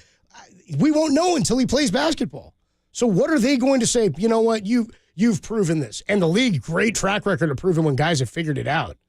Kyrie, we know, we figured it out. This is a crock to me, man. This is absolute BS. They put a number on it, and where's the Players Association behind this? To say Draymond's on board with it and the Warriors are on board with it, what choice do you have to say you're on board with it or not? Well, I think you could say I need it. I mean, if you're Draymond and his agent, and the players' representative, the players' union, you could say no. Yeah, we're going to need a game. We're not doing this whole thing. But I mean, look, everybody agreed with it. Everybody agreed with it. That's what's weird to me a little bit. And I know that Dumar's and Andre involved, and I know Andre's all knowing. It's like Andre could do it. It's like, well, like Andre the Oracle. said, everybody kind of shuts up when we're like, well, Andre agreed. Everyone's like, oh, okay, well, all right, if Andre's down with it. And again, Andre knows the guy. And maybe that makes it easier for Draymond to accept this, and Andre, who knows that Andre goes, dude, just do what they say, man. And he's like, all right, bro, I'll just do it. Like, who knows what that conversation is like and what legitimacy there is. But to the people who have said, and I just right before we came on, I did a radio hit down in Arizona, talking. The premise was to talk Niners and Cardinals, and they basically just wanted to talk Draymond. Like their thought is, well, he was just trying to save face after the game and apologizing. To me, that's progress. What difference does it make if it's to save face? You're never going to believe the apology anyway, right? None of these people, nobody really cares if Draymond apologizes. They just want that to be done. It's the optics of what has to be said. So we'll talk more about this. I'm not that upset, everybody. It is warm in here, though, Tom. It is. It is definitely. I'm going to take this sweater off. It is warm here's. I'm pissed that Tim put the wrong time on March 3rd. I think it is nothing more than the league is just fed up with him. Yeah. I'm sorry. I'm kind of fed up with him. They're just fed up with his bleep. I know a lot of fans are, too. Keep talking about this crap. They're just tired of him. And they're like, that's it. Take a break. Reset. Get your bleep together. And I think what they're saying is, you keep going down this path, you're going to start missing huge chunks of time, maybe even a year. I think that's what they're saying. We've had it up to here with everything. We've had it up to here with the stomping, with the kicking, and I know that was a long time ago, but it all adds up. The punching of Jordan Poole, which I thought was, looking back on it, a mistake that they didn't suspend him. Like the Warriors said at that point. And the league didn't, so to me, that can't really be a part of this. Like, to me, it's like... But I think it still is. To me, even though they couldn't do it, they didn't do it because it wasn't on the court. It was at practice. But the Warriors should have... I think that's where the whole season just went to hell, is that they just chose him over Jordan Poole. And, I don't know that Jordan Poole reacted all that well, but look, I've never been sucker punched in the face and then have my team stand behind the guy that sucker punched me, is basically what happened. And that I think that's where the thing kind of maybe veered off course, but stuff happened before that. And then you get to the stomp of Sabonis, and then it was enough. Like it was enough. It was like I'll go back and use another casino reference here. Remember at the end of the casino when and they just had enough of Nikki. They just had enough. They just had enough, dude. You just had enough. Throw him in the hole with his brother. They just threw him in the hole, man. Toss him in the hole. Threw him in the hole. They'd had enough. It was enough. And I think that's how the league feels. Faces all swollen. They're just shoveling dirt on him. It's enough. They're just like, it's enough. We've had enough of this crap, and this is what we're gonna do. And I think it sets the precedent now for even more harsher, longer punishments going forward. Like, look, here's the deal: if you don't pull your crap together, you are really going to get stung, because he's losing $154,000 for every game he's missing. He has enough money, but I'm sorry, you missed 10 games, $1.5 million. You missed 20 games, $3 million. It may even be more than that, because I'm thinking $25 million a year. It's got to be more than that. Yeah, it's got to be. Yeah. It's got to be what, about every 20 games has got to be about $6 million. So yeah, about $3 million every 10. So that's a good chunk of change. Which is something that they'll have to take into account. I mean, that's something that if this goes indefinite, they can't just say forever you don't get paid anymore. Like, just real quick, to go back to the movie, he's one step away from being put in the hole. Like, he's about one step away from being in a cornfield and having a hole dug, and the NBA just throws him in the hole and says, "We're done with you." Tough deal. You're done. That's rough. That's a rough day. When we come back, we do not have. That's a really rough day. We do not have Limp Bizkit tickets for you, but I will tell you when we come back about how you can win some Red Hot Chili Pepper tickets. Yeah, now you're talking. We'll do that in just a bit. Also, Joe Dumars did address the Draymond situation today on First Take this morning. Talked a bit about the punishment, about where the Warriors stand. We'll hear what Joe Dumars had to say and his relationship, of course, with Draymond Green. That is still to come, as well as Mark Spears at 2:50 and Kyle Shanahan at 3:30 on the Sports Leader. San Jose, shout out to you for supporting KNBR, San Jose's sports leader.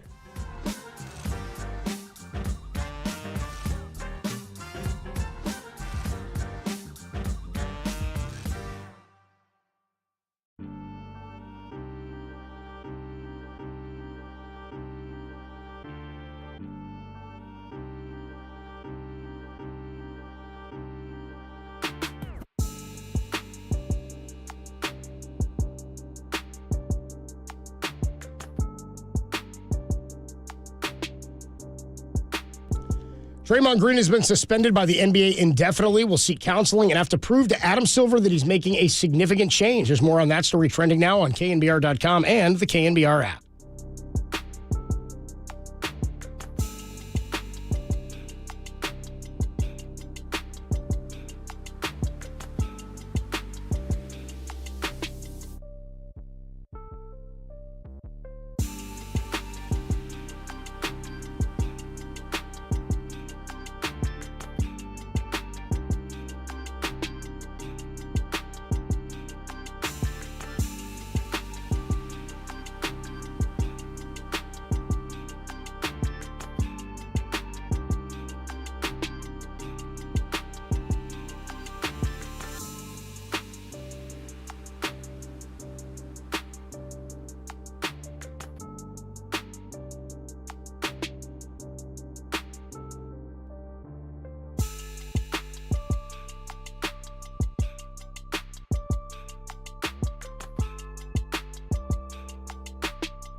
And now, time for the Protect Your Assets with David Hollander Business and Technology Report.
Catch KNBR at your crib on your Amazon Echo smart speaker. Now back to Tolbert and Copes on KNBR 104.5 and 680, the sports leader.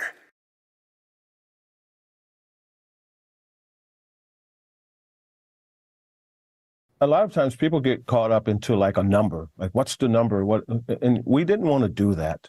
What we wanted to do was, first of all, we knew that there would be some level of punishment, but we didn't want that to be the focus. We wanted the focus to be on how can we help Draymond as well.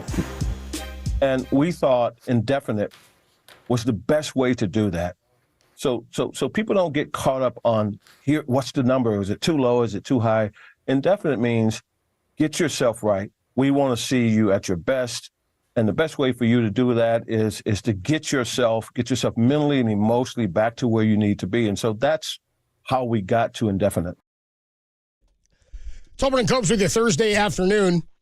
We have Thursday Night Football coming up a little bit later. We'll get into that this afternoon. That was the voice of Joe Dumars, former Piston and current. We will? Not into Thursday Night Football, but into football. Oh, okay. Not into Aiden O'Connell against Easton Stick. I love the name, though. Can they outdo the Sunday game? I do love the name Stick. Stick. Can they he should be a linebacker, though. Easton Stick. Sounds pretty good. He throws like a linebacker. Or a right fielder. Is he a South Dakota State guy or North Dakota State guy? North Dakota State seems more likely. Yeah, those guys are everywhere, man. Those North Dakota State dudes. I'm not sure if he is or not, but he is South Dakota State. those Dakota State guys are everywhere, man. It's like, what the hell's going on up there? I don't know what they're doing up there, but those guys are all over the place. They're everywhere. Damn it, Derek says. No, I guess my bad, North. I don't care. Look, there should be one Dakota. Really, we don't need. Nobody needs two Dakotas. Yeah. We never have. If it's football, it's probably North, because that's a powerhouse, and they put guys in the pros. That's although why South Dakota State's good this year. I believe the Jackrabbits. I don't want to hear it. South Dakota State will flare up with some hoops over at USF. They will. I saw the Jackrabbits coming to town a few years ago. Yep, Jackrabbits had some decent teams over the years. Flared up, yeah. It did flare up. Is it really? More people in San Francisco than North Dakota, says Tim. Wow. If it's wrong, it was Tim's note. Here's more on Joe Dumars, who, by the way, former Piston, current head of basketball operations for the NBA. He went on First Take this morning. That's where you heard that sound from. He discussed what went into the decision for Draymond's indefinite suspension. He added how much the Warriors brass were on board with the decision, along with new executive director of Players Association and Draymond's former teammate, Andre Iguodala. Here's more from Joe Dumars on the Warriors personnel and Iguodala's involvement. Very supportive. Talk with Steve Kerr, talk with Mike Dunleavy. Those guys are on board. They understand. Look, everyone, the good thing about this, Stephen, is that from the league office perspective, from the Players Association perspective, and from the team perspective, every single entity is on board with each other. We are all in agreement on this. There's been no pushback, any of that. Everybody's on board with, you know what, this is the right thing to do to help him get better. Andre Iguodala has been exceptional since he stepped into the role. First and foremost, I think he's going to be great in that role for however long he stays in it.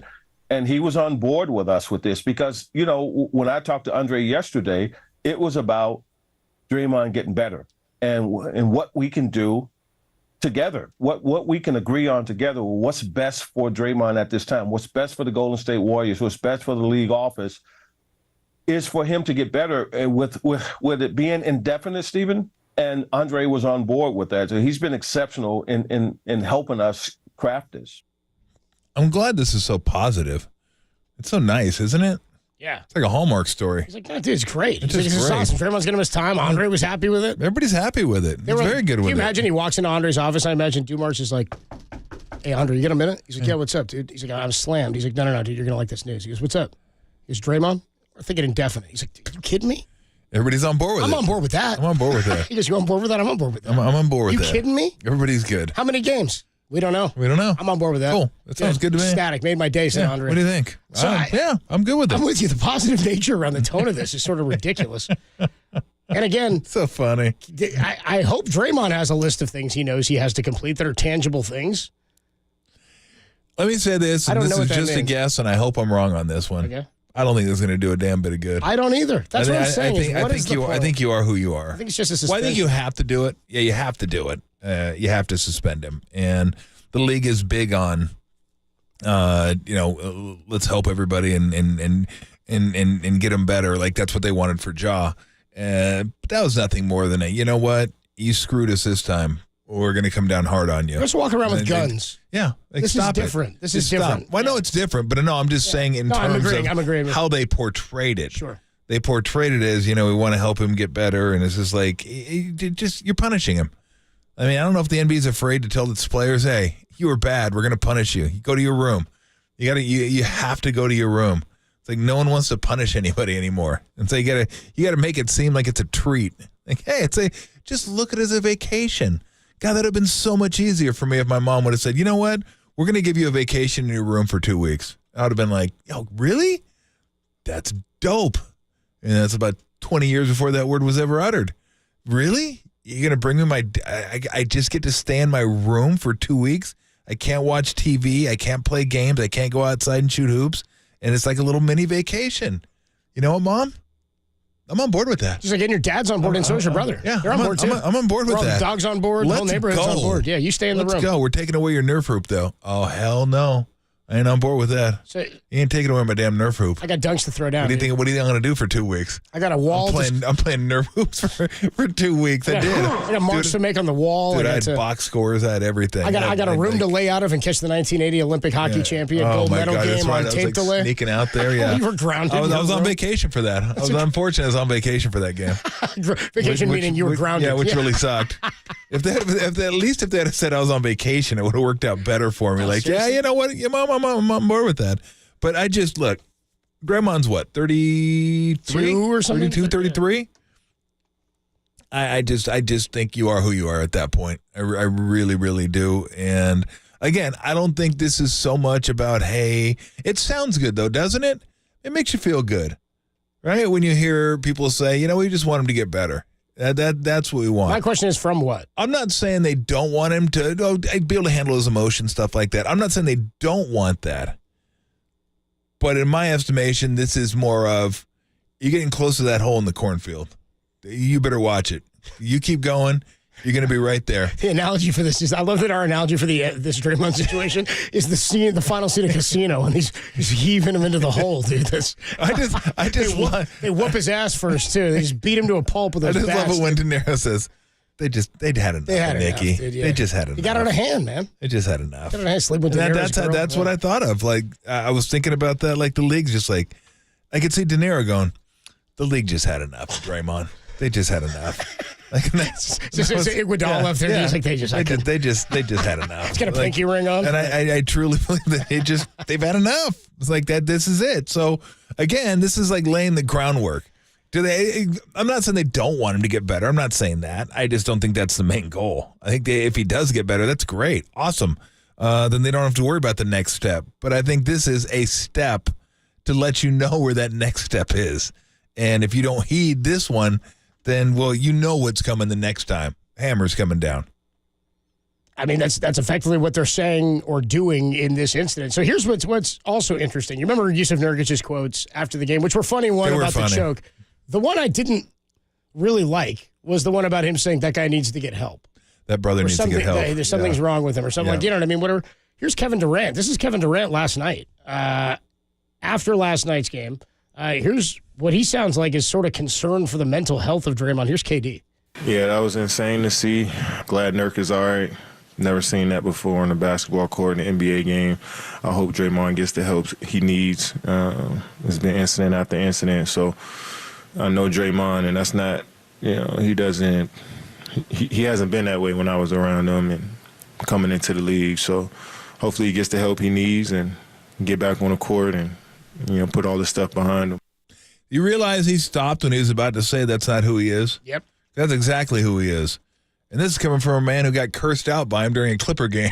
He got flat cursed out by him during a Clipper game when they were on the teammates, and he just got read the riot act by Draymond. So and then Draymond got publicly punished by his parents, by mom and dad. It was like Steven and Bob Myers had to come out the next couple of days, and I thought that might have been the end of Draymond there. Well, see, that's now you want to draw a correlation between that and the punching of Jordan Poole. That's the difference. I'm going to go out and say the punching of a sucker punch, let's call it what it was, a sucker punch, is way worse than cursing a teammate out. But one was on national TV, one was in a practice. One was cursing a guy out that you'd hope to keep, one of the best players that's ever played the game. One wasn't. So you get a 1-game suspension for one of them, and the other one you get nothing. We're just going to sit out. And coincidentally, he sat out, and when did he come back? Opening night. Didn't even miss a regular season game. And I think that was, looking back on it, I don't think that was a great message to send. And I don't know if this would have avoided anything else. I mean, look, Draymond's got a long history of these type of things. And it just, I go back to a game where it was Houston. Might have been 15, 16. It was right around there. And I remember he threw Michael Beasley down at the end of the game and got I think a flagrant foul or a technical foul. I forget what it was. I was wrong about that guy. And it wasn't, it was a great K-State. And it was kind of a nothing play. But it was either a tech or flagrant. I'm not sure which one it was. But it was a point that eventually added up to being too many points where he got suspended for a game during the playoffs. Right, the 16th team. And I remember they were up 15 in that game or 14, something like that. I was like, you can't, why would you do that? You're going to win the game. Just let it go. You're putting yourself in jeopardy for no reason. Some of the, I guess you could say they're all for no reason, but that was really for no reason. That was way, way behind the play. It was already in the front court. They were both in the back court, and he slung him down. And I'm not sure exactly what Beasley did, but that's even that. Nobody remembers that. I remember because I remember thinking, God, why? And there's something in him that he feels like if he's right and you're wrong, he's going to square that up one way or the other. And there's just something in him that he just can't step back and look at the big picture and say, I can't, it's dumb. It's all about in the moment, and I'm going to be right, and I am right, and I'm going to let you know I'm right, and I'm going to show you that I'm right, and just so we'll see. I mean, again, I hope I'm wrong. It'd be great. I just don't think you change your spots at this point of the race. I don't think we will see, and I don't know how they're going to measure that he has in order for him to come on back. Tolbert and Copes with you. We are streaming on twitch.tv/thesportsleader, and of course on YouTube and the KNBR app. By the way, we're giving away tickets here. If you're caller number 10 to the studio, when you hear the cue to call, you're going to win a pair of tickets to go see the Red Hot Chili Peppers next June 2nd, 2024, at the Toyota Amphitheater at Wheatland out near Sacramento. Tune in all day long, and tomorrow, by the way, we'll give away 2 more. When we give you the cue to call, be caller number 10 to the studio, 415-896-KNBR. It's furnished by Live Nation. Tickets are available at livenation.com. Get the rules at KNBR.com. Here's the cue to call.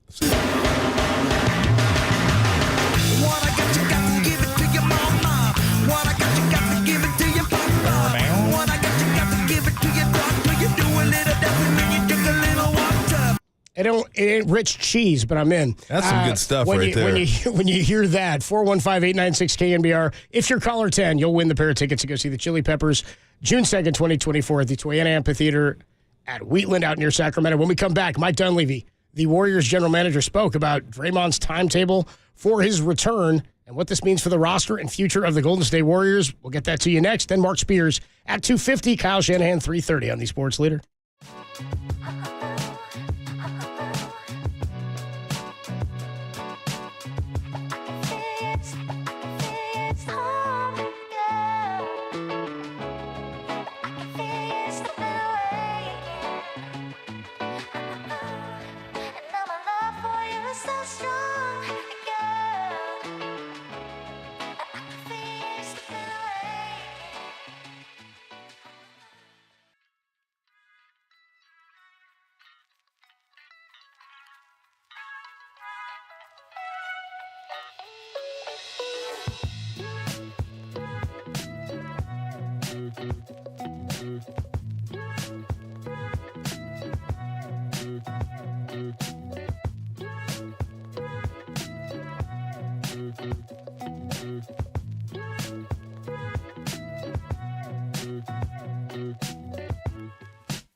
Listen to the sports leader anywhere, anytime. Download the all-new KNBR app. Now, Tolbert and Copes continue live from the KNBR Casino Matrix Studio. Casino Matrix progressive jackpots are here. Where are you? Just drop in. Please play responsibly. 1-800-GAMBLER. When, it's the right time. And that's something that we'll all consider, the league, Draymond, us. It's, Steve and I were just talking, like anybody that has an amount of games or time suggested or in their head, I'm just telling you right now is wrong, because we don't have that. I don't think Draymond has that. I don't think the league has that. So anything beyond that is hearsay. Thanks, Mike Dunleavy. Tolbert and Copes with you on a Thursday afternoon. Mike Dunleavy, Warriors general manager. Thanks, Mike Dunleavy, for that $96 million contract. Thanks, Mike Dunleavy. Well, I believe that was a reaction to Chris Paul, was it not? That was one of our callers, one of the great sound bites from our callers. He has been great lately. And for those of you checking in on the Golden State Lumber and Building Materials text line, 415-808-KNBR, 808-5627. See a lot of those. Some guy says, just simply 415 on our analogy to the end of casino because they buried him alive. And I think that's kind of what you're talking about. Draymond's got money on this contract and life left in his NBA career. Somebody else's guy's terrible analogy. He didn't kill anybody. I would say that's why it's a good analogy, because he didn't kill anybody. As I said to Tom in the break, what you're looking for is a simile or or something like that. And if you don't know what that is, get a thesaurus. You don't know thesaurus, to paraphrase Jim Jeffries, get a dictionary. Work forward. Work forward. Keep working your way. Like, I like my analogy. I'll keep using it. Thank you very much. I like it a lot. Concern. I think it's great. It's right up our alley. 916 says, because Steph said so. That's why Draymond's still on the team. If Steph didn't want him here, he wouldn't be here for sure. That's one way to look at it for sure. Well, because look, no one in this era of Warriors basketball has ever meshed with Steph better. He is great with Steph. He's great for Steph. He does all the things that a team needs, and Steph doesn't have to. I mean, it's not like Steph would be doing those anyway, but he's the one that sets the screens. He's the one that directs the offense. He's the one that finds Steph. He's the one that sets like weak side screens to get Steph open so other players can find him. And he works with Steph beautifully. Like when they're at the peak of their powers, it was. I mean, I know it was about Steph and Clay, but really, Draymond was the engine. He kind of drove the thing. Steph was the engine, I should say. Maybe Draymond was the oil. They kind of lubricated. He gave the engine viscosity. I love that word. But again, it's just he's not the same. He's still pretty damn good. I think people miss that he still can play. But as they say, the best ability is availability, and he ain't available very often, and he ain't going to be available for a while now. So you're looking at when he comes back, he will have missed more than likely half the games that were played. So that ain't getting you nowhere. And go right back to Thanos. What did it cost? What did it cost? What did it cost? A lot. Everything. Yes. More from Mike Dunleavy here after he says that there's no timetable for Draymond's return. Here he is. He was asked about Draymond being a part of their long-term plans. Because, Tom, you brought this up at the top of the show. You said, I don't know what the future holds even long-term beyond this year. The plan was, in my mind, you're paying Draymond for this year and next year. Right? That's kind of, you're hoping that you get more out of that. But in planning for reality and father time, for both he and Steph, and the hope was for Clay, I think they thought these next two are where we have a shot. Beyond that, it gets a little dicey. Here's Mike Dunleavy on their plans for the future. Yeah, I think so. We're committed to him. He's been here for a long time. He's hung a ton of banners and means so much to this organization. And like I said before, I think this is about turning this thing into a positive and getting better. And so I think that happens, and we feel really good because, again, his play has been terrific. It's just been his lack of availability that's not been great, and we want to make that better. He had his first 20-point game in 3 years. Yeah. You know what I mean? Which blew me away that was the case. He's been really, really good and more aggressive at shot taking. They need him. So if this is the way the roster is constructed and it's what we have, I mean, again, I honest to God think I would have been okay a few years ago, and I think they might have been okay. Now, the question is whether or not they win more rings. If they get that fourth one, it's tough to say because they got it. Do they get it without him? Tough to say. They had Jordan Poole there too, right? Yep. So do they get that ring without Draymond if they move on and go a different direction? That is, it's a moot point, except that you've invested in this again. You had an opportunity to exit the freeway. and wanted to go in with Steph, which is what you have to do. But if he wants him here, I don't know that there was another way to work around this. Right now, it's not aging well, and it's hurting Steph more than it's benefiting anything else.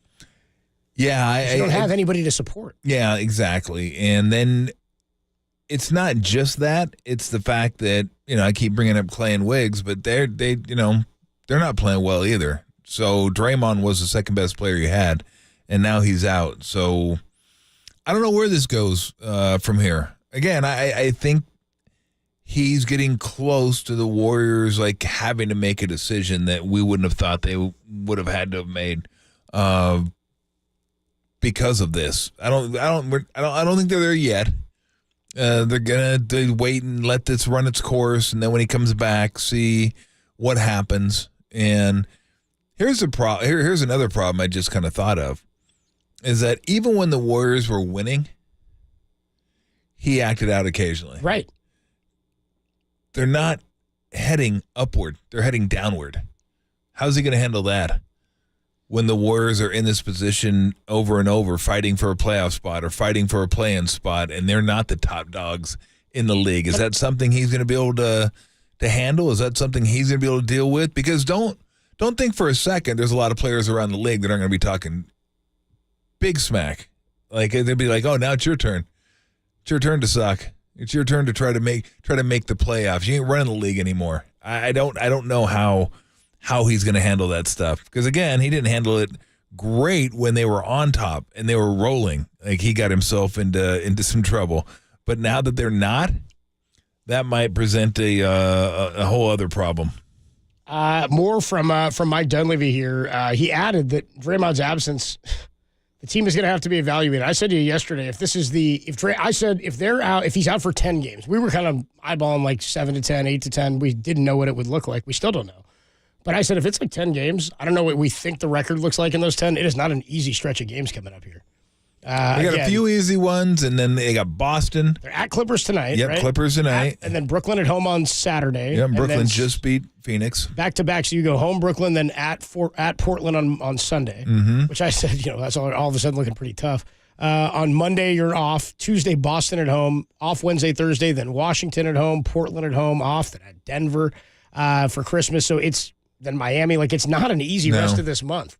So one more here from Mike Dunleavy on Draymond's absence, how it's going to impact the team. The bigger impact will be, how we do the next 15, 20 games, and that'll probably determine, where we go more than this specific incident or this time away for him. The reality of the situation is, if you're evaluating Draymond, his ability this year has been great. His availability is not, and so we need him more available, because when he plays, he's really good.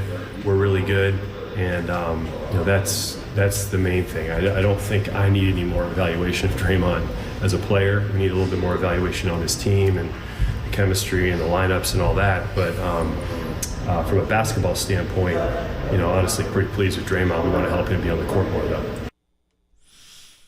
Here's the thing, and this may just be semantics, but even with Draymond, they were never great. Never. They got off to a really good start. Were they 6-2? Yeah. Ever since then, it's been just brutal. And I'm not sure they've been great with Draymond. Yeah, they've been good. They've been better, no doubt. They've been better with him. But, again, they could get buried here by an avalanche in the next 10, 15, 20 games, where you're just, again, you're hoping for a play-in. At that, you're just like grinding, hoping you can get to a play-in, and that wasn't what this season was supposed to be.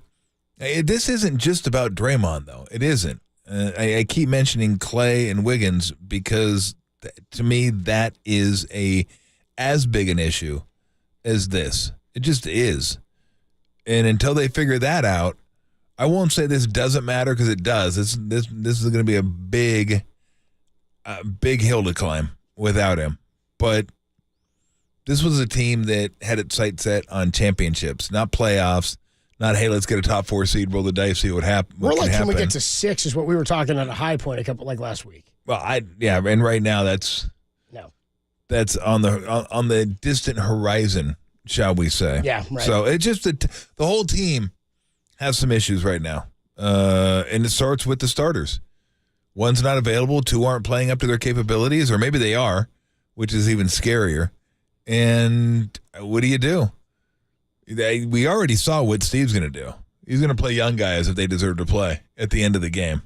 And if the vets ain't getting it done, really there's only one guy that you can count on at the end of the games now. Steph will be in there. Other than that, it's going to be, let's see how you play tonight. Steph and the Pips, dude. We'll go from there. Yeah, Steph and the Pips. We'll see what happens. We'll check in with Mark Spears of ESPN and Andscape, senior NBA writer, to see what he thinks about this, what he's hearing about this, and what the future holds for Draymond with the Golden State Warriors. Stay tuned, of course, for that cue to call to win yourself a pair of tickets to go see the Red Hot Chili Peppers next summer. The whole thing has a bit of a Kenny Powers feel to it, too. They flame it out here on the way out. And we are a little bit later, 3:30, going to catch up with 49ers head coach Kyle Shanahan. Mark Spears joins us next. What's going on with Draymond and his future in Golden State? How many games is indefinitely? We'll find out from Mark on the Sports Leader.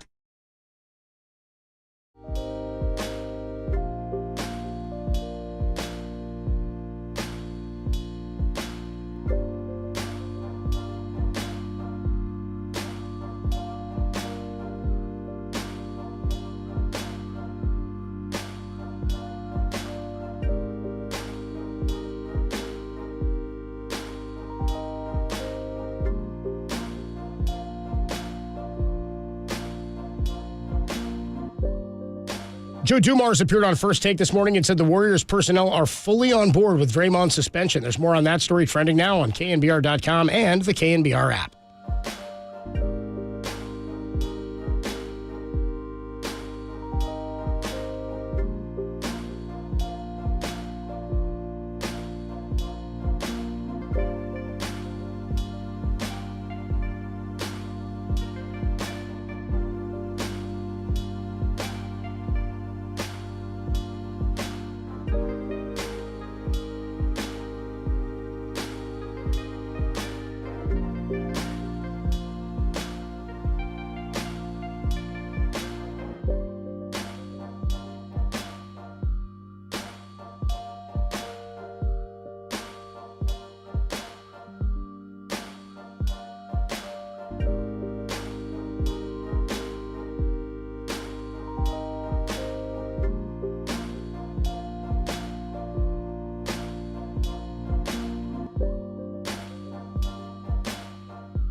Hey, what's going on, everybody? Adam Copeland here for Pajamagram. That's right, boys. We are 11 days from Christmas. 11 days. I'm saying boys because this is something you got to get for your lady. I'm saying it's for your lady. It's really for you. You're going to love how nicely tight, caressing, and silkily smooth these, it's better than skin, I'm told, these naturally nude pajamas from Pajamagram are going to feel on her, and they're going to feel taken off of her. That's right, boys. Going to get down and dirty this Christmas Eve, maybe this Christmas morning, too. After you place that order at Pajamagram, and they're going to send you the Naturally Nude nightie, you can take her to bed, then you can wrap her up in bed, all when you book that order at Pajamagram.com. Guys, this holiday gift is sure to make her happy. Hurry. Go to Pajamagram.com today to order that Naturally Nude pajama before it runs out, and you'll get that Naturally Nude nightie, silky smooth, curve caressing fit. Here's what you do. Pajamagram.com right now and tell them that you're wingman this Christmas.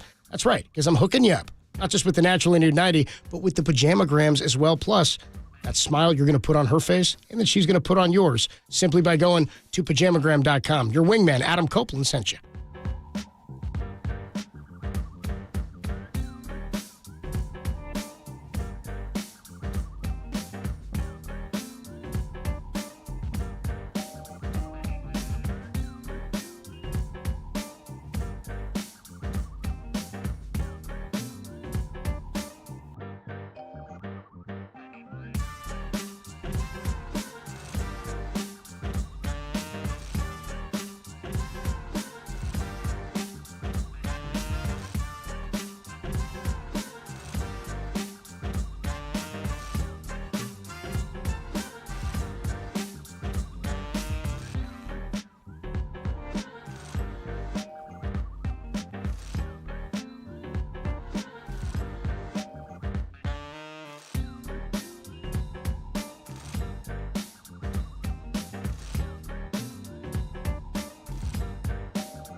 What's up, Nation? Time for Mark Spears to put down the pen and pick up the mic. Here's the senior NBA writer for Anscape.com with Tolbert and Copes on KNBR 104.5 and 6.8 and KNBR.com, the sports leader.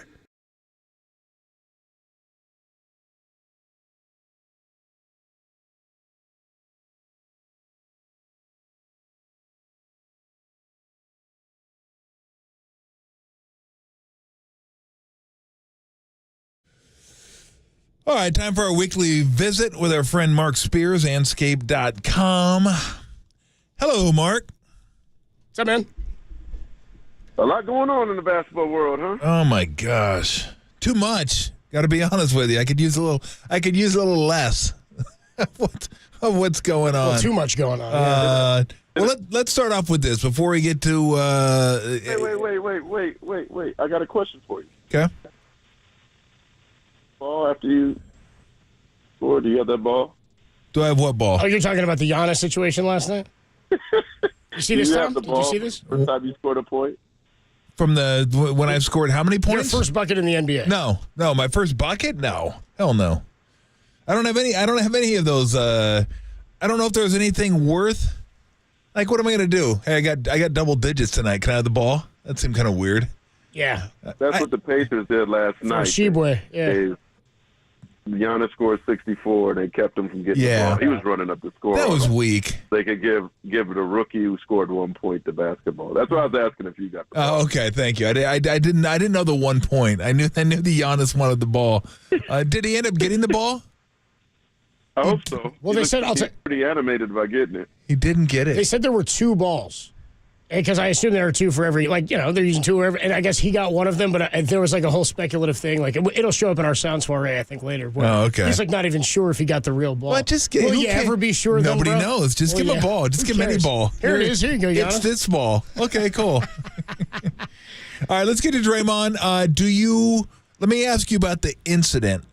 As a standalone incident, what did you think of the incident? Did you think it was intentional? Did you think, it definitely deserved a flagrant 2. I think everyone will agree on that. But what did you think of it?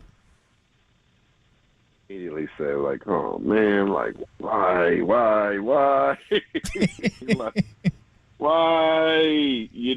And it's just like, dude, you just got back.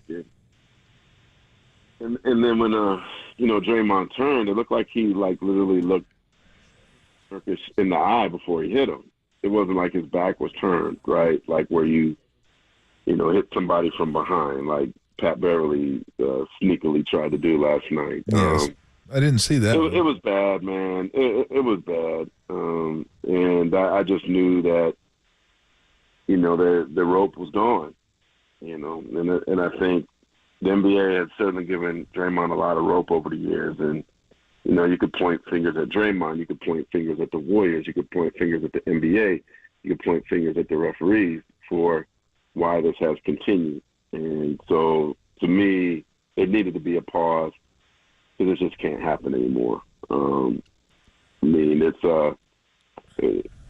It probably should have been dressed deeper back in 2015 if we're really, 2016, if we're really, really being honest about this. And perhaps we don't even get to this point now. And I do remember at the time when there was the LeBron incident, thinking that the NBA was way over the top in its suspension of LeBron egged them on too, right? Draymond was the guy that got his hand cut in the cookie jar and smashed the jar, right?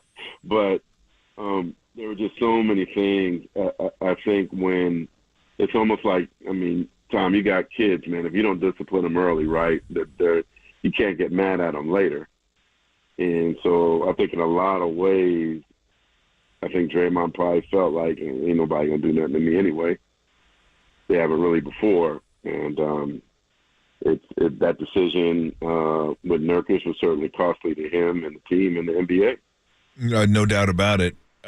So let me ask you this. How much of this is the NBA's big on when they suspend players wanting them to get better? And I appreciate the sentiment. I'm a little skeptical, maybe a little jaded on that, and how much of this is, look, and I've made the analogy, some people like it, some don't, the end of Casino, where they threw Nicky in the cornfield in a grave and just said, and then Robert De Niro said, they just had enough of Nicky. They'd had enough. Pretty good analogy, right? It was time. I like that. How much of this is the NBA saying, you know what, we've just had enough of you, and you're getting close to the cornfields. Like we're gonna let you know that, like, yeah, we want you to get better, but this is a step, and if you go beyond this, then it's gonna get a lot worse. I get the feeling the NBA's, without saying it, that's what they're saying. You're getting pretty close to the cornfield there. No, I think he's in the cornfield right now. Oh, damn. Yeah, this is, because it's indefinite. This is unprecedented. If you think about the Gobert thing was much this, but it to me, I think there are probably a lot of people that might have thought that the Gobert part should have been more than that, right? And so maybe I think they thought that, okay, Gobert thing, this is your last chance, man. We're going to give you 5 games. And there's so much talk behind the scenes that we'll never know. Yeah. The talks with Joe Dumars and Draymond. Maybe Adam Silver talked to him as well. And basically, told him games after this. They warned him before. And there was a look on the bench that I hadn't seen from him before. When he was sitting on the bench, it wasn't it wasn't like in Sacramento where he jumped on the scorer's table, right? Yeah, he wasn't defiant. No, he wasn't trying to rouse up the crowd. He didn't continue. It was like he knew. Mm-hmm. Didn't you feel like that? Like the look in his face, the way he ran off the court, he knew it's going to be good, and it isn't good. And this Warriors team, it's interesting because it's not like they're getting destroyed. They're having all these tough, frustrating, mistake-ridden losses. And then when you think about Draymond's tech, right? If he doesn't get the tech, if he's not out the game, if they don't get 2 points in the ball, what kind of impact does that have on the game with him on the floor, and you take those points off the board? Perhaps they win that game, right? And so it's just like it's like I feel like Charlie Brown keeps missing the football. Like they keep missing the basketball. Like something goes wrong every game. But the way that Dunleavy is talking about this, it makes me wonder if Kuminga takes off, maybe they decide to make a different kind of change. I'm really curious to see, how long Draymond's out, how Kuminga performs during this time, and what happens going with the franchise going forward. Talking to Mark Spears, ESPN and Anscape senior NBA writer. In your mind, does this suspension of Draymond now, and we heard Mike Dunleavy Jr. earlier today talking about the evaluation of the roster. If it's 10 games or 15 games, I don't know that they can survive that long without Draymond and then have him come back and still be able to make a run to correct things based on how Clay and Wiggins have played. Does this make it more likely in your mind that they make a trade? They need to. Agreed. They need to before, I thought. I would have said that last week. Right. I think everything should be on the table now. It's interesting because you're like, I remember, and I've said this before, talking to Danny Ainge and him telling me that he told Red Auerbach you should trade Larry Bird while he still has value, right? Should they trade Draymond while he still has value? Should they trade Clay while there's still value? Chris Paul has $30 million contract. Are they beholden to Chris Paul, right? Steph needs to win now, wants to win now. There are people that are available all over the league. I do think that they need to do something, whether it includes I don't think it would include Draymond, but especially under these circumstances, but they need to do something. There's no scoring that replaces Jordan Poole.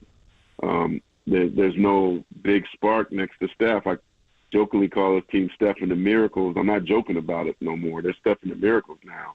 And they have no margin of error in the West. Next week, Ja Morant comes back to Memphis. Memphis is pretty far behind, but sure, he's going to be pretty motivated to get them wins on it. And so now and I don't even know if they even played Memphis yet. Memphis is better. So it's going to get harder for the Warriors. It's not getting easier. Look at their road ahead that they got. These games aren't getting any easier for them. And so right now, like, the morale is in a really low place. It's a lower place than I think since the pandemic season. Right, it's about as low as it's been there, and just incredible because a few wins here and there, which could have happened because the games are so close. Draymond just playing basketball and not getting this, we could be talking about something different. But no, this is the reality, and I really do think they need to make a move. I don't know if this would have changed anything, Mark. In fact, I don't think it would have, but I brought this up earlier, and I wanted to get your thoughts on it. How much of a mistake was it the Warriors organization made by not suspending Draymond after he sucker punched Jordan Poole? Because they suspended him one game for berating They suspended him for one game for berating KD on national TV, and then he sucker punches somebody, and you don't suspend him at all. He just takes time away during the preseason, which was whatever. He comes back for the regular season. Oh, you're saying that he shouldn't have started the season because correct. Technically there was kind of a suspension. But it was preseason. That's not a suspension. It was a little slap. That's a vacation. Yeah. No, I mean, team, bro. What was that? Are you talking to somebody else? 2016. That's what it should have been. Yeah. Because if like and it's Draymond's my dude, but I just got to be honest about his situation, right? If they got these memes on social media where they're showing every single thing that happened. So you could mention Jordan Poole, but you could mention Sabonis. Yep. Right? You could mention Gobert. Bradley Beal. You could mention Steven Adams. Gobert, Westbrook. Steven Adams. Yeah, there's a lot of them. In the beginning, here's another thing that's interesting too. That a lot of these guys that have left, think of all the coaches that have left this organization in the last couple of years, right? Willie Green, Mike Brown, Collins, right? I could go on and on. Different guys. We're talking about, you usually don't see this kind of exodus of assistant coaches. Not bad. I mean, obviously Willie got a great job, and Mike Brown has a great job, and they took guys with them. But a lot of these guys that left, strong hold on Draymond and keeping him his head cooler. So the people that have replaced Mike and Willie and Jaren and those kind of guys haven't had the same relationship. Barbosa, Andre Iguodala, who, not that should be their job, but there has been some exodus of coaches that I think have affected the ability to – there were guys that we probably didn't pay attention to that were behind the scenes, whether it was in the locker room, whether it was on the sidelines. We're kind of getting Draymond to be more at ease and cooler than he has been this season. They were? This season certainly seems different. They were? I mean, you went back to 2015. Every one of those coaches you mentioned were on the team, or players were on the team when he did a bunch of stuff. I think Draymond is who Draymond is. That's what I'm saying. They were all there to protect that. I don't think this is going to make a bit of difference. I think they say the Jets weren't hot. They kept it a little cooler.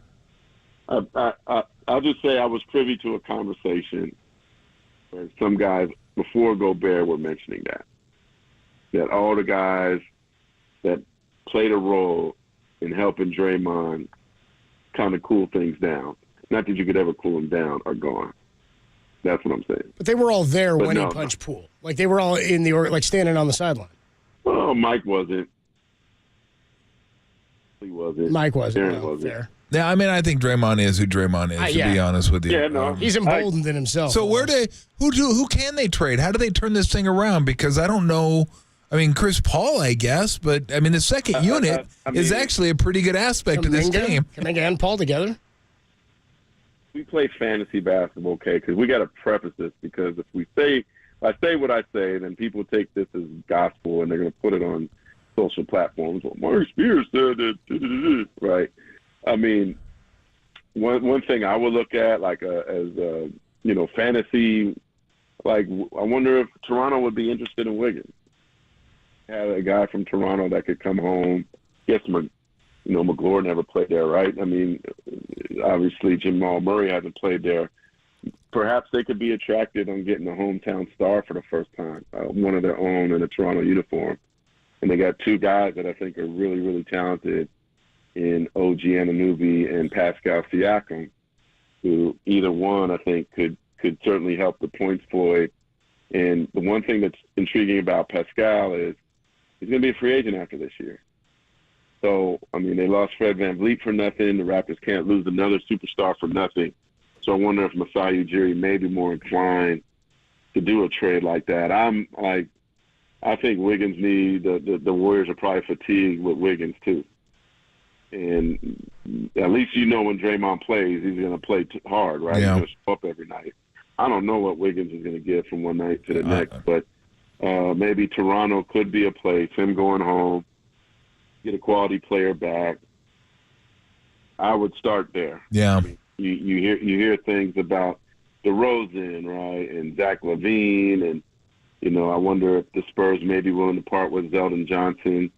Keldon Johnson, I'm sorry, and you wonder about stuff like that. The cat talk is dead because Minnesota's playing so well, but they will on the 15th, which is what, tomorrow. Yep.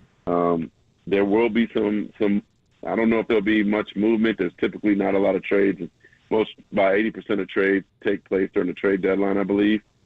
But I mean, I'd probably start with Wiggins, and obviously, Chris Paul's in the last year of his deal, and that's there could be a team out there that could be attracted to him and taking some salary off their roster for a player, but they might be attracted to trying to attach Kuminga to that as well.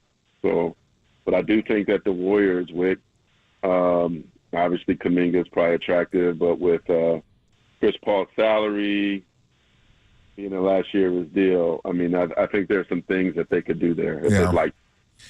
All right, brother, we're going to let you run. Hopefully you have a fun weekend, keeping track of all the doings in the NBA, which are quite entertaining. As the world turns. As the world turns, my friend. Have a great weekend, Mark. See you, Mark. All right. Good to talk to you guys. All right. That was Mark Spears, senior NBA writer for ESPN and Anscape.com. From the NBA, we've done a whole lot of it to the NFL. We got to start looking ahead to Sunday's game for the Niners and the Cardinals. Niners can clinch the division with a win and a loss by the Rams or a tie. We're going to catch up with the head coach of the 49ers, Kyle Shanahan, at 3:30, and I will give you the update on the practice participation today next on the Sports Leader. Gilroy, shout out to you for supporting KNBR, Gilroy's Sports Leader.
Warriors general manager Mike Dunleavy spoke to the media this morning and said the team is committed to Draymond Green long term, and there is absolutely no timetable for his return. Oof, that's a rough day. That story and more trending now on KNBR.com and the KNBR app.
Faithful to him, it's not just a team, it's family. I appreciate everyone in here. Love you guys. Yes, sir! Here's the head coach of your 49ers, Kyle Shanahan. We got a chance to do something this year, man.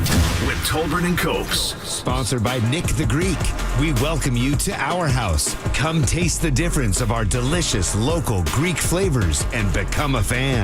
On KNBR 104.5 and 680, the sports leader.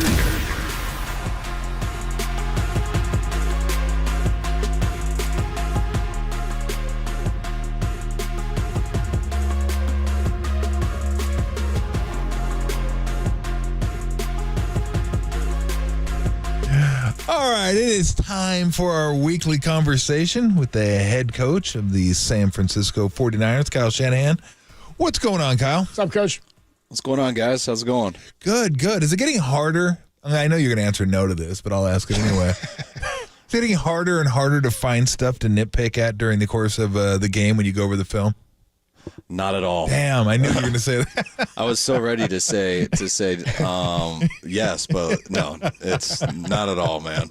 It's I mean, yeah, we had a lot of yards, a lot of explosives, but there was a number of times that we messed up, and luckily we had a number of big plays, a number of explosives. But yeah, you're always frustrated as a coach. It's never perfect, and that's how you got to be, I guess. That's the life you chose to be frustrated. So okay, when you're watching the film, how many plays will you watch and say, you know what, we did it right, they just did it better? Like I tip my hat to them on that play. How many times will you say that during the course of watching the film?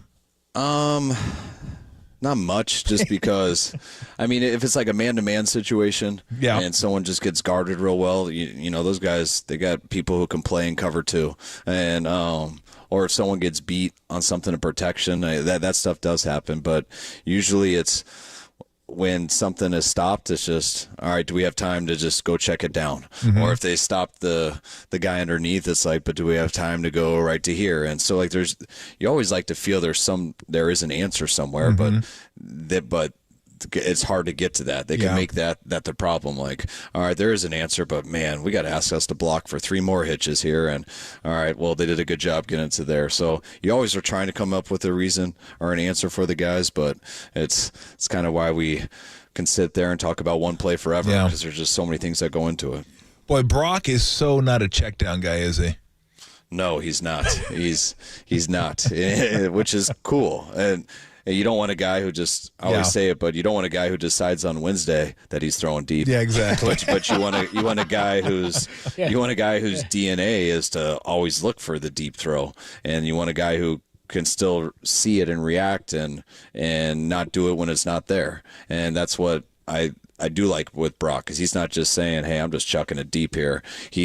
But he really believes it is there. And so he's always trying to look at it through that lens. And sometimes it doesn't seem there, and it's an easy check down. Mm-hmm. But if Brock thinks it's there, he's throwing it. And so sometimes you don't know that as a person or someone watching it, a player or a coach, you don't know that till the end of the play until it's either in our guy's hand or their guy's hand. And those are the ones where you hold your breath and you're a little tight, and then all of a sudden our guy catches it and not theirs, and you're like, great read, that was awesome. But you definitely held your breath before you felt that way. Okay, you mentioned throwing it long, so I wanted to ask you this real quick. Tell me if I'm wrong on this. I watch some guys, they'll throw deep balls into like double, triple coverage sometimes. And my theory is the quarterbacks, depending on what team they play for, don't get to throw it deep a lot. So if it's called, they're just like, I don't get to throw it deep a lot. I'm just going to chuck it deep and see what happens. I think sometimes also it's really tough to make the right reads in the heat of battle. Okay. It's in that pocket and everything. I mean, it's nice with the clicker in my hand sitting in my desk in my office. It's not too bad from watching it on TV or in the stands and stuff. You know, you can see it, but when you're in that pocket and you can't see everything, so you got to have keys and stuff, and you got to see whether that safety's on his toes, whether he's backing up, and everything's got to be tied together with the pocket and the look and the coverage, and there is a rhythm to everything. Yeah. And you can have guys who sit there and take a bunch of hitches and just wait and then yell 500 and chuck it deep. But a lot of times you want them to do the right decision is in the timing of the play. Yeah. And as you start to take that hitch, a lot of people are deep and they're driving down on it. And if you can time that out right and you can see that they're driving as you're hitching to throw something, then you're throwing it deep. But at the same time as you're hitching to throw it deep, a lot of times they're backing up. And can you take that quick second one before you get hit and go to the middle guy, or a quick third one and go to the bottom level? And those are the things that you're always trying to do. Guys who just throw it deep all the time usually can't read that stuff. And it's not like an intelligence thing or anything like that. It's just the vision of how they see things, how they are in the pocket, how the field's distributed, and the way they're attacking. And it's not an easy thing. That's why there's definitely not 32 people on the planet who are real good at it. Talking to 49ers head coach Kyle Shanahan, nice enough to join us. Does it every week here on the UMA guest line. So you're talking about when Brock sees something open, like he sees it and he thinks it's there, he's going to take it. In coaching all the quarterbacks you have, is that a trait that's easier to get out of a guy that doesn't naturally have it, like to rein or to pull that gunslinger or that sort of that risk-taking ability? Maybe it's not even risk-taking, but the ability to notice that throw, to pick that up and maybe to take that chance? Or is it harder to rein it in for a guy who just likes to let it fly? Well, the guy who just likes to let it fly is usually a backup. Yeah. Because they keep both teams in the game. So you'd rather have that than a guy who just doesn't have, who's not going to do it. But you got to understand there's going to be a lot of misses. And the coolest thing about people who do it in the timing of the play is they usually make the right decision. And so that allows you to get explosives deep when they're there, get explosives short when they're there. And you don't have to sit there and guess. You can really play the play. And that's what helps you be consistent and play at a higher level. And I think that's what Brock's done. I mean, he doesn't have to get a ton of attempts to get all of his yards. He kind of takes what the defense gives him, but he does it in an extremely aggressive manner because his DNA definitely is to take the deeper one. So he is trying to get that, and you better defend it. And then I think he will see it right. He usually does. And if you force him to check it down, he will, and he'll do that aggressively. And that's what you want because our guys on the checkdowns are pretty good. I don't know what stats mean, if anything, to you. I've always been like a yards per attempt guy, not as much a percentage guy. But to see a guy who has the yards per attempt that he does, close to 10, which is just insane. I went over it last week. I said Brady's best year was 9.2, Manning's best year was 9.6, and I think Warner had one at 9.9, which is where he sits now. But to also lead the league in percentage, I mean, just to you, who's been around this game forever, how insane are those two numbers to go? I mean, 9.9 is ridiculous, but then to lead the league in passing percentage just seems impossible. Oh, it is unbelievable. I wouldn't even know those numbers until I know them now because our guy's doing it. And so and I realize when you look at it and you're like, oh, that's number one. Is that a big deal? And then you look and you're like, oh my gosh. And you look at the history of it and you think about some other situations you've been in. And I can't believe what he's doing from the numbers aspect and also just how he's been playing. And it was very similar to this last year. He didn't get as much out of the 7 games or whatever it was, but he's been unbelievable. And you just think of the people who have done this before, and I forget what the stat was, but it had to do with yards per attempt and all that stuff. And the 4 guys behind him, this thing someone sent me, it was like, I think it was 2013. Aaron Rodgers had done it. who was the MVP. Then I think it was like 2004, Peyton Manning, who was the MVP. Then it went to like 1988, Boomer Esiason, who was the MVP. Then the fifth one was 1984, Dan Marino, MVP. And then to have Brock with those four guys behind him in those years, it kind of put it in perspective on what he is doing on the field. It's pretty incredible. Talking to Kyle Shanahan here on the UMA guest line. So he was on the morning show earlier this week, and the thing that I think there's a new knock every week, which is so funny, is he's not throwing it deep, and then last week 10.5 air yards per pass attempt, I guess, was a career high for him in his short career. But when he was on the morning show, Brock, this week, he had said, "Yeah, I do think I'm throwing the ball a little bit deeper, and I do know that that's a part of my game that has developed." Is that something on your end that's tangible, that you've seen that develop, that skill set, which is, to us, I think, impressive because of the injury he had at the end of last year? Yeah, honestly, the best deep ball, more consistent deep ball throwers that I've been around are not the guys with the strongest arms. The strong arm is what allows you to throw it late if you can't read it in time. Yep. And the stronger your arm is, the worse you get at doing that, because you always sit there and you can wait. And you just wait till they get there because you have the arm to make it up, but that usually leads you to the wrong decision. Guys that kind of play within their timing, their own arm, leads them to the right decision. And that's what I think is great about Brock, that he's not going to sit there and take 3 hitches and then throw a late 70 yards. That'd be hard for him to do. It'd be hard for a lot of quarterbacks in this league to do.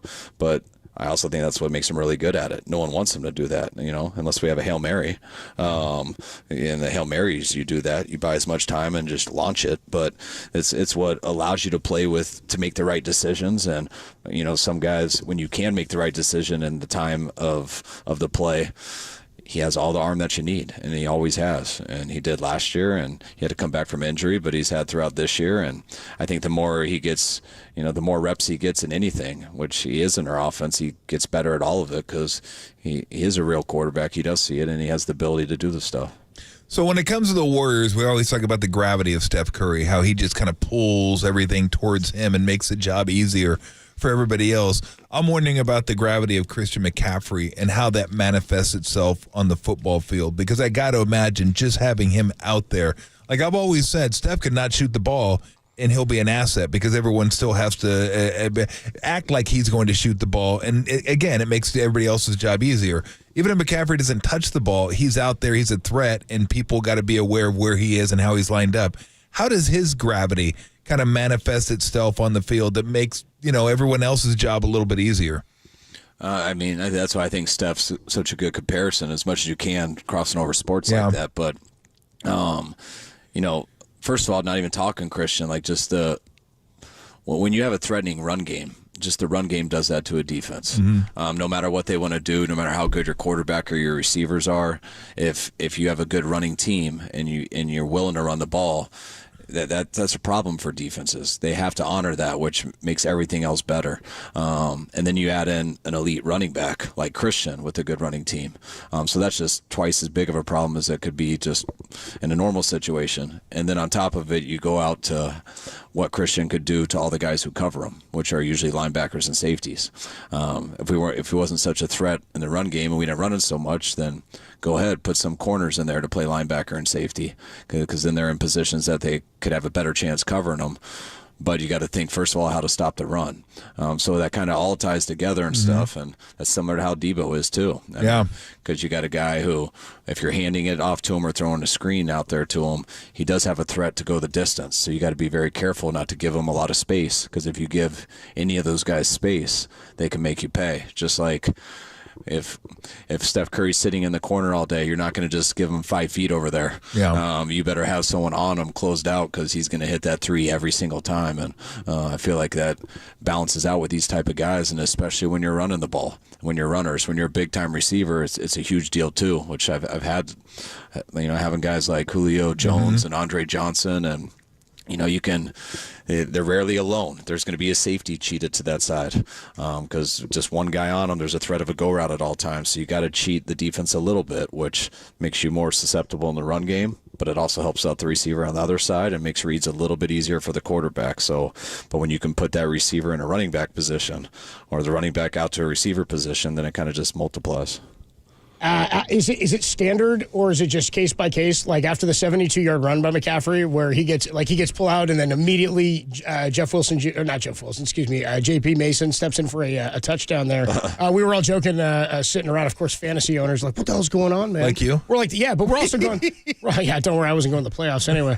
We're all going we're all going through the game just started. He's too tired to punch it in. We're sort of joking about it, but what's the call there for getting somebody else in after a run like that? We didn't, even though we want every play to be like that, we actually were a little surprised that it went that far, and I feel like it was just our natural reaction, like, oh my God, he just ran, like, save him, someone save him. Right. And I blame it on Bobby Turner. He cares about him so much, and which is right. But he tried to get his guy out. He looked a little out of breath at the time, but it hit me when I got home. I was like, it definitely didn't hit me to all the fantasy people are going to be mad at me. It hit me when I got home and I was watching the highlights, and I'm like, man, that is kind of messed up. He just ran 70-something yards.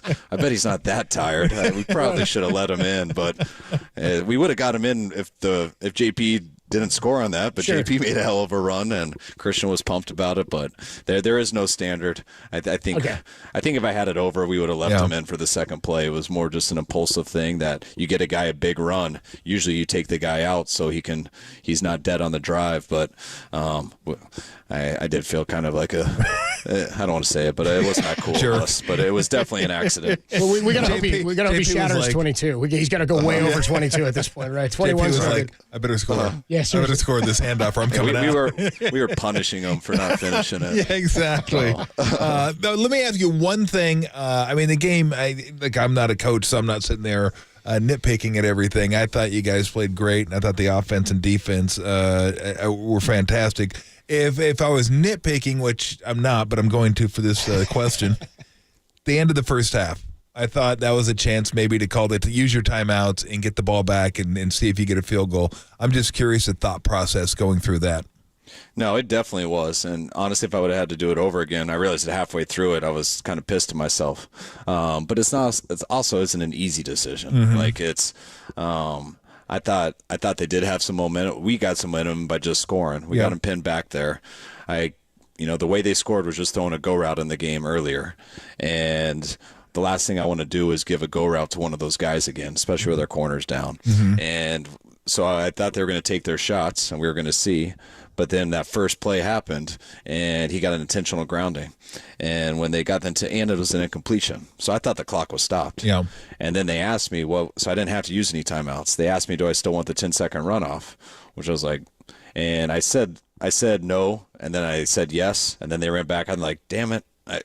I think I don't, because I got these timeouts. You know what? It's just 10 seconds. It's going to be at like 50. All right, so that's not a bad deal. It'll be at 50. If they run the ball, I'll use the next timeout. But then I'm sitting there and I look up and the clock's going after an incompletion, and that stunned me because I didn't think it should go after an incompletion, and after I elected to have a 10-second runoff. And so I went up to the ref and said, hey, you guys got to fix the clock. It's moving. And he just shook his head, and then I started arguing with him, and he just kept shaking his head. Then I'm talking to our analytics guy upstairs, and both of us are confused. And then now it's like down to 30 seconds. And then they ran a run play, and now it's down to like 20. And now I'm like, all right, screw it. I missed my opportunity. And so I was frustrated, but that's why I'm following the ref off the field. I'm like, whoa. And he goes, Kyle, I know it sounds messed up. It's kind of a loophole, but it's true. When that does happen, you do start the clock after you do the 10-second runoff, even though it was an incompletion. And that was something we didn't know and we learned there. And now, is it a huge mess up? Like, yeah, if I had it over, I wish we got another opportunity. But that's the mistake I made in the playoffs versus Green Bay last 2 years ago. They had an incompletion. It was 2nd and 10. They ran it. I called a timeout. Wanted to get it back. I think we were only up. I think it was like 3-0 at the time. Mm-hmm. And we were going to make them punt. Next play, they had an off-schedule play. Aaron broke to the side because once they saw I was calling a timeout, they didn't just run it out. And they're back down the sideline. And fortunately, at the end of the half, that we blocked a field goal, so there was no harm to it. But I just remember then just so mad at myself for not just going to the halftime comfortable then. So I would have done it differently. I kind of agree with how you guys watched it, but it definitely isn't as much of a slam dunk as you would think. It's not black and white. There's no doubt about that. But that's interesting because I would have never thought of that after an incomplete pass, 10-second runoff, that they would start the clock because it's a 10-second runoff. I would have assumed, well, it's an incomplete pass. Of course the clock's going to start. So it always runs after a runoff. Yeah. Hey, well, don't feel bad because I do this for a living and I didn't know either. And also our analytics guys who really do it for a living, they didn't know either. So it was a little confusing. And but now we know. Ref just shook his head. I love that. No, sorry, man. Sorry. No, you're wrong. You don't get that one. Thanks, Kyle. Appreciate the time today, man. Good luck this weekend in Arizona. We'll talk to you next week. All right, guys. Take care. Thanks, Good Coach. deal there. Kyle Shanahan, great conversation with him, head coach of the 49ers. That's hysterical. Steve does it all the time. I don't want to say that. Steve doesn't do it all the time. But there are times where Steve's like, what the hell? Oh, that's how to go? That's the rule? That's the rule? Like, coaches don't spend their time. They know the rules pretty well, but they don't know the whole rule book. We've all been doing their this. job. We've all been watching games forever and go, what? I don't understand why that happened. That makes sense now. We'll get you a little bit more on the 49ers. We have the practice participation for today. We'll get that to you, and for yesterday, actually, a little bit as well. We'll tell you about that, a little bit more on what Kyle Shanahan had to say. We will replay it for you. If you missed any of Kyle, coming again for you at 5:15. That's what we'll play that for you a little bit. Excuse me, not 5:15. At where we put that? 4:50. 4:50. We will replay Kyle for you. A little bit of reaction to that and the health update on the Niners next on the Sports Leader.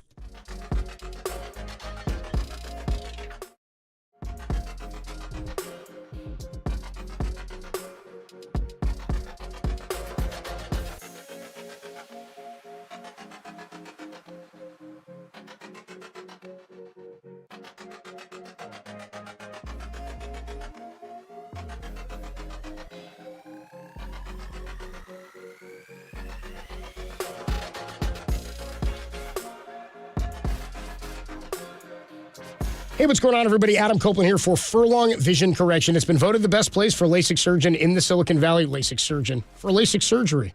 Your surgeon is Dr. Furlong and Dr. Sane. That's who did mine. They have done a fantastic job. A fantastic job. Dr. Furlong and Dr. Sane have. That's why they've been voted the best place to get LASIK in the Silicon Valley, hanging banners year after year after year. And the reason being, they cater everything they do specifically to you. They use Contour topography guided LASIK. It's the most advanced FDA-approved technology. It measures up to 22,000 evaluation points, creates a customized vision map. It's completely unique to you and to your eyes.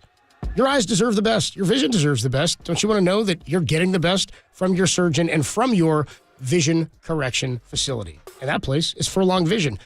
For more information, head on over to furlongvision.com. You want to start seeing better, you got to go see them. Dr. Furlong and Dr. Sane, they are the absolute best. It's furlongvision.com.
wherever you are. We're streaming 24/7 at KNBR.com. This is Tolbert and Copes. Tom Tolbert and Adam Copeland on KNBR 104.5 and 680, the sports leader. Tolbert and Copes with you Thursday afternoon. Just had a great conversation with 49ers head coach Kyle Shanahan. Great explanation from him there on the end of the first half, why he didn't use the timeouts. Not all coaches know every rule of every game that they're coaching. You might think they should. You know every rule about what we can and can't do and say here, Tom? Because I don't. I don't even know. I don't know what everybody does here. I'm in charge. I don't even know. Let's see, the M word, the C word, the F word, the S word, the... What's that one? Tolbert and Copes with you. We can say cock-a-doodle-doo, though. Yeah. We can say that. We can. We can. We just did. Cock-a-doodle-doo. See? Tom? What? Tim.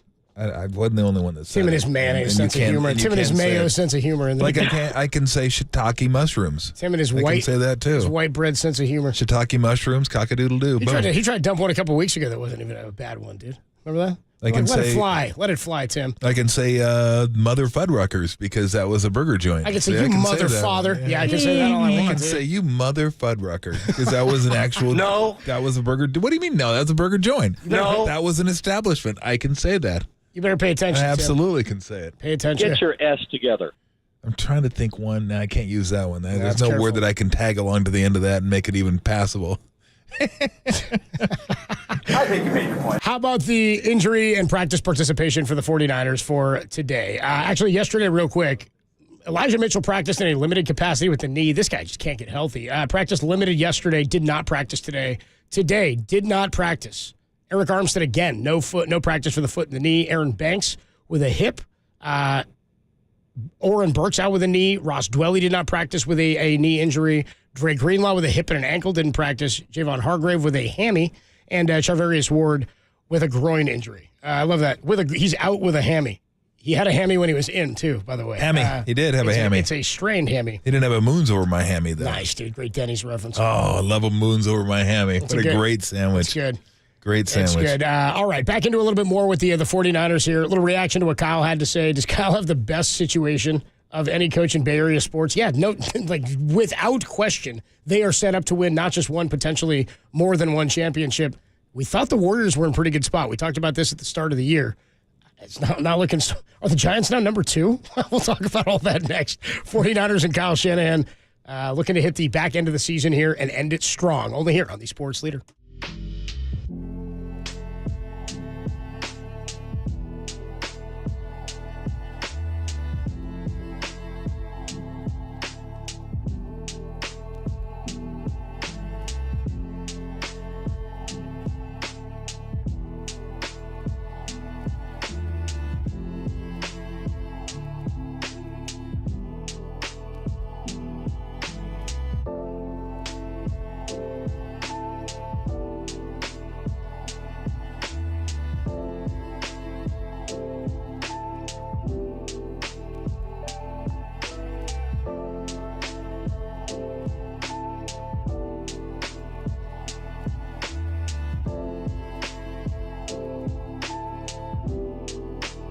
Steve Young joined Tom and myself yesterday to discuss the Niners' win over Seattle and even his strong opinions on Draymond's suspension. That podcast and more is trending now on KNBR.com and the KNBR app.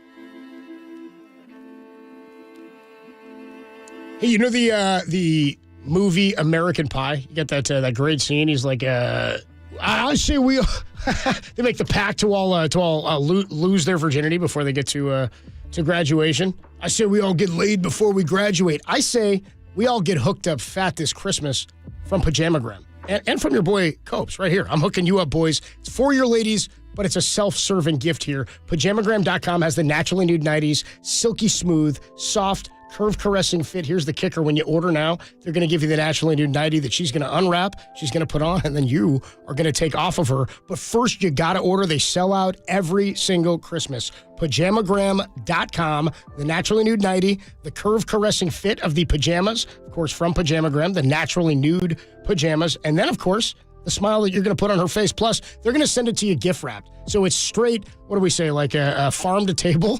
We're going pajamagram to your bedroom floor. How about that? Pajamagram.com to get the naturally nude nightie and the curve caressing fit of those naturally nude pajamas. Pajamagram.com, and make sure you tell them this Christmas that your wingman, Adam Copeland, sent you.